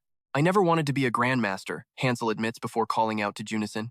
She replies telepathically, prompting him to ask how the team's training has progressed while he was away. Slipping his coat back on, Hansel orders a gate to men opened before tomorrow afternoon. Junison asks if he refers to dimension 0584, and Hansel confirms that a specific individual will be sent there shortly. The person Hansel has in mind is Aaron. Back at the academy, a neatly dressed hand gently knocks on his door. Hansel calls out from inside for them to enter. Nell Red opens the door, warmly greeting him as master. Immediately, Nissel Red seems to multiply, creating several clones that busily clean and organize every corner of the room simultaneously. Hansel watches with a weary smile, asking if such extremes are necessary, to which Nell politely replies that it is only proper etiquette. Pointing to the magical duplicate that had been attending his classes, Hansel tells Junison to finally dissolve the illusion. I will handle things myself now, Hansel says. Junison quickly asks if he plans to join the training session today. Hansel confirms he will, noting he has some matters to discuss with the team. He adds that while the morning is free, she will be busy this afternoon.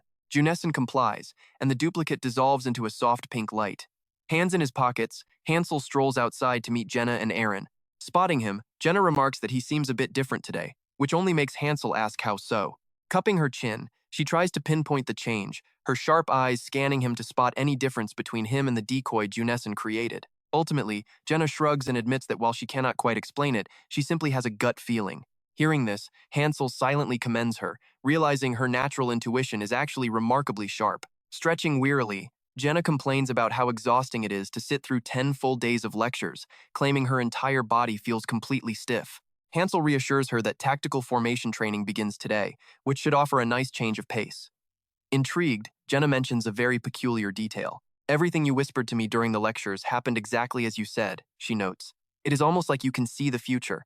Hansel breaks into a cold sweat, silently taking back his compliment about her sharp instincts. After all, considering everything he has accomplished so far, even the simplest person would easily realize he is far from an ordinary hero. Turning to Aaron, Hansel tells him to meet him at the annex building's backyard after classes, and Aaron quietly agrees to be there. Inside a grand, high-ceilinged hall, a group of armed heroes gathers in the arena, with Aaron among them as the instructor's booming voice echoes. From this moment on, you will participate in mock battles to put the tactical combat formations you have studied into practice. Though they have never worked together as a team before, Jenna stands ready on the opposite side, waiting for the signal. The instructor promises that proper practice will sharpen their tactical execution before finally shouting for the match to begin. Watching from the viewing balcony above, Hansel is quietly impressed by the astonishing rate of growth shown by this one-star hero. In the blink of an eye, Jenna swiftly draws her bow and lets fly several arrows. Hansel notes that her mastery of individual skills allows her to string together seamless movements, right as her arrows find their mark on an opponent. He realizes she has no equal at this current tier. If she strategically uses her teammates as shields, she could easily take down the entire opposing team alone. Nearby, Aaron defends himself, parrying a slash with his spear shaft while Hansel observes his progress. Later, inside a pristine and quiet corridor, Aaron glances around with curiosity and asks Hansel where exactly they are heading. Walking casually ahead, Hansel quietly tells him to follow. Suddenly, Aaron halts, his eyes widening in complete shock at what lies ahead. A glowing spatial portal stands wide open, leading directly into Junison's garden, where Nell Red bows respectfully to welcome them. Hansel Jin turned and said, "Step inside." Unable to believe his eyes, Aaron walked in and stared at Junetten's magnificent, vibrant garden.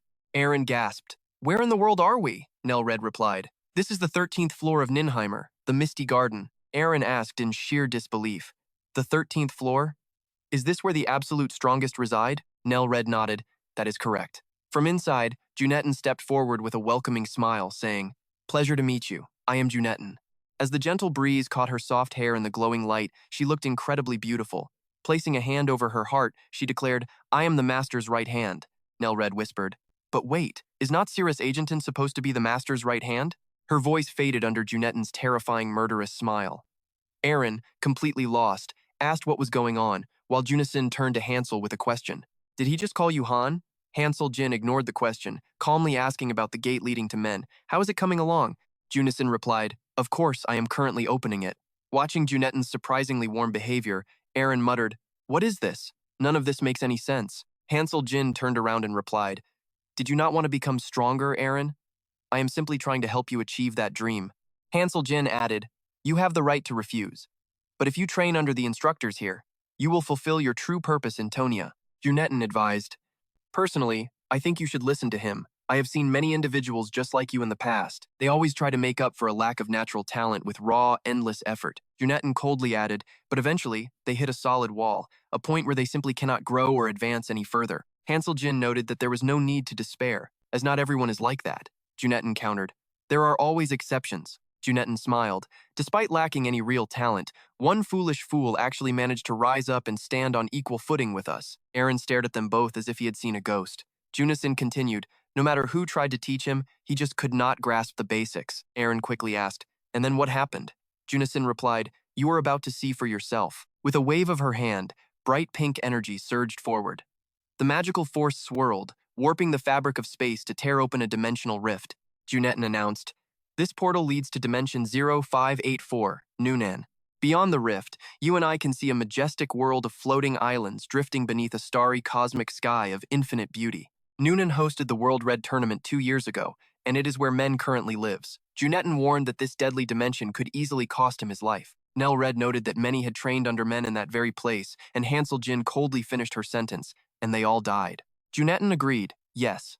The survival rate is under 3%. It is extremely perilous. If you fear death, do not go." Aaron asked, "But if I do survive, I will become the absolute strongest, right?" With those words, Aaron gripped his spear so tightly the veins on his hand bulged. He declared firmly, "I will go." Aaron added, "I do not wish to die, but I want to push myself to my absolute limits."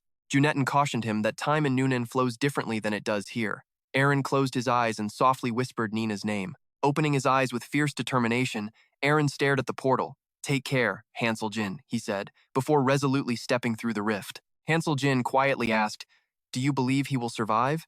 Junetten replied, "The odds are incredibly low. I have already informed men, but..." Turning to walk away, Hansel Jin interrupted. "If he regrets his choice and returns, send him straight to Tonia." Junetten murmured, "He will not look back." Hansel Jin softly replied, "I know." Hansel Jin knew Aaron had set out to find his own path, much like himself. As Aaron faced his destiny, we returned to the mountain where Hansel Jin trained. Just like always, Jidazone raised his sword to block Hansel Jin's fierce incoming thrust, but this time, the sheer force pushed Jidazone back. Catching his breath, Hansel Jin panted, "Was that good enough?" Jidazone nodded. "I believe you have achieved your goal." Yet, Hansel Jin noted that his level remained unchanged at level 20. His stats were identical, but you and I can see that something profound had shifted here.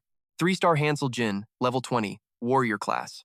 His stats: strength 45, intelligence 10, stamina 41, and agility 39. His skills now included intermediate swordsmanship level 1, sword unity level 1, and mind's eye level 6. Skills: fire resistance level 3, pain resistance level 5, composure level 6, rage level 7, unyielding level 2, dragon slayer level 1, and knight level 1. Hansel Jin realized his basic swordsmanship had reached intermediate level 1. He had successfully completed his skill separation. Though his shield mastery had decreased, his deeper understanding of the sword more than made up for it. His other passive abilities, including pain resistance, composure, rage, and unyielding, had also leveled up.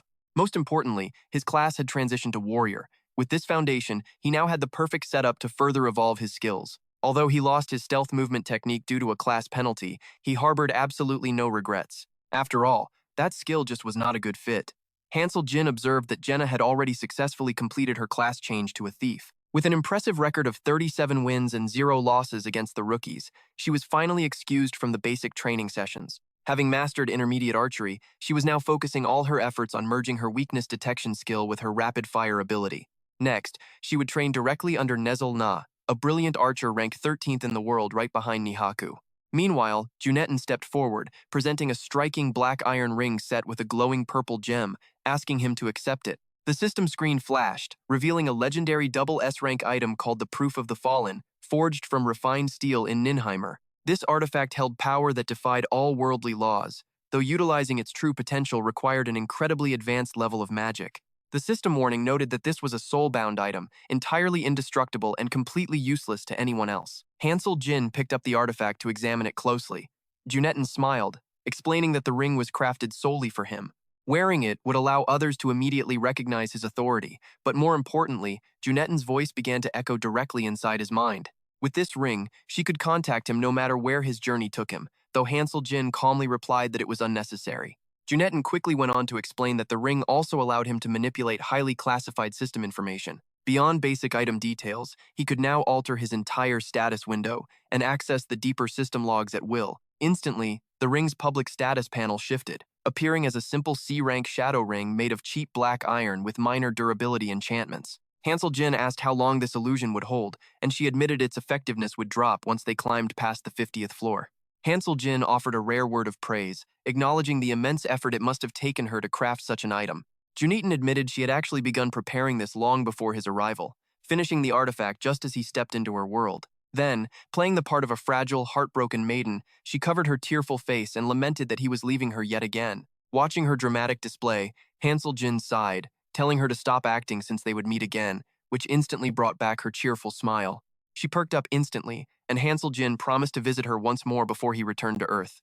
Junetten pouted, puffing out her cheeks like an adorable pufferfish, complaining that his answer was not what she wanted to hear. Ignoring her dramatic pout, Hansel Jin stood up but suddenly stopped, realizing he had almost forgotten the most important task, leaving her totally bewildered. He requested access to the armory, declaring his intention to claim one legendary weapon before heading off to the maximum level vault with his guide. Standing at the threshold, they looked upon rows of brilliant glass cases displaying legendary weapons. Magnificent spears, swords, and broadswords were securely mounted and framed along the walls in an elegant display. Approaching one of the displays, he drew a beautifully crafted sword, immediately prompting the system to display its statistics. This was the Earth Steel Sword, a B+ excellent rank weapon forged from high-quality steel. It was exceptionally lightweight, remarkably sharp, and highly resistant to breaking in battle.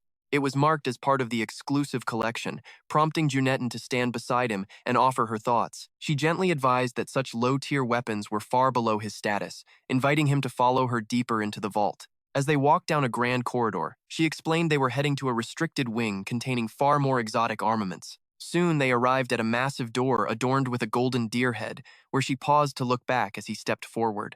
With an elegant wave of her hand, Junetten cast a spell, causing a glowing purple magic circle to manifest upon the door. She proudly explained that every weapon stored beyond this point was S rank or higher, representing his true personal treasury. The massive portal flashed with blinding light, and the two of them calmly stepped through into the inner chamber. Looking around the vast chamber, he narrowed his eyes and asked if there were exactly 132 weapons present. Smiling warmly, Junetten nodded in agreement, confirming that the vault indeed housed precisely 132 unique armaments. Belkis noted that every single masterpiece stored here had been meticulously crafted by the hands of the master himself. He gazed quietly at the beautifully framed displays lining the circular walls, leaving a massive, open space right in the center. Junetten then gestured toward a brilliant purple sword hanging on the wall, enveloped in a radiant golden aura, and made a suggestion. She asked if he wished to wield this mystical blade, explaining that its unique ability to completely bypass enemy defenses and inflict heavy damage would be incredibly useful for climbing the tower. The system screen instantly projected the weapon's detailed status, identifying it as the S-rank blade. This legendary sword was forged by combining dark wood from a cursed realm with rare, refined black iron. It utilized ancient divine blessings to directly wound opponents, though it completely lacked traditional physical attack power and had no elemental magic capabilities. It was marked as an indestructible, soul-bound artifact, registered as entry number 65 in the Great Collection of Ninheimer. Hansel Jin picked up the weapon, causing a brilliant trail of purple light to spark as he turned to question Junetten, who stood watching him with a gentle, modest smile. Antonia, a fearsome black dragon, lurked on the 20th floor. He then noted that with such a weapon, he could easily neutralize the beast's physical and magical defenses. Placing the sword back onto its wall mount, he added that the weapon's special effects were still far too limited. A versatile item suitable for multiple users would be far better. From across the room, Junetten smiled and pointed to a nearby box. What do you think of this? The chest opened to reveal the legendary Barasada, an S+ rank blade forged from the Dark Demon King's horns and scales. This masterwork completely bypassed physical defenses with S-rank power. As item number 113 of the exclusive Ninja collection, it pulsed with a brilliant, blazing red aura.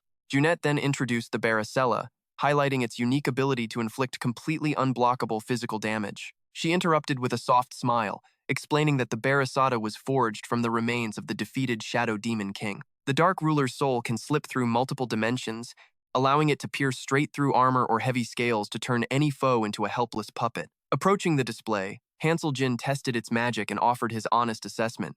Unfortunately, it lacks the power to bypass an opponent's magical defenses, making it less than ideal for a full offensive. Turning to another chest, Junette asked, "How about this Gungnir spear?" Both gazed at the golden, electricity-crackling spear resting in the chest.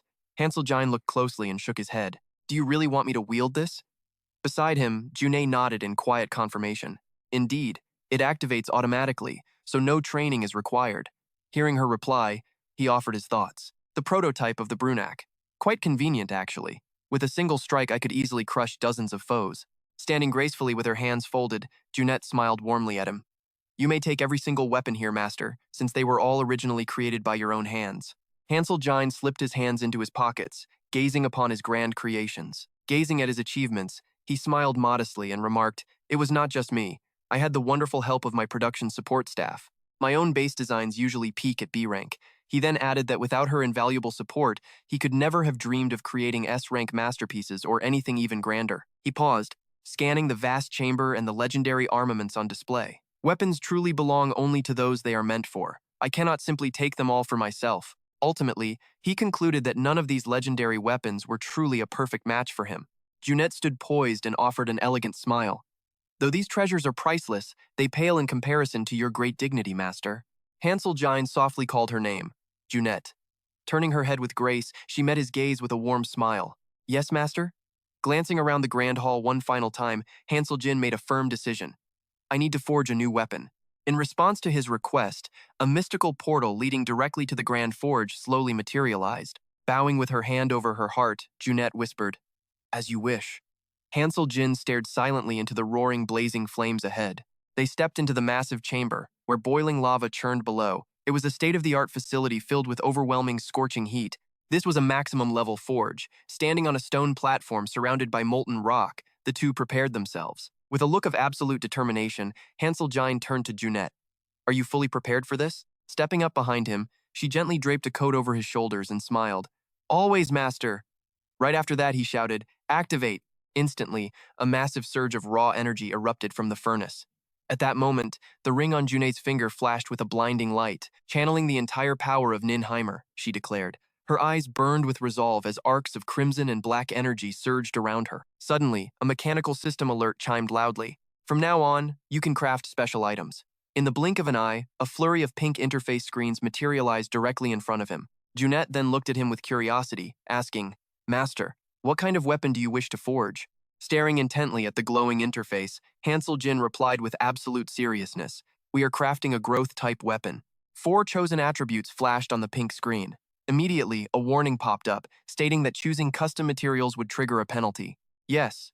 He pressed confirm, and the glowing system immediately brought up a massive list of options. "Please select materials: refined Ninheimer A207, Midran S193, and Ocean King scales." He carefully selected 13 types of ore, 10 leathers, 15 crystals, 9 woods, and 8 other elements, totaling 55 rare materials. A massive portal opened right above the furnace, and all the selected raw materials began to rain down inside. Standing nearby, Junette made the final announcement. "The materials are fully prepared, and the furnace is ready to forge." Materials drop into the forge, splashing molten lava everywhere. Junetixon turns to him and solemnly declares, "I hereby summon the master craftsman." Right after, another glowing portal sweeps open. A gray-bearded elder steps through, casually asking what all the fuss is about. "Junette, why did you call me?"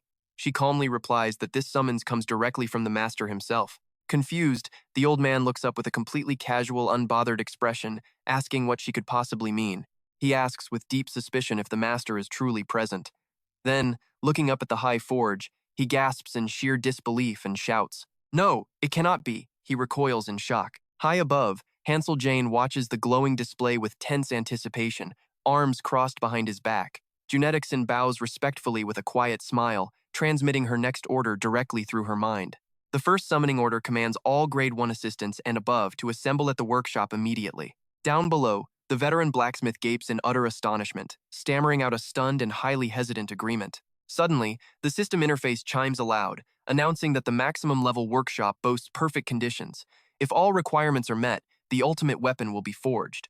The linked facilities include the maximum level forge, the maximum level carpentry, the maximum level refinery, and the supply depot, totaling 135 workers. Instantly, urgent voices begin shouting orders. "Move fast. We must prove our worth after this long rest." A massive crowd of craftsmen swarms around his grand forge, while Hansel Jane looks down from his high platform. Junetixon's powerful voice echoes to every worker present.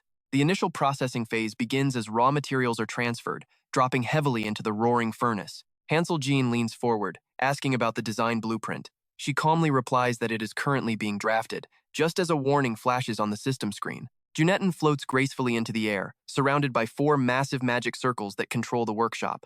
She softly confirms the details with him. This weapon is a self-growing type. It will analyze its master's unique combat style to adapt its shape perfectly. She immediately issues her next grand command, synchronizing the main furnace with the entire production factory.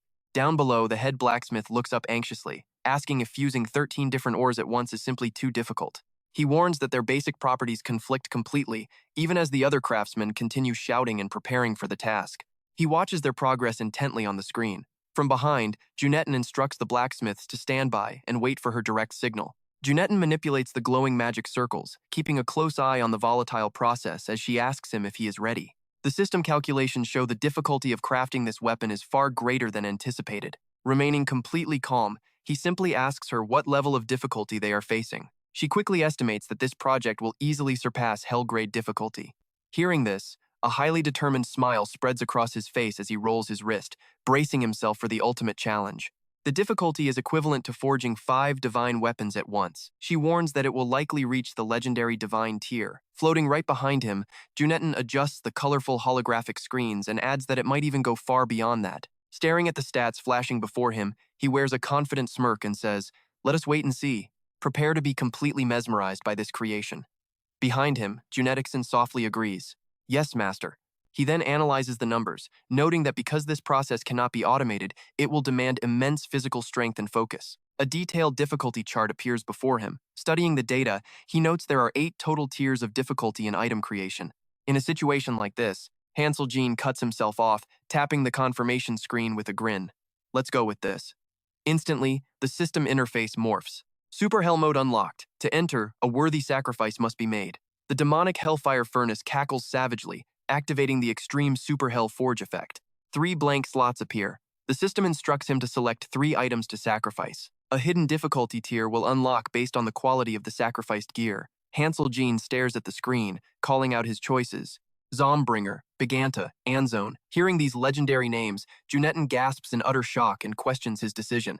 Those 3 sacred weapons? He manually selects them, calmly confirming with a simple nod. Yes. Junetten bows to obey his command. Instantly, the 3 legendary holy swords materialize, hovering directly over the massive furnace. They plunge straight down into the bubbling lava below while he watches silently from his high perch. The system screen flashes. Valuable sacrifices accepted. Welcome to the gates of hell itself. Difficulty level is now set to Super Divine. Super Divine Hell? Hansel Jean grits his teeth, staring at the flashing notification as cold sweat beads on his brow. Super Divine Tier? Immediately, the system issues a dire warning. Extreme difficulty penalty active. Success rate reduced by 33%. Success is mathematically impossible. Please halt immediately. Do you wish to proceed? Select yes or no. Right after that, he turned around with a smirk, telling Junetten, "It told me to stop, but I have already sacrificed the item." Hearing this, she smiled while adjusting the furnace behind him, gently agreeing with his words. Well, there is no turning back now. His expression darkened as he stretched his shoulders, turning to ask Junetten, "Is there any actual meaning to these puzzles of theirs?" She quickly replied, "Of course there is." Narrowing his eyes, he nodded in confirmation. "All right, I see." Hansel Jean then swiped across the system interface, causing another notification box to pop up. Do you wish to proceed? Yes. With his confirmation, the system began preparing the next puzzle data. Finally, it presented 13 challenges of various shapes and names, a god-tier difficulty level the ultimate cube puzzle, 2 rhythm games, 3 Tetris, 4 marble shooting, 5 logic nonogram, 6 spot the difference, 7 jigsaw, 8 maze, 9 hidden objects, and 10 mini sweeper, 11 magic lock, 12 decryption, and 13 puzzle. Then, it asked him if he was truly ready to face hell. He did not even bother to reply. With arms crossed, he stared grimly at the screen as the challenge commenced. The first was the Rubik's Cube. He glanced at Junetten and asked, "Are you ready?" Standing beside him, she reached out with a determined face to confirm, "Yes, I am." Instantly, both of their eyes flashed with a shared, fierce resolve. Suddenly, the massive cube began to shift endlessly. The system's voice echoed, "Begin."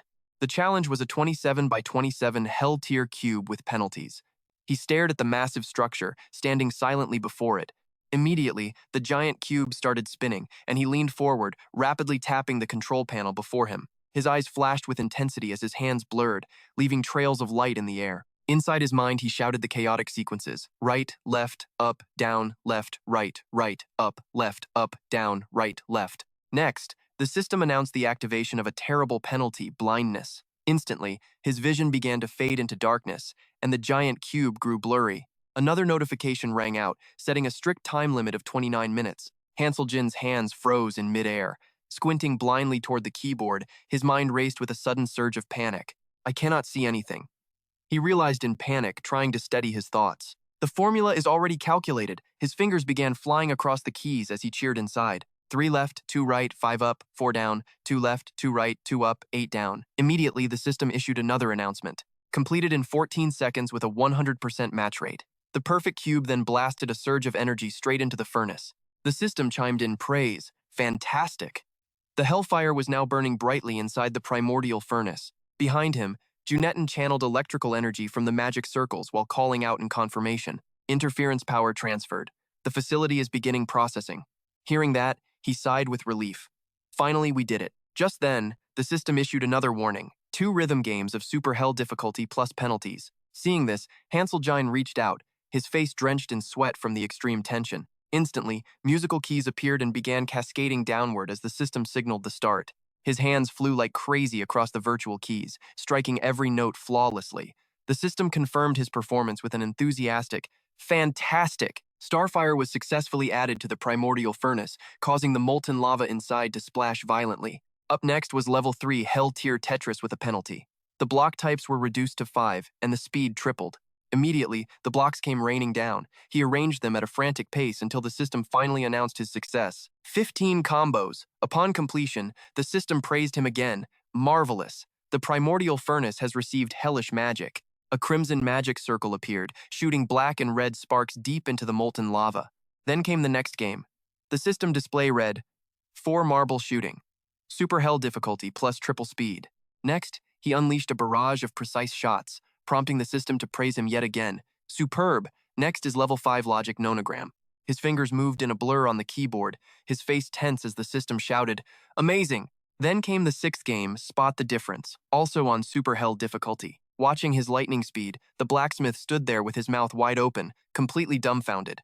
This is unreal, he stammered, confirming that the master had indeed returned. Meanwhile, Junetton closed her eyes, nervously flipping through the grimoire in front of her to give him an update.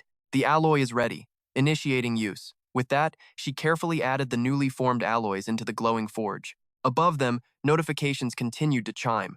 He had successfully spotted every single difference between the two images. Up next, the system launched Game 7 Jigsaw Puzzle, but Hansel Gine easily conquered it nonetheless. Next came the 8th Super Hell Punishment level, which he completed brilliantly.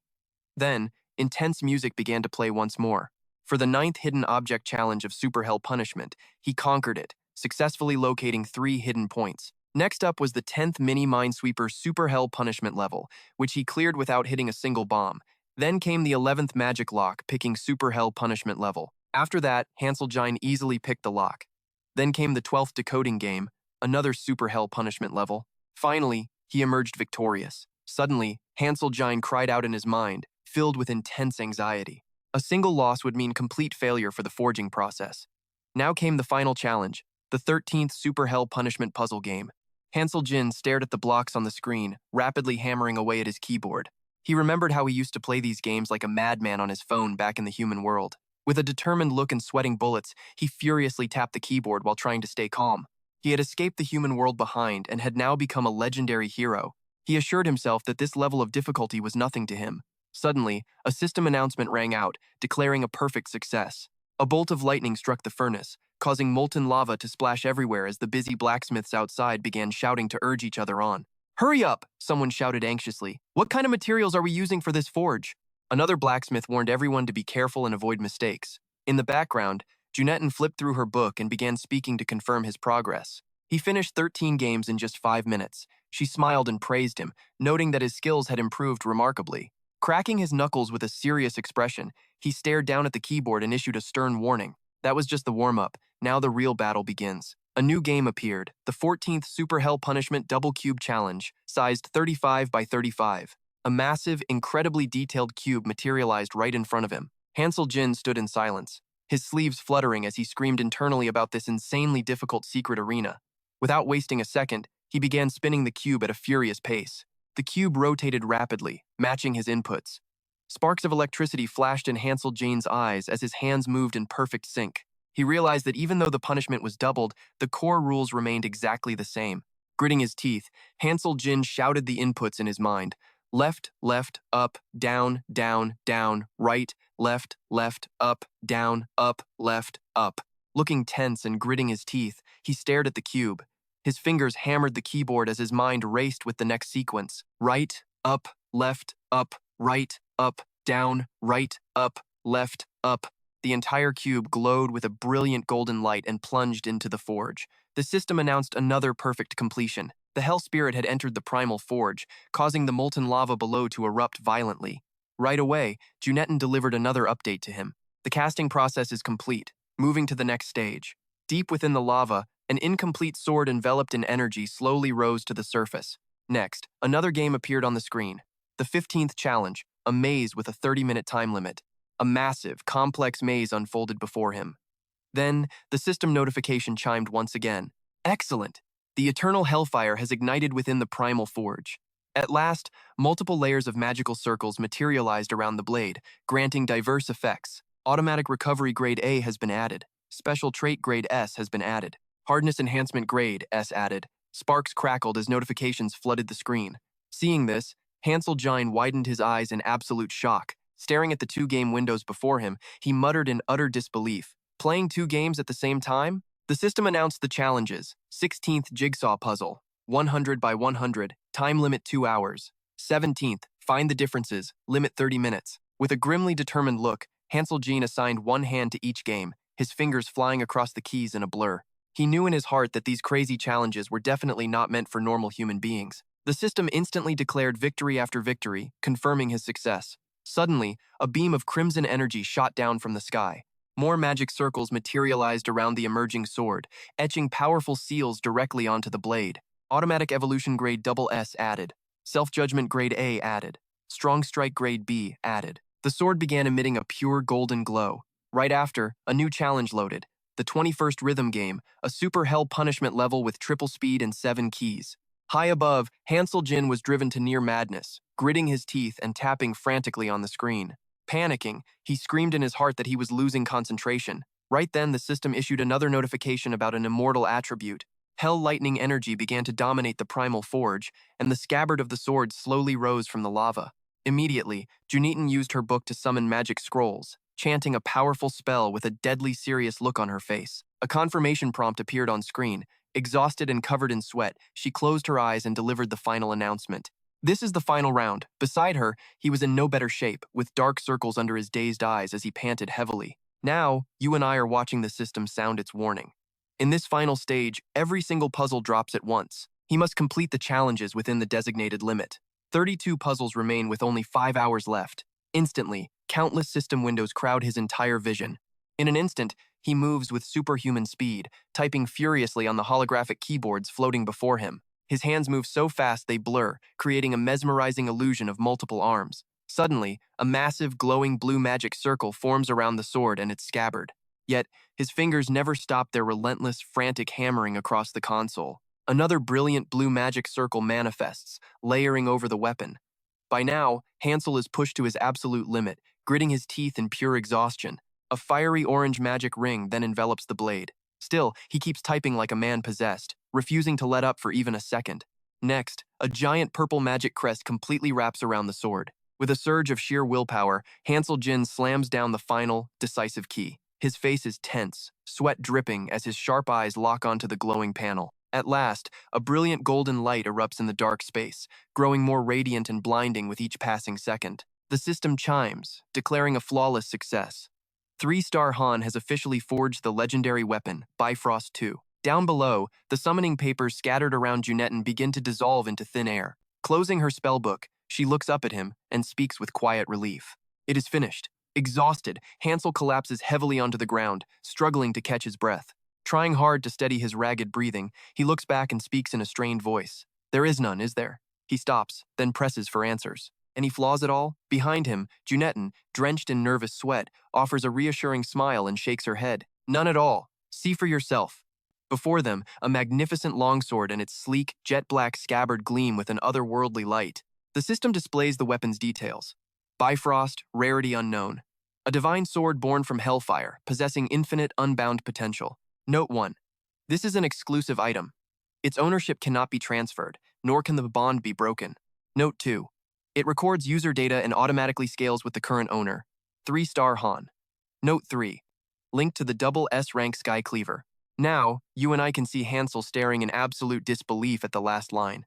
Link to the double S rank Sky Cleaver. Why on earth is it linked to that? Sensing his intense gaze, she awkwardly looks away, trying to avoid eye contact as she sheepishly explains that she was simply worried he would leave all alone. Hearing this, he narrows his eyes, staring deeply at her and the system screen before demanding an honest answer. So you just added that restriction without even consulting me first? Do you think I wouldn't notice? Desperate to defend herself, Junetin quickly chimes in, explaining that this feature actually allows him to traverse across completely different dimensions. With it, he can summon any legendary weapon from Niflheim directly to his side. Curious, Hansel takes hold of the exquisite hilt and sheath, analyzing its properties. He admits he has never once heard of such an incredible function. Gently unsheathing the blade, he notes how remarkably powerful it feels. Looking at him with profound respect, Junetin softly reminds him that no matter how brilliant a warrior he is, the future remains entirely unpredictable. She begins to ask if he truly intends to go through with this, But before she can even finish, Hansel inspects the blade and cuts in. I know. Gazing down at the cloak discarded on the dusty floor, she makes a sudden, heartfelt proposal. If you grant me permission, I will leave Niflheim behind to stand proudly by your side.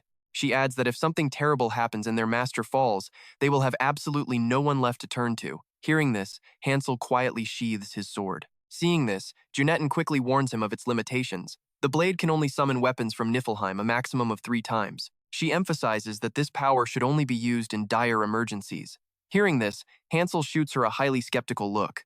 He frowns deeply, questioning the 3-use limit for summoning weapons from Niflheim, and demands to know if there are any other catch. Junetten lets out an apologetic, awkward smile and explains that its magic is somewhat restricted during his main quest. She pulls up a map showing their island and the Island of Light, pointing out that because his allies are located so incredibly far away, the range is severely affected.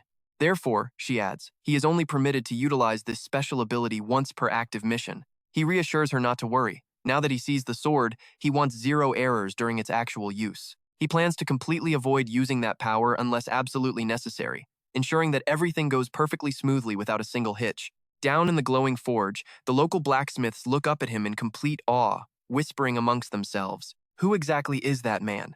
Meanwhile, he gazes down at his old sword and shield, holding his brand new weapon as he makes a decision. He realizes he no longer has any need for his old gear. Turning to him with wide eyes, Junetten asks if he is truly going to discard them. Hansel simply grunts in agreement. With a casual toss, he throws his old shield and sword straight into the molten lava below. Instantly, the roaring flames below surge higher. Beside him, Junetten whispers softly, admitting that she will miss him dearly. And as we watch, Hansel swings the heavy blade onto his back. He glances at her with a knowing smirk, his hand gripping the hilt tightly. When he finally returns here, he will absolutely leave everyone in total shock.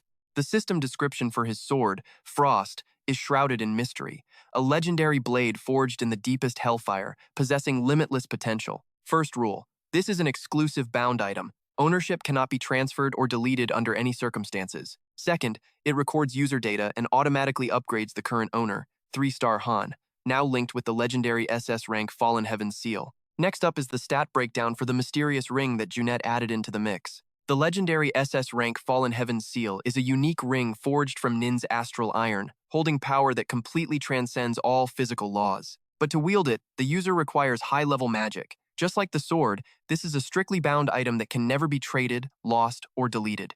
The next morning, the training grounds echo with the harsh ring of clashing steel and heavy, exhausted breathing. A young warrior holding a longsword charges forward with a wide grin. She delivers a heavy kick, quickly turning to strike the long-haired opponent standing right before her. Her opponent grimaces while barely holding off the heavy strike. Just as the spearwoman backs away, another fighter charges in with a lance, forcing the sword wielder to swiftly dodge the deadly thrust. Up above, Han and Jenna look down at the chaotic, dizzying combat happening below. She rests her hands on the balcony railing, folding her arms as she frowns in sheer confusion. They said this is our very last training session, but I honestly wonder if we will actually learn anything useful. She turns to the young man beside her, asking, Han, can you even keep track of them? It is so fast, everything is just a blur. Meanwhile, he stands there with his arms folded, silently observing the chaos below. The instructors finally call a halt. One of them, holding a massive spear, steps forward with a serious expression and addresses the group with a clenched fist. Those wielding mid-range weapons like spears and halberds must always control the distance. In a tense one-on-one duel, you absolutely cannot afford to yield any ground. As he finishes, a female assassin steps forward to add her thoughts. She spins a lethal dagger through the air, catching the hilt with absolute mastery before beginning her explanation. The absolute key to becoming a successful rogue is catching your opponent completely off guard.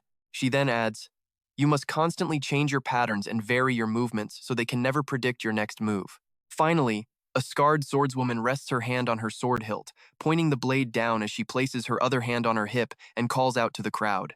And now, the instructors will guide each of you through individual sparring matches. Everyone, wait for your turn. Soon after, out in the dusty arena, Jenna stands face to face with the deadly dagger wielder, her expression dead serious. Without a moment of hesitation, Jenna grips her weapon tightly and charges forward with a fierce, determined battle cry. She unleashes a swift slash, but the instructor effortlessly leaps backward to dodge, maintaining a calm, confident smirk as she watches the girl. As she smoothly evades each incoming strike, the instructor smiles, evaluating Jenna's combat style in her mind. Normally, when there is a massive gap in skill, Instinct drives a fighter to avoid close combat, making her marvel at Jenna's boldness. But Jenna does not back down. She is incredibly brave, closing her eyes tight as she swings her weapon with every ounce of her strength. Meanwhile, the instructor is so relaxed she even has time to look over at the other duel, observing the young man from Jenna's waiting room. Han is utterly dominating the battle against the scarred swordswoman. With one incredibly powerful swing, he sends her staggering backward, struggling to find her footing. Up in the spectator stands, the crowd begins to whisper in absolute disbelief. Did you see that? It is absolutely unbelievable that he actually countered a direct attack from an instructor. On the field, the scarred swordswoman stares in utter shock, completely speechless. Did a mere level 20 recruit really just push her back like that?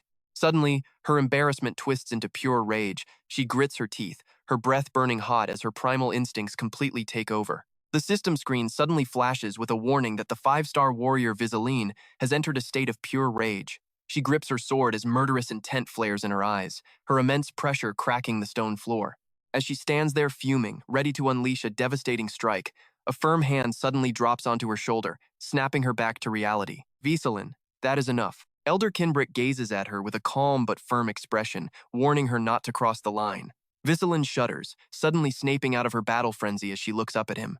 Her aura vanishes instantly. Pale with fear and embarrassment, she bows deeply and stammers out an apology to the senior commander. Without saying another word, Elder Kinbrick turns and walks past her.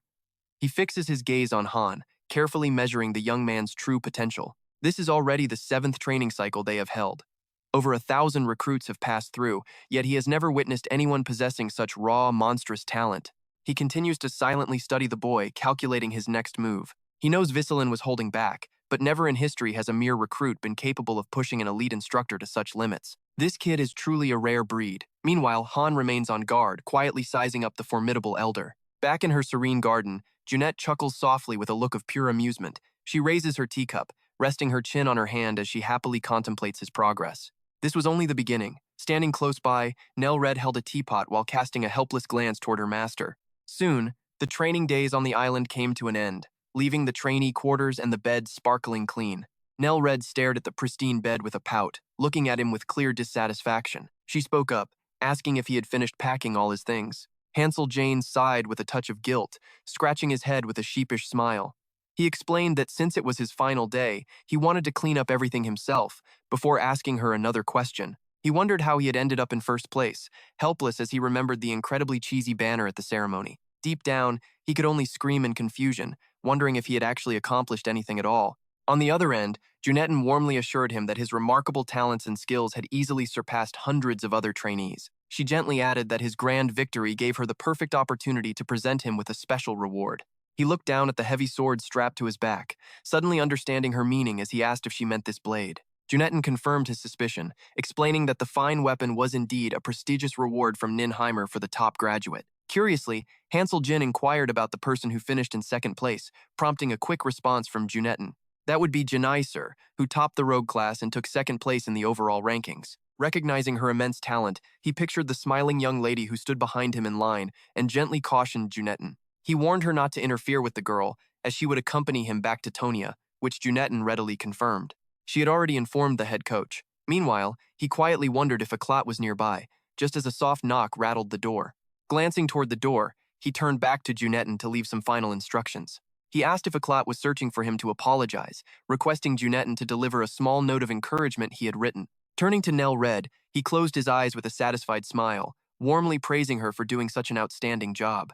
Deeply touched, she bowed with absolute respect, replying that serving him had been her greatest honor. Later, he visited Junetten in her quiet garden, where she sat with a heavy, sorrowful expression, reluctant to see him depart. She softly asked if he truly had to return to Tonia, gently reminding him that life on the island was peaceful. Looking down with a mix of sadness and embarrassment, she murmured that Ceres likely agreed. Across the table, he looked at her with gentle warmth before replying. He expressed his sincere gratitude, admitting that without her guidance, his journey would have taken far more time and effort. Hansel Jean thoughtfully added that he had found her to be quite a fascinating companion, causing her to stare in absolute surprise with wide, cat-like eyes. A quiet stillness settled over the garden, broken only by the soft, steady rhythm of Hansel Jean's voice. He gently confessed that dragging everyone into such grueling and dangerous battles must have felt incredibly heavy and suffocating for them all. They had to carry out his every demand, and hearing his words, Junetten remained quietly silent. Raising his warm teacup with a gentle smile, He admitted he deeply wished to reward each of them,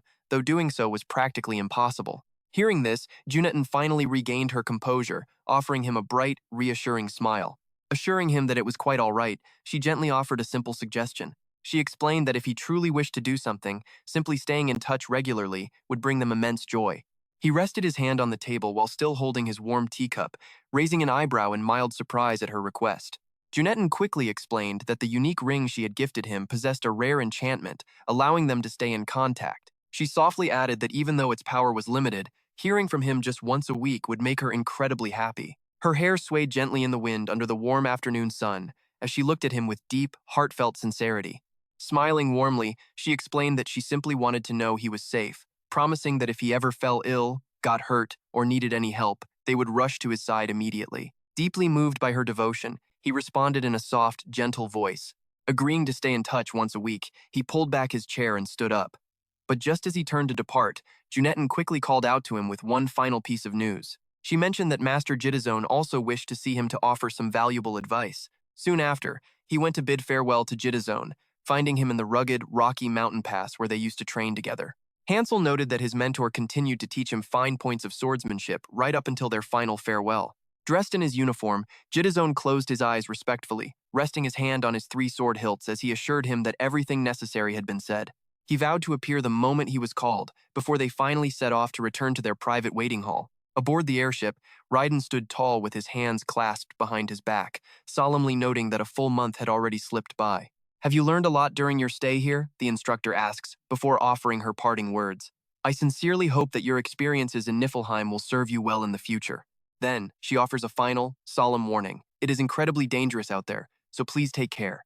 Up on the spaceship, Jenna leans against the railing, gazing back at the land they just left with a reflective smile. "We are finally leaving this place," she says softly, before adding, "I want to take a long, warm bath the moment we return." Standing beside her, Han rests his hands on the railing and smiles, asking if the baths here were really that bad. Jenna leans on the railing, glancing at him as the wind gently rustles her hair, and begins to explain her thoughts. "The instructors were excellent and the facilities were wonderful, but it still does not feel like home," she says, turning to look at him with a hopeful gaze. "I wonder if things have changed back there while we were away. Perhaps they have welcomed some new faces by now." Hearing this, Han Seojin shows a hint of worry on his face. Right then, the ship's intercom crackles to life, announcing the space jump. Finally, the massive ship glides forward and passes through a colossal portal. As they emerge, they leave the lobby's territory behind them. Jenna gasps in awe, her eyes wide as she looks around, while Han stares downward, his face darkening with a look of deep confusion.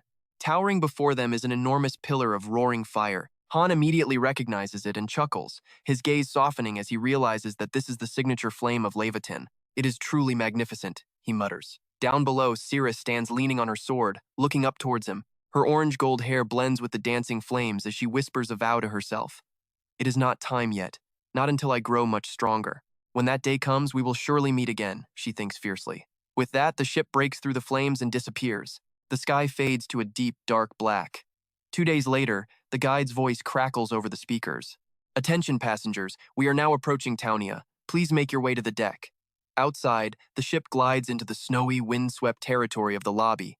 The system screen flashes. Dimension 1935, Taunia. Soon, another broadcast rings out, asking the 2 Taunia passengers to disembark. The vessel halts mid-air. Little stands by the exit ramp, excitedly clasping her hands as she looks at Jenna and Han Seojin. "Welcome back, our top 2 outstanding students," she beams.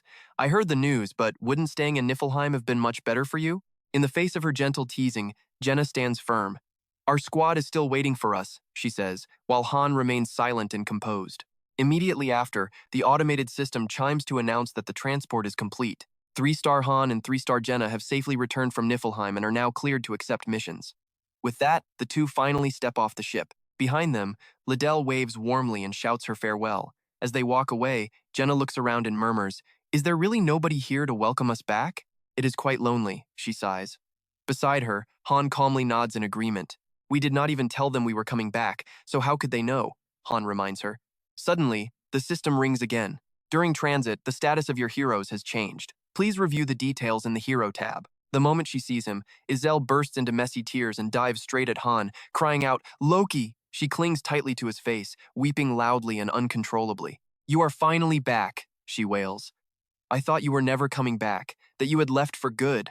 Han can only sigh, looking completely drained. I told you I would return, Han grumbles. Behind him, Jenna smiles awkwardly. After wiping her tears with a cloth, Isel flies off his face, pouting as she mutters, Niflheim is far grander than this cramped and messy place of ours. Did they not ask you to just stay there forever? She asks. Hearing this, Han Seojin simply nods. They did, he answers, which instantly makes Isel blush with wild imagination. Did you reject them just for me? She gasps, while Han Seojin glares at her with pure disgust. Shaking it off, Isel happily flutters near his ear. You must be exhausted, so please go get some rest. Besides, our living conditions have vastly improved, she notes proudly. It is no longer the old, dusty townia. Intrigued, Han walks forward and asks for details. Has it really changed? Han asks. Isel beams with pride, replying, Of course it has, and you are going to be absolutely amazed. Intrigued, Han looks at her with a hint of anticipation. Upon arriving at the island, he steps inside and gazes forward in utter surprise, asking a quick question. So, the third floor is finally finished? Han asks, as Isel flutters around him, eagerly confirming that it is. Han stands there with his hands in his pockets, marveling at the sight. It is truly unbelievable, especially since I feared enemies would sabotage our progress. Isel's cheerful voice echoes as she explains the layout. The first floor is for the low-tier recruits, while the second is for our supporters and rising talents. And as for the third floor, she begins, her voice echoing softly across the spacious island. Han Seojin cuts her off with a knowing smile, asking if it is for the combat force. She eagerly nods, shouting that he is absolutely correct. She quickly adds that they now have delicious food, comfortable bedding, and even a dedicated recreation area for relaxation. Han rubs his chin, deep in thought, wondering if Utiva has read the message he sent. He silently recalls the moment Isel went to great lengths just to get him online. In his last message, Hansel left behind two crucial pieces of advice. First, boost their power through advanced summons. As the young girl struggled to keep up, Hansel Jine remained completely calm, adding his next point. And second, never rely solely on strategy. One must constantly work to improve their own personal skills. Breaking away from his deep thoughts, he turned to Yen and asked how many active fighters were on the third floor. Confused, she answered that there were 15. Hansel Jin noted that their numbers had successfully doubled, meaning teams 2 and 3 were finally fully prepared. Stroking his chin in deep thought, he instructed her to tell the others they would hold meetings over the next 2 days and begin the level 21 quest right after. Hearing this, Yen stared at him in utter shock. With a look of deep hesitation, she began to stammer, clearly holding something back. Please do not misunderstand what I am about to say. Sensing her anxiety, Hansel Jine looked back at her with growing curiosity. With a trembling voice, Yen continued, While you were away. Seeing her struggle to find the right words, Hansel Jine listened in silence, his eyes narrowing as he sensed trouble. Soon, they stood before the temporal rift, where she explained everything. He quietly processed this, trying to confirm her words. So, they continued climbing the tower in my absence? Yen nodded in agreement. Yes, they did. He looked at her, deeply puzzled by her anxiety. Why are you so worried? Is there a problem? As long as everyone survived the climb, everything should be fine. Yen gave a forced, awkward smile. That is true. No one was lost. Closing his eyes, he walked forward slowly and asked her a simple question. So, which floor did they manage to clear? She quietly answered. Floor 25. Hearing this, he froze in utter disbelief, his eyes widening as he asked her to repeat it. Floor 25, Yen confirmed softly. Hansel Jine could only mutter to himself in complete shock. Not 24, but 25? Once more, she nodded. Exactly. This made no sense to him. He wondered in disbelief if they had actually managed to defeat the floor boss. He frowned deeply, lost in heavy thought. This defied all logic. Eason had warned him things were changing, but this was far beyond his expectations. His thoughts turned back to the summoning room. Izen, he called out, when exactly did the master perform advanced summoning? She responded without hesitation, exactly 1 month ago. Right after you departed, nodding, Hansel requested to see the system logs from that point forward. Glowing holographic screens instantly materialized, surrounding him in the quiet space. Studying the active logs, he realized what had happened. 5 consecutive advanced summons meant he had spent an absolute fortune. The screen read, Master, advanced summoning initiated. You have selected 5 consecutive summons. A total of 2,500 gems will be consumed. Confirm summon? Advanced summoning is now in progress. We hope you find a legendary hero.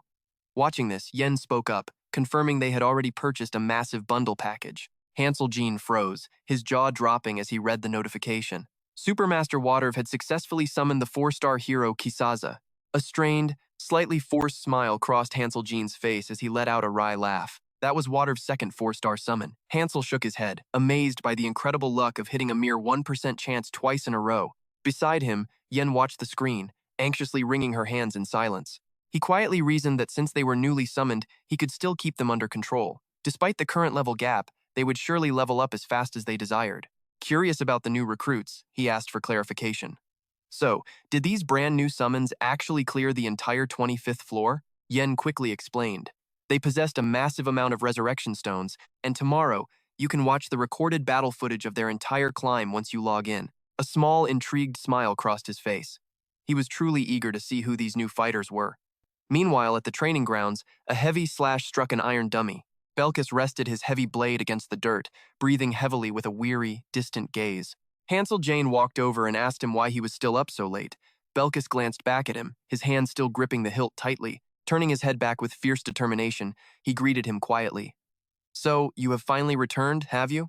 It has already been a full month. Watching him with deep confusion, Hansel shoved his hands into his pockets and questioned him. I only just arrived. Is something wrong? Belkus shook his head, clearly unwilling to share his deeper thoughts. It is nothing. I am simply training. Hansel Jean looked down at the boy's blood-stained arm with growing concern. It looks to me like you are taking your anger out on that heavy metal dummy. With a worn-down blade and bloody, battered hands, the young man raised his weapon again, preparing to strike the cold iron dummy. I will wrap this up shortly. Just give me a moment, and we can spar afterward. Watching him struggle, Hansel Jean spoke with quiet authority. I think it is high time you got some rest. Belkus's expression darkened with stubborn pride. Just one more strike. Witnessing his fierce determination, Hansel could only frown in quiet, helpless resignation. He points his sword straight ahead, his face darkening before his eyes flash with a red light of sheer determination. Belkus strikes with lightning speed, unleashing a flurry of heavy blows upon the iron dummy until it cracks and shatters into pieces. Shrapnel flies in every direction. Turning back to Hansel with absolute confidence, Belkus simply declares that he is ready. Hansel Jane watches him in silence, his expression unreadable. Sensing the quiet, Belkus speaks up with a sudden question. I don't see your shield. Did you throw it away? Belkus asks, prompting Hansel Jane to calmly confirm the truth. A whole month of intense training in this upgraded arena has changed everything. Raising his sword, Belkus prepares to fight while making an observation. That sword looks unusual. Interesting. Hearing this, Hansel grips his own blade, looks at the young man and asks, Are you genty? Belkus cheekily replies, If I asked for it, would you give it to me? To which Hansel gives a blunt, honest no. Without hesitation, Belkus charges forward, his sheer force cracking the stone ground beneath him. Hansel simply stands his ground, blade ready, waiting for the clash. Their blades collide with a ringing screech as Hansel crouches low, perfectly blocking a heavy overhead strike from Belkus. In a flash, they trade hundreds of furious blows, moving like ghosts across the room in a dazzling display of swordsmanship. Feeling the thrill of the battle, Hansel Jin smiles, silently evaluating Belkus's growth in his mind. It looks like his beginner weapon skill has climbed near level 9. Deflecting another heavy strike with ease, Hansel decides to ask him a question. Did something happen to make you this upset? Hansel asks casually, mid-fight. You could say that. Belkus snarls, throwing another wild slash. Hansel swiftly ducks under the deadly arc of the blade. Hansel draws his blade back, eyes glowing with a sharp blue light. With massive force, he delivers a heavy downward strike, forcing Belkus to brace himself and struggle to block. Hansel simply smiles back, thoroughly enjoying their little duel. The impact sends Belkus flying back against the wall. Sliding onto the floor, his face goes pale as he groans in pain. Resting his heavy sword casually on his shoulder, Hansel looks down at him. Wipe that sweat first if you want to hit me. He then offers some advice, noting that letting frustration cloud the mind only ruins the execution of one's skills. Propping himself up against the wall, Belkus stares at him in utter disbelief. You have gotten unbelievably strong, he stammers. Looking completely baffled, Belkus demands to know, what on earth kind of training did you put yourself through? Hansel merely winks and calls it a secret. Stepping out of the dented wall, Belkus gingerly clutches his aching sword arm. As the magical wall behind him begins to heal itself, Belkus sighs, admitting that blocking Hansel's blows felt like taking a direct cannon blast. Dragging his sore body across the training room, Belkus marvels at how vast and full of impossible wonders this strange world truly is. Clutching his bruised shoulder as he walks past Hansel, he mutters that he never expected to get beaten by a mere kid. Hansel stands frozen, completely stunned by this unexpected revelation. Narrowing his eyes, he raises an eyebrow and asks for clarification. A kid? Hansel asks. The young man grimaces and replies that anyone would be completely speechless after seeing how young they actually look. Hansel silently watches the young warrior's retreating figure as he heads toward the exit. Watch your back, Belkis warns gently. Hansel can only watch him leave in silence, completely puzzled by the cryptic parting advice. Over in the dormitory, Ivanka has passed out right on the table, drooling. She fell fast asleep, leaving her book wide open and the lamp burning. Finding her like this, Hansel shakes his head in mild amusement, wondering why on earth she didn't just sleep in her actual bed. Deciding to let her rest, he quietly steps out into the hallway, noticing how much their living quarters have expanded recently. Now there are 3 main corridors, each boasting 5 private rooms. Heading to his quarters, Hansel realizes that every squad must be receiving a unique set of options. Back in his room, he sheds his heavy gear, sits down, and collapses onto the mattress to rest. Lying in the quiet dark, he mutters a single phrase to himself: 3 teams. The next morning, a warm light fills the tea room as the members of Team 1 gather together. Hansel walks in, greeting them with a soft sigh of relief. "It has been a while since we all sat down like this," Hansel says. Resting her chin on her hand, Ivanka pouts and asks if that's really all he has to say. Hansel holds up his hands defensively. "All right, my bad. I should have woken you up yesterday." Brushing off her annoyance, she suddenly beams with excitement. "Hey, why don't we celebrate and throw a feast? The food is way better now that the place has expanded," she pleads. But Hansel just closes his eyes, crossing his arms firmly. "No chance. Training begins this afternoon," he says flatly. Ivanka groans dramatically, calling him a total party pooper. Nearby, Belkis watches them silently, his gaze heavy with doubt, as Ivanka continues her noisy complaints in the background. Hansel opens his eyes, ready to explain that they must prepare before their master returns, but he suddenly stops, noticing a strange foot wiggling beneath the tea table. With a swift kick, Hansel sends the entire table flying straight into the air. Suddenly, furniture and a heavy wooden table come crashing down. Hansel Jean sneers, his face darkening as he spots a tiny creature hiding right beneath the wreckage. "Well, look what we have here, a little mouse." He sighs, mocking her poor attempt.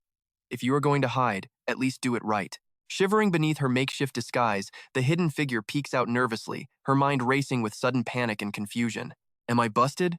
With a loud shout, she flips the table backward with surprising force, standing tall to face her discoverer. Placing her hands proudly on her hips, she grins ear to ear and declares, "I am Lakari Bigaby, an honorary warrior of the Great Winfury tribe." She points a finger dramatically, adding, "I am nothing like you filthy, cowardly human creatures." The entire room falls dead silent, staring blankly at her incredibly awkward and foolish display. Unfazed by the silence, Lakari laughs triumphantly, looking at the speechless onlookers. "Ha ha ha! Are you all so utterly terrified that you cannot even speak?" Clenching her fists, she proudly boasts, "But that makes sense. From the day I was born, I was destined to be superior." Mid-sentence, Hansel effortlessly grabs Lakari by the scruff of her neck. The sudden lift sends the proud little warrior into a total panic. "What do you think you are doing?" Dangling in midair, she thrashes around wildly, screaming, "Unhand me this instant, you filthy human!" Ignoring her tantrums, Hansel lifts the squirming child toward Nerissa and asks, "Who is this noisy little brat, and where does she get this attitude?" Nerissa pinches the bridge of her nose and sighs deeply. "She is a recruit from the 3rd squad we summoned last month." Lakari refuses to back down, spitting insults. "You coward! You are nothing but a disgusting, spineless bully." Hansel rubs his temples in sheer disbelief, asking the rowdy child, "This is your very first official briefing. Why are you causing such a scene?" Lakari merely snaps back, her face red with rage as she yells, "Shut your mouth!" She points a finger and screams, "Hey you, the weak human who got thrashed yesterday. Get over here and help me right now." Hearing that, Belkis freezes, his expression instantly darkening with rage. He tightly grips the hilt of his sword, radiating a cold, terrifying aura of pure bloodlust. Panicking, Jenna steps in to diffuse the tension. "Wait, please do not draw your sword against a mere child." As the brat continues to flail in Hansel's strong grip, Belkis glares at Jenna and questions her sternly. "Does that wild thing look like a normal child to you?" Meanwhile, Lakari blushes furiously from both anger and deep embarrassment. Jenna hesitates, realizing Belkis has a point. But before anyone can react, Hansel's eyes widen in sheer surprise. With a swift swipe of razor-sharp claws, the brat forces Hansel to release his grip. She lands on her feet, her wild, cat-like eyes burning with fury. Her strike slices deep grooves into the solid ground. Hansel swiftly leaps aside, now watching her with a newfound sense of caution. He actually dodged that? Lakari gasps in disbelief. Hansel stares down at her dangerously sharp claws and demands to know exactly what she is. One of the veterans steps forward to explain. "As you and I might have guessed, those recruits are actually beastmen. They belong to an exceptionally rare race hailing from the far eastern borders of the Empire." Furious at being discussed like an animal, Lakari snarls at the crowd. "Stop your useless babbling and fight me. Is everyone here too cowardly to step up?" Out of nowhere, a swift strike lands squarely on the back of her neck. It is Belkis, carefully holding back his true strength to merely knock her unconscious. Keep your mouth shut. Belkis growls, his face dark as he sheathes his weapon. Lakari collapses instantly, falling limp onto the hard ground. Belkis sighs and explains his view to Hansel. Their people do not think like we do. It is clear they hold a deep resentment toward humans. Kneeling down, Jenna gently pokes the unconscious girl's cheek. She looks up at Hansel and asks, "What should we do with her now?" While the little beastman lies completely still, Jenna cannot help but whisper, "Oh, but she is actually so adorable." Hansel stands beside her, resting his hands on his hips with a heavy sigh. "Who knows," he mutters, "but she sure is one massive headache." As night falls, the stubborn girl remains completely out cold. Hansel slings her over his shoulder and begins walking toward the dark edge of the forest. She hangs limply like a sack of flour as they enter a deep, eerie clearing hidden within the dense woods. Looking around at the towering ancient trees, Hansel is deeply impressed. To think they managed to cultivate an entire forest of their own. This level of magic must have cost a small fortune, he mutters, adjusting the sleeping child on his back as he approaches a cluster of rustic wooden cabins. Peering into the quiet, dark settlement, Hansel begins to worry. Carrying the limp girl, he wonders to himself, is this place completely abandoned? Suddenly, a cold voice pierces the silence. Who goes there? From high up in the canopy, two shadowy figures peer down, watching his every move with sharp, predatory eyes. Noticing the sudden movement, Hansel Jin glanced back in their direction. He set Lakari Bigabee gently down on the ground and silently observed them. Outwardly, they looked remarkably similar to ordinary humans. Looking them over, he asked why they would ever use a young child as a spy. She was completely unfit for the job. She was too wild, so I knocked her out, he added. Up above, the figures glared down at him in heavy silence. A figure standing on a high branch with folded arms spoke up, wondering if this was the man they had been warned about. The person sitting nearby glances at him to confirm. Landing on the ground, the figure who was standing in the tree speaks up, asking if he is Han Islad. The other person lands on the ground. Seeing this, Han Sejin looks at them with confusion and asks how they know his name. Beneath his feet, Laakari Bigabee remains completely unconscious. The girl on the tree holds her younger sibling, glaring down at Hansel Jin as she coldly warns him that she is waiting right there.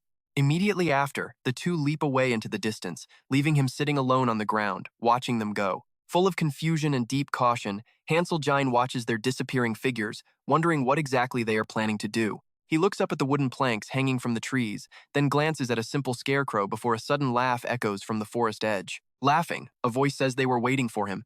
Hansel Jin quickly looks over. Suddenly, a lively girl with reddish-brown hair leaps out from the trees, introducing herself enthusiastically as Kisasa Bigay and saying she is pleased to meet him. Excitement shining in her eyes, she adds that she has heard so much about Han Islad, the legendary strongest man in the waiting room. Hans tilts his head in confusion, staring at her and questioning if he is really called the strongest man. Crouching low to the ground with a wild, joyful grin, she prepares to spring forward into battle, shouting with pure excitement. She shouts that she watched him fight through their master's magic and was deeply impressed. She adds that it has been a long time since she felt this fired up. Instantly, Kisasa springs forward, leaping toward him with a battle-hungry gaze as she shouts with joy. Calling him warrior Han Islad, she urges him to fight as she thrusts her razor-sharp claws directly toward him. Han Sejin quickly draws his sword to block the blow, keeping a sharp eye on her. His eyes flash as he grimaces, realizing she is attacking with bare claws. Suddenly, she whips her leg around, launching a swift kick at him. Grinning with thrill, her kick shatters the earth below, forcing Hansel Jin to leap high into the air to dodge the devastating blow. Grimacing with a forced smile, he wonders in astonishment what kind of monstrous strength she could possibly possess. How could a young girl be this terrifyingly strong? Chuckling softly, he asks her if she really wants to challenge him. Still laughing with excitement, she bares her sharp fangs and fixes her cat-like eyes on him to confirm her wild desire to fight. She answers that there is absolutely nothing more thrilling than pushing her limits against someone of his legendary strength. Without a second thought, she lunges forward with her deadly claws, declaring that being human or beast man does not matter, while Hansel Jin raises his sword to defend himself. Their fierce clash begins to tear the very ground apart. Watching this, Hansel Jin feels a surge of genuine excitement rising within his own chest. He realizes Kisasa from Party 3 did not clear floor 25 by luck, as she relentlessly slashes her sharp claws at him. Her status window displays Kisasa, B rank, level 22, Beastman class, with a strength level of 54 out of 54. Intelligence 10, Stamina 48, Agility 59. Skills include Intermediate Combat level 1 and Fighting Spirit level 3. She also possesses Ultra Intuition Level 1, Endurance Level 1, Wild Nature Level 4, Forest Hunter Level 8, and Flash Movement Level 9. Her status window also lists her other skills, showing she is a descendant of the Beast King, inheriting a legendary bloodline that once fought to dominate the Empire and the continent. Born from a lineage of fierce warriors, she gains a 50% resistance to all mental attacks. She feels no fear, even when facing the very brink of death. All stats increase by 20% for 60 seconds with her unique beastification skill. As the battle unfolds under the massive trees of the gloomy forest, Han remains intensely focused, unleashing a series of deadly and precise sword strikes against his opponent. A powerful wave of sword energy surges toward Kisasa, forcing her to raise both arms in a desperate defense as debris explodes around them. Moments later, Kisasa is violently pushed back by the sheer force of the impact, her body flying backward through the air like a shot arrow. Her bare feet and sharp claws dig deep into the dirt, sliding across the ground as she struggles to stand. Despite the blood dripping from her mouth, she wears a highly excited grin. Several fresh cuts have appeared on Han's sword arm, slowly dripping blood onto the grass. Seeing his own blood makes him pause in surprise. He silently calculates that in terms of raw physical stats, she completely outclasses him. Kisasa raises her hand, showing off her razor-sharp claws to her opponent. With a wild, crazed laugh, she tells him that he is truly different, exceeding every expectation she ever had of his combat abilities. Han continues to analyze the situation, knowing from the start that there was a significant gap between their respective power levels. Furthermore, she possesses rare skills, including intermediate combat techniques. Her base stats are incredibly high, showing strength 54, intelligence 10, health 48, and agility 59. Her abilities include intermediate combat level 1, fighting spirit level 3, Ultra Intuition Level 1, Endurance Level 1, and Wild Nature Level 4. She also has Forest Hunter Level 8, Flash Movement Level 9, and Descendant of the Beast King Level 3. Her trait offers 50% mental resistance, fear immunity, and a 20% boost to all stats for 60 seconds when near death. She even possesses an engraving. In other words, among the 4-star heroes, she stands completely apart from the rest. Based on pure attributes alone, she easily matches a lower-tier 5-star hero. Truly, without his special sword-body unity technique, Han would have been left far behind in her dust. While using his healing abilities to mend his injuries, Han felt a deep and lingering sense of worry. Suddenly, Yen appeared in a panic and frantically called out to ask what they were doing. By then, Han's severe wounds had already healed. Still gripping his sword firmly, Han cheerfully replied that they were not trying to kill each other, but were simply sharing a friendly greeting.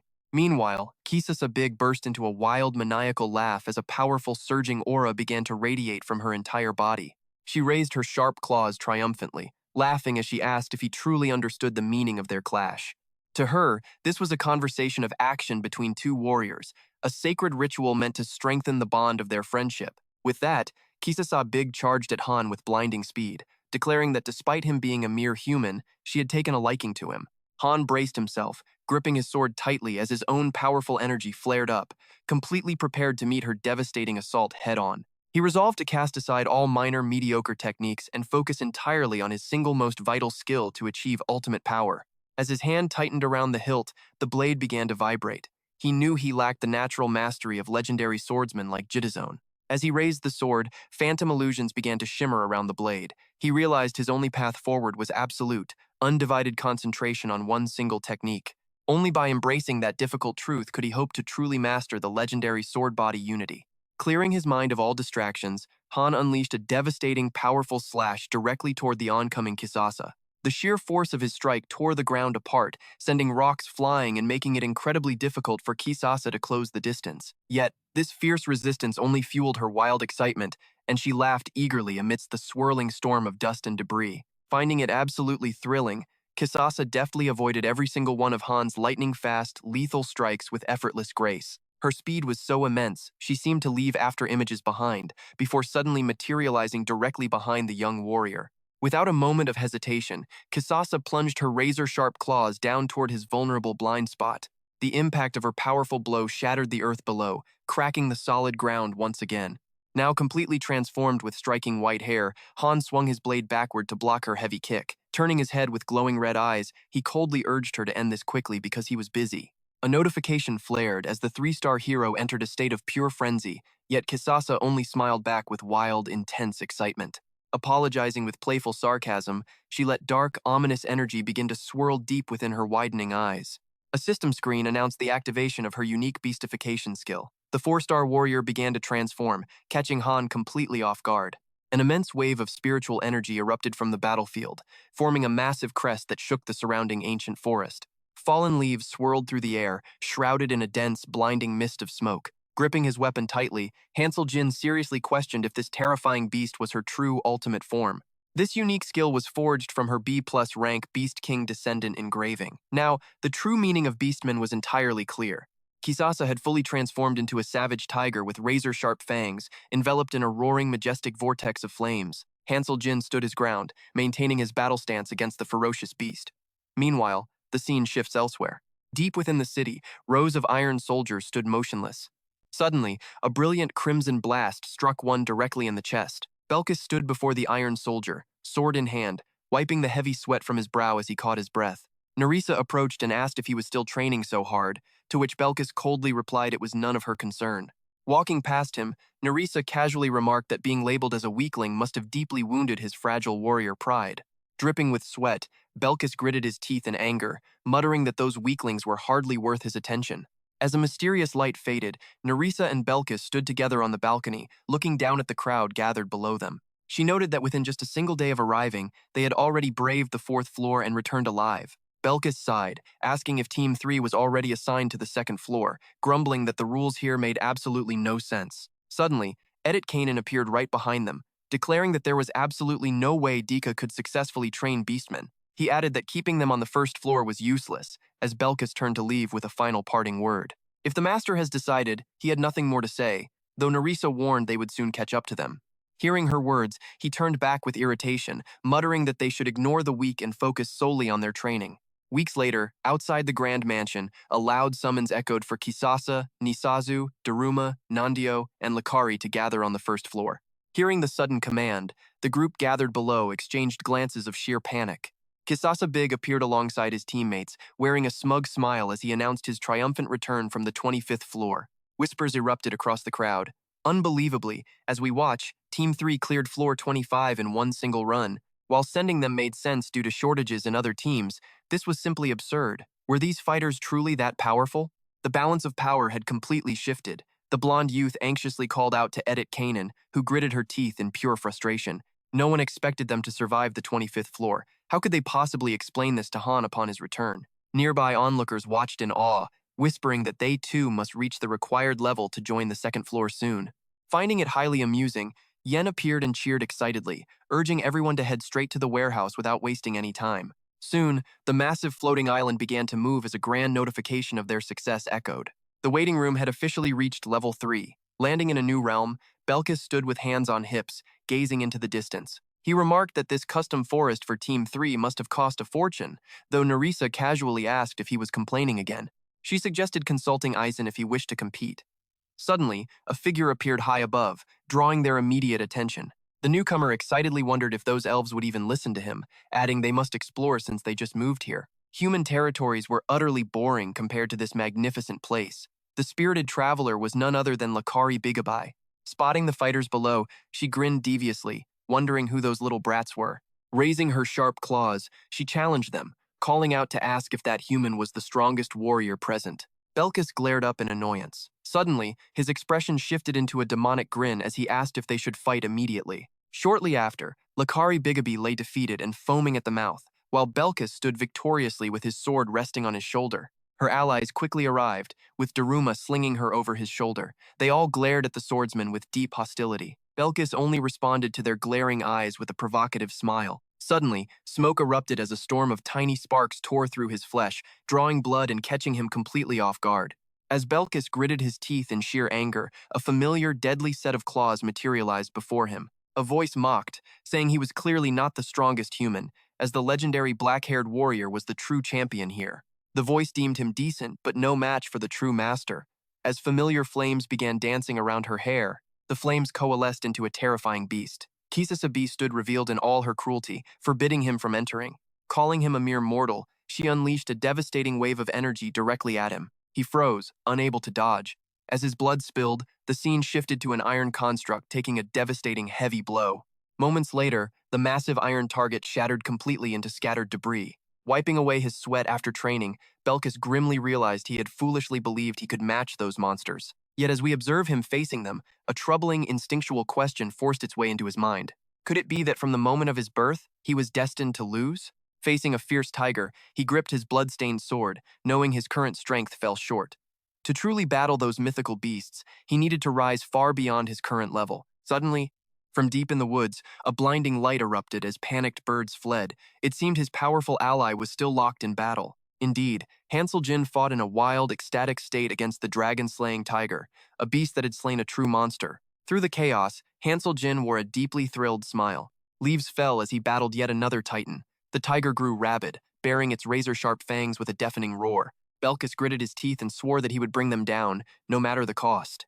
Confronting the beastmen, Hansel Jin smiled warmly as he swung his sword, completely untired by the long, exhausting duel. The massive tiger grew increasingly wild, its eyes burning bright as its face contorted in absolute rage. Yet Hansel Jin calmly swung his blade, declaring his intent to tame them all. Each clean strike unleashed massive waves of spiritual energy, accompanied by a booming, joyful laugh. In an instant, as we look on, the once lush forest was entirely consumed by a fierce, blazing fire. Only blackened trunks remained as thick smoke billowed. Kisasa Big casually took a seat on a fallen tree. He began healing his wounds while speaking with immense, childlike excitement. He joyfully noted how long it had been since a fight was this entertaining. Asking if Hansel Jin was all right, he quietly healed his wounds while answering with a casual shrug, "It is nothing. This is not the first time I have fought a battle like this." She watched in awe, recognizing a true warrior. Hansel Jin sheathed his blade and began to think, if they kept fighting for another 10 days, either his own upper body would be torn away or Kisasa would lose her head. It would definitely be one of the two. Fighting to the bitter end meant he risked losing his head, a completely unnecessary sacrifice. Hansel Jin wiped the blood from the corner of his mouth, carefully calculating his next moves as his body continued to mend itself. Her combat skills were truly remarkable, and her ability to transform was incredible. Despite her fiery temperament, she was a highly valuable ally. Suddenly, Kisasa Big grew quiet and thoughtful, admitting, "It was my mistake to send Lakari to bring you here. After all, Lakari harbors a deep hatred for humans because her parents were killed by them." Hansel Jin glanced backward and offered a quiet reply. She had argued with Bank Keys earlier, while young Lakari remained hidden behind a nearby tree, listening to every single word. The other members of Team 3 now quietly gathered right behind Kisasa Bige. She explained warmly, "She only challenged you because she respects anyone with the spirit of a true warrior.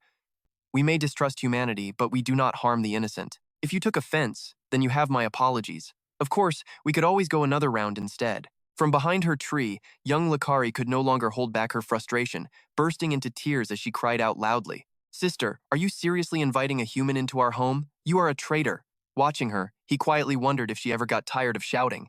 Kisasa ignored the young girl, simply sitting down to open a massive sack. She looked up at Hansel Jin and asked, "Do you like meat? There is plenty to go around, and thanks to your efforts, we have an abundance of fresh meat to feast on." He watched with genuine curiosity to see what was hidden inside, but when she opened the sack, he stared at a bizarre, blurred red mass that looked absolutely horrific. Hansel Jin stood completely frozen, staring down at Kisasa Bige in utter disbelief.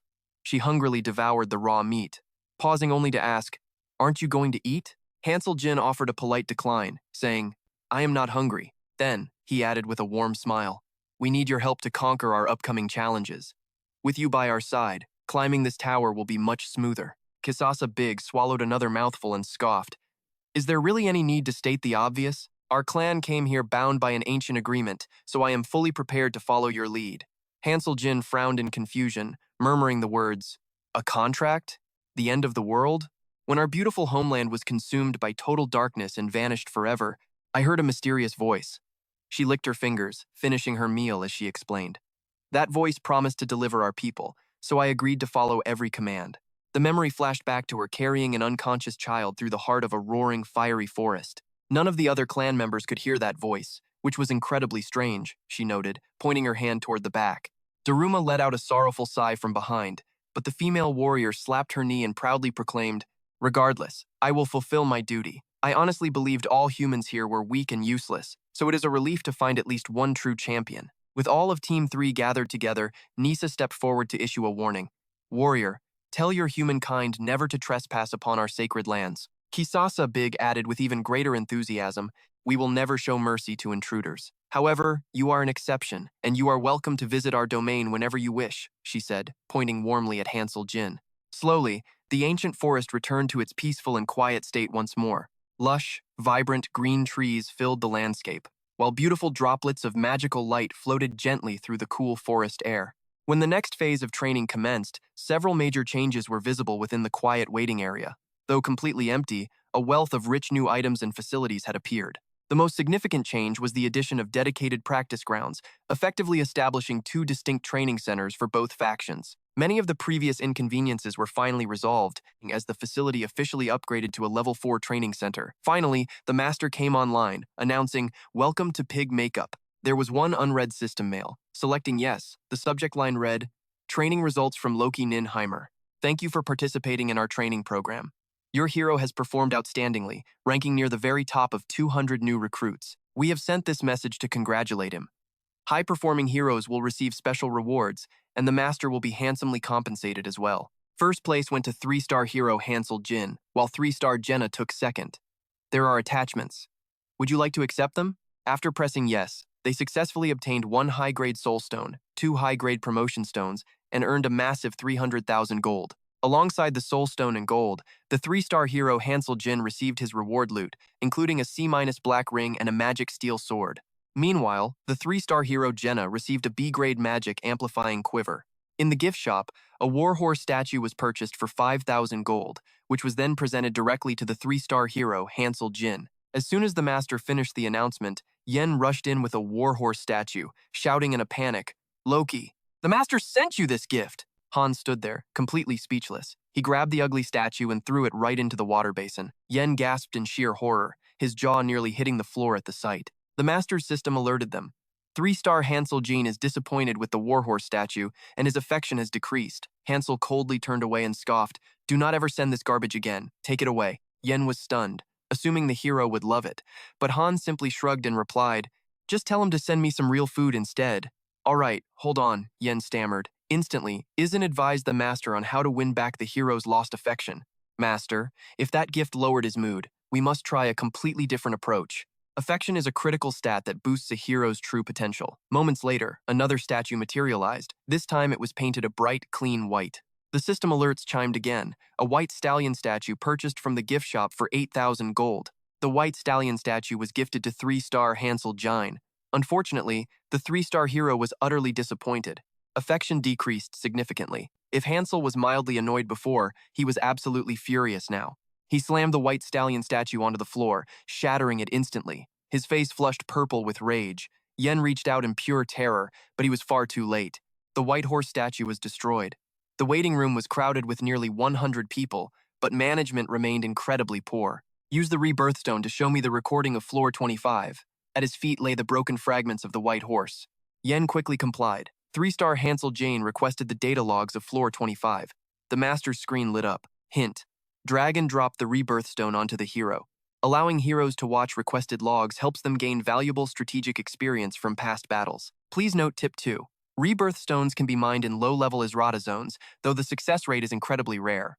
If a hero possesses gathering skills, the drop rate increases. Hansel now stood before a wall of blinding white light. Prompt: do you wish to use a rebirth stone on 3-star Hansel Jin? Floor 25 log selected. 7 stones remaining. Yes or no? Memories and footage began rushing directly into Hansel's consciousness like a flowing river of light. The 3-star hero began processing the stream. Closing his eyes, he absorbed the heavy memories, slowly opening them a moment later to face the vision. There, rising before his eyes, stood a magnificent citadel constructed in the very heart of a barren desert. No green trees survived here, only vast stretches of sand and dust. A massive lake bordered the city. Hansel watched intently, deep in thought. This desert wasteland held an unknown quest. Kisasa's third party had cleared floor 25, and Hansel knew he could uncover the truth of their mission by closely examining this village. Suddenly, a rowdy crowd rushed right past where Hansel stood. They were chasing a terrified girl with drawn blades. "Catch that wretched girl, block all the exits. Do not let even an insect escape." "Understood, sir." Meanwhile, an older gentleman turned to a younger man beside him to ask a question. Looking closely at the wanted poster, he asked, "Are you sure it's her?" The young man nodded, studying his paper. "Yes, it must be." The angry mob finally cornered the young girl, trapping her against a dead-end wall with absolutely no escape. It was the Holy Maiden herself. Cornered, she pleaded softly, "Can you not just let me pass? I only seek something and mean no harm." But the pursuers were aggressive. One soldier pointed his sword directly at her and roared, "You say you mean no harm? My own son collapsed in agony because of you, and now he lies dying at home." Another soldier stepped forward, his eyes burning with blame. "And that is not all. It is your fault that monsters are running wild everywhere." Friesen Langner desperately defended herself, crying out, "I did not do that!" But they shouted, "Shut up!" Standing nearby, Hansel witnessed the entire confrontation unfold. "Traitor of the Prius Empire," the soldiers barked, leaving Friesen Langner trembling with overwhelming dread. A vision of her strikingly beautiful, innocent face filled the screen. Hansel watched quietly, realizing she was no longer just a little girl. Meanwhile, the guards whispered among themselves, debating whether to fire. After all, a massive royal bounty awaited anyone who could bring her down. Suddenly, the soldiers raised their heavy crossbows, aiming their deadly bolts straight at Friesen Langner. Terrified, she gritted her teeth in sheer panic. Without a second thought, the soldiers pulled their triggers, sending a volley of lethal arrows screaming through the air toward her. With no way out, Friesen Langner raised her hands to shield herself. Just as the arrows were about to pierce her skin, they suddenly shattered into tiny wooden splinters, falling harmlessly to the ground. Suddenly, a figure appeared with a wicked laugh. "I smell the filthy stench of humans. There are so many of them. Bigabai." She lunged at the guards, shouting with wild excitement, "Hey, can I slaughter all these pathetic humans right now?" Kisasa Big leapt down from above, claws bared. "Listen carefully. Little sister, do not touch that girl. Our job is to protect her." "Fine.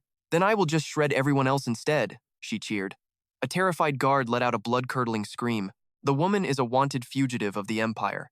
Gripping her shield and blade, she lets out a furious scream. If you protect her, before the soldier can even finish his threat, an unseen force strikes him down, coughing up blood. The other soldiers meet a similar grim fate as claws tear into them relentlessly. It is a truly gruesome sight. Standing in the middle of the chaos, Friss Langner watches this brutal scene in absolute terror. A system announcement flashes for Floor 25. The escape quest is active, with a special goal to protect the NPC Prius Anjagna. Even as claws shred through them, the desperate soldiers cry out, demanding to know where these attackers came from. One terrified soldier desperately pleads for peace, shouting that they have no desire to fight with them. They only want to capture the witch. But before he can plead further, claws slice through his neck, leaving him frozen in terror. Looking down, Lakari Bisabi raises her blood-drenched claws and speaks coldly. "This is why I despise humans," she sneers. "Why talk to those destined to die?" Turning to the young woman, Kisasa Big commands her to follow. Frissen Langner stands completely paralyzed by the horrific bloodshed unfolding before her eyes. Finding her voice, she asks if they are beastmen, believing none lived on this continent. Ignoring the question, Kisasa Big turns to Nisa, noting strange noises and the heavy scent of blood in the air, asking her companion to investigate. Nisa obeys immediately, agreeing to check. Staring at the floating quest screen, Big feels puzzled by the instructions to escape the designated area while escorting a vulnerable non-player character. Friss Langner speaks up again, asking if they are heroes like the brave soul who saved her once before, leaving Kisasa Big puzzled. "What are you talking about?" Another companion grumbles, annoyed by her chatter, suggesting that removing one of her arms might finally quiet her down.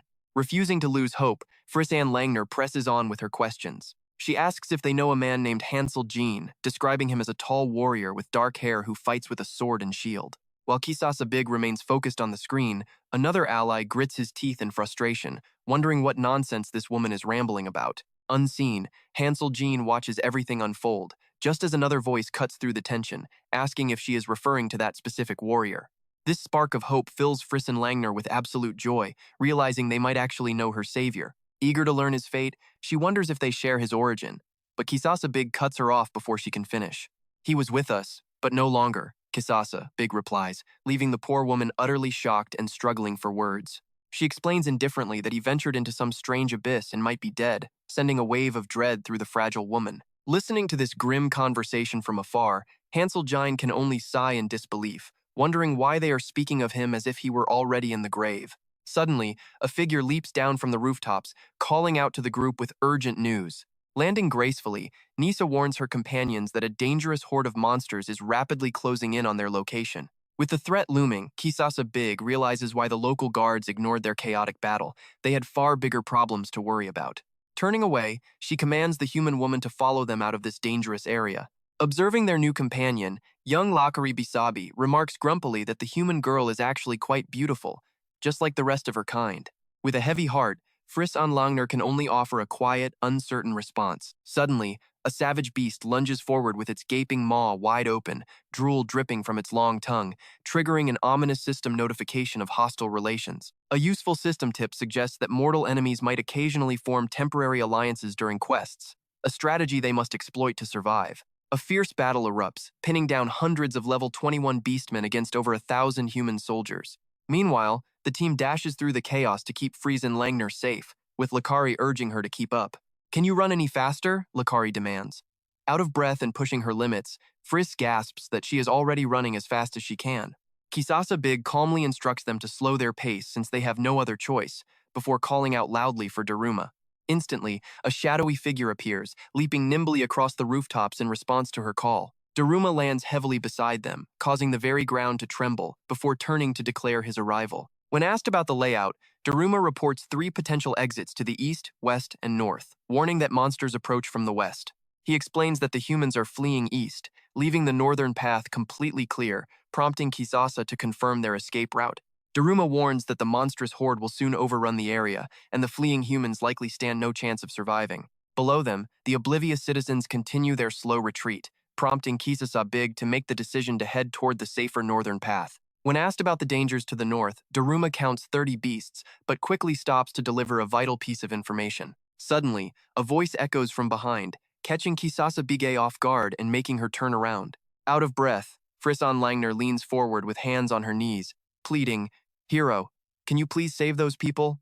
Just 5 minutes. Just 5 more minutes and they can escape this place.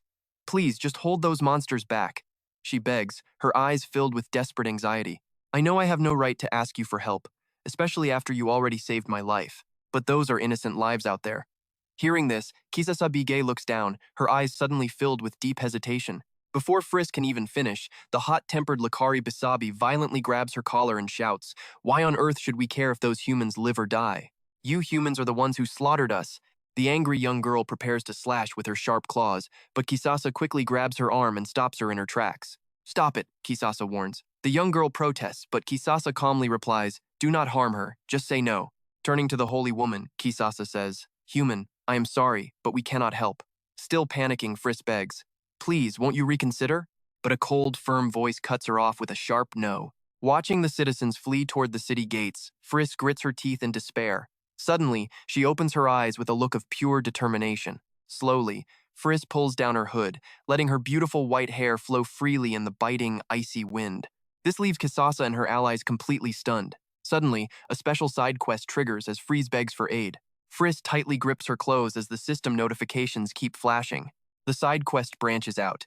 The objective is to protect the fleeing civilians, and the reward is a stronger bond with the character. Massive experience points and a special bonus stage are on the line. These side quests can randomly trigger during any major mission. They may not affect the main story, but the treasures and rewards you can earn from them are simply too good to ignore. However, the risk is incredibly high. The master must decide whether to send the heroes into battle. Option 1 is a perfect clear by saving everyone for double rewards. Option 2 is to save the people. And option 3 is rejection. Frisk waits in agonizing suspense. Kisasa looks up as the system screen finalizes their choice. Option 3 selected, quest rejected. Despair washes over Frisk as tears stream down her face in hopeless sorrow. Kisasa speaks softly, "I am truly sorry, but the danger is just too great for us. I cannot risk my companions to save humans." Crushed by these words, Frisk collapses to the hard ground in defeat. Kisasa turned down rare experience and rewards. Frisk can only blame herself, her hands shaking as she holds her clothes. She could not just watch them die, yet her elite team was made of rare species. Losing even one member would be an irreplaceable loss. Kisasa turns away with her team, saying, "The enemies are coming. Let us move." While Frisk remains weeping on the ground, Hansel Jin continues to watch the city, which is now completely engulfed in thick black smoke across the desert. Horrific monsters with long, slithering tongues suddenly begin their ferocious onslaught on the area. Showing absolutely zero fear, Kisasa gets incredibly excited, raising her sharp, deadly claws for battle. Chaos erupts instantly. Defending soldiers are brutally torn apart, their blood splattering across the battlefield in a horrific scene. The 3-man squad desperately rushes through this bloody carnage. Frisk struggles to keep up, but she cannot help but look back. She squeezes her eyes shut and grits her teeth to stay strong. Standing amidst the fight, Hansel Jin observes carefully, thinking this mission seems too easy, likely just the calm before the storm. All they need to do is escape with the girl. There are no high-tier threats around, unlike being swarmed by hundreds of elites. From what he can tell, Floor 25 is no harder than the others. Yet, as he watches Kisasa tear monsters apart with her bare claws, his face grows heavy with worry. The victory screen appears. Kisasa clears at 4 stars.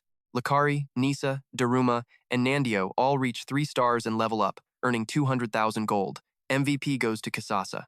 Having finished the record, 3-star Hansel Jin gains experience on Floor 25 using a memory stone. With that, Hansel Jin finally returns to the real world. Watching Friss weep on the massive screen, he realizes this side quest actually offers a rare chance to enter a hidden boss fight. Suddenly, a new notification pops up. Side quest tip number 2. You can retry branching side quests even if the main quest has already been cleared. Keep in mind, however, you will not receive the stage clear rewards again. The rewards include bonus gold and experience, improved relationships with characters, and access to secret stages. Hansel Jin does not care much about relationship points or where the extra resources go. For him, the real prize lies in what comes next. Hansel Jin stood there, seriously calculating how Floor 25 would serve as a stepping stone for Floor 30. He requested information about the next floor from his system assistant. With a confident smile, he initiated the challenge. Tapping the massive screen, a notification popped up, stating that the master could now request heroes to join the mission. Option 1 was to flawlessly protect the citizens for a double reward. Option 2 was a standard completion of the defense mission. Tapping his choice, Hansel locked in the deal with a smile, declaring he would be the one to finish it. The scene then transitions to the Grand Hall. Standing before his entire team, Hansel confidently announced that they would be ascending to Floor 25 the very next day. Mid-weightlift, Belka stopped in surprise, asking if things were moving too fast and if they would have to stay up training all night. Ianka spoke up, doubting a quick 2-hour session would keep anyone alert. She added that while she had no complaints about tomorrow, Hansel had certainly changed. He was not even using his shield anymore, raising questions about whether they were changing their entire team strategy. When concerns arose about it being too early, Hansel quickly reassured them, promising that the core rules of their operation would not change much. They would be training alongside Team 2 to get everyone back into proper sync. This joint exercise was to ensure they were in peak condition for tomorrow. Hearing this, Belkis grumbled, clearly unhappy about training with the second team. He pointed out that they had only recruited kids to fill empty spots, doubting that practicing with raw rookies would yield any real benefits. Hearing those words, Hansel fell silent, quietly reflecting on the mention of those young recruits. Soon after, out on the training grounds, the 2 squads gathered. Edit Kanan stepped forward, gesturing to introduce 3 young newcomers. She introduced them as Anan, Lilini, and Binnick. Immediately, Anan beamed with excitement, declaring he had heard legendary tales about Hansel. He mentioned witnessing Hansel bring down the massive dragon, calling the feat absolutely incredible. Lilini shyly tapped her index fingers together as she introduced herself with a soft voice, while Binnick politely added that he had heard great things and was honored to meet them. Seeing his companion's formal attitude, Anan let out a playful laugh. He explained that despite the formal front, they would find their new teammate quite passionate once they got acquainted. Binnick sighed, asking him to stick to business. With introductions finished, Edit Kanan turned to Hansel, noting that these recruits had joined their second team about 2 weeks prior. She described them as highly ambitious and capable fighters. Anan eagerly chimed in, promising that they would give this training everything they had. Binnick muttered an indifferent remark about his partner's excess energy, while Edit Kanan maintained that these rookies would prove highly valuable on future missions. Hansel glanced at her before turning his gaze back, his expression once again clouded with deep reflection. Looking at the 3 unique youngsters standing before him, a grim warning began to echo in his mind. He was warned not to grow attached, as it would only make things harder. Clenching his fist tightly as veins bulged, he made a silent vow. He resolved to protect them from death this time, keeping them safe. Outwardly, Hansel simply gave a calm nod in agreement. He expressed his gratitude, placing his trust in her. The scene then shifts to a grand domed structure with a massive entrance and countless windows. Powerful torches flickered alongside the grand stone steps outside the entrance. Within the training hall, the recruits of Team 2 assumed their combat stances, firmly gripping their respective weapons. Hansel's seasoned squad matched their intensity, every member standing completely prepared for the clash. Suddenly, Anan's eyes widened in sheer panic as a blistering attack lunged directly toward him. With glowing eyes, Hansel charged forward with a powerful sword strike, forcing the boy to grit his teeth and block the heavy blow. Hansel pressed the assault, noting that playing with wooden swords was nothing compared to the lethal reality of facing a true steel blade. He urged the boy to strike with intent to kill, forcing Anan to brace himself against the overwhelming pressure. With sweat pouring down the young man's face, Hansel issued a stern warning, reminding him that hesitation on the battlefield meant certain death. Suddenly, a stray arrow flew toward Hansel from behind. With incredible reflexes, he spun and sliced the projectile mid-air before it could strike. Recognizing the archer's quick adaptation, Hansel noted his skill as Binnick maintained intense focus, launching a rapid succession of lethal arrows. Closing the distance, Hansel advanced toward Lilini. She lunged forward with a sharp spear thrust, but the seasoned warrior easily sidestepped the attack. Suddenly, a menacing monster-like figure loomed right behind Lilini, shouting out to her. The figure taunted her about her cowardly past, expressing surprise at her bravery. The cruel reminder caused her face to pale with sheer terror. Belkis then unleashed a series of heavy sword strikes toward Lilini, their fierce impact igniting small explosions in mid-air. Out of nowhere, Edit Kanan intervened with a swift kick, which Belkis barely managed to evade. Watching the exchange, Hansel asked with amusement. Hansel wondered if they were acquainted, prompting Belkis to grin and recall that she had fought alongside him in his very first battle. He admitted he expected her to remain stuck on the first floor forever, yet she had somehow survived and climbed. Nerissa chimed in while keeping Binnick busy, noting that the girl's own timid nature was the only real obstacle holding her back. However, her fluid movements proved she possessed undeniable talent. Edit Kanan turned to Hansel with a smile, urging him not to hold back against them. Those kids should probably take a few hits too. Getting bolder, Hanjin jokingly asked if he could just finish them off. Edit Kanan quickly shouted at him to stop. Hearing those terrifying words, the young trainees looked over in absolute panic. At that moment, Hansel Jean's crew looked like fierce demons, every single one of them with eyes glowing brightly in the dark. Slinging his heavy sword over his shoulder, Hansel Jean announced, "You heard him. As long as we do not kill them, anything goes." Edit Kanan slapped his forehead in sheer frustration, regretting he ever spoke. Meanwhile, the scene shifts inside a completely different building. While the surrounding houses were dark and quiet in the night, a single light remained burning bright in this one. Step inside a room decorated with countless glittering ornaments, where a table crowded with glass vials and flasks looked like a mysterious experiment in progress. Sitting on the desk were jars containing a mysterious golden liquid. Suddenly, a bright system notification flashed in the air. Massive success? The 3-star hero Hansel Jane has successfully crafted a heat-resistant item. A second notification confirms he made a heat-resistant potion. Yet another grand success for the 3-star alchemist. Staring at the newly crafted vials on the table, Yen cheered with joy. How could you make something so incredible? Yen wondered if the master would get suspicious, but Hansel Jane suggested using a special ring to trick him. He advised her to make good use of it, while Yen stared at the ring on his hand, her eyes sparkling with excitement. Asking where he got it, he mentioned Ninha Hemer, an acquaintance of Junette, who happens to be the finest illusion mage around. Even though the 25th floor might not be as challenging as others, they still needed proper skills, relying on Yonka's fire resistance. However, that single skill would not be enough to shield them from the scorching heat of the vast desert. The mission would be quick, but wasting precious energy on simple desert heat was out of the question. Suddenly, the scene shifts back to the Grand Hall. A grand system announcement echoed throughout the area, welcoming them to pick me up. The leader of Team 1, 3-star Hansel Jine, requested a raid on floor 25 as a subquest. Will you accept? Choosing yes, a space-time rift slowly began to tear open. True to those words, a glowing dimensional rift gradually split apart, releasing blinding rays of pure, intense light. The mission log was active, saving their progress to climb the tower and save the world, beginning the conquest of floor 25. A system notification warned that this subquest remained unfinished, and the trial was about to start. Blinding beams of light erupted from the giant screen. Cutting over to Friesen Langner, she remained kneeling on the cold ground, her eyes shut tight as if awaiting her fate. She gritted her teeth in silence, but sensing a presence nearby, she slowly opened her eyes to see who stood before her. Looking up, she gasped in pure astonishment at the familiar face, crying out to ask why on earth he was there.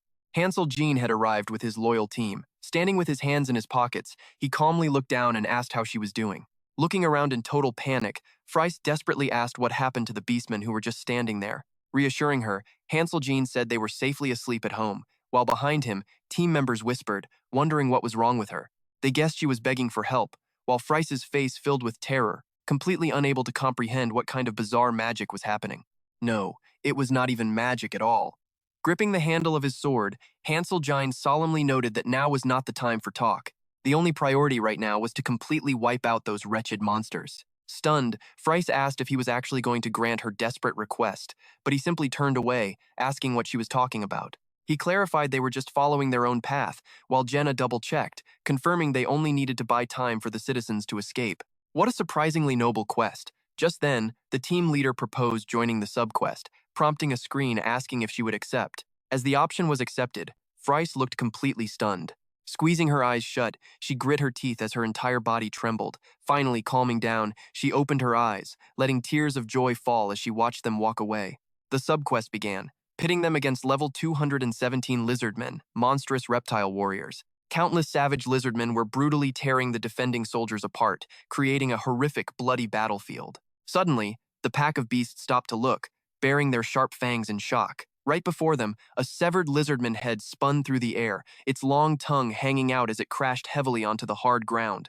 Witnessing the death of their comrade, the remaining lizardmen let out furious, blood-curdling screeches. Hansel Gine's first squad now stood surrounded, facing 17 of those savage monsters. The objective was to defeat them all in 10 seconds, even as glowing eyes glared hungrily at them from the darkness. Yet, the entire team was thrilled, drawing their weapons with eager smiles as they shouted their battle cry together. Understood.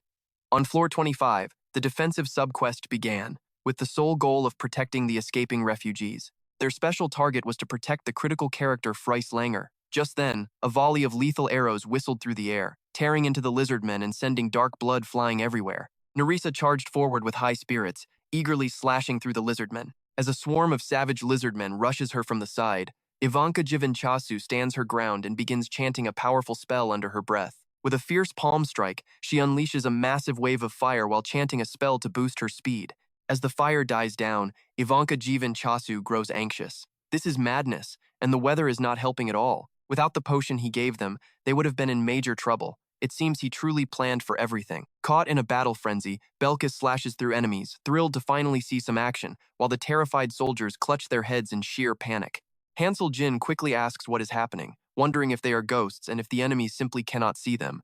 Jenna adds that those people do not look like they will be running away anytime soon. As if waiting for this very moment, Belkis relentlessly slaughters the hissing lizardmen, declaring that death is the only end awaiting them. Blood drips onto the ground, and a bystander gasps in utter horror upon noticing the expanding pool of red. Hansel Jane notices this and silently realizes that the enemies can actually see the tracks they are leaving behind.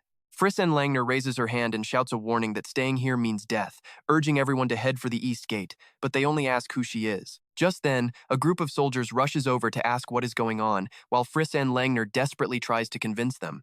She explains they are being protected even if she is the only one who can see their saviors, but someone immediately accuses her of controlling these monsters. She quickly replies that she has no such power and had only begged for their assistance. A soldier with a fierce expression points an accusing finger at Frissen Langner, telling her to stop making him laugh.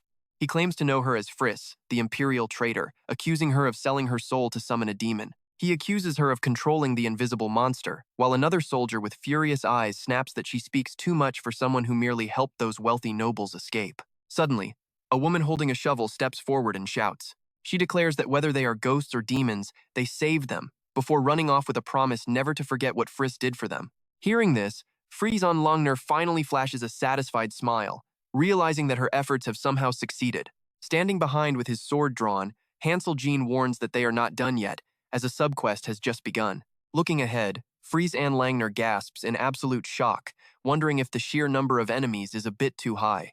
With a 10-minute timer displayed, you and I can see countless lizardmen waiting below as the party quickly discusses their next move. If they can block the enemy from the front, they will not have to worry about rear attacks, making this easier than the 5th floor. Back then, they had to fight on 3 fronts, but spreading out now will prevent the enemies from surrounding them easily.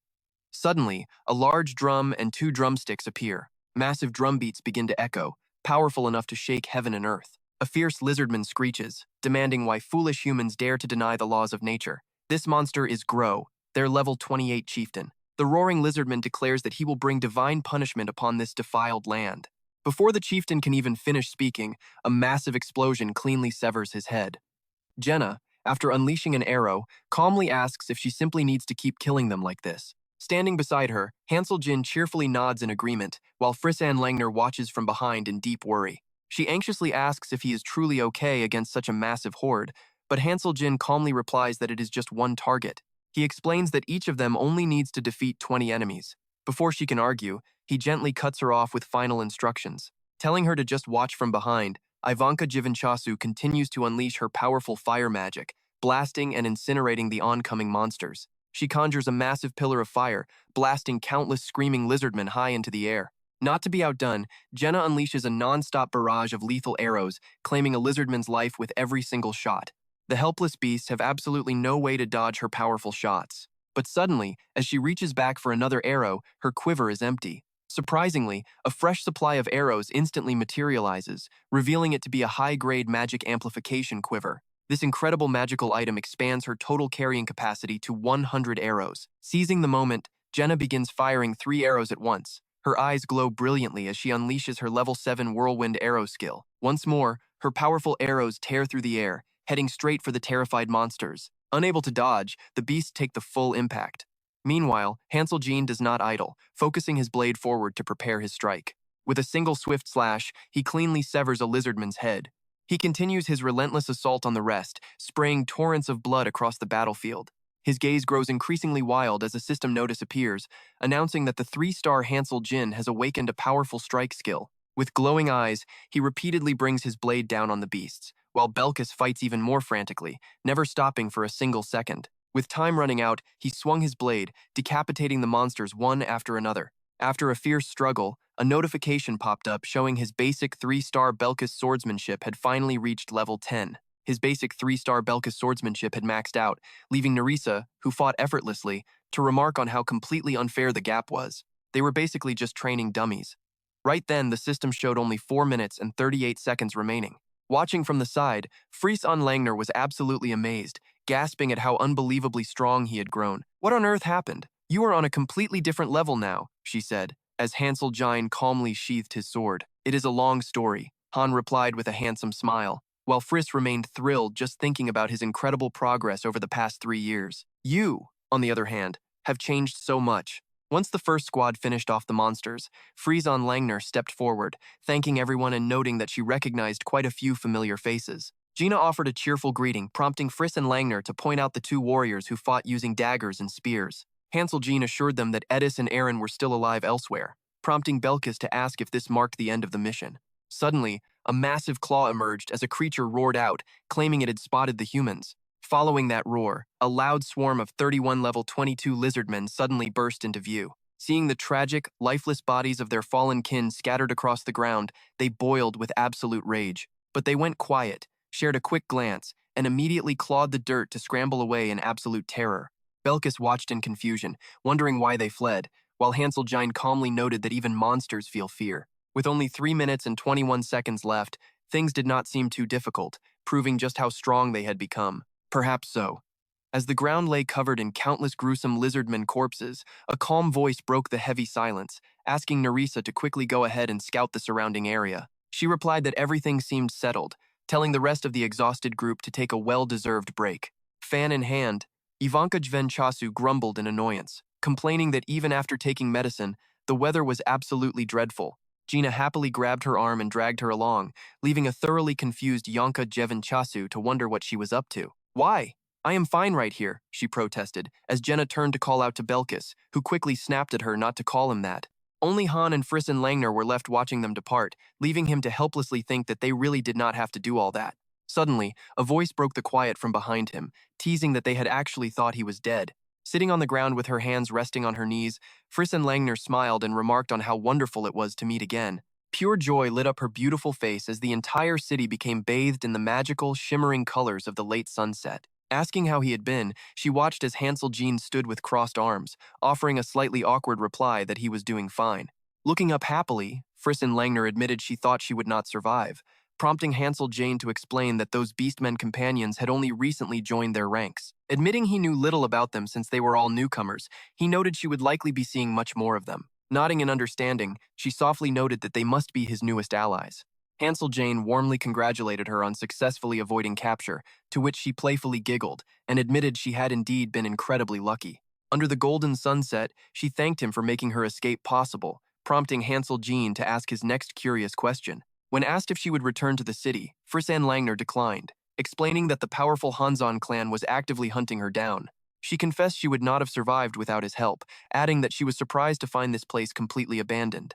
Listening in silence, Hansel Jin calculated his next moves, remembering Nerissa's warning that the Hajion clan had dark ties to her sworn enemies in the cult. It apparently connected to the 20th floor, though the bizarre, unsettling atmosphere lingering in the grand mansion remained a complete mystery to him. Snapping back, he asked why she was here, and she simply replied that the vast desert lay everywhere. Gazing down at the town below, she explained that the place was Sinkia, where she sought a specific item, prompting a curious Hansel Jine to ask what it was. With a distant look, Prinnis and Langner revealed that she was looking for a mysterious key she had once seen in her dreams. She looked up, and when Hansel Jean asked what she planned to do with it, Friss on Langner replied without hesitation that the answer was obvious. She wanted to save the continent, leaving Hansel Jane to wonder what this key could possibly be, as Priss and Langner offered a gentle reply. Admitting she was unsure, she explained it was just a strong feeling, believing the answers would come once she gathered them all. Giving her a completely helpless look, Hansel Jane sighed that she still spoke in absolute riddles. Recalling their first meeting where she babbled about dreams and the apocalypse, he silently realized she had now crossed paths with his main quests twice. Even when a quest did not involve her directly, a hidden thread always connected back to her, and now they had 3 ways out. While the refugees headed for the East Gate, Frias marched north alone, driven by her desperate search for the key. A slight smile tugged at his lips. He had a strong feeling their paths would cross again after this mission. Time was finally up, and a sudden streak of light flashed across the sky. A notification screen popped up, declaring the mission a success. The original objective to escape the city with the target had officially changed because the task was fully complete. Frias and Langner stared in utter shock, wondering what it was. Hansel offered a reassuring smile and told her not to worry as they prepared to escape through the north gate. She agreed, and soon, the fallen bodies on the ground began to dissolve. The enemy was gone. Frias said she had gathered all the basic gear she would need. Looking at Hansel, she remarked that strange things always happened around him, but he simply turned away to reply. He told everyone to gather up, realizing deep down that the fragile girl behind him had likely died at least once. The third party assembled by Aneton using cold cash had tried to clear floor 15, but every single member perished. A newly formed third party, consisting of beastmen, had actually cleared this stage, floor 25. This meant Frias was currently on her third life. In the fading sunset, her tattered cloak fluttered as she ran down the road. Hansel calculated his options. No, sending members of the first party to gauge this stage's difficulty seemed far more likely than relying solely on the third party. As the sky deepened into a fiery red, Frias turned to ask if they would ever meet again. Hansel promised they would meet on the next floor, clarifying that they would see each other very soon.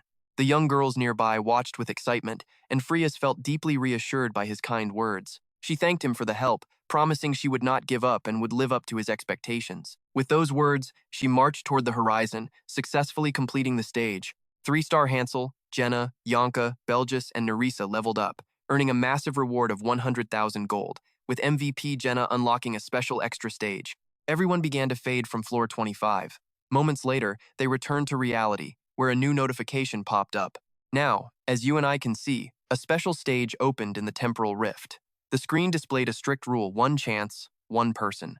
Back in reality, Jenna stretched her arms and remarked that the stage was incredibly easy. She hoped floor 30 would be just as simple, but Yonka felt an uneasy chill settling in her bones. Hiding her face behind her fan, Yonka murmured that when things start easy, they usually end horribly. She turned to Hansel to ask for his thoughts, and he immediately agreed with her concerns. Surprised by his rapid response, Yonka asked if he had even thought before answering her.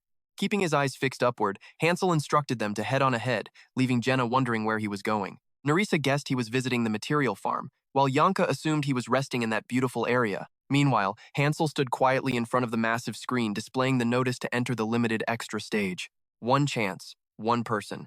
This solo mission was an opportunity he simply could not afford to pass up. Hansel stared at the screen, his mind made up. The system prompted the 3-star hero to accept the extra mission. He accepted, and instantly, brilliant waves of mystical light erupted from the giant monitor.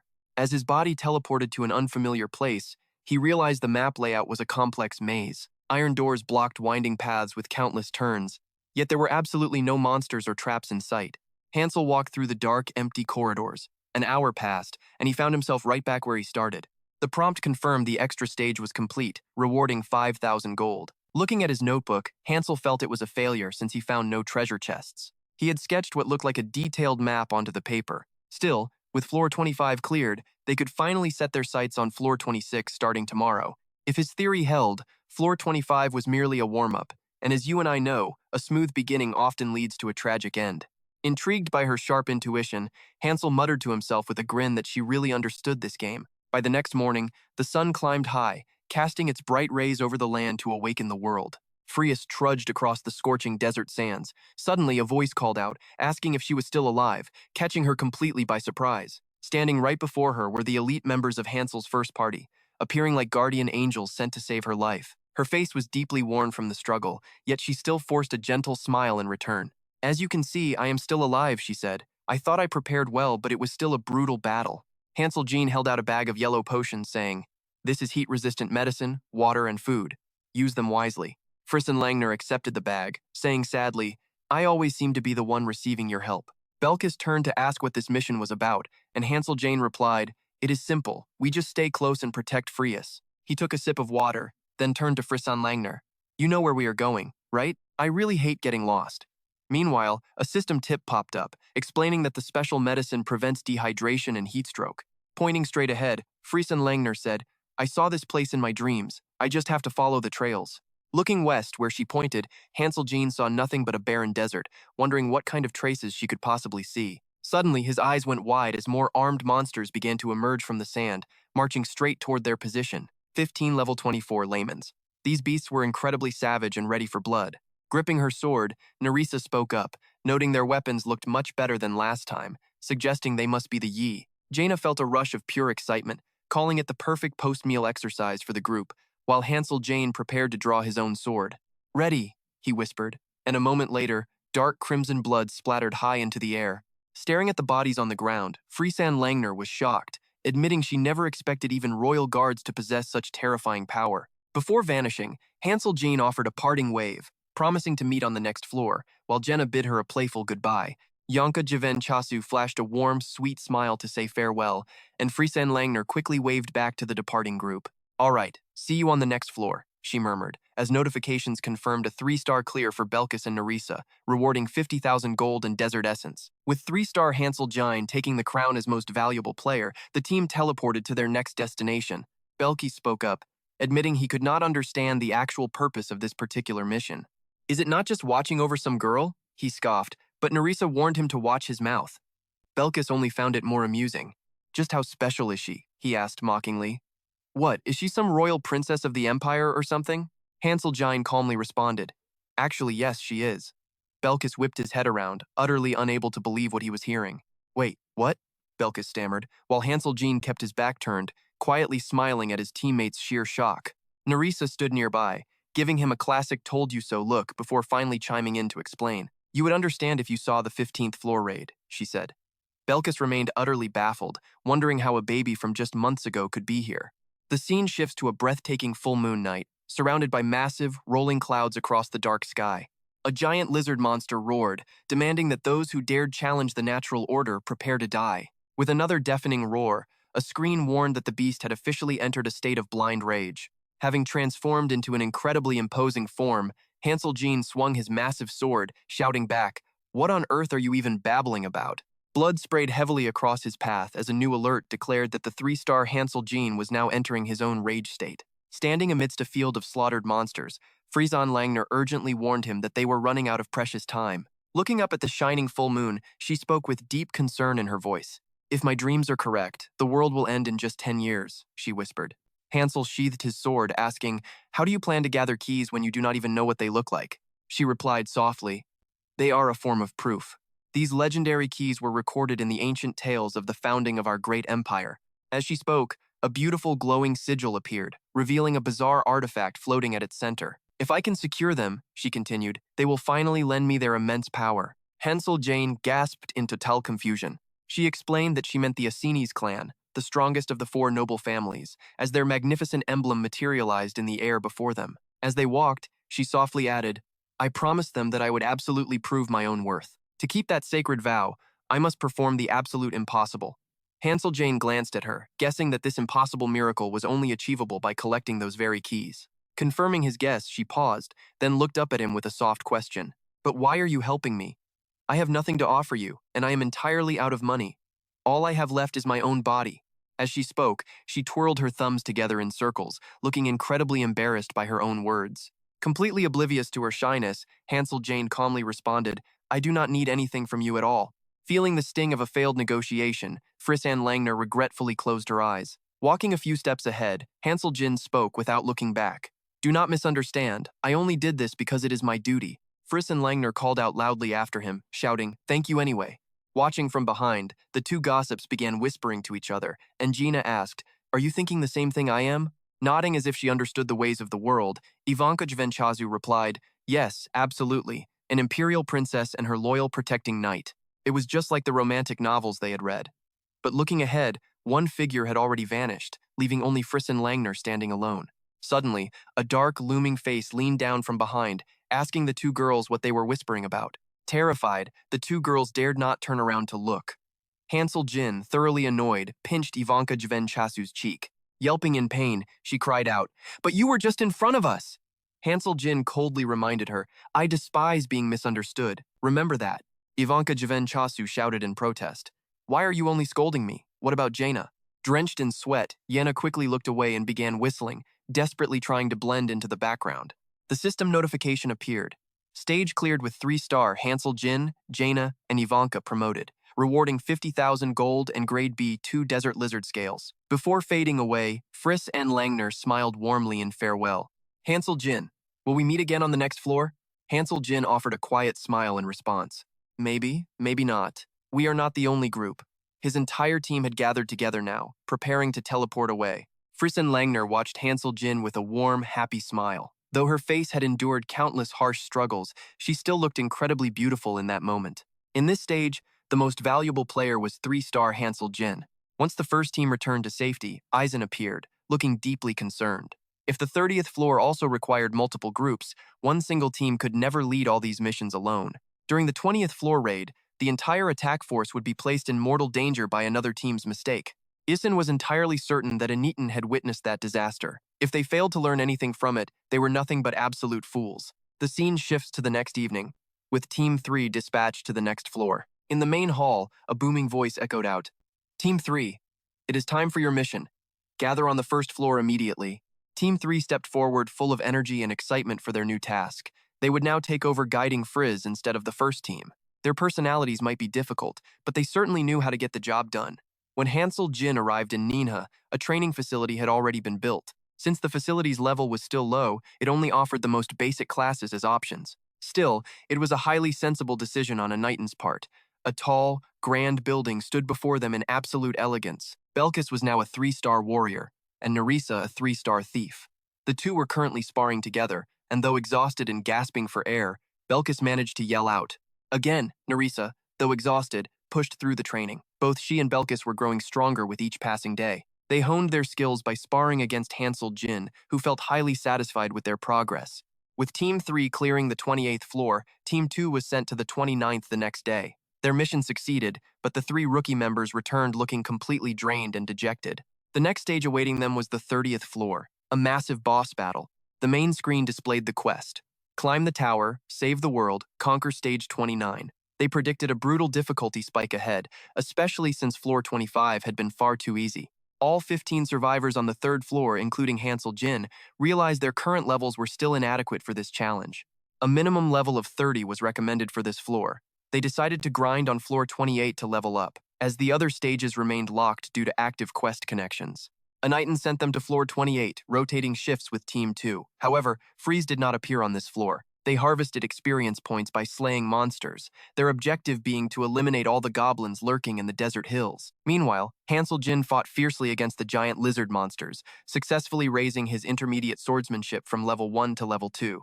As his thoughts drifted, several unexpected events began to unfold back in the main hall. A few schemers on the first floor had banded together, stealing valuable loot from the weekly dungeon, mostly targeting food and fresh meat. Rather than storing the spoils safely inside the spatial inventory, they greedily stuffed them into their own private bags. Half of the thieves were immediately thrown into the isolation ward, while the rest were locked away elsewhere, anxiously awaiting their grim fate. The following evening, the magical gate pulsed with blinding light, ready to open. Anitan dispatched a scout unit of rogue heroes to the 20th floor. Countless disposable heroes prepared to step through the glowing portal, sent ahead purely to gather critical intel on the 30th floor. Among them stood the prominent leaders of Team 6, Team 7, Team 8, Team 9, and Team 10, all prepared for action. A flashing system warning appeared, stating the raid required 5 active teams. If group slots were completely empty, they could summon free or paid heroes to fill the ranks. Tragically, every single one of them perished within 5 minutes. One thing was absolutely certain as the magic gate sealed shut. The towering 30th floor would be the most dangerous, brutal trial that Thonia had ever faced. The mission required 5 parties, which is likely why Anitan sent 5 separate teams with only a single member each. Now, as we return to the real-world building, several windows still cast a warm, quiet glow into the dark night. Deep inside one of those rooms, a mysterious purple ring suddenly begins to call out. Master, I thought you would call me the moment you arrived, but you did not, which makes me quite sad. Hansel Jean slowly raises his hand, staring down at the ring on his finger. At first, surprise flashes across his face, but his expression quickly turns into something far more dangerous. The terrified ring immediately breaks into a cold sweat, stammering out that it was only joking. Sighing deeply, Hansel warns that such jokes are bad for his heart. The ring then asks why he is calling now. Sitting at his desk while studying a book, Hansel calmly explains that he will soon reach the final boss stage, so he is calling now just in case. The ring cries out in pure panic, asking if he actually expects to die. Still analyzing the strange diagrams on the page, Hansel casually replies that such a thing is absolutely impossible. The ring quickly urges him, pleading with its master to use its power without any hesitation if danger ever arises. Hansel raises his hand and offers a warm, reassuring smile as he agrees. The ring then quickly asks if it should send its powerful ally to Tonya. Hansel stops writing and quickly rejects the offer. Sighing, the ring replies that it expected him to say exactly that.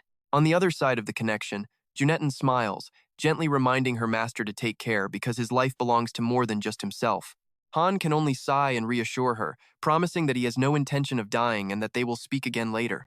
At that moment, Junetten is sitting inside a beautiful greenhouse surrounded by flowers, with her loyal maid standing right beside her. Sitting gracefully at her tea table, she continues to plead, begging him to stay alive no matter what difficulties he faces. Hansel promises to notify her the moment he returns so she will not worry, which finally brings a small, satisfied smile to her face. After hearing her warm response, Hansel gently touches the purple ring and leans back in his chair, letting out a long, exhausted sigh.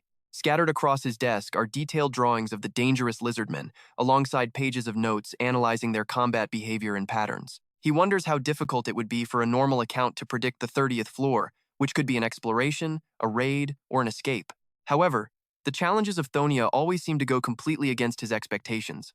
The treacherous labyrinth they saw in the previous stage will surely appear, meaning they must memorize its layout. As Hansel sketches various weapons with dark marks across them, he remembers that all this vital information came from the sacrifice of 5 brave souls. Suddenly, his hand accidentally bumps into the ink bottle, sending it tipping over the edge. He watches in deep thought as the bottle falls, heavy drops of dark ink spilling out and dripping slowly toward the floor below.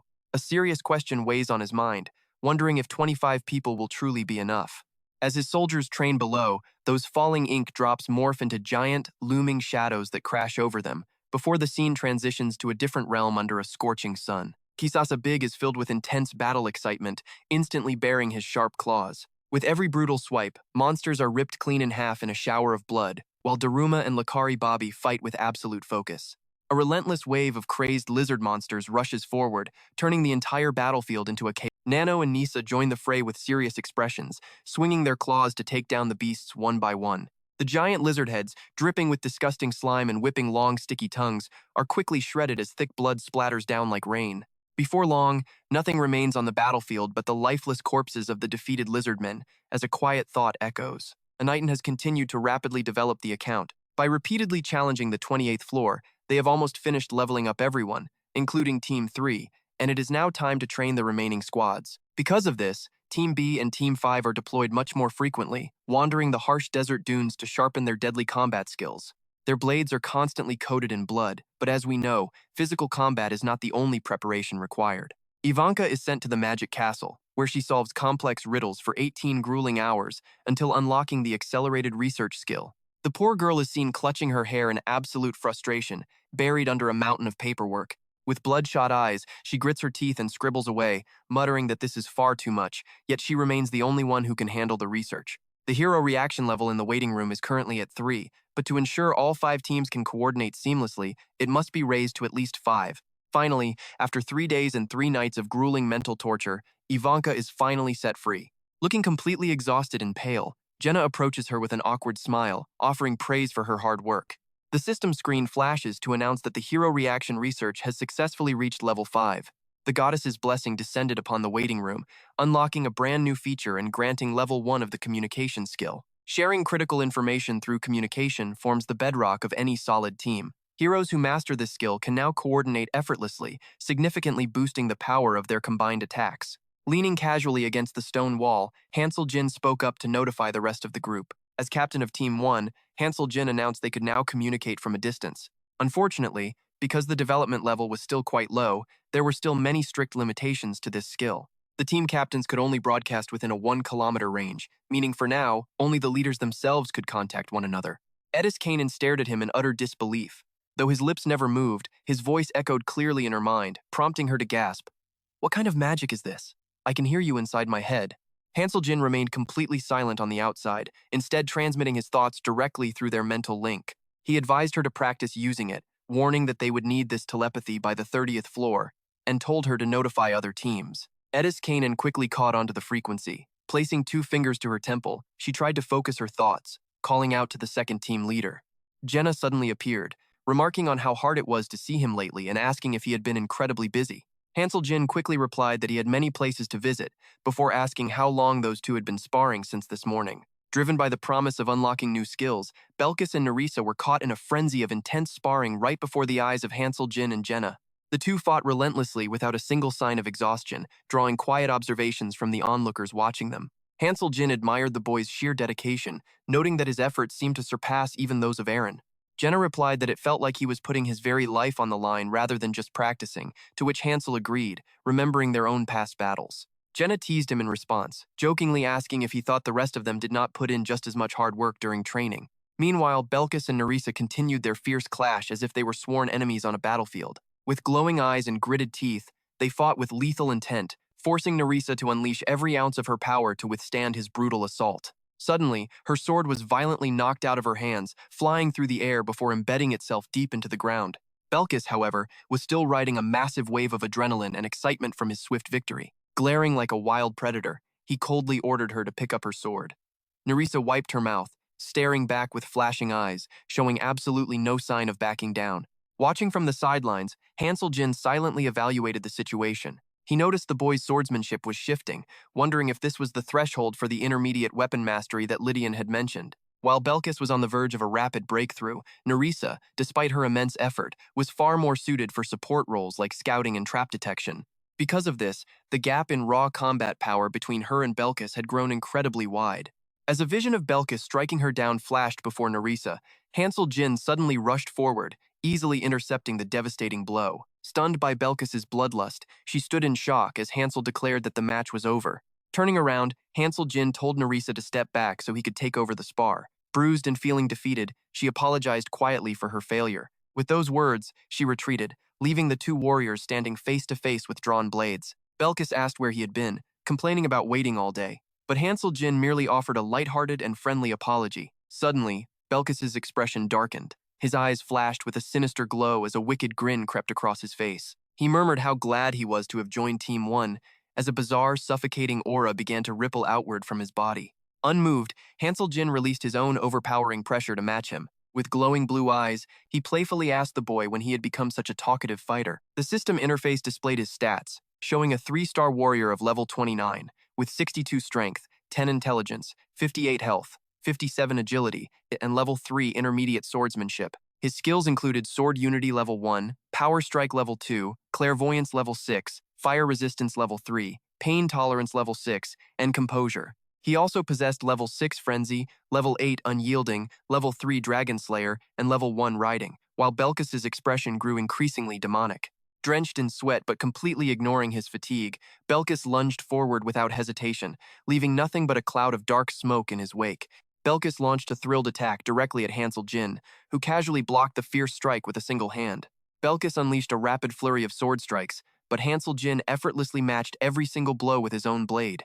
Dodging gracefully to the left and right, Hansel Jin avoided every incoming slash with absolute ease. As they clashed, Hansel Jin realized the boy truly lived for the battlefield. No matter how many times he fell, he would rise again, refusing to surrender even when facing a far superior opponent. Belkis continued his frantic, relentless assault, while Hansel Jin thoroughly enjoyed the thrilling exchange of blows. He silently reflected that if Belkis lacked this fierce determination, he would have kept Aaron on the team instead. He smiled, satisfied with his wise decision. On the field, the two warriors continued their fierce duel for a long time. The training ground was painted with their vibrant sword auras. Belkist unleashed a brilliant red, while Hansel Jean countered with deep blue, clashing with relentless fury. Caught up in the thrill of the battle, Belkis suddenly felt his level 10 basic swordsmanship upgrade to intermediate level 1.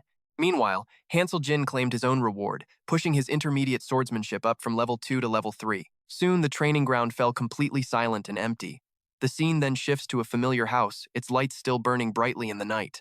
Inside, Hansel Jin gathered with several others. Some stood, some sat, and one was even hanging casually from the chandelier. Hansel Jin spoke first, noting that this was the very first time all 5 teams had gathered in one place. As the Team 1 captain, Hansel welcomed them. Then Edit Kanan, the Team 2 captain, spoke up, surprised to see Team 3 join.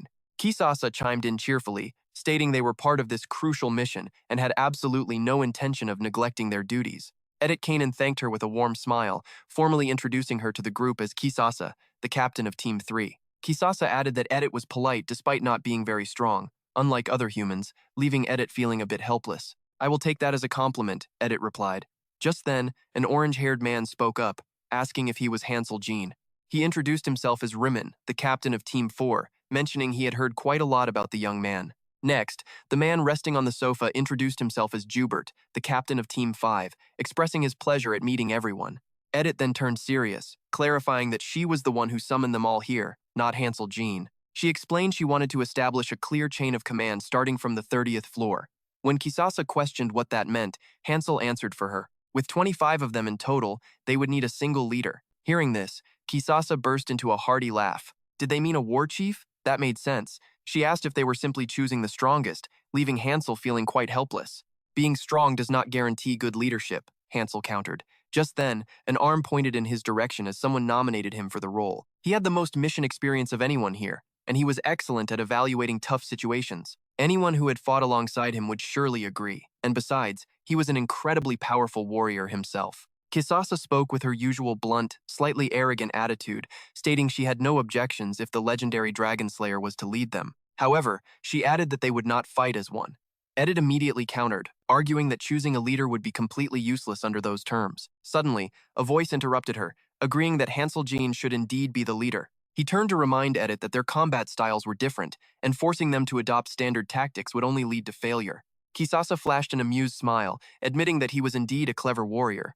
She assured him they knew how to cooperate, promising to respect his decisions during the mission. Riemann then chimed in with a question.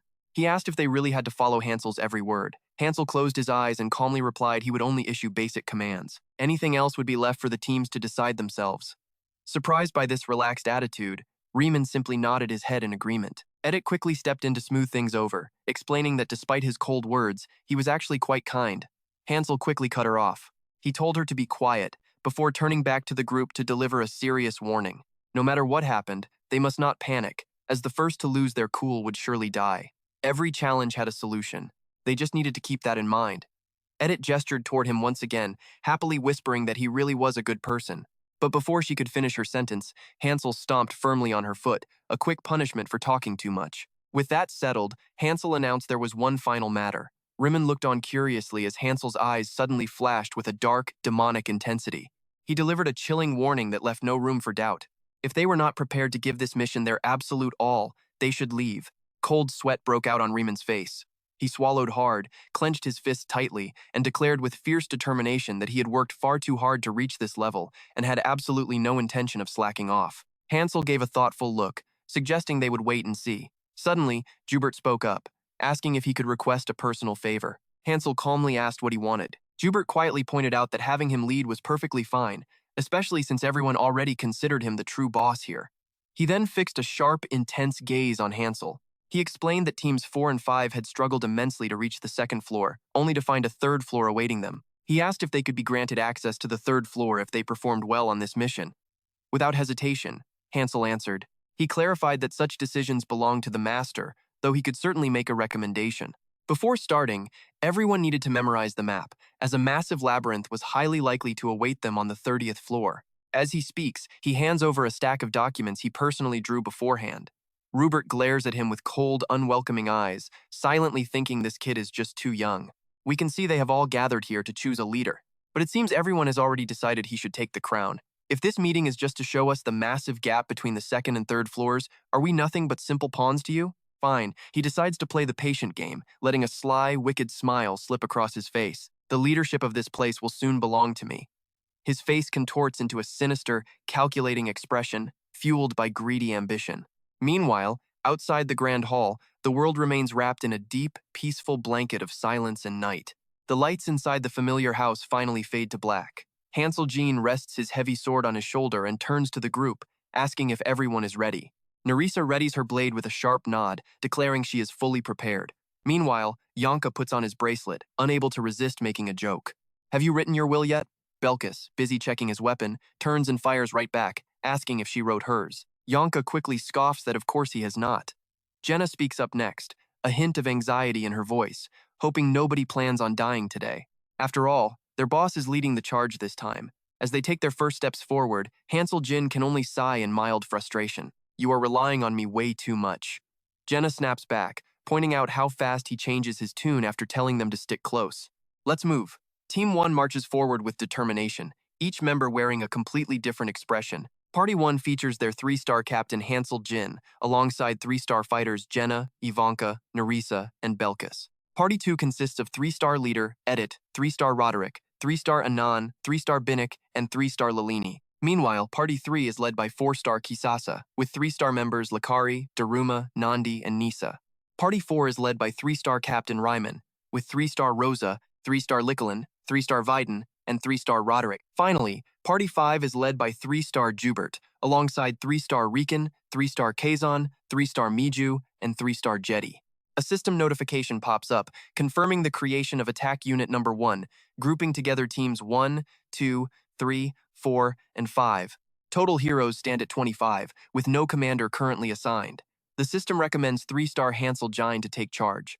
Most of the unit members have voted to support him. The system asks if they should appoint 3-star Hansel Jean as commander, prompting a click on yes. Edit steps forward, promising they will be far more useful than back on the 20th floor. Hansel calmly tells her there is no need to bring that up.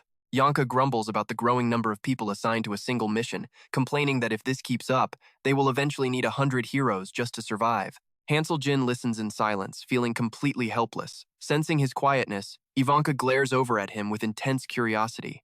She deliberately screams at the top of her lungs, asking if it is true. Han breaks into a cold sweat but tries his best to play it cool. Suddenly, Yen appears out of nowhere, warning everyone that they are now on the 30th floor, and if they slack off and get killed, they should not blame her. Do your absolute best and stay out of Hansel Jine's way. She wishes Hansel good luck. She raises her hands high, curving her twin tails together into a giant heart to cheer him on. Seeing this display, Belkis turns to tease Hansel. Look at you, so popular, I am getting jealous. Hansel sighs, telling him to just ignore her. The mysterious gate slowly begins to creak open as a system warning flashes, declaring the doors will unlock in 10 seconds and urging everyone to prepare. On the glowing white screen, we see the quest to climb the tower and save the world. It marks the current floor as 29 and prepares to replay the record. Everyone stands before the screen as Jenna turns around with a cheerful reminder. As long as everyone stays focused, they can all survive this. Seconds later, a blinding flash erupts from the screen, making their bodies fade away. Just like that, they vanish completely into the powerful, blinding flash. The scene shifts to a different world entirely. Scorching sunlight beats down, mixing with thick clouds of dust and sand whipped up by fierce winds. Hansel Jin's entire party finds themselves teleported to a desolate, abandoned fortress with not a single soul in sight. The air is choked with thick dust, and the surrounding structures are cracked and broken. To shield themselves from the gritty wind, everyone quickly pulls up their hoods. Hansel Jin carefully scans the area, muttering about the location. Ivanka ducks her head to avoid the dust, gasping in complete disbelief. A city? Is this really a city? Hansel Jin looks up at the heavily cracked walls, noting that everything here seems incredibly ancient. Without wasting any time, he activates his telepathic link to contact the leaders of the other parties. This is Party 1 leader Hansel Jine calling all captains. Please respond if you can hear me. Edit Kanan is quick to reply. Party 2 leader Edit Kanan asks if it is indeed Hansel Jin. Party 1 leader Hansel Jin confirms, letting her know it is him. He asks for her current position.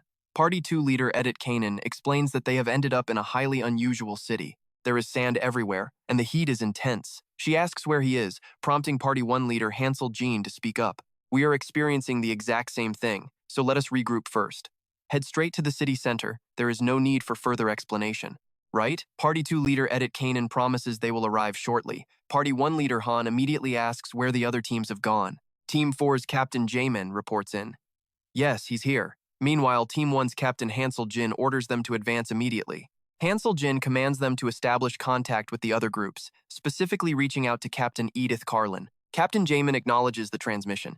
Yet, once contact with the other leaders is cut, Hansel Jin's expression turns grim as he senses severe danger. Every single team is completely isolated from one another. Ivanka quickly covers her face, coughing as sand fills her lungs, while Nerissa sighs in frustration at this absolutely wretched desert storm. Pulling up his collar to shield himself from the blinding dust, Hansel Jin commands the group to head straight for the city center to regroup. Nerissa, guide us, he instructs. Keep an eye out for Freiss. She might be nearby.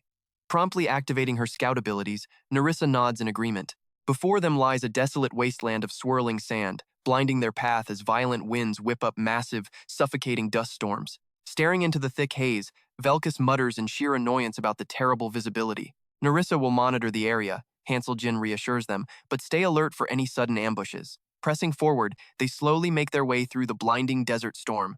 Jenna voices her growing unease, admitting that this eerie quiet feels far too suspicious. Ivanka's eyes widen in absolute panic as she frantically begs Jenna not to jinx them like that. Reopening the comms, Hansel Jin calls out to Edith and Jamin. Both unit leaders answer his signal immediately, staying alert and waiting to receive their next set of crucial orders. This is Captain Hansel Jin.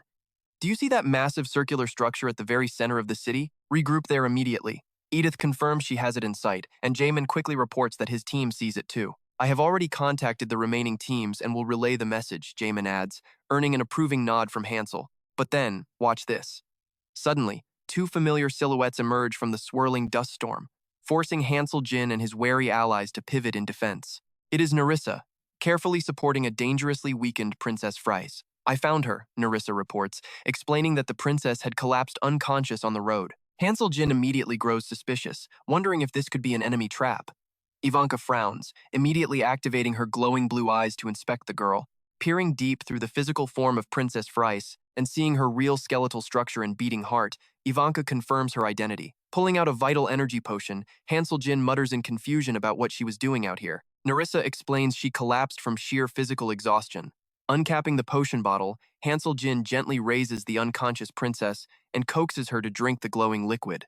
As the potent liquid takes effect, Freiss finally gasps for air, showing signs of returning consciousness. Fluttering her eyes open, she is stunned to see him standing there, softly whispering his name, Hansel Jin. Handing her a second golden potion, Hansel Jin tells her it will break her fever. Then, his eyes narrow as he demands to know if she has a death wish. Clutching the vial with a look of pure vulnerability, Princess Freiss explains she was only trying to find the key. His gaze sharpens as he asks if this is the actual location, and she nods in absolute certainty. Nearby stands a giant urn, featuring two embracing figures looking up to heaven. It is exactly what appeared in my dreams, Princess Freiss insists, pointing to the ancient relic before them. The system screen flashes, 30th floor, quest type, exploration, target, completely unknown. The critical sub-objective is the survival of non-playable character Princess Freiss. Hansel Jin frowns in deep thought before walking away with a warning. Stay close to Jenna and hide if anything goes wrong, he warns, before immediately reopening his comms to contact the other captains. This is Hansel Jin of Team 1 calling Team 2's commander. Captain Edith, do you copy? Do you see the quest window that just popped up? Hansel asks, to which Captain Edith immediately replies in the affirmative. An exploration and target protection mission, Hansel confirms. Team 1 has already secured the princess, so everyone can stop searching for her. Spread the word to the other units. We need to gather at the center immediately. Edith acknowledges the order. Meanwhile, Ivanka grumbles in sheer frustration at the blinding sandstorms, but Hansel urges her to hang in there. Just bear with it a bit longer, he says. Looking up at the colossal statue looming overhead, she asks if he is certain the key lies inside. Placing his absolute trust in the princess's words, Hansel Jin reassures his team that the key is undoubtedly within. Above them, the magnificent statue of two winged goddesses, locked in a tight, dramatic embrace, becomes vividly clear. Standing below, Hansel Jin gazes up silently. Now, you and I are pulled straight into the tragic fragments of someone's past memories. The vision reveals a young boy standing beside his parents before an old door, having been born into a completely ordinary, unremarkable family. As the boy grows into adulthood, a deep inner monologue begins. Having grown into an exceptionally ordinary man, he used what basic swordsmanship he possessed to enlist in the army, just as an armored soldier wielding a heavy spear steps into view. That was the exact moment his life spiraled into ruin. Terrifying monsters with razor-sharp fangs and dripping saliva suddenly tear through the shadows. The The peaceful world he once knew had instantly shattered, transforming into a living hell. Devastating wars left the battlefield littered with corpses. Then, a sudden rain of arrows tore through the wind. In a cruel twist of fate, an arrow pierced the man's eye, unleashing a horrific spray of blood. He shrieked in agony before collapsing. Yet, his surroundings grew even more terrifying. Hundreds of glowing red eyes and razor-sharp fangs glared from the dark, ready to tear him apart. Unable to contain its hunger, one beast lunged forward. It flicked a long, drooling tongue, staring at him with ravenous hunger. The cornered soldier was completely paralyzed with absolute terror, tears of sheer desperation welling in his eyes. Faced with being eaten alive, he was utterly consumed by fear. Summoning his remaining strength, he bolted. Looking back, the veteran confessed that absolute cowardice drove him to flee the battlefield. Sharp claws and deadly arrows relentlessly pursued the fleeing soldier. He wandered aimlessly, knowing a disgraced deserter had nowhere left to hide. The exhausted soldier sat huddled alone by a tree, the arrow still grotesquely lodged in his bleeding eye, when he suddenly crossed paths with a group of strangers. As the soldier slumped against the trunk, the travelers approached, raising a bright torch to examine him closely. Their faces showed immense shock. They offered him food and shelter, yet he constantly feared they might slit his throat while he slept. Though rescued, the soldier remained gripped by absolute terror while his savior slept peacefully in the dark. His remaining eye darted wildly through the pitch blackness. He could not tell if they were kind souls or a band of ruthless bandits. Suddenly, a sharp spear tore through flesh, spilling blood. Driven by absolute madness, the soldier brutally slaughtered the very people who saved him, a terrible act of betrayal. His grim confession continued.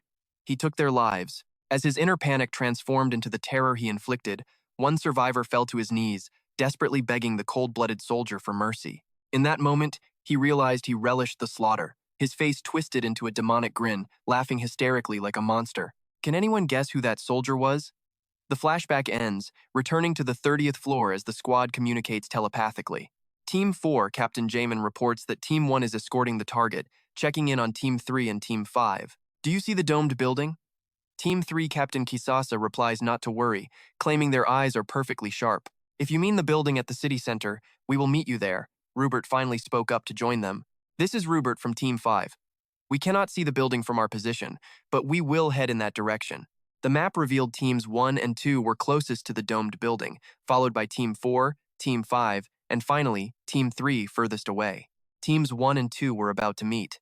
Through the swirling dust storm, the statue of the winged twin goddesses came clearly into view. Though the surrounding landscape was completely obscured, the statue of those lovers stood out with striking, beautiful clarity. Shortly after, all 5 squads safely gathered together, fully accounted for.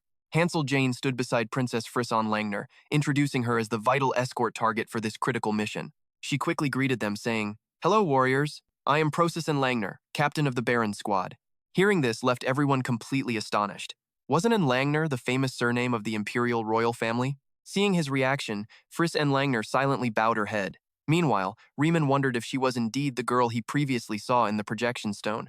But her age did not quite match, so Riemann decided to ask her about it later. Team 5, Captain Rewrote stood aside with folded arms, observing their target. He silently questioned the true purpose behind this mysterious escort mission. A command was issued, noting that this temple was the city's main landmark, and Team 1 would enter first. The remaining squads were ordered to guard the outside, while Edith Kanan anxiously asked Hansel Jean if he would be safe in the unknown temple. Hansel Jin replied, promising to stay in constant contact while warning her that danger could easily strike outside as well. Riemann spoke up next, suggesting his team search the south, while Rupert decided to lead his squad toward the west. Nerissa stepped up to the massive temple doors, touching them carefully to check for danger before announcing that there seemed to be no traps. Then, the doors creaked open, letting light spill inside. Team 1 entered cautiously alongside Process and Langner, scanning their unfamiliar surroundings. Suddenly, Frizz and Langner's eyes widened in utter shock at the sight before her as she gasped, "It is this." Deep inside the grand sanctuary sat a stone altar, upon which rested a mysterious artifact radiating waves of pure, brilliant golden energy. Stepping closer, they saw the weapon resembled a pristine dagger, enveloped in a protective, swirling barrier of ancient raw power. The weapon looked incredibly beautiful, clearly crafted with extraordinary detail and precision. Observing the artifact, Hansel Jin realized it was a short sword, while Nerissa noted how strange it was to feel no hostile presence. Hansel Jean added that it felt as though the blade was tempting them to grab it, though Nerissa remained skeptical of the silence. She questioned if things were simply too easy, noting that there would be no fun in that. Suddenly, A mysterious hand reached out toward the glowing sword hovering in midair. Instantly, a loud notification chimed. Upon acquiring the first item, the void key was unlocked, and Frisan Langner finally grasped the treasure he had long sought. Ivanka gasped in sheer shock, wondering what was happening. But things were far from fine. The surrounding air began to tremble violently, and an oppressive weight pressed down on Ivanka, filling her with dread. Another urgent alert flashed, leaving her pale with fear as she realized that something terrible was about to unfold. Out of nowhere, a telepathic message came through from Edit Kanan, the second squad leader, calling out to Captain Hansel Jin. Edit Kanan sounded incredibly frantic as she screamed through the transmission for everyone to get out of there immediately. Outside the Grand Temple, beautiful sunlight finally pierced through, clearing away the heavy shroud of dust that had lingered before. Hansel Jin rushed outside and stared in utter amazement, wondering if the massive sandstorm had truly vanished. Edit Kanan found it equally impossible to believe. Then, a sudden tremor shook the ground beneath their feet, threatening to knock them over. Hansel Jin urgently asked Nerissa where the nearest exit was. Nerissa quickly pointed toward the southwest, promising to lead the way, prompting the entire group to shout and sprint forward. Drenched in cold sweat, then immediately sent out an anxious telepathic warning to all the squad members. They reported they were evacuating, urging Captain Hansel to run, while Captain Brian demanded to know what was going on. Shouting that he had no answers, they fled as frantic footsteps echoed. Any hesitation now meant being buried alive under the collapsing ruins. The first squad sprinted away from the crumbling dome, while a worried Hansel Jin looked back to assess the danger. Meanwhile, members of Kisasa's third squad were leaping across the rooftops in a desperate bid to escape. Suddenly, Ivanka spun around in absolute terror, pointing frantically at the looming threat behind them, while Belkis merely wore a thrill-seeking, excited grin. It had arrived. Tension among the third squad members grew increasingly unbearable. A monstrous wave of sand swept forward, threatening to swallow them whole. Over in Squad 2, Edit Kanan repeatedly looked back, urging her allies to hurry. Shouts of hurry echoed as squad leader Ryman glanced backward, completely horrified by the sight unfolding before his eyes. His eyes widened with terror as he gasped, utterly overwhelmed by the terrifying disaster unfolding behind them. Hansel Jin quickly shoved Frisan Langner over to Jenna, demanding that she protect the child and never let go, no matter what happened. Jenna caught the girl and nodded in agreement, while Nerissa continued to lead the charge, shouting for them to keep up. She urged everyone to sprint, noting that the exit was just 5 minutes away as warnings echoed. They shouted to help those who were struggling, knowing that any casualties here would cause massive trouble. As Jubert fled, an exhausted teammate grabbed his arm, begging with tears in his eyes not to be left behind.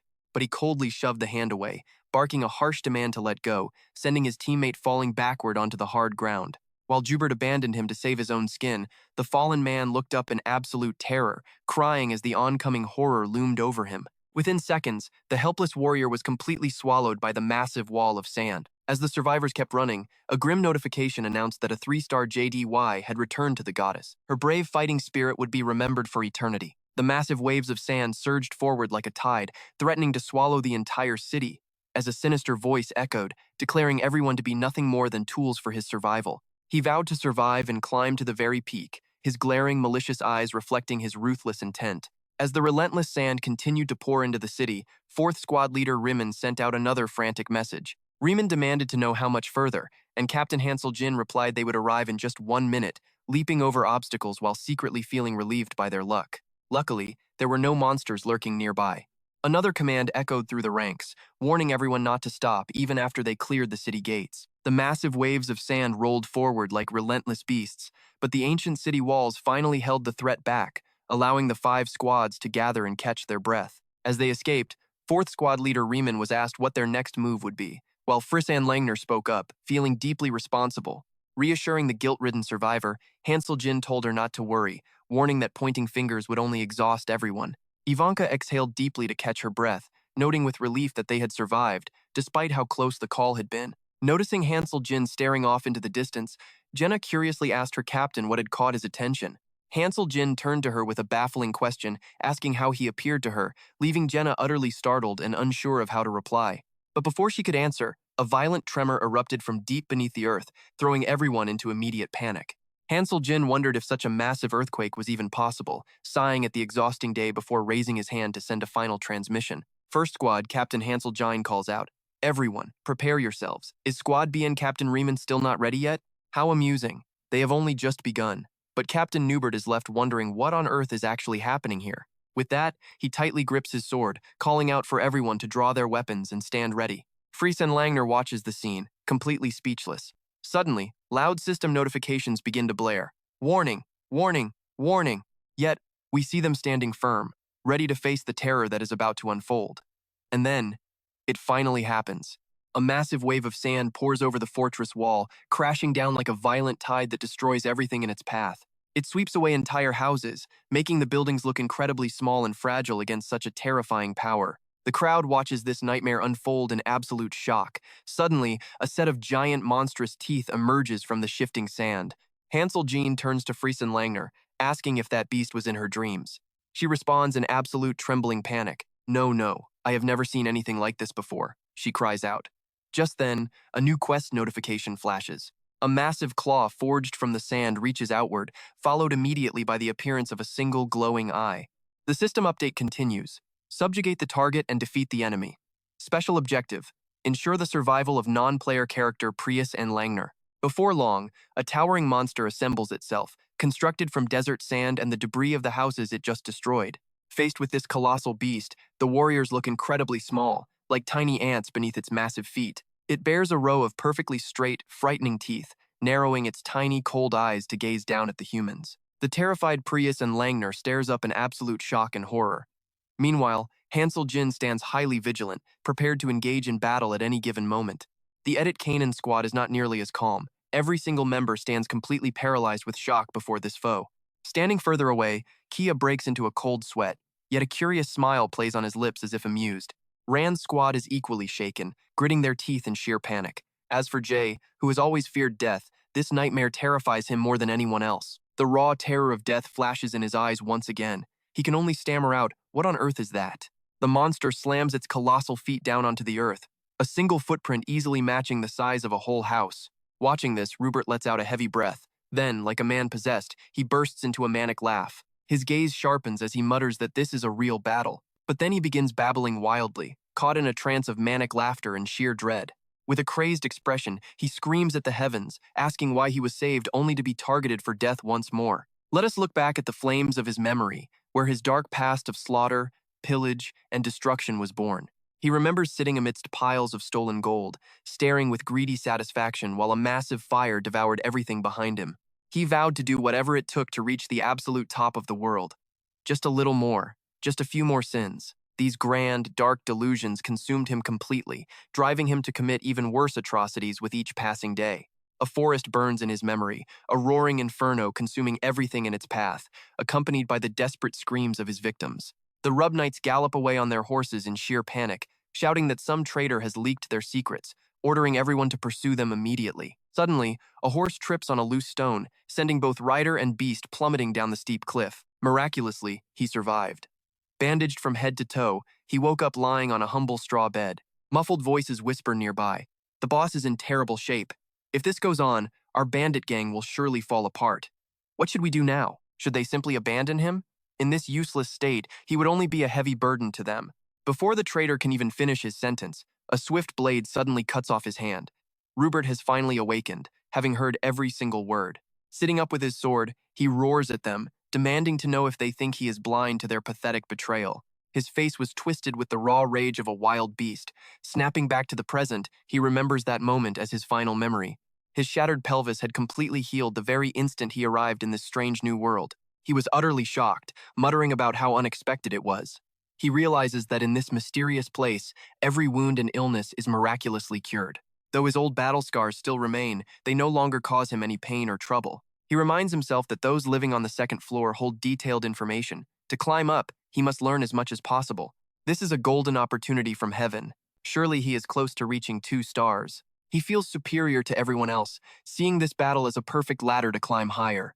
His expression turns incredibly dangerous. His mind drifts back to their first meeting at the Hanselin estate, remembering Hansel Jin, the renowned commander of this region. Born as a mere 1-star rank and once a simple farmer, there is no reason he cannot climb far higher than Hansel. Back then, he had looked upon the cave with eyes filled with utter contempt.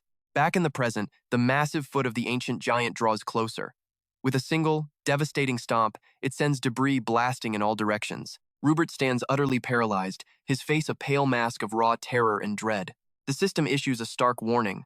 3-star Rupert is terrified, reducing all his attributes by 30% as cold sweat streams down his wrinkled face. His sole remaining eye bulges, bloodshot and wide with sheer panic as he gasps aloud. A chance of victory never existed from the very beginning. Watching the colossal ancient statue draw near, he frantically begins to calculate his options. This felt exactly like the day the knights came. Realizing victory is impossible here, he decides he has no choice but to turn and flee.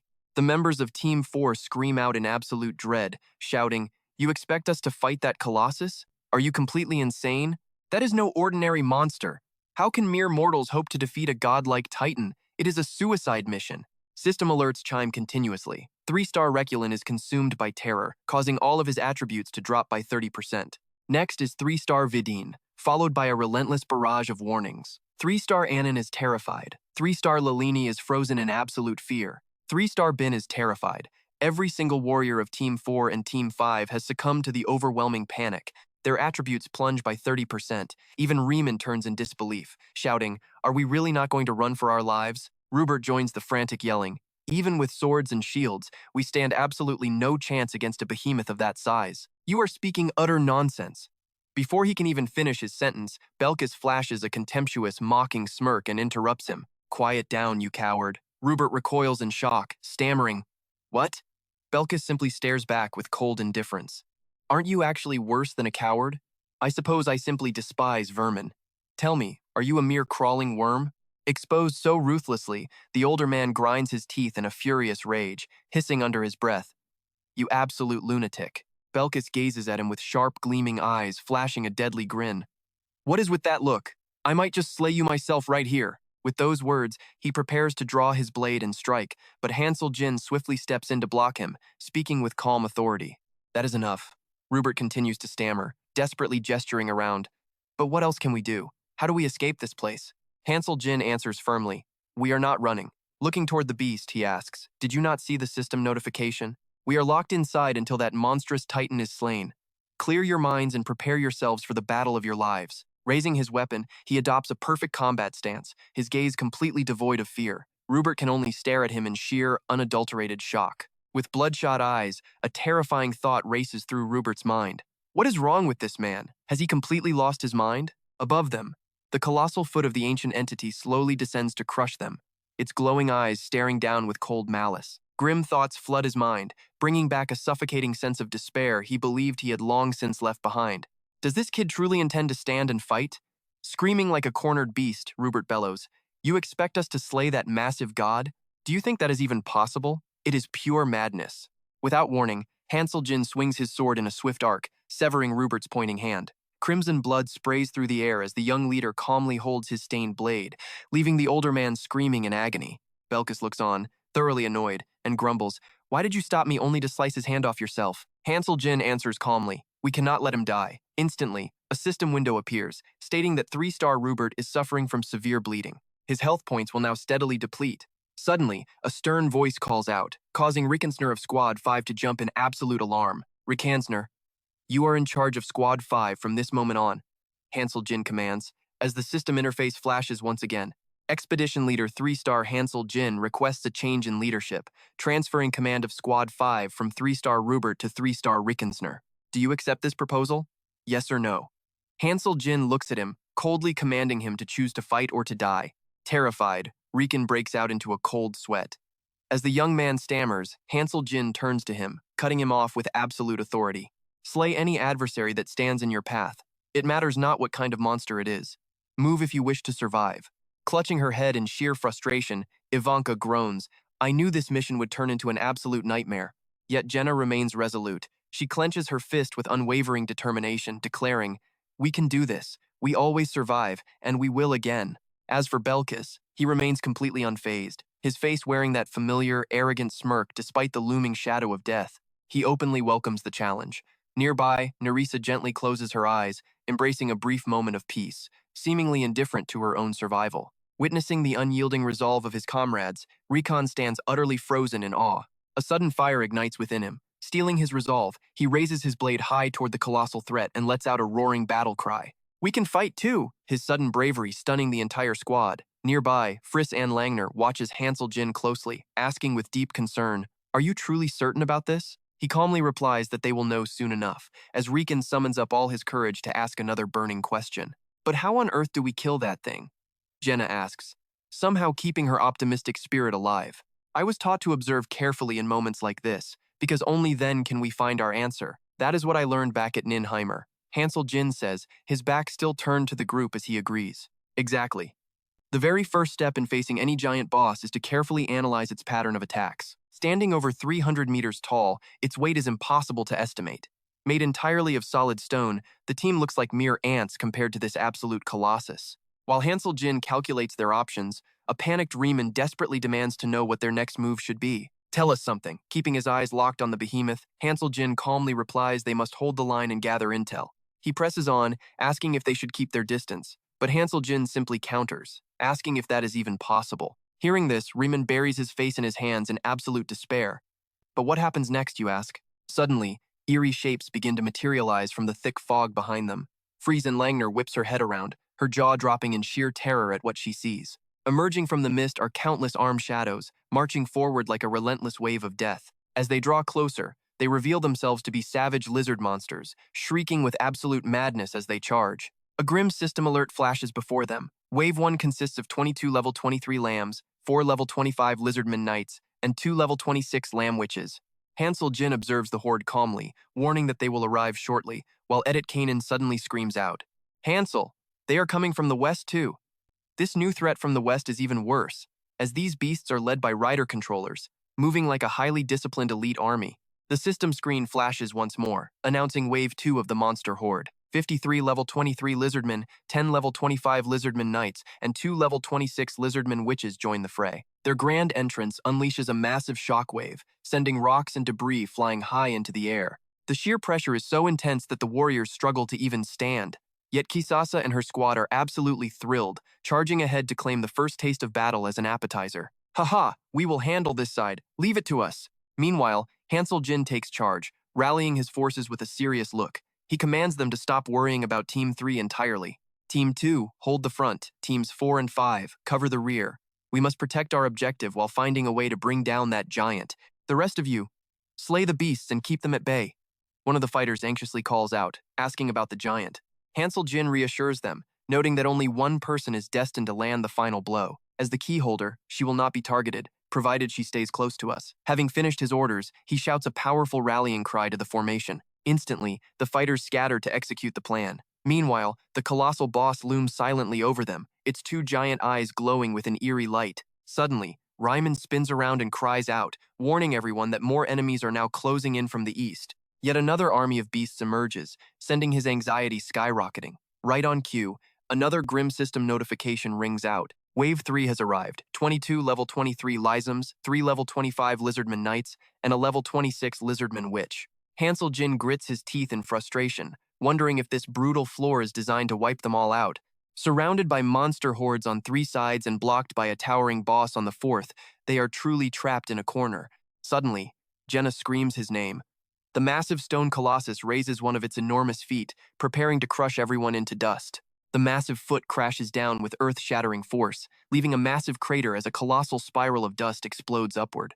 Fortunately, Hansel Jin and his entire squad manage to leap clear of the devastating impact just in time. Running for his life, he sends a telepathic message. Team 1 leader Hansel Jin here. If we scatter too far apart, we won't be able to attack the giant. Team 2 leader Edit Kanan here. Understood. Team 4 leader Riemann. I copy that. Team 5 leader Riken. Roger that. Leaping through the air, Hansel Jin turns back to shout a final warning to Friesen Langner. Keep your focus, kid. She struggles to reply, assuring him she knows, just as Edit Kanan sends another urgent telepathic message. Team 2 leader Edit Kanan here. Hansel, I am so sorry, but they are overwhelming us. One of them is heading straight for you. The ravenous lizard beasts charge forward in massive droves, cackling wildly and screaming for their blood. He quickly broadcasts a calm reply to Edit Kanan. Team 1 leader Hansel Jin here. It is fine. I was actually hoping they would come. Just focus on your own squad. As he speaks, he swiftly unsheathes his blade, slicing through the lizards. But suddenly, another alert pops up. Wave 4 has arrived. 42 level 23 lambs, 5 level 25 lizardmen knights, and 2 level 26 lamb witches join the chaos. In the distance, more terrifying silhouettes begin to loom. Before they can even process the shock, the system chimes to announce Wave 5. 42 level 23 lizardmen, and 5 level 25 lizardman knights, along with 2 level 26 lizardman wizards. Endless waves of monsters kept charging, threatening to swallow the brave defenders into a dark abyss of utter despair. But these true heroes refused to let fear take over. Jenna stepped up bravely, unleashing multiple level 2 rotating arrows all at once. These powerful shots tore right through the charging beasts, leaving massive gaping wounds in their scaly bodies. Her shots carried such raw power that a single arrow could pierce through multiple enemies. Ivanka was not resting either. She raised her hand, channeling a brilliant, blazing stream of golden magical energy. Her magic gathered into a massive vortex in the sky, tossing those vile lizard monsters high into the air. As the others launched their fierce attacks, young Frissan Langner stood frozen in fear, overwhelmed by the terrifying clash of magic around her. Suddenly, Hansel Gine turned and spotted something so shocking that he completely lost his composure and screamed. He yelled for the foolish girl to run, but Friss stood completely paralyzed, staring at a looming nightmare with pure despair in her eyes. The colossal stone fist of an ancient statue was crashing down directly toward her. Escape seemed absolutely impossible from where she stood. Her gaze went entirely blank as she accepted her fate. Suddenly, a cry of desperate panic broke through the noise. The giant stone foot stomped down ruthlessly. Friss braced herself, shielding her head and closing her eyes, expecting the worst. But then, a gentle voice asked if she was all right. Hansel Gene had saved her in the nick of time, sweeping her away with one arm. Freeze gasped in sheer amazement at his rescue. Hansel Jin eyed the giant statue, noting its incredible strength. Just then, a communication message flashed from Edit Kanan, the second team leader. Edit checked to see if Han was all right. The first team leader calmly replied that he was completely unharmed. Edit admitted the sudden earthquake had caught him off guard. Hansel quickly asked about the situation on his end. Edit reported they were holding the line, though endless hordes of monsters kept emerging, kicking up blinding clouds of dust across the battlefield. The sixth wave arrived with 86 level 23 lizardmen. Through the settling dust, the massive, silent silhouette of the ancient statue loomed ahead. It was forged from solid bedrock, its surface incredibly smooth and slick. There were no handholds or crevices to climb. Hansel Jin commanded the team to move out, leaving Jenna to follow closely with deep confusion. When asked about his plan, Hansel kept his eyes locked on the stone colossus, stating they either had to get inside or climb it. Ivanka gasped in disbelief at his wild suggestion, but as purple flames flared up, Hansel simply gestured for her to look ahead. The raging fire was closing in fast. Staying put was no longer an option, as the entire area would soon be swallowed by a sea of flames. Belkis flew over, pointing out that having only one path left didn't make it easy. She demanded to know how they could possibly climb that giant. Han replied they simply needed to find the right angle. As Belkis wondered what he meant, another team message popped up on the interface. Hansel Jin broadcasted to the other teams, asking if anyone could spot a goddess statue or anything similar in the immediate area. Team 5 leader Ron questioned his strange request, but Hansel cut him off, his sharp gaze filled with absolute determination.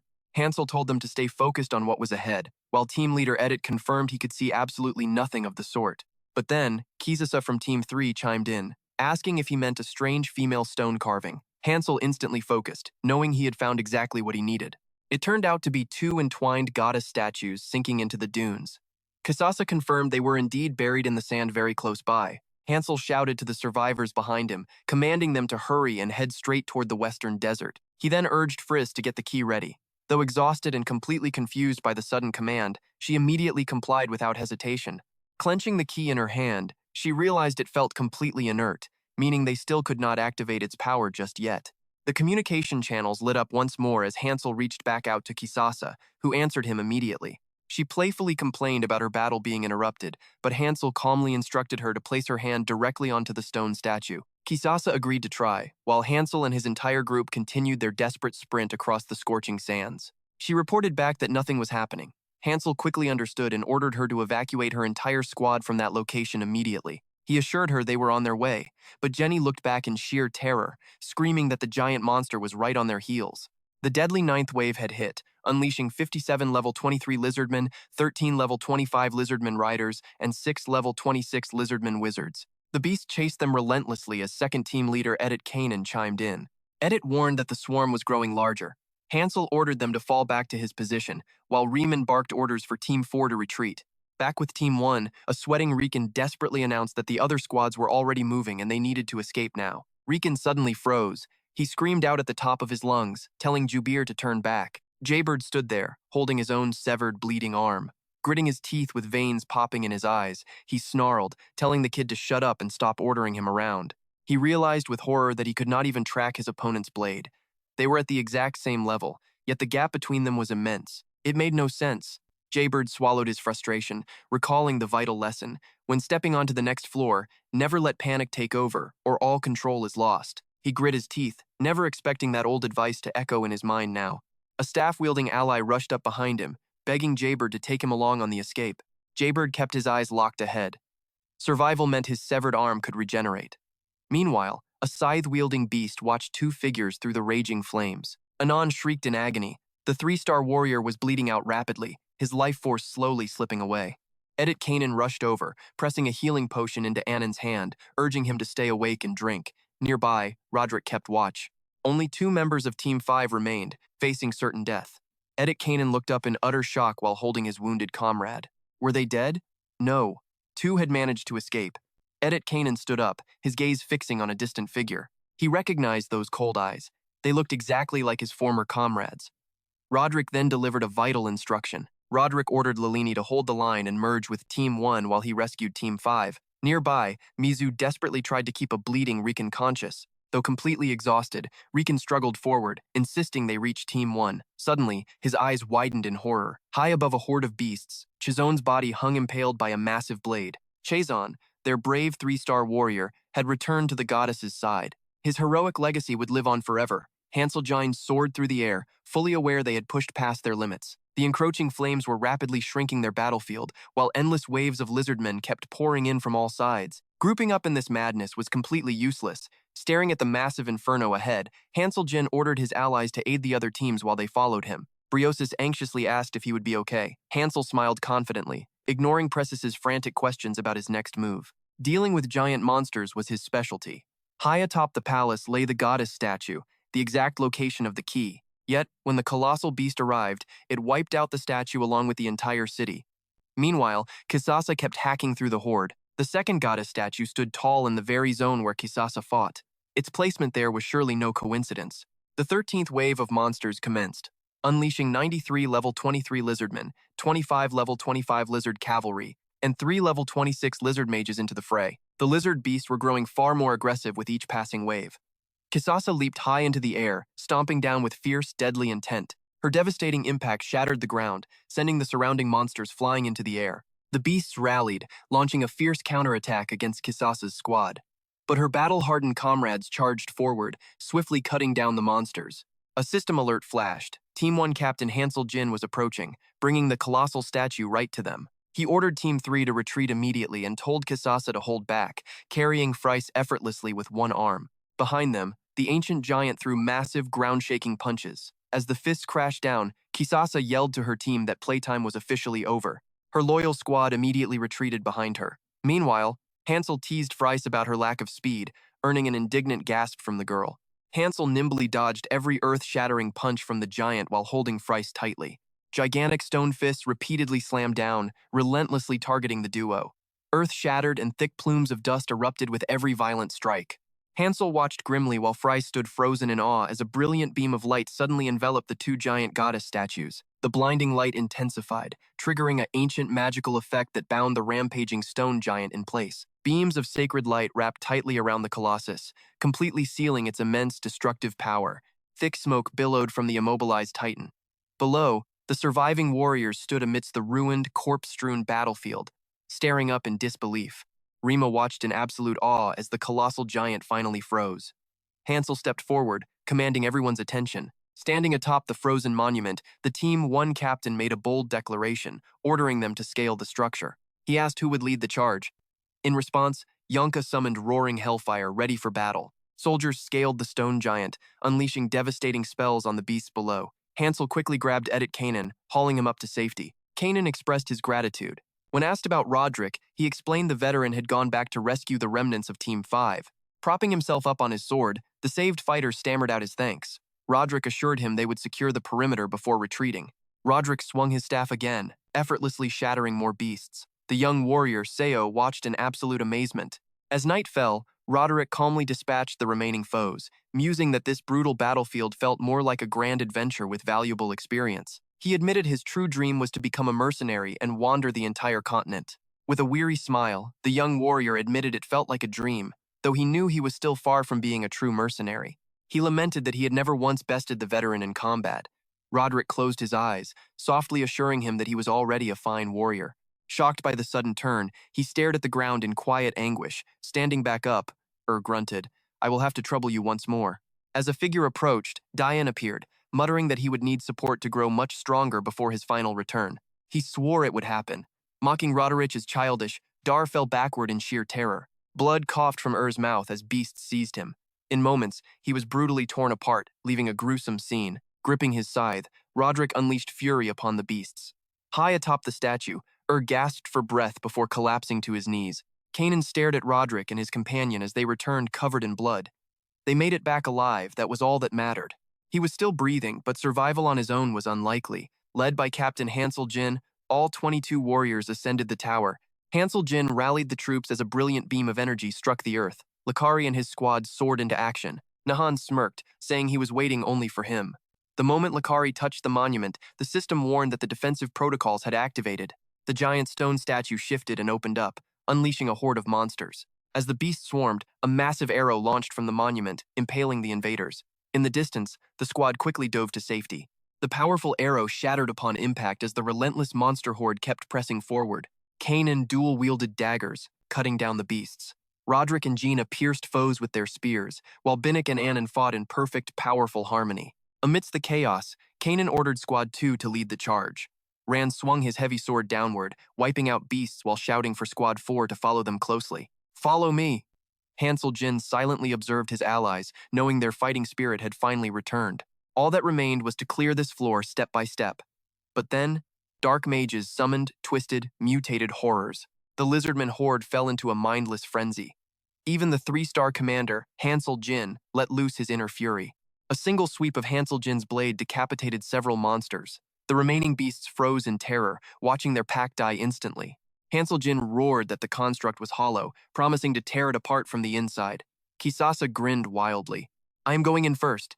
Kisasa took a parchment offered to her. It was the internal map. "Follow this, you have some neat tricks," she laughed. "We will put this map to good use," Hansel Jin declared, ordering Cryosis and her team to infiltrate the interior. Frisk gasped in disbelief. "Me too?" Hansel Jin watched the rabid beasts, knowing the outside was far deadlier than the inside. She could see the danger. At level 25, and Nahan at level 37, they had to move. As monsters scaled the statue, Hansel Jin ordered Squad 1 to hold the exterior. Turning to Kisasa, Hansel Jin commanded her to enter and destroy everything in sight. Kisasa began to transform, offering a wild grin.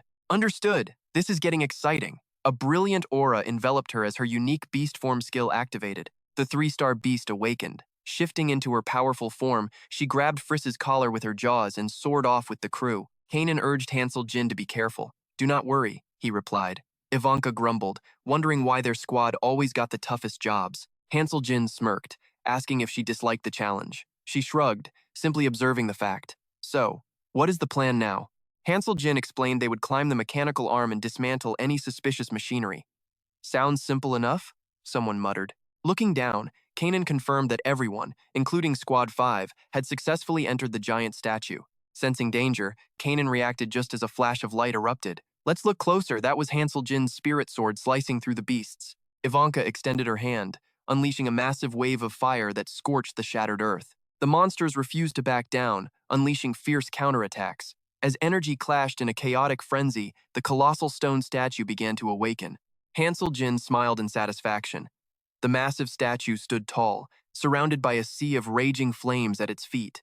A lone figure leaned heavily against his sword on the statue, gasping for breath. Jwar had finally made it up.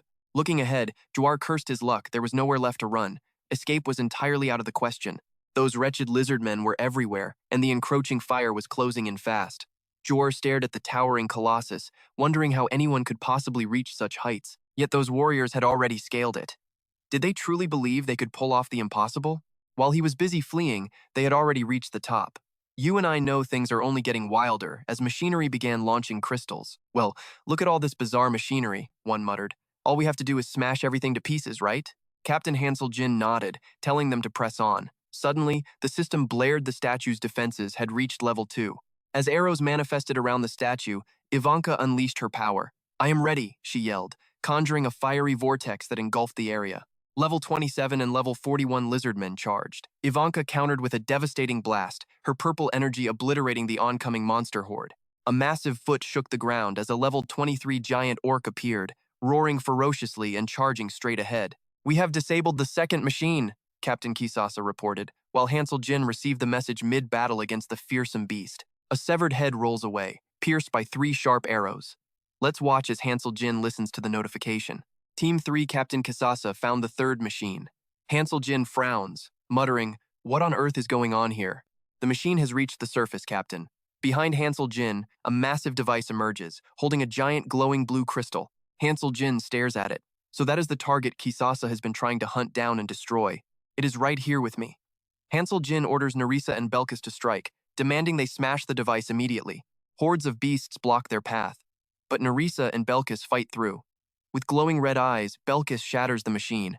Warning: the ancient statue's defense system reaches level 3. Suddenly, its stone eyes ignite with a blinding golden glare. Hansel Jin is stunned. Every single time a crystal breaks, this defense system triggers another deadly wave of attacks. They must destroy every crystal to stop this madness. Stage 1 had catapults and reptiles, Stage 2 had catapults and giant beasts. And now, Stage 3 features an ancient monument firing deadly beams from its eyes. The monument unleashes its searing rays directly at Hansel Jin's allies. Debris and shattered earth explode violently all around them.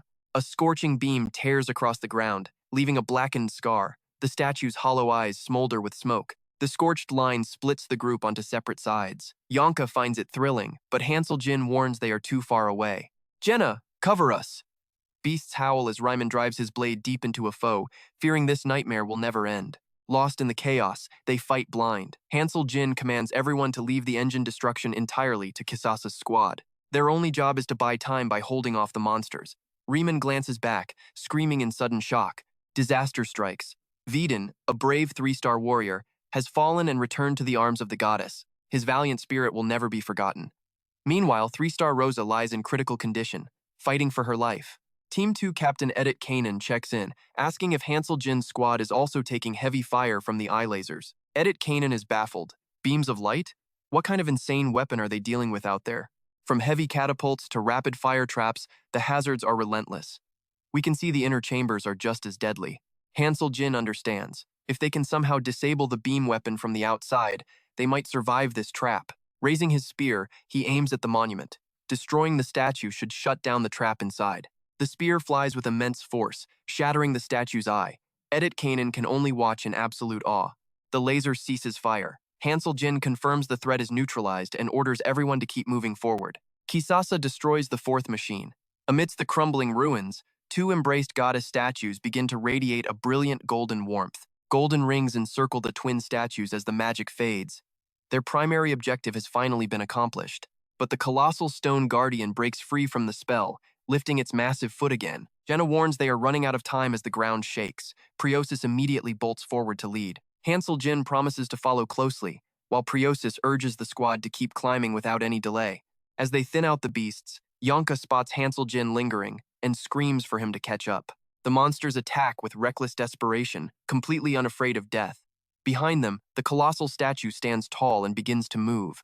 Priosis and Belkis struggle to maintain their footing on the shifting rock. Jenna desperately reaches out to her commander.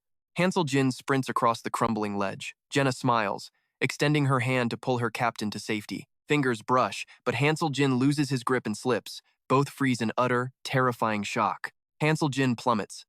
Jenna screams as her captain falls through the air, unable to find any handhold to grasp. Gritting his teeth, Hansel Jin struggles to survive, driving his weapon hard into the cliffside with one desperate strike. He slides down the wall, carving a deep groove to halt his fall. Surrounded by rising flames, he merely smiles. A screenshot notification pops up. Jenna yells down in total confusion, asking why a picture was just taken. Hansel Jin calls out that he is still alive. Jenna shouts back, promising to descend and rescue him immediately. He tells them to keep climbing toward the head. Hansel Jin anchors himself, driving his blade deep into the wall. More dangerous crystals are bound to appear, but the captain insists he will manage his own survival. As flames draw closer, Hansel Jin eyes the gates below. Together, we watch him prepare to leap into the creature. Gazing down at the heavy gates, Hansel Jin notices Jaybert clinging to the wall nearby.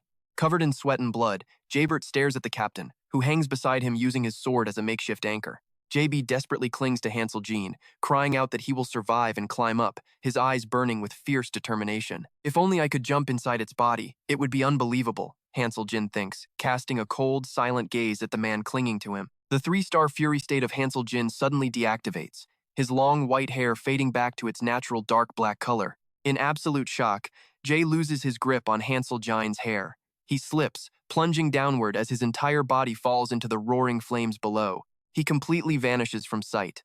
The three-star warrior Jay has finally returned to the gentle embrace of the goddess. His indomitable fighting spirit will be remembered forever. Hansel Jin casts a brief glance downward, then turns his serious gaze back up toward his destination. Bracing himself, Hansel Jin leaps toward the gateway of the massive stone statue, where his sword awaits him high above. With a wave of his hand, the purple glowing sword flies back into the tight grip of Squad 1 Captain Hansel Jin. All squads, report your status immediately, he commands. Sensing monsters lurking inside, Hansel Jin prepares to draw his blade for battle. A level 30 lizardman warrior appears, roaring, "Halt, human, for I am the greatest warrior of my tribe." Before the beast can finish, Hansel Jin cleanly severs its head. "Get lost," he mutters coldly, just as a volley of arrows rains down. Having navigated these paths during the side quest, he has an advantage. Unlike the other squads, he does not need to memorize these complex walls. He knows the correct path and has no fear of getting lost. By simply bypassing the deadly monster traps, he can rapidly ascend to the upper levels. Hansel Jin swiftly deflects the incoming arrows as he leaps upward. "Kisasa, how far have you made it?" Hansel Jin asks. Squad 3 Captain Kisasa replies, "We are currently holding a massive circular chamber. The room is filled with bizarre machinery," Kisasa explains, "and there is no direct path leading upward, only a set of stairs." Fighting off enemies, Captain Hansel Jin orders, "In that case, descend to the lower levels and demolish every single machine you find along the way." "Understood," Kisasa responds. But moments later she gasps, "The fifth engine is failing. This is not good." The anomaly is moving upward. A crystal detector screen flashes to life, catching the immediate attention of Yonka and Jenna. Another glowing crystal materializes on the opposite shoulder. "What should we do, Yonka?" Jenna asks, looking at the massive obstacle blocking their view. "Even if I bend the wind to curve my arrows." Yonka sighs. "I do not think I can hit them from this extreme distance." Ivanka mutters, "Well, it looks like I must step in as well." Suddenly an alarm blares. The stone statue's defense systems have reached level 4.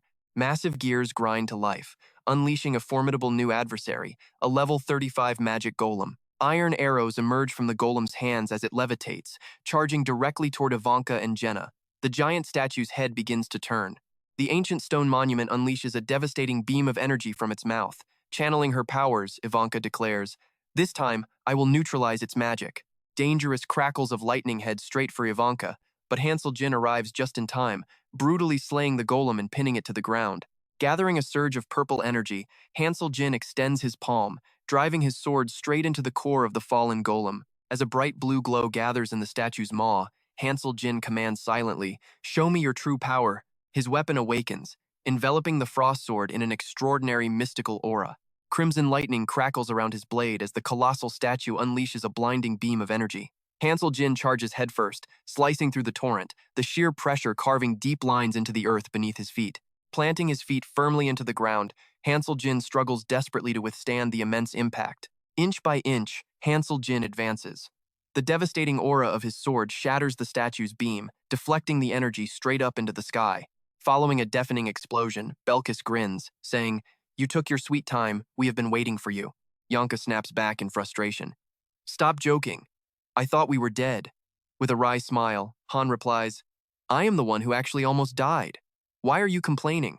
Rolling her eyes, Ivanka scoffs, "Whatever." Yonka then stares at the magnificent sword in Hansel Jin's hand, asking, "Where on earth did you get that weapon?" "I want one too," Yonka mutters. Hansel replies, "It is one of a kind. You couldn't get it even if you tried."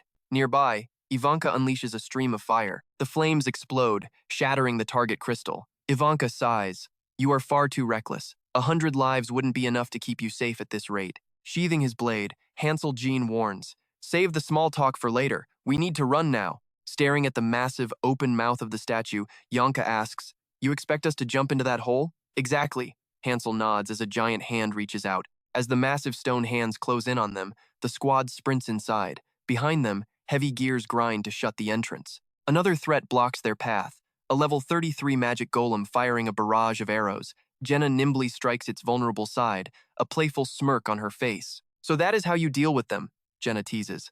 "Stop showing off and keep moving," Hansel snaps. Meanwhile, Captain Kisasa checks in. "The sixth engine is secured," Kisasa reports. Hansel Jin demands an update. Leaping into the abyss, Jenna yells, "I am heading in."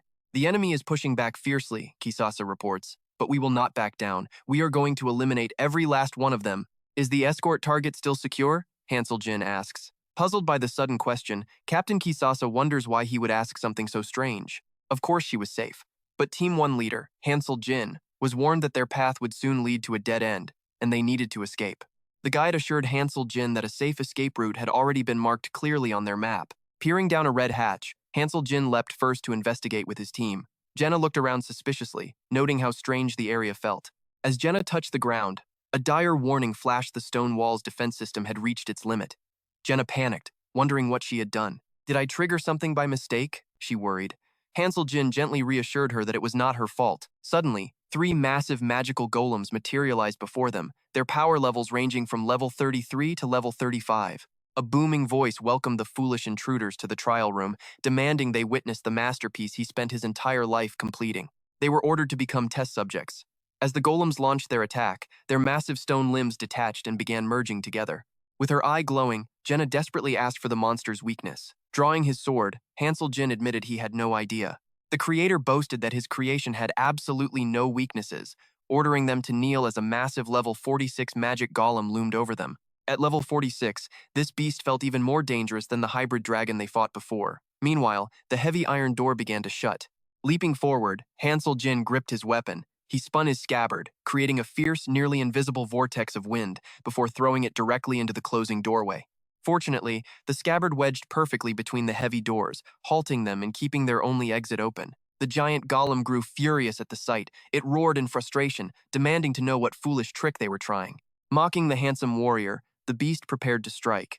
But Hansel Jin and his companions had already slipped past, racing safely toward the exit. Yonka ducked under the closing door. Hansel Jin breathed a sigh of relief, calling out to go.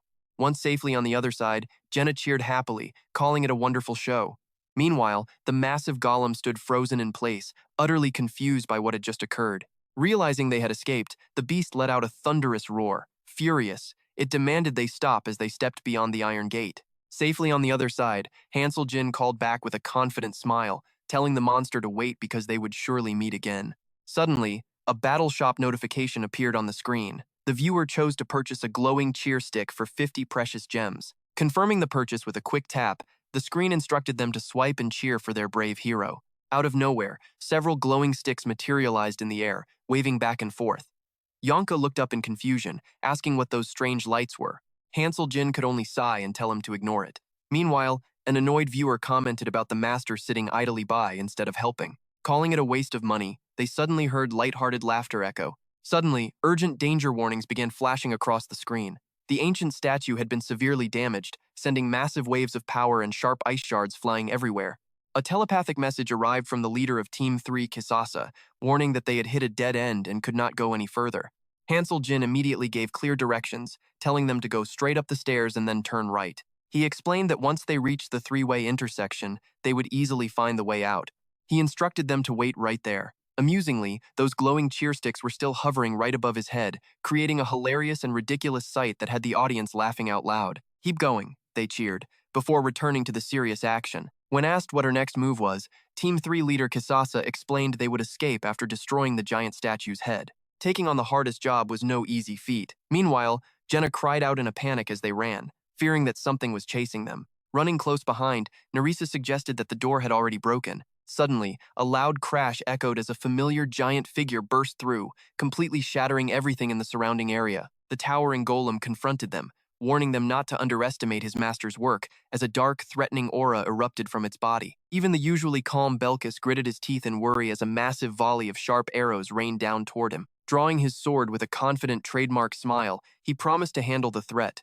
Yonka gasped in shock, asking what he was thinking. They needed to fight together. Suddenly, an urgent notification warned that the 3-star hero, Binks, was bleeding heavily. His health points were dropping rapidly. Team 2 leader Edit Kanan quickly reached out to Hansel Jin. A massive wave of enemies had suddenly appeared.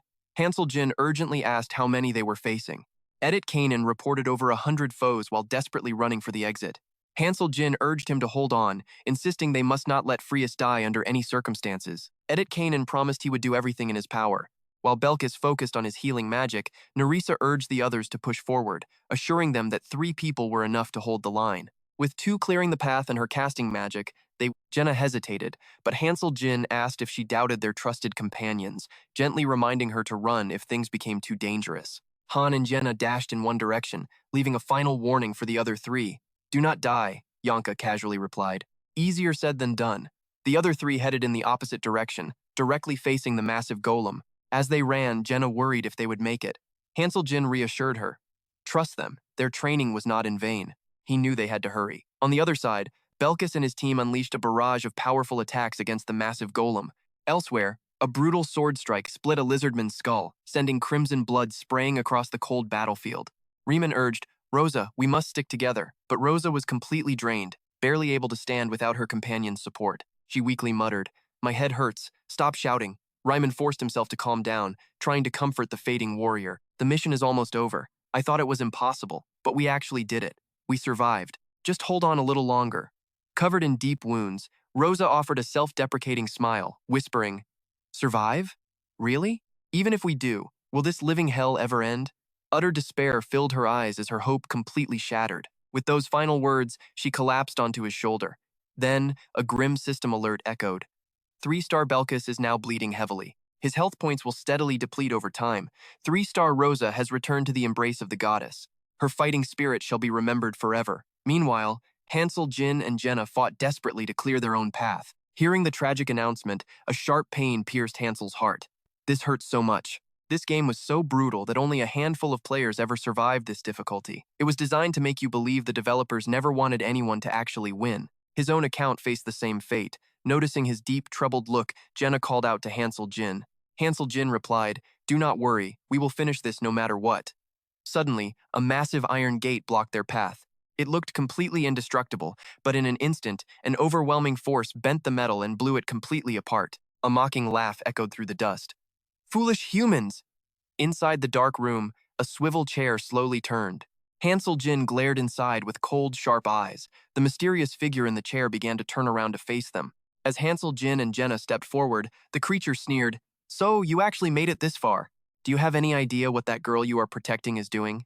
She is trying to defy the laws of the universe." Speaking with a repulsive grin, a hideous lizard-like head emerged from the shadows. A system notification appeared. "Karusa, Seeker of Magic Truth, level 35. Before it could finish its threat, Hansel Jin drew his blade, pointing it directly at the monster's throat. At that exact second, Jenna released 3 incredibly powerful, high-speed arrows. One arrow pierced Karusa's throat, sending a spray of dark blood into the air. Screaming in agony, the creature collapsed heavily onto the floor. Hansel Jin walked over, looking down coldly. "What nonsense are you barking about?" The beast could only groan. Ignoring its cries, Hansel ordered Jenna to destroy every single piece of suspicious equipment. Leave nothing behind. She immediately obeyed. Meanwhile, Karusa lay helpless in a pool of his own blood as the scene shifted back to the giant golem. The monstrosity was firing massive arrows, unleashing a lethal barrage from its body to target all 3 heroes at once. Covered in dirt and blood, the trio leaped high to dodge the deadly projectiles. As Belkis counterattacked, a grim thought crossed his mind. Not only was it incredibly fast, but there were absolutely no openings. The beast was simply too durable to penetrate. How could anyone destroy such a monster? From a distance, Ivanka gathered a massive surge of magic and blasted it forward. Suddenly, Belkis snapped out of his doubt. A fierce, signature grin returned to his face as he made a promise to himself. If he could not even defeat a mere machine like this, how could he ever hope to slay a dragon? Back at the iron gates, a decisive footstep broke the silence. With extreme caution, he scanned the dark chamber. As he walked inside, a massive diamond-shaped crystal floating directly in the center of a magical circle caught his attention. This was the very last one. Raising his sword with absolute resolve, Hansel Jin slashed downward, slicing the crystal in half. The crystal began to tremble violently, deep cracks spreading across its surface. Without hesitating, Hansel delivered another heavy blow, shattering the relic into tiny pieces. Suddenly, a high alert warning flared. The ancient monument could no longer hold together. Self-destruction sequence initiated. The mission objective has officially changed to escape the area. A special subquest appeared. Ensure the survival of the character, Freeze and Langner. Hansel Jin shouted urgently, "Jenna, this entire place is collapsing. We have to move right now." She hesitated, deeply worried about the others. Hansel reassured her. "We will meet them on the way out. Move." As the ancient relic continued to crumble, his voice echoed over the communication channel to the rest of the team. "Listen up. This is Strike Team Leader Hansel Jin. I have destroyed all the crystals. Every single gate is opening now." Team 1 leader Hansel Jin warned that the flames would break out, urging everyone to find a way out. Team 2 leader Edith Kanan reported they had found an escape route, asking if the others were making it out. Hansel Jin reassured her they were fine and would escape on their own, just as a Team 4 member panicked at a sudden tremor. "What is this shaking? Did Team 1 succeed?" Riemann urgently replied that the mission had changed and they had to leave immediately. The young woman's body remained trapped in the statue's grasp, prompting a teammate to mournfully ask about Rosa Shaw. A heartbroken Riemann replied that they could not carry a corpse because they had run out of time. Meanwhile, Team Casa fared much better, shouting with sheer determination, "Let us get out of here. We will pave the way. Just watch us." Meanwhile, Edith Kanan of Team 2 urged her group on, telling Lilini to help Anon and asking Bink if he could run. Bink, heavily wounded and forced to his knees, was desperately trying to use his own healing abilities. He struggled to reply that he was fine, while Team 5 urged each other forward, warning that anyone too slow would be left behind. Understood. At that moment, Hansel, Jin, and Jenna were running as fast as their legs could carry them. Drenched in sweat from pure exhaustion, he prayed silently as he ran, hoping everyone would survive this final stretch of the mission. As the temple shook with increasing violence, Belkis and his two companions stopped fighting and looked back. Seeing Hansel, Jin, and Jenna finally emerge, he called out, "What took so long? You kept us waiting." Hansel Jin asked about the golem. Belkis replied that he was about to destroy it when it suddenly deactivated on its own. "Was that your doing?" Hansel Jin quickly warned the group that the place was collapsing and they should talk outside. "Follow me, quickly!" Suddenly, Hansel's eyes caught something troubling. There was a deep, severe gash on Belkis's leg. Noticing his gaze, Belkis brushed it off, saying it was nothing. Suddenly, a heavy blow struck the back of his neck. He blacked out instantly.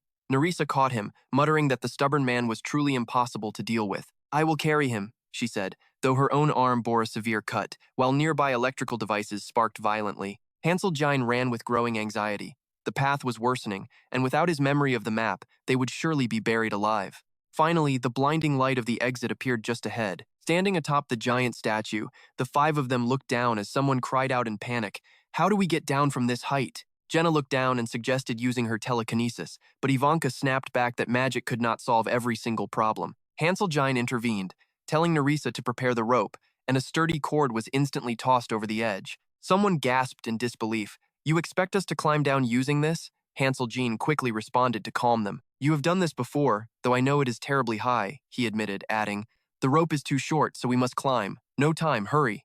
Nerissa bravely climbed down first, carrying the unconscious Belkis on her back. "I will go first." Meanwhile, from deep within the temple, Kisasa emerged carrying Free Fries and Langner. Spotting the bright light ahead, she shouted, "There is the exit, let us jump." Her loyal companions eagerly shouted back in agreement. Right. Together, they leapt into the open sky, narrowly escaping the terrible danger that lay behind them. Extending their sharp claws, they slid gracefully down the massive statue to make a safe descent. Judging by their expressions, it was incredibly easy for them. Meanwhile, Edith Kanan's Team 2 also stood atop the crumbling statue. Watching their wild descent from afar, Anna muttered in amazement, "That Team 3, they really leave me speechless." Edith Kanan quickly ordered her team, "Prepare to climb down, and make sure you hold onto the rope tightly." At that very moment, the giant statue began to crack, with violent tremors rupturing across its massive body. The shattering stone hurled lizard monsters into the air, sending them crashing down in utter chaos while heavy boulders of all sizes rained from the statue's crumbling frame. Panting heavily from exhaustion, Jenna looked ahead. Nerissa also managed to bring the injured Belkis safely to the ground. Exhaling a sigh of relief that they had finally made it, she collapsed onto the warm sand to rest. As the statue crumbled into ruins before them, Edith Kanan handed Hansel Jin a water skin with a proud, warm smile. "Well done, Hansel Jin." Taking the water skin, he gently asked how she was holding up, to which Edith replied, "Surviving, though it was a close call. The other teams are resting on the ground, but my people are all safe." She added, "Safe means alive, though everyone looks absolutely exhausted." Meanwhile, Song Hansen prepared to take a grateful drink. Edith Kanan smiled with satisfaction. Nearby, Team 4 leader Ran, having barely survived, collapsed to catch his breath in relief.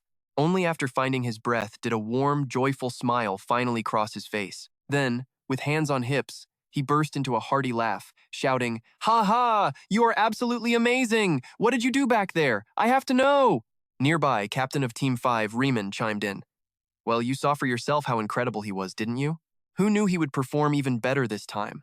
While Ivanka lay completely exhausted on the ground, Jenna raised her head and gave everyone a playful wink. "He really has grown so much stronger." Breaking away from the others, Riemann sighed in mock defeat and said, "Hey, I'm only 18, you know. Why did they call him old?" Only now did they learn Riemann's true age. They had assumed Riemann was a middle-aged man all along. Apologies to him. But just as the mood improved, Princess and Langner spoke with a heavy, somber voice. "I do not feel fine at all. Because of me, so many brave souls have lost their lives. If my selfish desire to find the keys brings such danger to everyone." Suddenly, a hand reached out and gave her forehead a gentle flick. "Ow, what was that for?" Princess and Langner glared at Hansel, but he simply asked with total indifference. "So, if I told you to stop, would you really quit?" The princess looked down, stammering hesitantly. Hansel Jin gently reassured her, saying, "Do not dwell on it too much. It will only weigh heavily on your heart." A soft smile finally returned to her face as she replied, "I understand." With that, Princess and Langner's figure slowly began to fade into the air. Beside her, the two girls resting on the ground started fading too. Edith Carnan's second team faded away as well, stunned by the sudden departure. Meanwhile, Riemann just sat there, completely indifferent to the world around him. The grand teleportation process began. A massive, brilliant screen flashed to life, and the final results started to display. Team 1 cleared the stage. Hansel, Jenna, Ivanka, Belgis, and Nerissa all received 3 stars and a level up. Team 2 under Edith Carnan earned 3 stars alongside Roderick, Anan, Binnick, and Lilini, all earning level ups. Team 3 had Kisasa with 4 stars, Lakari, Daruma, Nandio, and Nisa with 3 stars, and level ups. Team 4 had Ran, Likulin, and Roderick leveling up too. Team 5 had Riemann and Miju with 3 stars and level ups. The rewards included 300,000 gold, 3 magic shards, and 5 mercury pieces. Next were 7 B-grade desert lizard scales, 3 A-grade magic crystals, and 2 rare B-grade desert essences. Congratulations on clearing the 30th floor. Please select this option to view the full details. With the trial over, everyone materialized back in the main hall. Hansel Jin took a deep breath, relieved it was finally finished. Opening his eyes, he quietly realized that the true heart of this mission was always about finding those keys. The princess had mentioned 3 keys, yet only one was found. Retrieving the others would be incredibly difficult. Suddenly, a tearful, weeping Yen rushed forward with arms wide open. Crying loudly, tiny Yen clung to Hansel's face, weeping as she showered him with praise, calling him absolutely magnificent. "You are a majestic god." Hansel Jin found himself completely speechless, warning her that her loud praise was starting to hurt his ears. Smiling brightly, Yen proudly presented a small warhorse statue to him as a gift. Right on cue, a system notification flashed on screen. A warhorse statue gift for Hansel Jin. He stood there utterly frozen, staring at the all-too-familiar item before him. Holding the heavy statue, even Yen broke a nervous sweat. Slowly, Hansel reached out, accepted the present, and fell into deep thought. Yen pouted and nervously tapped her index fingers together in embarrassment. But then, to her surprise, Hansel Jin burst into a genuine laugh. Looking at the stallion, he smiled helplessly, amused by the gesture. A notification flashed, confirming Hansel Jin was pleased with the gift. Favorability has increased. The camera pans across the massive hall, revealing a private room where a feast has been beautifully laid out. There was juicy beef, warm bread, and tender chicken drumsticks. Every delicious dish a hungry warrior could possibly dream of. Sipping a cold mug of beer, Riemann chuckled warmly. "Ah, this is absolute heaven. When we first arrived, I actually believed that. Turns out, this place is rough. It is just like a rowdy mercenary camp, wouldn't you say?" Looking over at his companion, Likulin smiled and replied cheerfully, "Spot on, my friend. After all, danger and death follow us everywhere." Ivanka grumbled mid-bite about how rude they were, while Jenna was so completely focused on her food that nothing else mattered. Another veteran raised his glass with a hearty laugh, shouting, "You only live once, so we might as well live it up."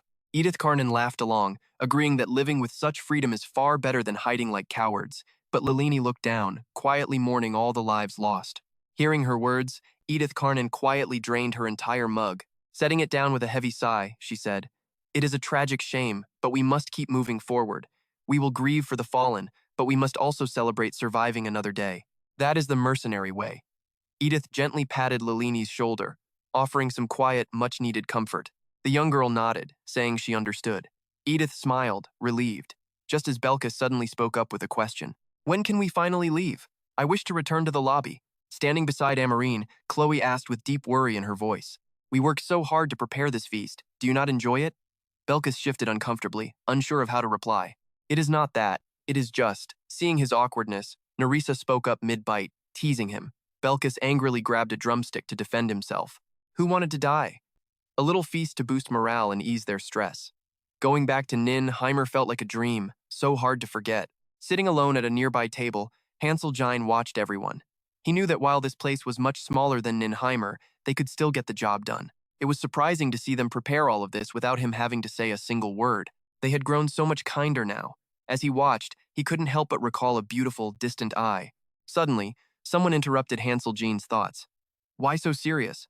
After all, he was the star of the party. What did Hansel Jane do before coming to this place anyway? Hansel Jane answered honestly, saying he used to be a simple farmer.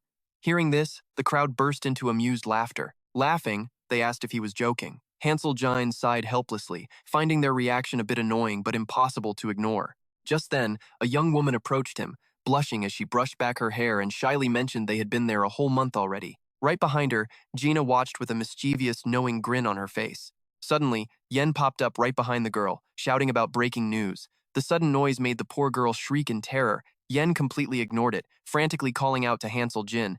Hansel Jin calmly asked what was wrong, wondering why she had to be so loud when a quiet call would do.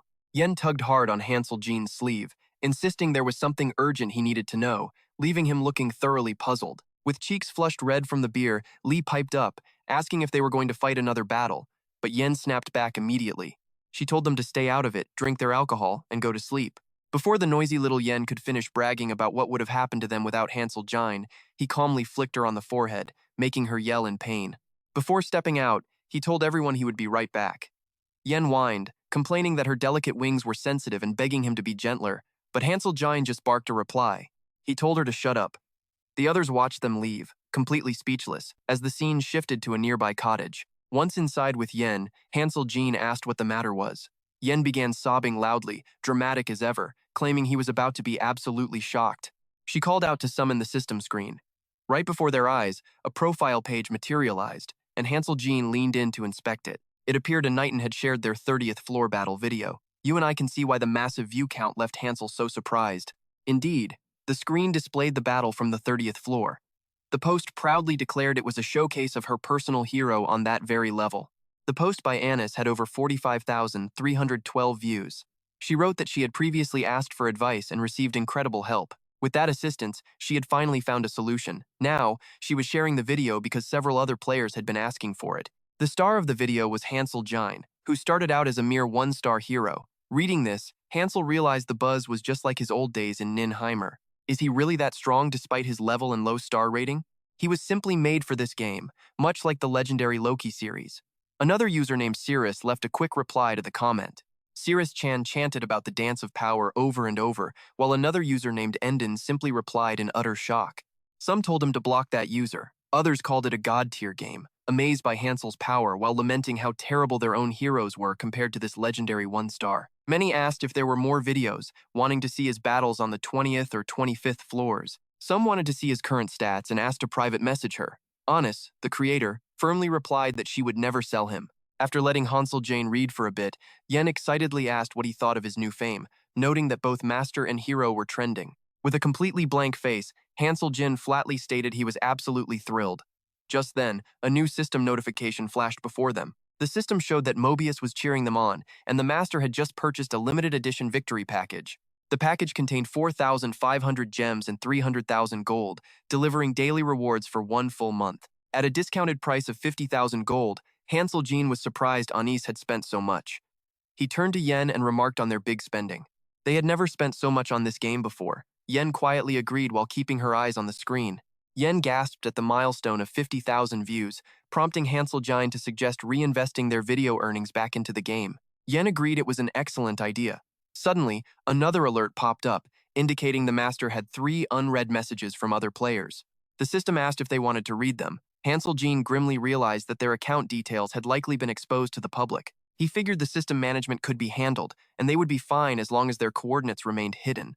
Otherwise, an invasion was inevitable. Noticing his deep frown, Yen asked in concern why his expression had suddenly turned so incredibly dark. Hansel Jane calmly asked if he really looked that bad. She insisted he looked totally grumpy, just as the floating screen began to fade away. He quickly explained that he wasn't in a bad mood, but rather found the entire situation quite fascinating. Despite all the attention the video was getting, he knew he was merely a low-star hero performing slightly above his current level. The true high rankers in Pick Me Up wouldn't care about them unless they showed real talent. And that, my friends, is the simple truth. Then, Hansel Jine asks Ison to keep him updated on the new video. You and I can see Ison quickly promising to do exactly that. A bit later, Hansel Jine returns to the group. A slightly tipsy Riemann asks cheerfully, "You were gone quite a while. Is everything okay?" Hansel Jine replies, "Nothing much, just some minor things." Hearing this, Riemann hands over a large mug of beer and speaks with hearty laughter. "Haha, here is yours. I only share this with people I truly respect." Hansel drinks without hesitation, reluctantly accepting the alcohol for this special night. Tomorrow morning is bound to be busy. Just then, the system pops up a notification for the master subcontent. Congratulations on clearing 30 floors. You have now earned significantly more master experience. No one will dare call you a fool again. Keep up the great work. The daily dungeons are now open. Mondays and Tuesdays feature intermediate Maranta. Wednesdays and Thursdays offer intermediate Kender Forest. Fridays and Saturdays bring intermediate Simeon Plateau. The third dungeon exploration, Ka, is now accessible. New items have been unlocked for review. The Taya Regional Hall has undergone changes. Linked zone 95.513, 88.347. Current coordinates are 188, 347, 447, 935. Ancient ruins will appear in Tier 8 areas. The master area changes every 10 floors to maintain balance. This ensures that high-level and low-level players cannot meet each other, even if they occupy the exact same region. Naturally, fresh information will be fully updated every single time the master advances to a new zone. Minor Ruins 2530. The 30th floor unlocks ancient ruins. If an expedition team is sent by airship, they can return with highly valuable rewards. Here is an ancient ruins tip. The Ancient Citadel is a very special place where players can find tons of rare materials and gems unavailable in standard daily dungeons. Items can only be claimed once the ancient ruins have been fully conquered. In other words, the master must conquer the ruins themselves if another player has already claimed it. Otherwise, they had better prepare to defend their territory. However, there is a catch. To build a proper airship, one needs massive amounts of materials, a high research level, plenty of money, time, and a professional technician. A magic engineer of at least 4 stars is required. This means absolutely no one will be getting their hands on an airship anytime soon. In short, you and I see this situation is no different from before they unlocked the door to the mansion. Hansel Jane stands outside, looking up at the sky with a sigh of regret. On his screen, advertisements for airship rentals begin to appear. Do you lack an airship? Would you like to have one? We can rent it to you. Whether small, medium, or large, please contact us today for more detailed information. Our Kakao Talk ID is listed, but of course, this is not a viable option. The rental prices are simply ridiculous. Furthermore, if those rented airships get damaged, the renter must pay for everything. A system prompt asks if the master wants to log out. Hansel Jane feels quite puzzled. An airship, huh? Belkis suddenly appears at that moment and asks, "Hey, what are you staring at? I thought you came out here to train with me." Hansel Jane secretly thinks to himself that having an airship would be great, but there is no rush. One way or another, they will obtain one. He tells Belkis to get moving. Suddenly, Hansel Jane's eyes widen as the system alerts him of an unread message in the group chat, asking if he wants to read it. Yes or no? A group chat tip explains that members can communicate with others in the very same group. Hearing this, he frowns, realizing the others probably did not even bother checking the chat before leaving, though it might not have been highly necessary anyway. Belkis urges him once again, "If we do not hurry, the day will end before we can even practice." The scene then shifts to nighttime outside a very familiar house. Rubbing her sleepy eyes, Yen asks what is going on. Hansel Jine speaks in a serious tone, requesting temporary master privileges from her. The little girl looks confused, asking what privileges he means. He explains that he wants to check the messages they have received.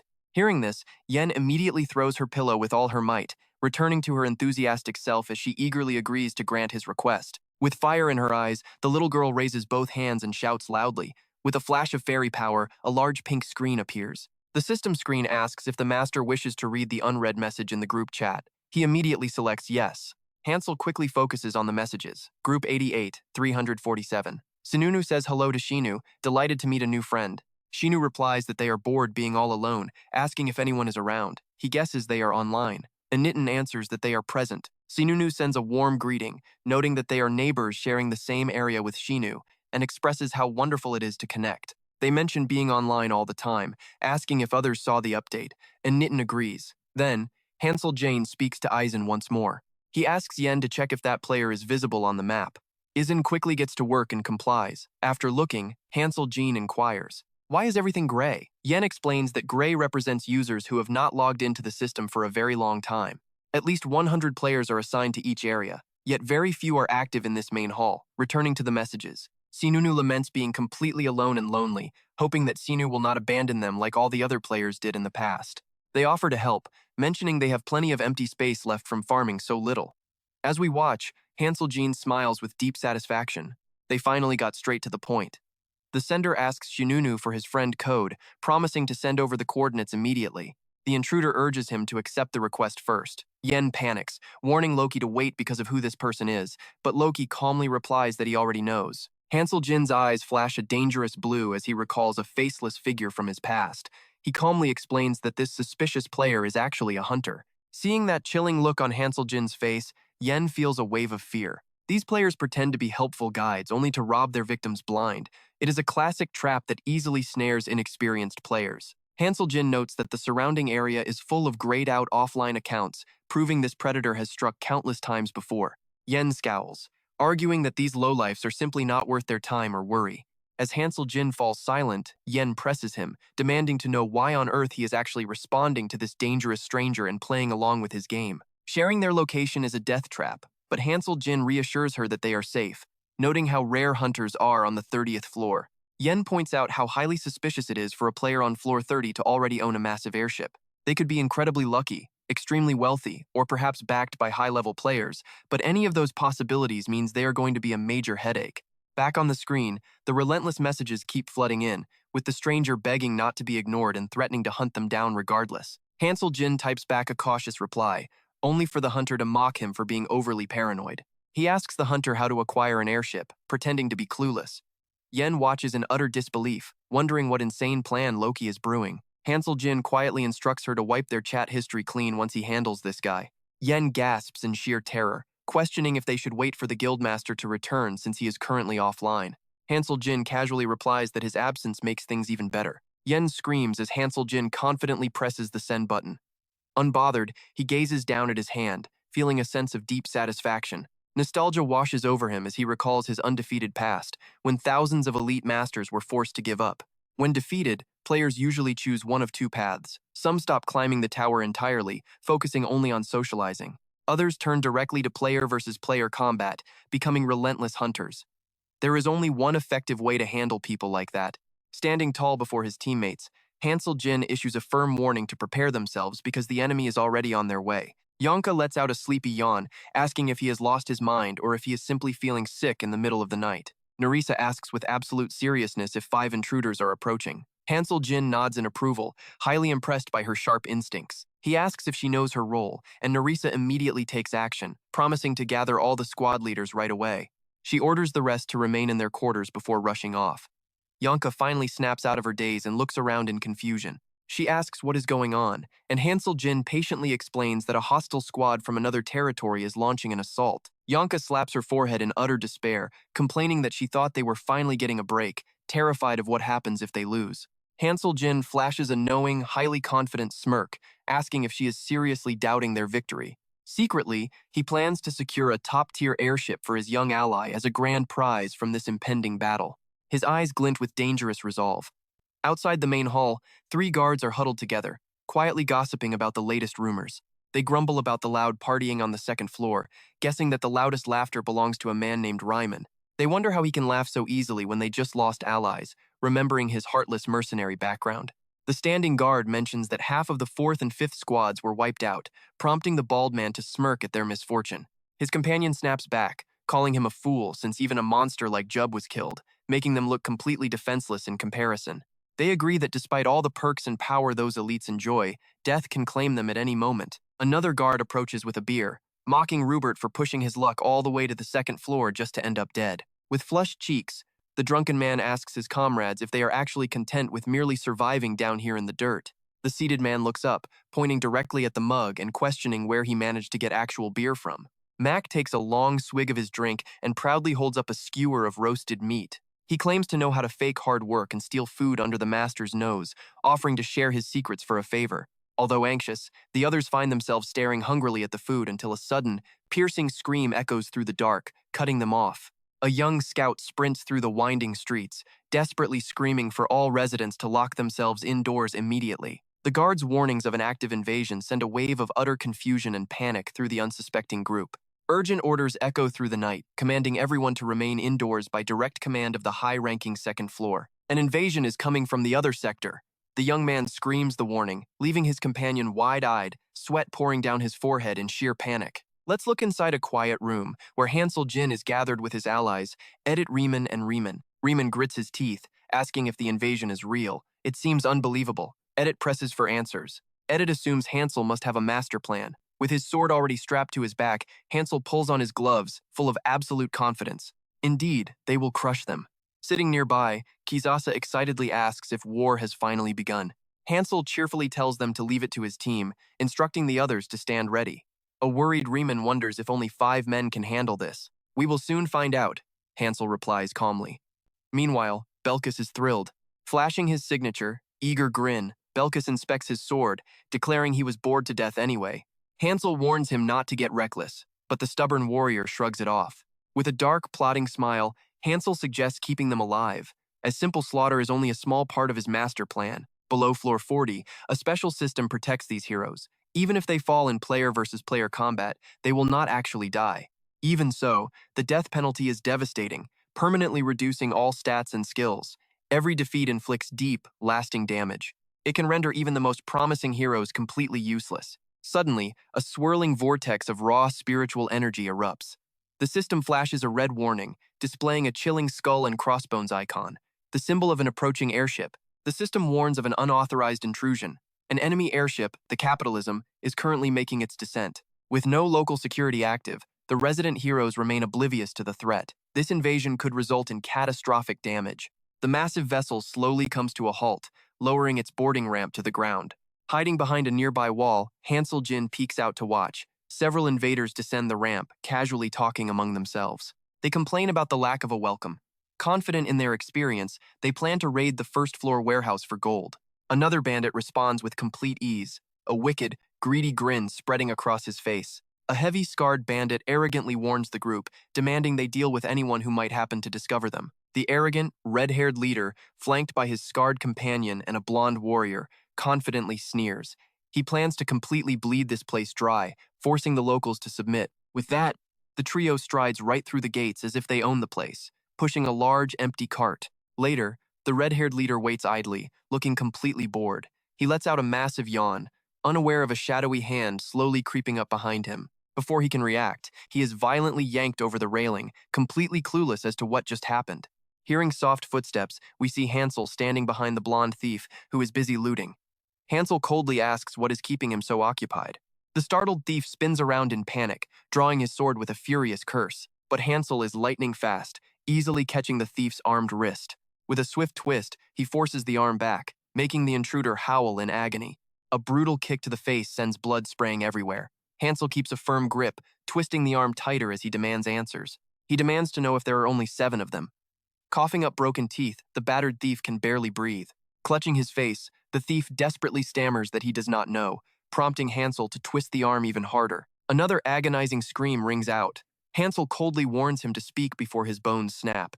Crying in absolute terror, the thief finally confesses there are only 7 of them. Hansel silently analyzes the situation. 4 guard the cart, 1 acts as leader, and 2 remain on the ship. Crucially, they brought no magic engineer. Wearing a terrifying expression, Hansel slowly draws his blade and asks when they plan to leave. The terrified thief stammered that they had 10 minutes, but he could easily shorten it to 5. Without another word, Hansel strikes him down, leaving him coughing blood. With the threat neutralized, Hansel activates his telepathic transmitter. He radios Edit, checking in on the second squad's status to coordinate their next move. Edit tells Hansel to stay cautious, claiming they only need to wait 10 minutes before going back to sleep. Hansel tells her not to wait. A confused Edit asks what he means. Suddenly, harsh system alarms blare out, repeating that control has been completely restricted. Checking the controls, Hansel realizes the ship is operating automatically, leaving him unable to override the system. And just like that, you and I see both invaders tied up together, thoroughly beaten and defeated. A warning flashed across the screen. Thieves were breaking into the master's warehouse, stealing a basic dragon heart and looting 3 grade C black dragons. Next, basic magical engineering parts, grade C black dragon bones, and 300,000 gold coins were cleared out. Hearing the grim news, Hansel frowned, wondering if the thieves had stripped away every single valuable item. Suddenly, Hansel went on high alert at a strange sound. Nearby, a scarred, heavy-set thief bragged about catching a massive prize, boasting about a wagon full of gold, trinkets, and even meat. The scarred thief sneered smugly, "With this treasure, we can drink and party all night." "Ha ha, nobody is guarding this place. What a bunch of total fools." The man pushing the gold cart put his hands on his hips. "Hey, Captain, where is our sentry?" The leader laughed. "Probably asleep, I reckon. Best guard duty ever, if you ask me." Meanwhile, Hansel Jin watched their every move from a hidden ledge high above the wall. As they loaded up, they muttered, "Looks like we are taking off early today." "Ah, well, the sooner we leave, the better." Suddenly, a critical warning flashed. The private starship was about to depart, carrying away all of the stolen treasures. The ship's nose pointed directly into a swirling dimensional vortex, plunging right through the gateway. Emerging on the other side, the thieves found themselves drifting in a completely barren, desolate stretch of deep space. A mechanical voice chimed, announcing the space jump was active, but Hansel had already snuck aboard. Nearby, his companions Belkis and Gina lay low behind a large porthole, watching closely. The vessel surged forward at breakneck speed, slicing clean through the thick, dreary clouds high in the atmosphere. Descending rapidly, the ship aimed toward a towering skyscraper. A coordinate display blinked on screen, reading Sununu, 3847 Harura. Inside, the scarred leader sighed, reminiscing about the old days. The old master would never tolerate this. Times have really changed, ain't that right? But as he turned to ask his crew, a heavy boot slammed directly into his chest with immense force. The brutal impact sent him hurtling backward, sailing clean out into the empty sky. He clawed desperately at the air, his helpless screams fading into nothingness. With the leader gone, Hansel calmly stepped inside and grabbed the handle. Swinging the door wide, he found a battered thug lying face down on the floor, with Belkis standing triumphantly over him. Belkis scoffed loudly. "Talk about weak. Did we really need to hide back there? I honestly thought I'd suffocate to death." Hansel asked, "Did you find them all?" Belkis replied, "This is the absolute last one." Trembling on the floor, the defeated thug foolishly tried to threaten them. "Wait, don't kill me. You will pay dearly if you do." Unmoved, Belkis drew his blade and drove it hard into the thug's back, cutting off his desperate threat mid-sentence. As he screamed, Belkis simply looked down at him with a look of pure contempt. "Complete amateurs." Gina appeared, holding a bloody arrow. "We are all clear over here. Honestly, they were even worse than we expected."